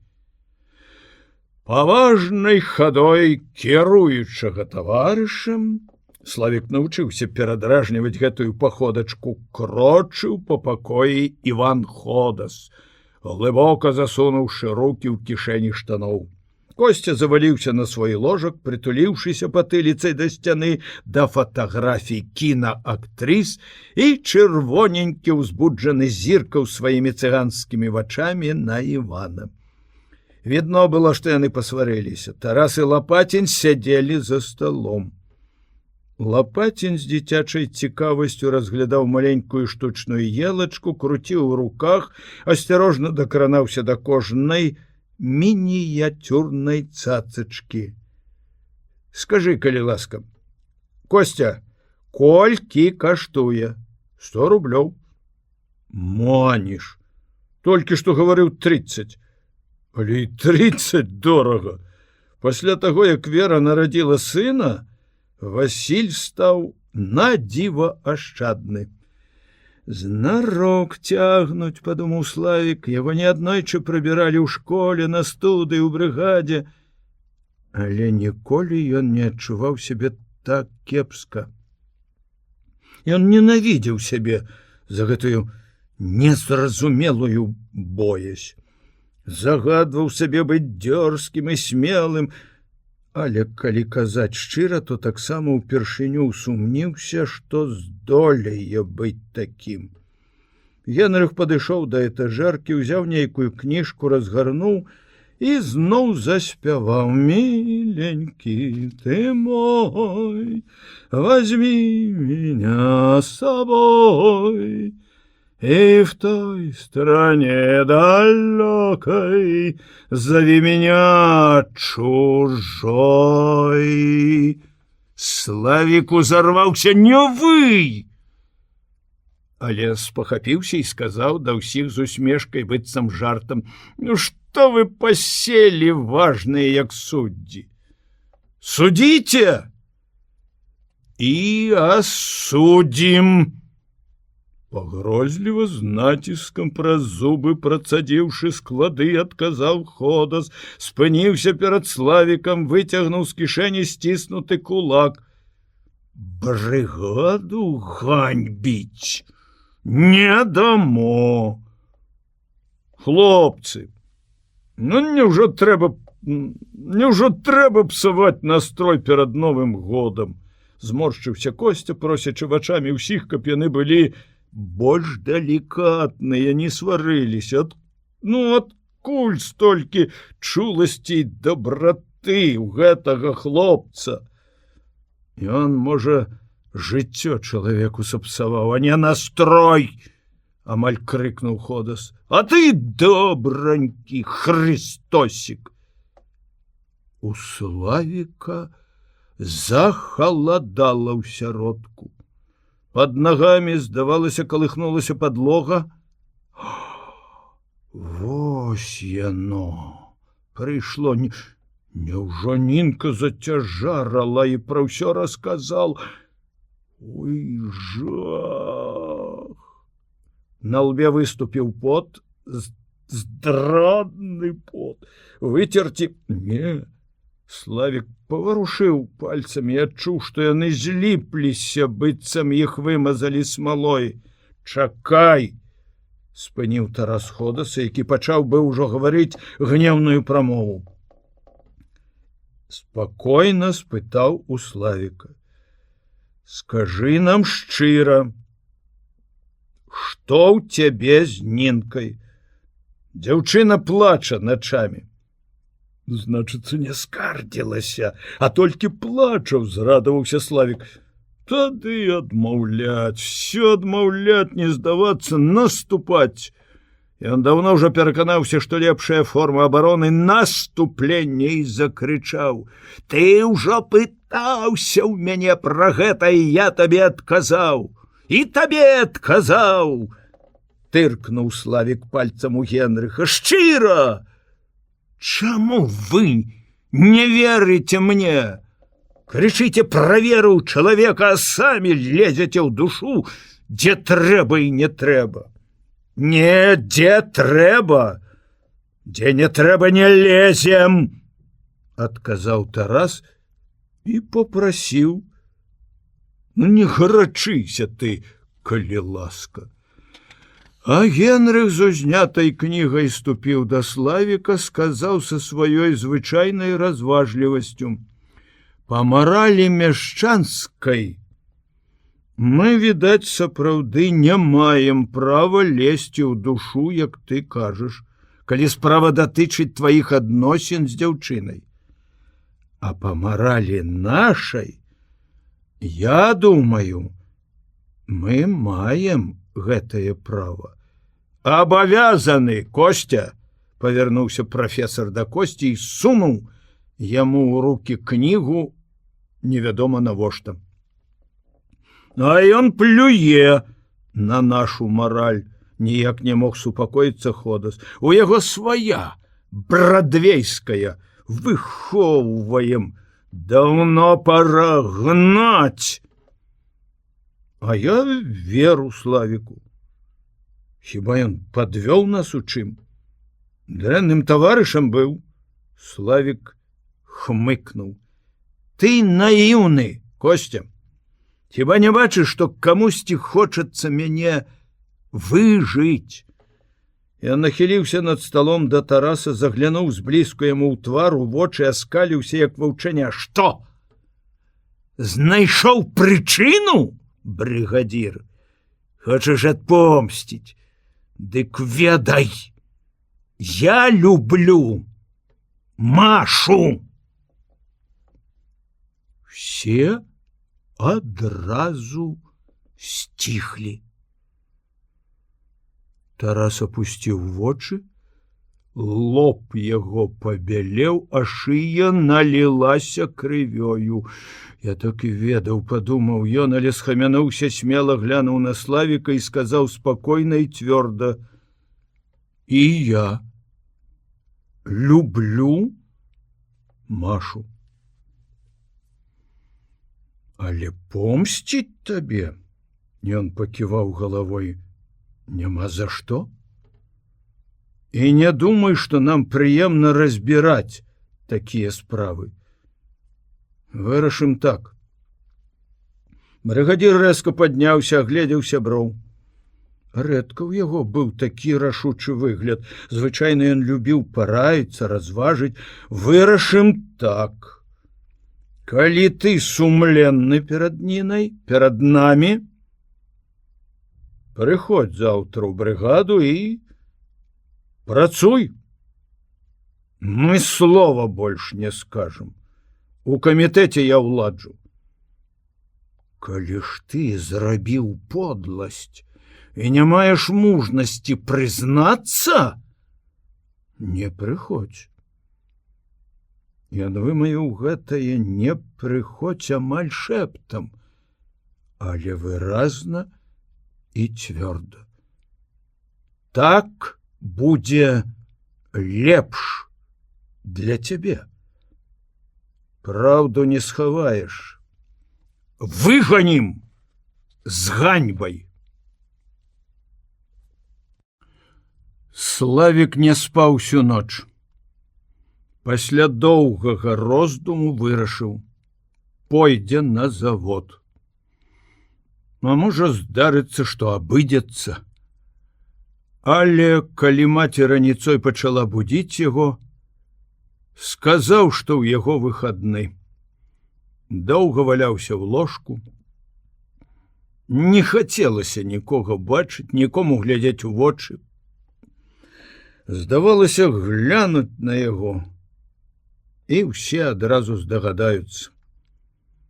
Падняўся і адразу схапіўся з сястрой, знарок на злосць ёй абвясціў, што чытаў яе дзённік. Сентыментальная лухта. Рэакцыя Іры была зусім нечаканая. Яна паглядзела на брата зняважліва і на поўны голас пры маці сказала: падонак ты, што ты разумееш? Так, я люблю яго. Але ж ён цябе, дурніцу, не любіць. Ну і няхай. І няхай, а я люблю. Люблю так, як ты, цынік няшчасны, не полюбіш ніколі. І мне хораша, і ты не чапай, не лезь сваімі бруднымі лапамі. Ёй было так хораша, што слёзы паліліся ў яе з вачэй. Славіку стала сорамна. Дурань. Надумаў здзекавацца, з каго і з чаго? Сам такі. Ніколі ён яшчэ не прасіў у сястры прабачэння, а тут збянтэжана попрасіў: я не хацеў цябе пакрыўдзіць. Даруй. Гэта да слёз кранула Валентину Андреевну. Прызнанне дачкі, трагедыя яе першага кахання, нечаканая чуласць сына, як усё гэта адгукнулася ў мацярынскім сэрцы, адначасна і болем і радасцю. Папракнула сябе: мала займаецца дзецьмі. Прыкмеціўшы, як за апошні час Славік пасталеў, пасур'ёзнеў, Валентина Андреевна радавалася і сачыла, каб хто незнарок не абразіў яго напамінкам пра мінулае ці яшчэ чым-небудзь, што магло б зрабіць душэўную траўму. Жадаючы замацаваць мір паміж дзецьмі, улагодзіць, яна дала кожнаму з іх прыемнае даручэнне. Я не веру, што бацька прывязе елку з лясніцтва. Ён тыдзень абяцае і не можа выбрацца. Ды кажуць, леснікі і міліцыя затрымліваюць усіх елачных браканьераў. Славік, разбіся, а знайдзі добрую елку.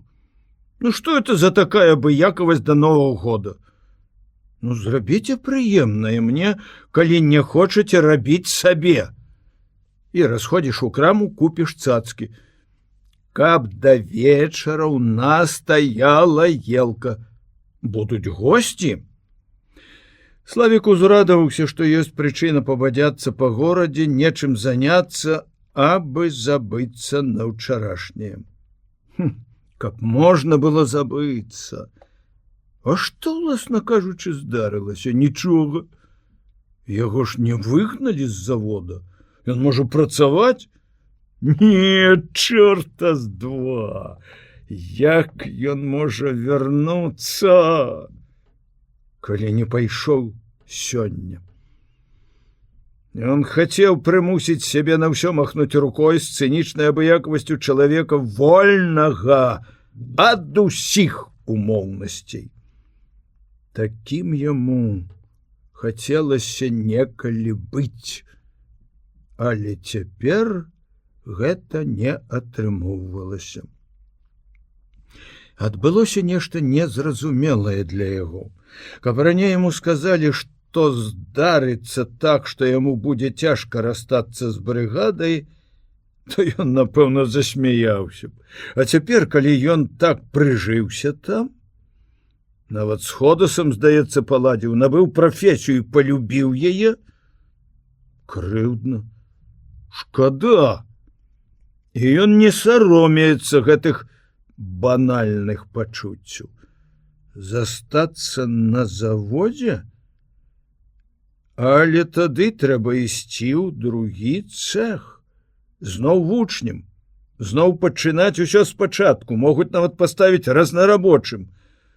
Разгружаць вугаль ці вывозіць з цэха стружку разам з тымі дзяўчатамі, што толькі ўчора прыйшлі на завод з вёскі. Праўда, цяпер ён не думаў са знявагай пра гэтых дзяўчат.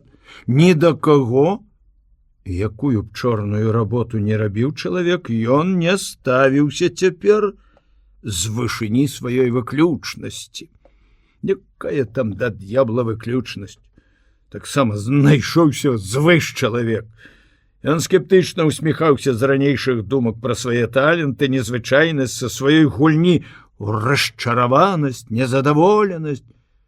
Не, цяпер яму хочацца аднаго — быць звычайным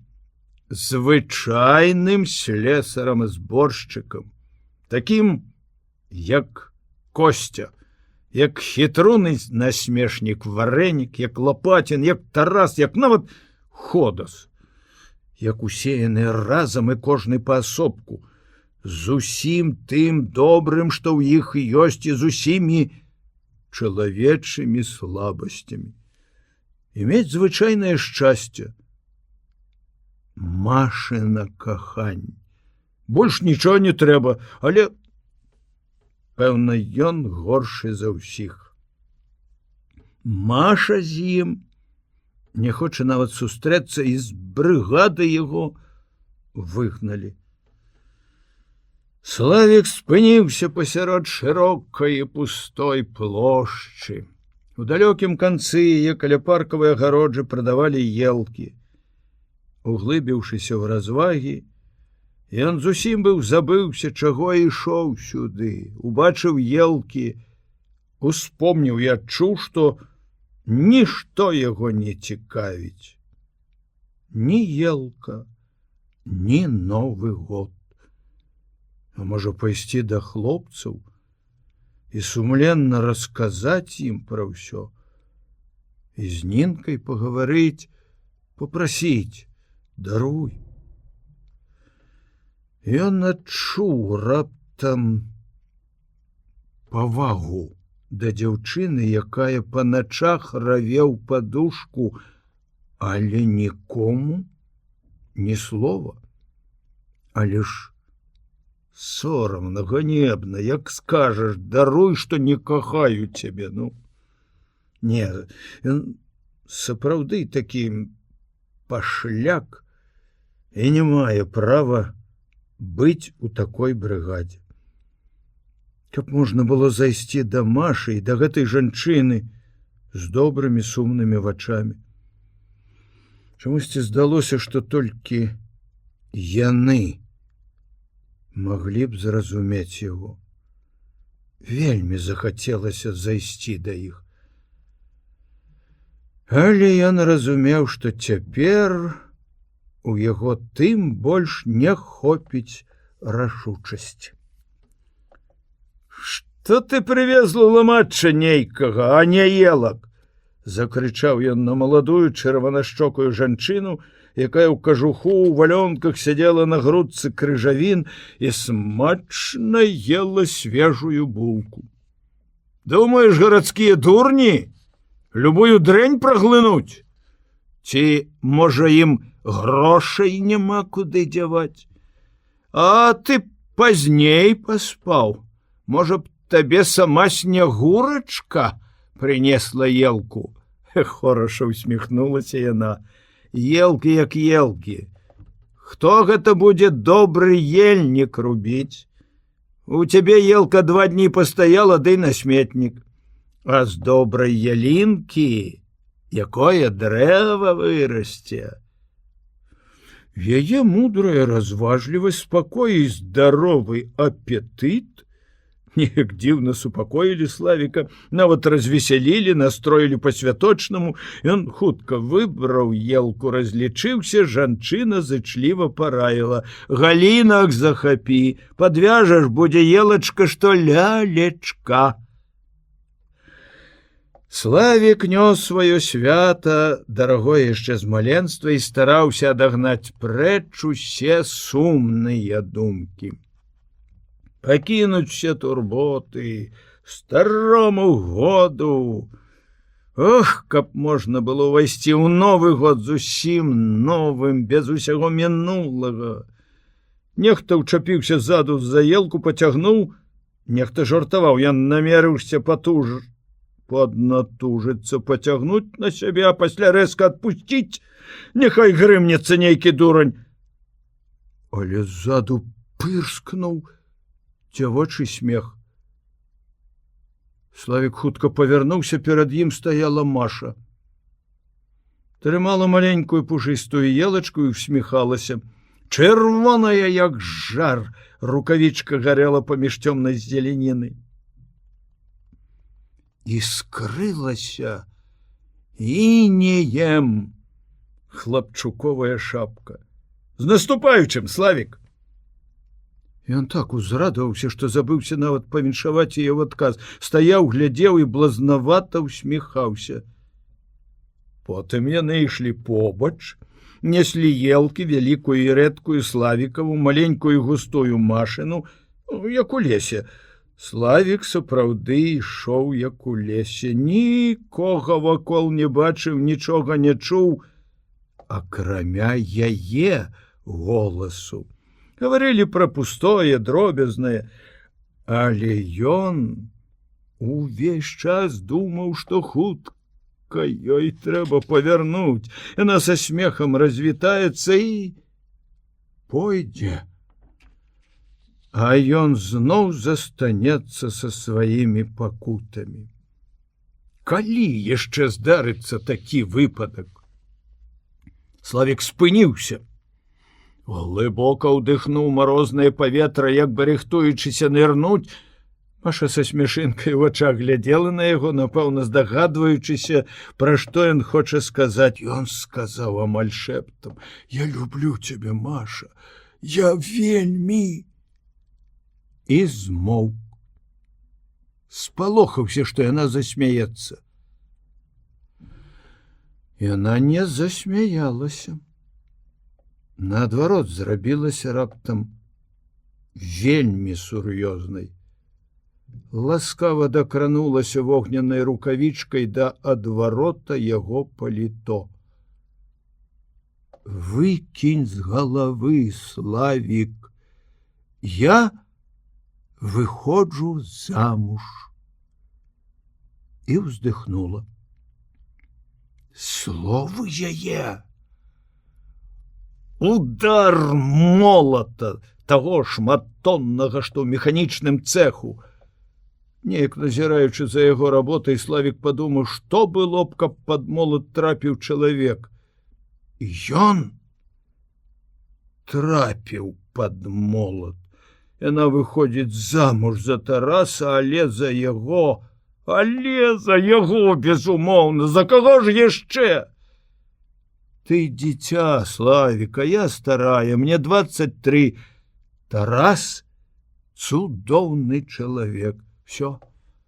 Цяпер усё. Няма Машы, няма брыгады, нічога няма.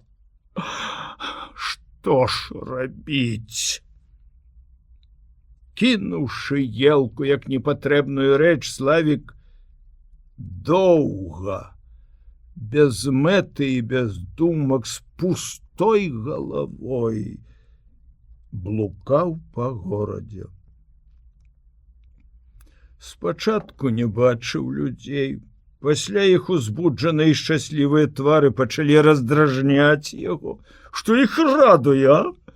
Новы год, елкі, смешна, а? Куды пайсці? Дзе б схавацца, каб нічога не бачыць, не чуць звычайных, банальных слоў. Каля пад'езда рэдакцыі стаяў бацькаў Масквіч. Славік як бы спатыкнуўся на яго. Доўга стаяў, разглядаў, як дзіва нейкае. Потым з'явілася думка. Вось яно. Выйсце. Паехаць! Куды вочы глядзяць? За горад, у снежны прастор. Ляцець, каб ветер свістаў, з'ехаць на край свету, няхай шукаюць. Бацька яшчэ вясной забараніў яму ездзіць на машыне і адабраў аматарскія правы. Але запасныя ключы Славік усё яшчэ насіў з сабой на ланцужку ў маленькай кішэні штаноў. Ён насіў іх з 8 класа, калі навучыўся вадзіць машыну і дужа любіў пакруціць ключыкамі перад сябрамі, перад дзяўчатамі. Всё, маўляў, мы маем і ўсё умеем. Шыковіч старэйшы спахапіўся, што няма машыны хвілін праз 20. У рэдакцыі ўзняўся вэрхал. Это ж нежыванае нахабства украсці машыну ад дзвярэй рэдакцыі сярод белага дня, да яшчэ пад самы Новы год. Жах!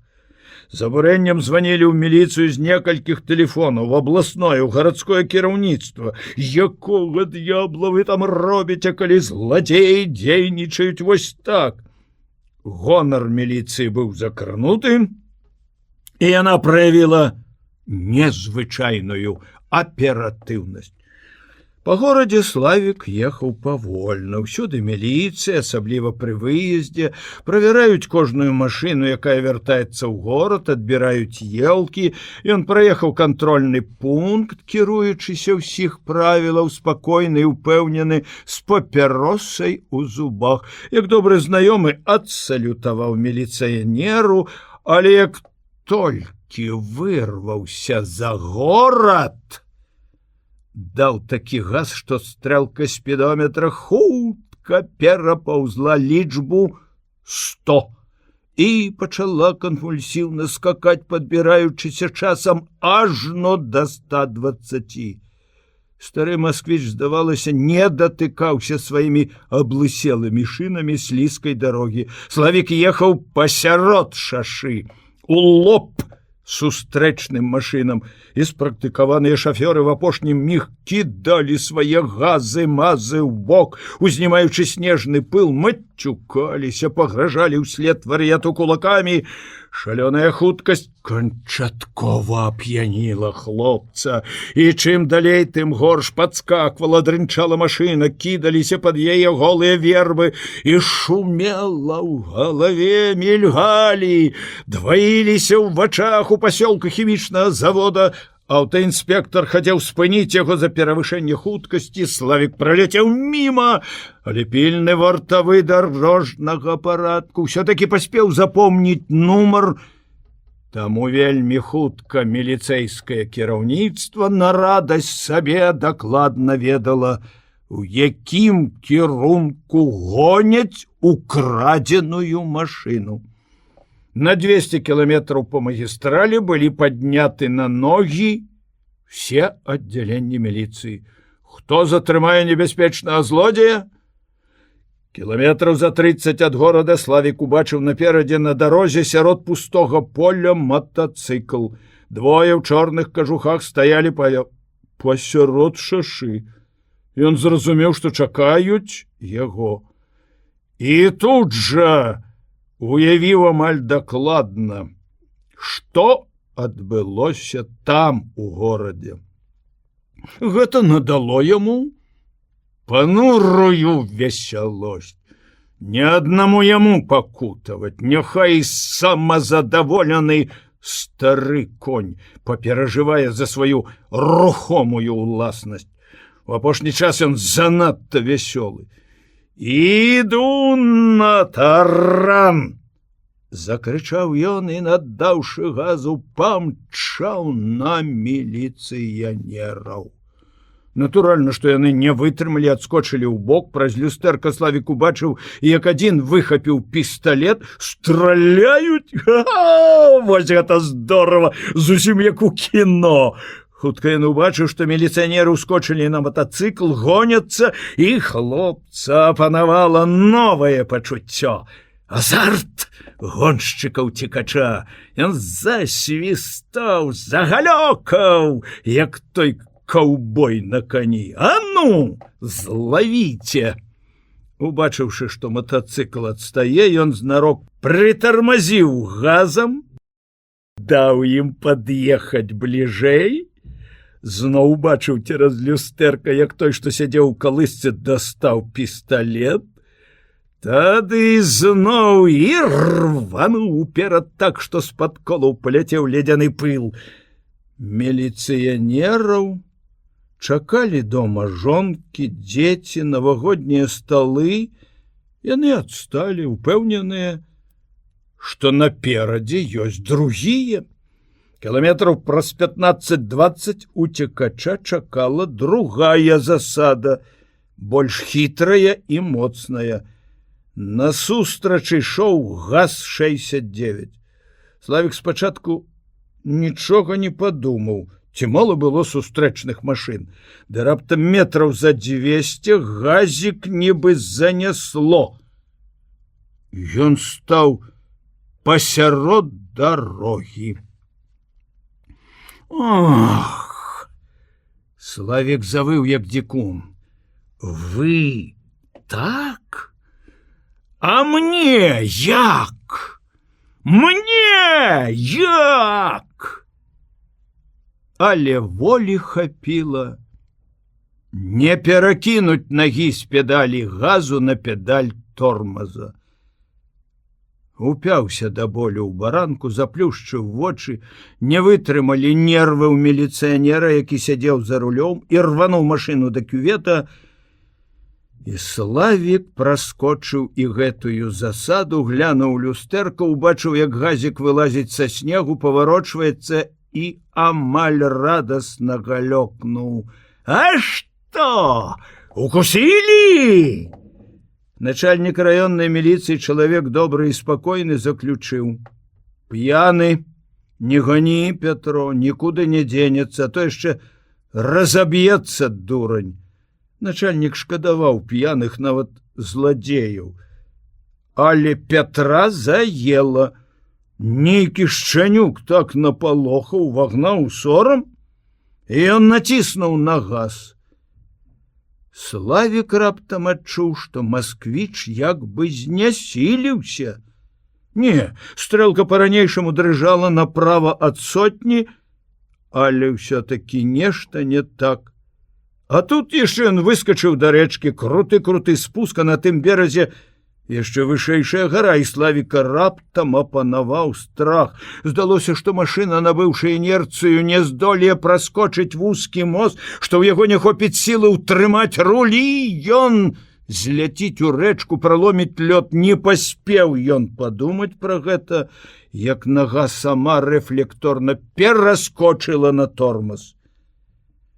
І ў той жа міг Славік адчуў, што машына, нібы раз'юшаны звер, выйшла З-пад яго улады ірванула ўлева, ён крутнуў руль управа, тады машына з шалёнай хуткасцю закруцілася на месцы, адарвалася ад зямлі і па спіралі ўзнялася ў паветра.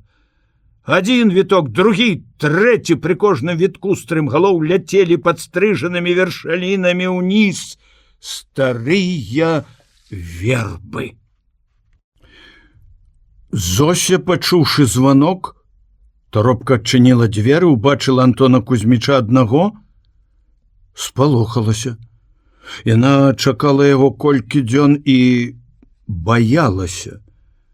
Ён таксама трохі сумеўся і нейкі міг стаяў за дзвярамі на асветленай пляцоўцы, расчырванелы, велічны, у багатай баярцы, шалікавы каўнер з нейкага адмысловага футра заінеў наперадзе, здавалася, ззяў пад святлом.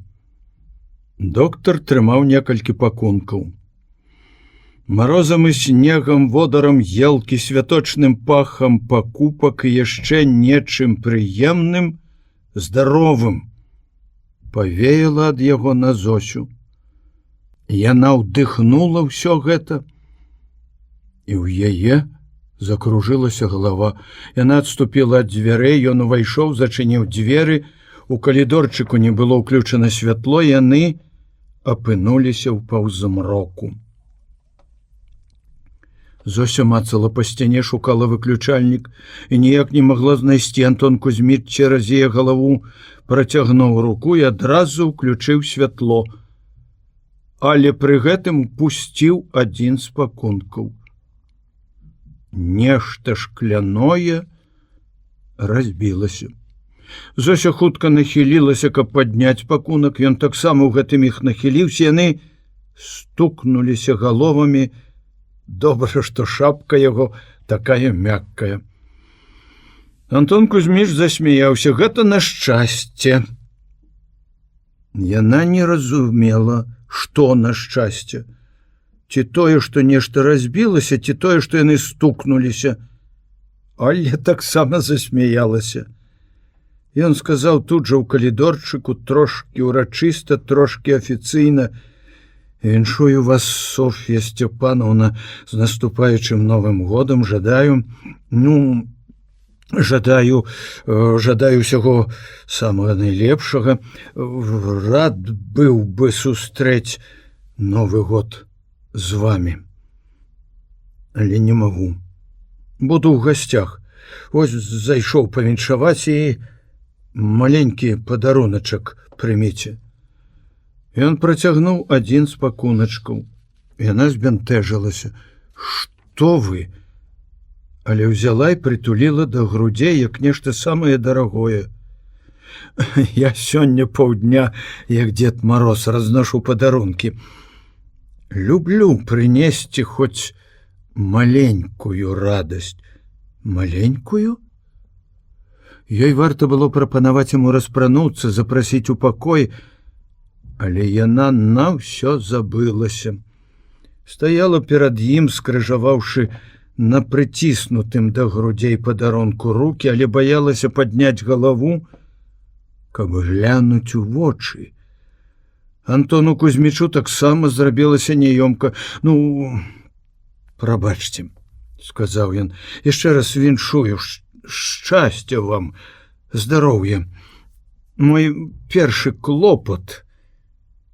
Тады яна расставіла рукі, трымаючы в адной за матузок падарунак, як сляпая ступіла да яго і раптам прыпала тварам да халоднага паліто, да пахучай поўсці каўняра. Ён зусім разгубіўся, не ведаючы, што рабіць. «Што з вамі?» Яна адказала не адразу. Праз нейкі момант падняла галаву, глянула нарэшце яму ў вочы без сарамлівасці, без збянтэжанасці, проста, шчыра, ясна, як глядзяць вельмі блізкія людзі. «Са мной?» Нічога. І гэтак жа проста попрасіла ўпершыню на ты. Нахіліся. Я пацалую цябе. І паднялася на пальчыках. Нечаканая гэтая просьба чамусьці не здзівіла Антона Кузьміча, і ён без вагання нахіліўся і сам пацалаваў яе ў вусны, нязграбна абняўшы, перашкаджалі пакункі, ёй захацелася ў адказ павіншаваць яго так, няхай будзе так, што тут асабліва, а яна гэтак жа нечакана і раптоўна, жанчыну ніколі нельга зразумець, выслізнула з яго рук, павярнулася і, нічога не сказаўшы, пайшла ў пакой. Антон Кузьміч неўразуменна паціснуў плячамі і ціхенька, нібы ў кватэры спала дзіця, выйшаў. Яны сядзелі ў кабінеце Яраша. Кірыла у старым скураным крэсле, схіліўшыся, закрыўшы твар рукамі. Валентина Андреевна на краі жорсткай канапы, на якой аглядалі хворых. Не, яна не сядзела. Яна прысядала на хвілінку, на момант, і тут жа падхоплівалася, нецярпліва камечачы мокрую хусцінку, ломячы пальцы рук. Падыходзіла да стала, нервова перастаўляла на ім канцылярскую аўтаручку у выглядзе касмічнай ракеты. Баязліва дакраналася да чорнай скрынкі танометра. Адны і тыя ж рухі кожны раз, потым кідалася да прыадчыненых дзвярэй, напружана ўслухоўвалася у насцярожаную начную цішыню бальніцы. Хоць увогуле цішыні не было, ўгары над імі хадзілі, гаманілі, ляпалі. Хворыя страчалі Новы год. Кірыла сядзеў нерухома. Можа, упершыню ў жыцці ён гэтак доўга сядзеў у такой нерухомасці. Зрэдку адсоўваў далоню і сачыў за жонкай. Вось яна зноў тройчы пераставіла ручку ракету, як бы хочучы адвярнуць у бок яе пагрозліва нацэленую вастрыню. Нарэшце здагадалася, выняла ручку з крылатага каўпака на зялёнай падстаўцы, і ракета разбурана, абяшкоджана. Прайшла да парога, прыслухалася: я не магу, я пайду туды. Кірыла адняў ад твару рукі, попрасіў: не трэба, Валя, ідзе аперацыя. Але адразу пакорліва згадзілася жанчына, прысела на канапу, заціснула хусцінкай распухшы ад слёз нос. Нейкі момант было чуваць, як цікаў Кірыла ў ручны гадзіннік, а потым зноў гучна затупалі ўгары. Нехта, відаць, скакаў па лесвіцы на мыліцах. Валентина Андреевна прыглушана ўсхліпнула. Калі ён памрэ, я таксама не выжыву. Ну навошта такія думкі? Всё будзе добра, добра. О, Божа, мне абрыд твой аптымізм. Всё ў цябе добра.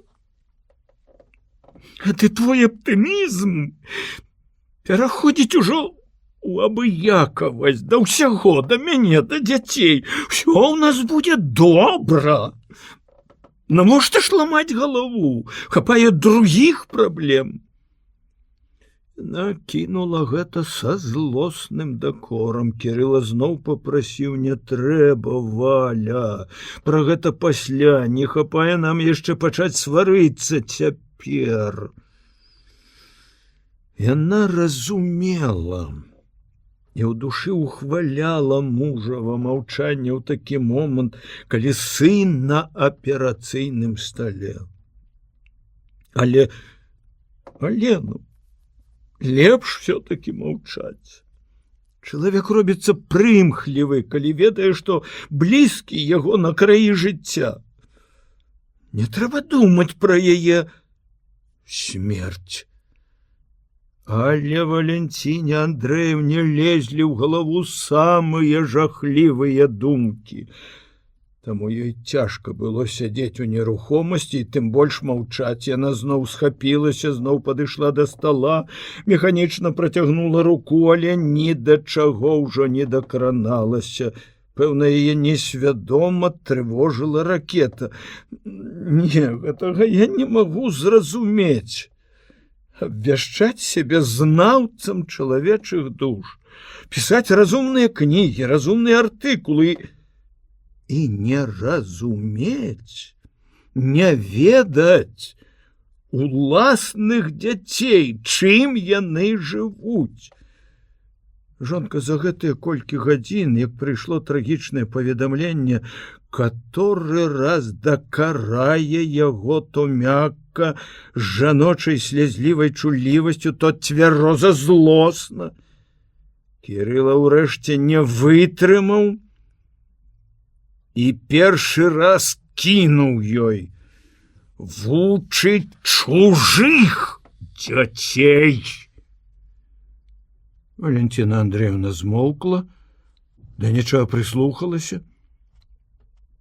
Паўтарыла яго словы, здавалася, неўсвядомлена. Вучыць чужых дзяцей, мабыць, асэнсаваўшы, загаварыла з горыччу, з болем. Але вучыць чужых, у тым і бяда. Хіба я апраўдваю сябе? Я хочу разобраться. Ну чаму? Чаму так выходзіць? Чаму ты, ну мы так мала ведалі? Так мала цікавіліся жыццём сына. Справы, праблемы, пошукі, знаходкі. Некалі ты быў проста бацька, сябраваў з сынам. Ездзілі з ім на рыбалку, хадзілі на лыжах, а потым ты ўмеў толькі накрычаць на яго і нават ударыць. Як пасля ён мог даверыцца табе, калі ты не верыў яму? А ён такі чулівы. Ты лічыў яго шалапутам, а ён вось як. Калі ўжо пакахаў. У кішэні Славіка знайшлі неадасланае пісьмо Машы. Не кажы мне, што гэта няшчасны выпадак. За ім гналіся. Боже мой, якая недарэчнасць. Бацька падняў на ногі ўсю міліцыю, каб злавіць сына, які не трэба, Валя. А што трэба? Што нам з табой трэба цяпер? Кірыла, ну калі Славік, Валя. Яна змоўкла. Нейкі час стаяла у нерухомасці. Зноў настала такая цішыня, што чуваць было ціканне ручнога гадзінніка. Ды раптам цішыню гэтую разарваў рэзкі званок. Званіў тэлефон на стале. Яны абое трохі спалохана глядзелі на белы апарат. Нарэшце Валентина Андреевна схапіла слухаўку. Званіла Іра. Яе знайшлі на інстытуцкім балі, каб паведаміць пра няшчасце з братам.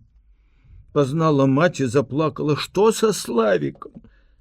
Кірыла здзівіўся. Як разважліва і амаль спакойна адказвала жонка. Нічога, Ірачка, не плач. І паўтарыла яго словы. Всё будзе добра. Перакуліўся на машыне, пералом рукі. Антон Кузьміч аперыруе, не пускаюць, дай трубачку вахцёру. Яна доўга і цярпліва ўгаворвала вартаўніка, каб дазволіў прайсці да Ц, але той быў няўмольны, ні просьбы, ні доказы не памагалі. Пачакай там, Ірок. Антон Кузьміч дазволіць. Супакойвала яна дачку, калі тая зноў взяла слухаўку. Што? Не думай пра гэта. Я ведаю. Я ведаю, што ты любіш яго. Валентина Андреевна паклала слухаўку і зусім знясіленая прысела на канапу. Якія жорсткія людзі. Гэты стары, што чурбан, не магу і ўсё. Ён выконвае свае абавязкі. Пасля даволі працяглай паўзы Валентина Андреевна сказала: у нас добрыя дзеці, Кірыла. Іра так перажывае, што яны пасварыліся. Ты ведаеш, кажа мама, як я люблю яго. Валентина Андреевна заплакала, па-дзіцячы ўсхліпваючы. Не трэба, Валя. Ну, ты ж сама сказала. Всё будзе добра. Маўчы, калі ласка. Зноў твой дурны аптымізм. Яны доўга пасля гэтага сядзелі ў маўчанні, думалі пра адно, але, магчыма, па-рознаму. Маці магла задаць 1000 пытанняў сабе, мужу, усяму свету. Але ў такім стане ёй было не да пошукаў адказаў на іх, на гэтыя трывожныя пытанні. Ёю уяўляўся Славік маленькім, добрым, ласкавым, чулым. І яна вінаваціла сябе, што так рана палічыла яго дарослым і думала, як зоймецца дзецьмі ў будучым, калі няшчасце міне сям'ю. Кірыла, наадварот, спрабаваў даць адказы на гэтыя чаму, жончыны і свае ўласныя. Ён думаў шырока, самакрытычна, што ў яго, таксама як і ў тых, каго ён выкрывае, часам жыве абыякавасць да чалавека, нават блізкага. Валя мае рацыю. Здараецца, і, на жаль, нярэдка, што за карыснымі і патрэбнымі справамі, якімі займаешся, за гуманнымі высакароднымі мэтамі, часам хаваюцца звычайнае себялюбства, эгоізм, індывідуалізм. Відаць, найлепшае жыццёвае правіла — будь добры да другіх і бязлітасны да сябе. А мы яшчэ часцей бываем лепшымі в адносінах да сябе, чым да другіх. Крокі ў калідоры хуткія, лёгкія, але з цяжкім поступам, аж здалося, дрыжалі сцены і брынчалі шыбы. Яраш. Шыковічы адразу абодва падхапіліся, чакалі як найвышэйшае суддзю са страхам і надзеяй. Антон Кузьміч у дзвярах звыклым рухам рукі сунуў на падбародак павязку, выгляд яго суровы і велічны у асляпляльна-белым каўпаку і ў жаўтаватым халаце.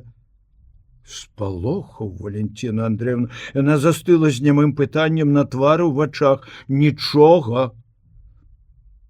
Арганізм малады, здаровы. Аперировали своечасова. Адужае. Маці ўзрадаваў яго бадзёры голас, яго лекарская ўпэўненасць, але адначасова непрыемна і ўразіла. Лепшы друг сям'і яраш гаворыць пра Славіка, як пра звычайнага хворага. Мяне непакоілі раны на галаве, але яны дробяць, рассек, відаць, казырком. А так, зламаны ўсяго 3 рабрыны. Усяго? Жахнулася Валентина Андреевна. Пералом рукі, шок, траўматычны. Это нам не вельмі падабаецца, але нічога. Цяпер мы ўзброены лекавымі ракетамі. Пусцім у ход все сродкі. Яраш плюхнуўся, аж застагналі з пружыны ў тое крэсла, дзе толькі што сядзеў Кірыла. Закінуў нагу на нагу, дастаў з-пад халата гадзіннік. О, з Новым годам! Сябры мае! З новым! Горка усміхнулася Валентина Андреевна. Не вешай носа, Валя! Прыйшоў Новы год, прыйдуць новыя радасці. Трэба нам з табой, Кірыла, хоць спірту па мензурцы цяпнуць за Новы год. Трэба, панура згадзіўся Шыковіч. Валентина Андреевна, не будучы ніколі ханжой, аднак амаль узненавідзела іх у гэты міг, мужа і доктара, які ўратаваў яе сына, якога яна ўвогуле богатварыла за тое, што ў такі момант, калі Славік можа на валаску ад смерці, яны збіраюцца піць спірт, кашчунства. Туды можна, Антон Кузьміч? Нельга. Зашываюць, перавязваюць. Навошта маці глядзець на гэта? Хутка яго прывязуць у палату. Ты няўмольны, я няўмольны. Папяроска ёсць, Кірыла? Ведаючы, што яраш закурвае толькі ў выключных выпадках, Валентина Андреевна раптам зразумела, якой нялёгкай была для яго аперацыя. І ўміг даравала яму і спірт, і абыякова грубы тон. У калідоры зашоргалі крокі людзей і шыны хірургічнай каляскі. Маці насцярожана прыслухалася, калі зразумела, што гэта, кінулася да дзвярэй. Людзі ў белым правезлі каляску міма яе, яна не ўбачыла Славіка, адны бінты, жахнулася, але не закрычала, не заплакала. Моўчкі, вельмі асцярожна ступаючы, пайшла следам. У дзвярах пасля аперацыйнай палаты яе руку сціснула чыясьці вельмі далікатная, мяккая і холодная рука. Валентина Андреевна повернула галаву. Знаёмыя залатыя вочы глядзелі на яе з ласкавым спачуваннем, з тым разумным жаночым спачуваннем, якое не паглыбляе болю, не кранае ран, а прыносіць заспакаенне і надзею. Побач добрыя людзі, яны адгоняць бяду. Апошняя думка была, толькі б не загарэлася і не заклініла дверцаў. Праўда, у міліцэйскай машыне Славіка прытомніў і хвілін колькі мацюкаў міліцыю. Нават спрабаваў выскачыць з машыны, што моцна ўзлавала добрага начальніка. А потым настала другая фаза шоку. Паўнейшая абыякавасць да ўсяго на свеце. Лекар раённай бальніцы беспамылкова установила дыягноз і сур'ёзна ўсхвалявалася за жыццё пацыента, хоць міліцыя сказала ёй, што гэта вядомы злодзей-рэцыдывіст і ўмее хітра прытварацца. Паўгадзіны назад крычаў і рваўся з машыны, а цяпер бач ляжыць быццам нежывы. Нежывым позіркам ён сустрэў маці, якая прыляцела на санітарным самалёце. Гэта яе вельмі напалохала. Такімі ж вачамі ён глядзеў на Яраша, калі яго прывезлі ў бальніцу, не пазнаваў яго. Але Машу, здаецца, пазнаў, спрабаваў усміхацца ёй і нешта гаварыць. Маці спалохалася яшчэ больш, калі пасярод дня, першага дня Новага года, Славік раптам пачаў трызніць і кідацца на ложку. А Яраш зразумеў, найбольш небяспечны шок пераможана. Толькі ён адзін уяўляў поўную карціну таго, што тварылася ў разбітым целе і ў мазгу хворага. Ён пайшоў адпачываць, здалося Валентине Андрэевне, ў самым небяспечны момант. Хлопец гарэў у машыне, кідаўся, каб адчыніць дверцы, іх заклініла. Як жа выбрацца з гэтай палаючай мышалоўкі? Разбіць шкло, ветравое шкло, але што з рукой? Ён не можа падняць яе, як бервяно, няўжо ў яго не хопіць сілы разбіць шкло, паклікаць на дапамогу? Каго? Міліцыю? Не, ён не пакліча нікога. Але полымя бліжэй, яно паліць, гудзіць у вушах. Мама! Сына, сыначка, я тут, з табой, супакойся. І раптам цішыня. Няма спякоты, не гудзіць полымя, снежная бель перад вачамі. А, яго выкінула з машыны. Дык это ж добра, наглытацца снегу, устаць на ногі, бывайце здаровы. Вада сама льецца ў рот. Рэчка? Рэчка, якую яму не ўдалося праскочыць? Але ж ён лепшы плывец. Так паўтаралася разы 3, а потым ён убачыў вочы маці, яе твар, родны, ласкавы, радасць у яе вачах, што лілася праз слёзы, дабрата ва ўсмешцы, затапілі яго гарачай хваляй невядомай дагэтуль пяшчоты да маці, удзячнасці ёй. Гэта яна, маці, ратавала яго. Яна першая з'явілася, калі ён апынуўся ў бядзе, а можа, яму гэта толькі здаецца? Можа, яму хочацца, каб маці была тут, побач. Ён спрабуе падняць руку, каб дакрануцца да яе, засмяглыя вусны яго варушацца. Мама! Ён забінтаваны не чуе, але па руху яе вуснаў здагадваецца, што маці кажа. Дурненькі мой, хіба можна так? Не, гэта не трызненне. Маці? Сапраўды, калі яго, Славік адразу ўсё прыгадвае, нават санітарны самалёт, Яраша, Машу, здагадваецца, што далей была аперацыя, і вось...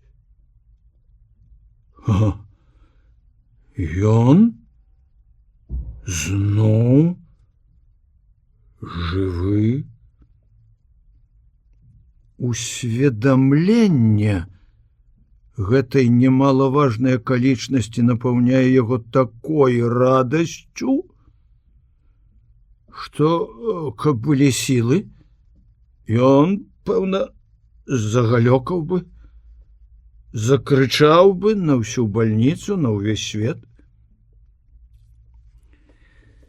Валентина Андрэевна была надзвычай удзячна Машы, што яна засталася ў бальніцы ў першы святочны дзень Новага года і не толькі памагала дзяжурнаму лекару і сёстрам, але бадай што кіравала імі, трымаючы сувязь з Ярашам. Ніхто яе, аперацыйную сястру, не прымушаў сядзець тут. Не выходзячы 2 сутак з палаты, яны перагаварылі пра ўсё на свеце. і Маша ўсё расказала ёй. Чаму ім так не пашанцавала ў каханні маім дзецям? З горыччу думала маці. Кожная маці ў любых абставінах думае пра будучае сваіх дзяцей, верыць у іх шчасце. Валентина Андреевна подумала, што яна з радасцю назвала б гэтую залатую дзяўчыну сваёй дачкой. На другую ноч Маша прымусіла знясіленую жанчыну прылегчы ў Ярашавым кабінеце. Сама засталася ў палаце. Славік застагнаў ад болю і прачнуўся. Убачыў ноч, гарэў адзін сіні начнічок. Затрывожыўся са сну, Маша запаліла настольную лямпу, схілілася над ім, ён здзівіўся і ўзрадаваўся. Даць піць? Прагна піў з яе рук, потым пацягнуўся вуснамі, каб пацалаваць яе руку. Яна пагразіла пальцам: «Не варушыся, будзе балець». Балела прыступамі, часам несцерпна моцна галава і рука. Боль знімалі сёстры уколамі. Яму здавалася, што ён сам перамагае яго. Такая ўпэўненасць надавала сілы. Перамогшы чарговы прыступ, ад якога ўсё цела заліў непрыемны ліпучы пот, спачатку гарачы, потым халодны, Славік вачамі паклікаў, каб Маша наблізілася, спытаў: «Ты выйшла замуж?» «Не». «Не ідзі ад мяне». «Я не пайду, спі». 2 студзеня пасля работы прыйшлі хлопцы, ўся брыгада. Іх не пусцілі. Маша выйшла да іх у вестыбюль і ўбачыла тую дзяўчыну, якую некалі сустрэла са Славікам у кіно. Нічога дзіўнага, разам працуюць. Але чаму яна ўспыхнула і адышла ўбок? Хлопцы сустрэлі Машу прыветліва ўзрадаваным гоманам. Генрых пажартаваў: «Добра ўсюды мець сваіх людзей. Як там наш аўтааматар?» Яны не ведалі таго, што ведала яна. «Перадай, мы чакаем яго на завод, у брыгаду. Пра размову, якая была, няхай забудзе. Нічога не было. Абавязкова перадай». А гэтага не ведала яна, але зразумела, пра што яны кажуць. «Вы хацелі выгнаць яго з брыгады? Завошта?» Яна ўбачыла, як сумеўся Тарас, быццам адчуваў нейкую віну. Увогуле ён быў маўклівы, непрыкметны сярод сяброў, больш, чым хто другі засмучаны. Маша пашкадавала яго, а пасля сябе. Адчула смутак, нібы ёй трэба было развітацца з нечым вельмі дарагім і паехаць у невядомае.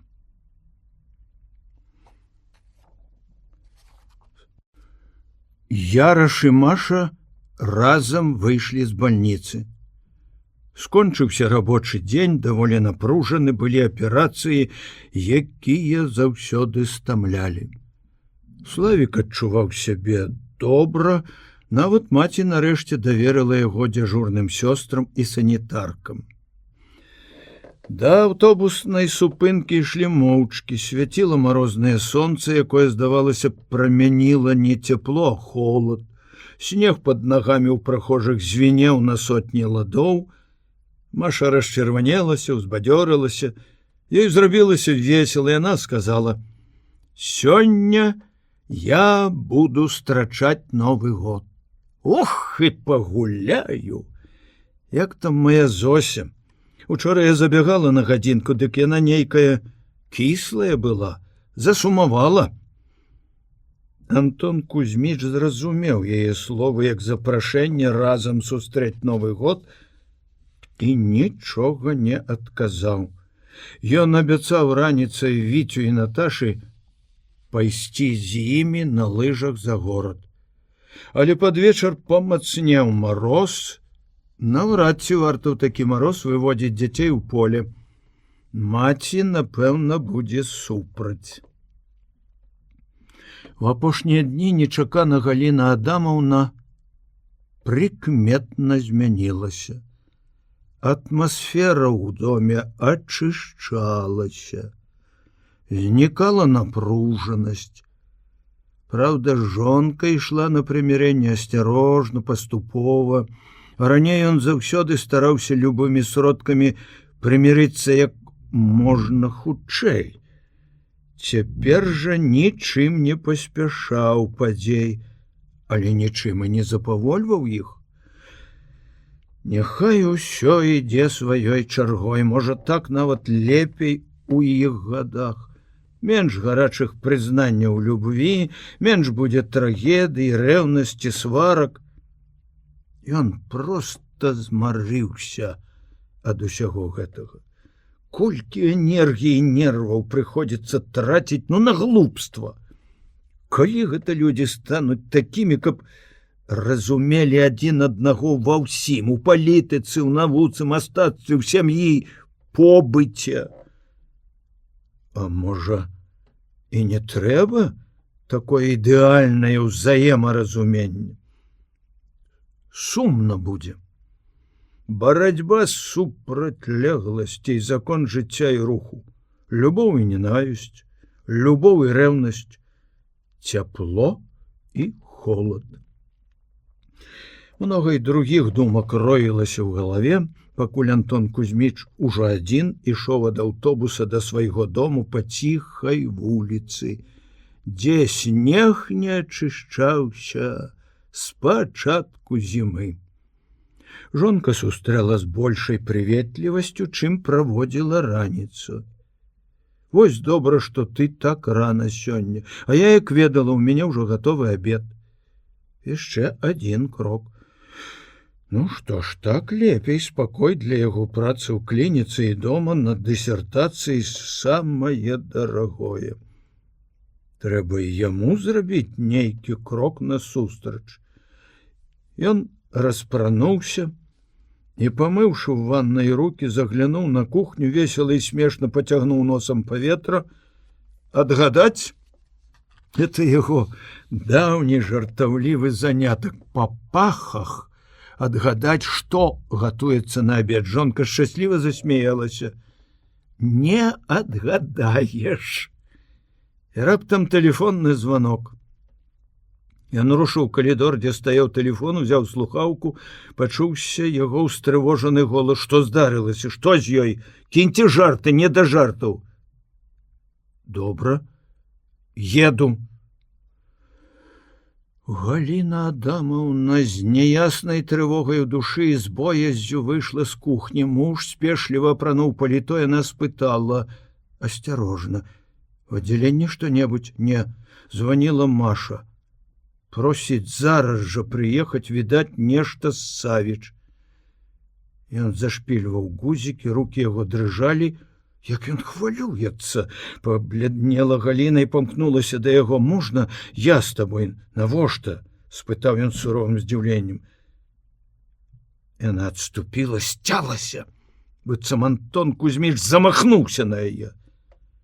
Дзверы за ім са стукам зачыніліся, калыхнуўшы паветра.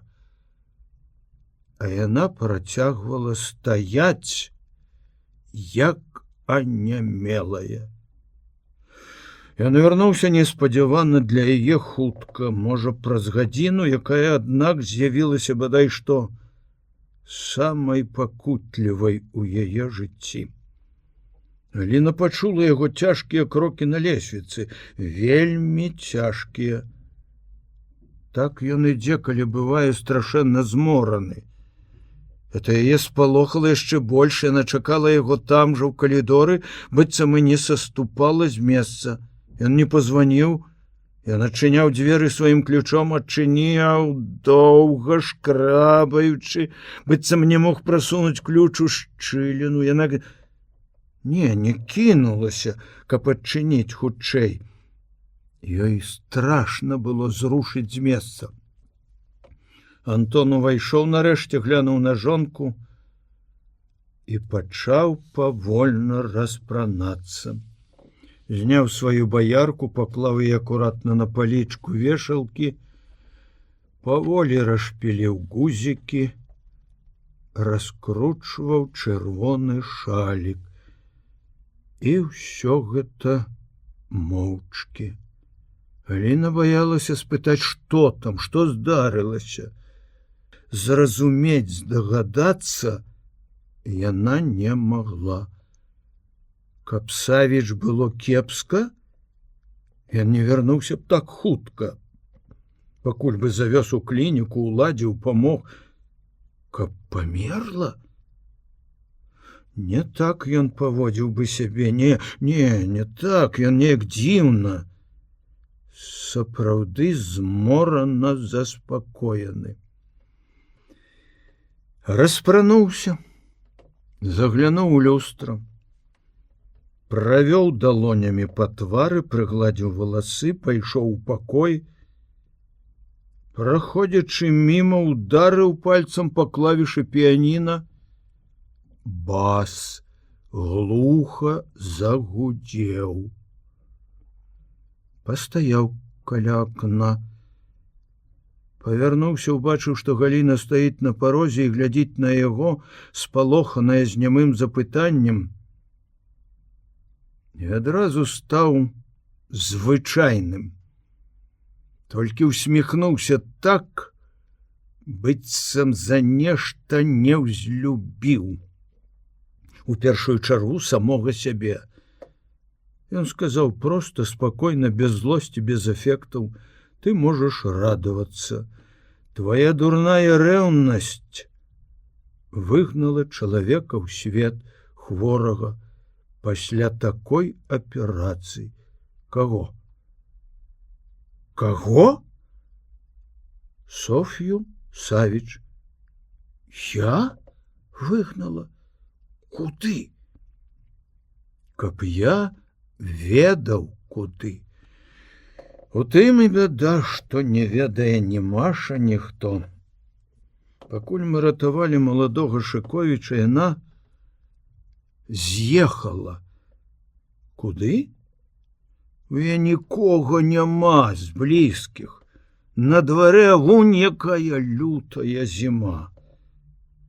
Просто так без прычыны не знікаюць. Хацела была жорстка кінуць Галіна Адамаўна, бо ў яе ўзнікла падазронасць. Ці не хітрасць гэта? Але яна стрымалася. Занадта ўжо незвычайным, ніколі такім не быў, здаваўся муж. Спытала прыцішаным голасам, мякка, асцярожна: адкуль табе вядома, што яна з'ехала з-за маёй рэўнасці? Антон Кузьміч моўчкі дастаў з кішэні пінжака сіні канверт, палажыў на стол. Спакой здрадзіў жанчыне. Яна амаль скочыла да стола, схапіла таямнічы канверт, дрыжачымі рукамі выхапіла з яго, як з агню, пісьмо. Спачатку акінула ўвесь тэкст адным ліхаманкавым позіркам, потым, забыўшыся, што муж сочыць за ёй, прачытала: Антон Кузьміч, як мне звярнуцца да вас? Дарагі мой таварыш, дарагі чалавек, друг, брат, вы вярнулі мне жыццё. Якое дзякуй трэба сказаць за адно гэта. Але вы вярнулі не толькі жыццё, вы вярнулі мне веру ў людзей, у іх дабрату.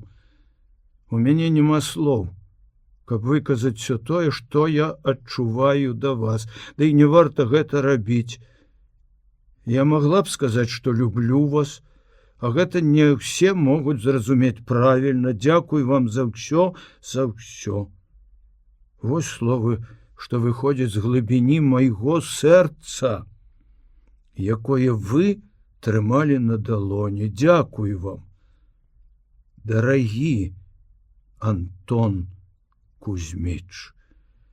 Нядаўна я даведалася, што з-за мяне ў вас непрыемнасці ў сям'і. Боже мой, каб з-за мяне вы перажывалі, трацілі спакой і цвёрдасць рукі, якая ратуе людзей, ды лепш я памру. Не бойцеся. Я не памру. Цяпер я не памру. Цяпер мне вельмі хочацца жыць, калі я паверыла, убачыла, што навакол многа добрых, сардэчных людзей, і свет такі прыгожы. Не турбуйцеся, не шукайце мяне. Я буду далёка, можа, пазней. Я прышлю вестачку, супакойце Машу, каб вы ведалі, як мне цяжка пакідаць усіх вас. Перадайце прывет Кірылу Васильевичу. Дзякуй яму за тое, што ён зрабіў для мяне і асабліва для памяці бацькі майго. Бывайце, добры чалавек. Дазвольце ў думках абняць і пацалаваць вас. С. Савіч. Галіна Адамаўна глытала словы, яна задыхалася. Спачатку захлынулася шчасцем. Потым у сэрца ударыла хваля ўдзячнасці жанчыне, якую, дарэчы, так і не пабачыла. Цяпер яна разумела Зосю і полюбила в один миг, як сестру. Безумоўна, тая кахала яе мужа і адчувала, што гэта можа прывесці да няшчасця. А яна сама зведала няшчасце на поўную меру, таму і зрабіла так высакародна. Але гэта высакароднасць, сапраўдная, без фальшу, без позы, самаахвярная. Так магла зрабіць толькі жанчына, якая кахае. Гэтак жа моцна, як і яна, Галіна Адамаўна. Але цяпер у яе няма ні рэўнасці, ні злосці. Цяпер яна ўдзячна той, другой і па-жаночы шкадуе яе. Сапраўды, куды яна магла паехаць у такі час? Галіна Адамаўна глянула на акно, на шыбах якога мароз выткаў дзівосныя ўзоры, адчула холад. Яна не ўбачыла, як Антон сеў каля стала, пачула яго словы.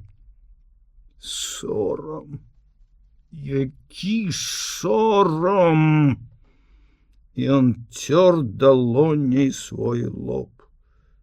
Цяпер Галіна Адамаўна і мужа цудоўна разумела і таксама пашкадавала. Падышла нячутна, ціха палажыла рукі на дужыя плечы, памаўчала.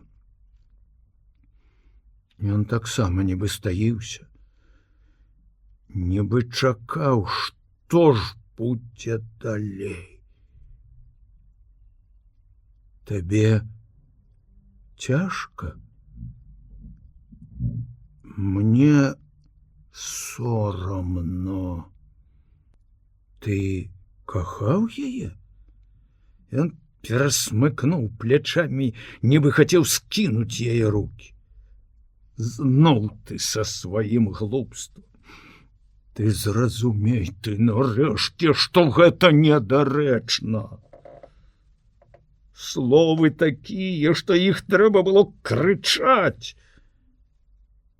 А ён казаў ціха, стомленым, абыякавым голасам. У яго бракавала сілы абурыцца. Ды і навошта? Яна прыціснулася шчакой да яго галавы, удыхнула знаёмы родны пах валасоў, і твар яе зазяў ад шчасця. Каб ты ведаў, як я люблю цябе, ты не называў бы гэтага глупствам. Ты разумеў бы.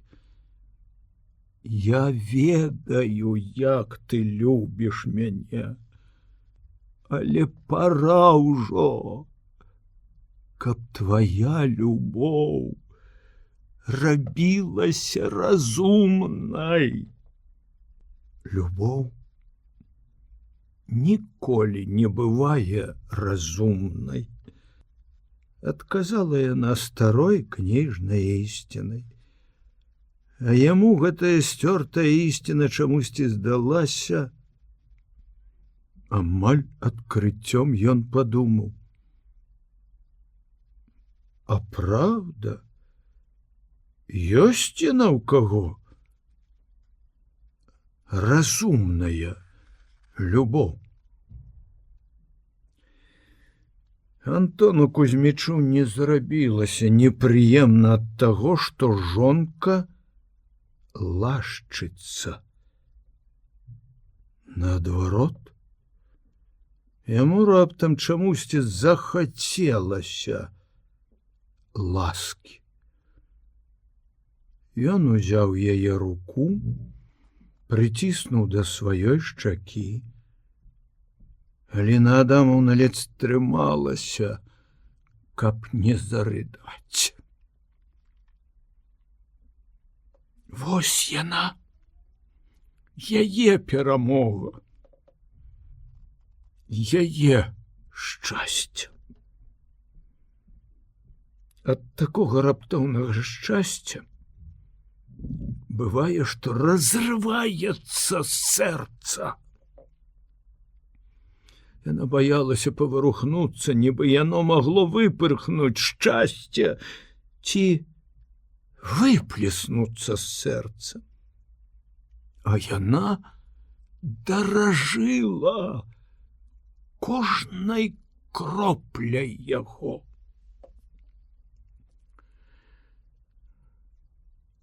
Яны доўга маўчалі. Кажуць, мозг выпраменьвае электрычныя імпульсы. Каб яна мела здольнасць лавіць іх, то ўбачыла б, што яго мозг у той міг быў радыётэлескопам, які шукаў згубленую зорку. Дзе яна, куды знікла? Галіна Адамаўна спытала нарэшце: будзем абедаць? Будзем абедаць. Яна адарвалася ад яго, адчыніла шуфляду серванта, выхапіла бялюткі абрус, узмахнуўшы, заслала ім стол. Антон Кузьміч адышоў да акна. Жонка кінулася на кухню, уміг вярнулася з талеркамі, прыборамі, паставіла на стол і з пяшчотай у голасе сказала: мы не сустракалі Новы год. Антон Кузьміч адказаў: не сустракалі. Ён не заўважыў, як яна знікала і з'яўлялася зноў. Некалі ён любаваўся яе спрытнасцю ў дамашняй рабоце, усё гарэла пад яе рукамі. Цяпер ён думаў пра іншае, не задумваючыся, адказваў ёй: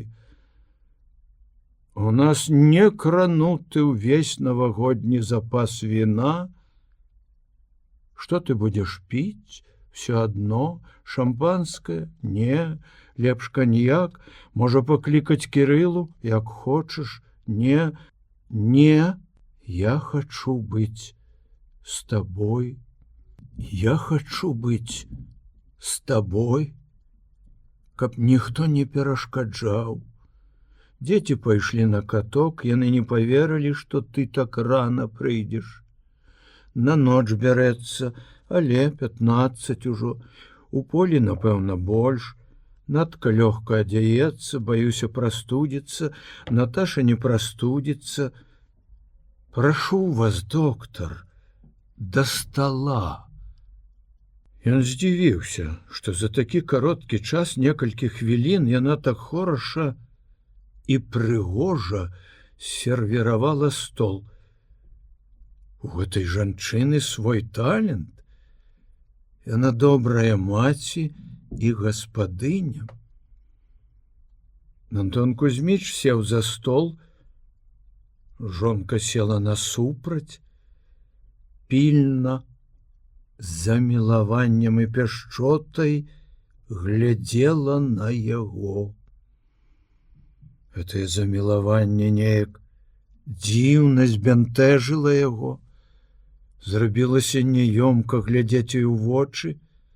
Ён заняўся бутэлькамі, доўга адкаркоўваў бутэльку з каньяком, яшчэ даўжэй з асцярожнасцю не заліць бы абрус шампанскае. Галіна любавалася яго вялікімі і прыгожымі рукамі, павольнымі рухамі. Ён наліў шампанскае ў высокія келіхі. Стралялі пахучымі пырскамі бурбалачкі, бурбалачкі, лопаючыся. За нашых дзяцей. Першая прапанавала тост Галіна Адамаўна, па-мацярынску шчыра. За нашых дзяцей. Наташа ціха адчыніла дзверы, у кожнага з іх свой ключ, бо выходзілі з дому і прыходзілі яны ў розны час.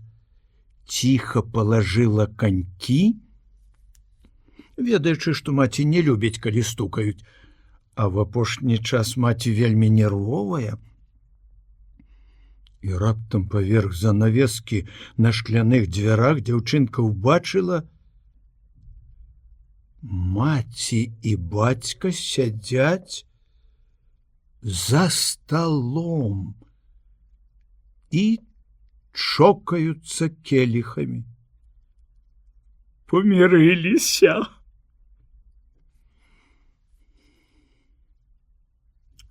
Ёй гэта найлепшы навагодні падарунак. Таму не магла яна стрымаць сваёй дзіцячай непасрэднасці, ускочыла ў пакой, калі ён толькі прыгубілі келіхі, здзівіўшы іх, адкуль взялася, падбегла да бацькі, абняла, моцна пацалавала. Я люблю цябе, тата, ты добры, ты разумны. Потым, як вавёрка пераскочыла да маці, пацалавала яе, і цябе люблю. Мама! І закружила па пакоі, як па катку. Грацыёзная ў сваіх блакітных штоніках, чырвоным світары і такой жа чырвонай шапацы. Я люблю вас. Я ўсіх люблю. Всіх добрых людзей. Яраш засмяяўся, шчыра ўзрадаваны, што з'явілася дачка, прапанаваў жонцы: вып'ем за добрых дзяцей і за добрых людзей. Але п'ючы, ён зноў падумаў пра Зосю. Дзе яна? Куды магла паехаць у такі час?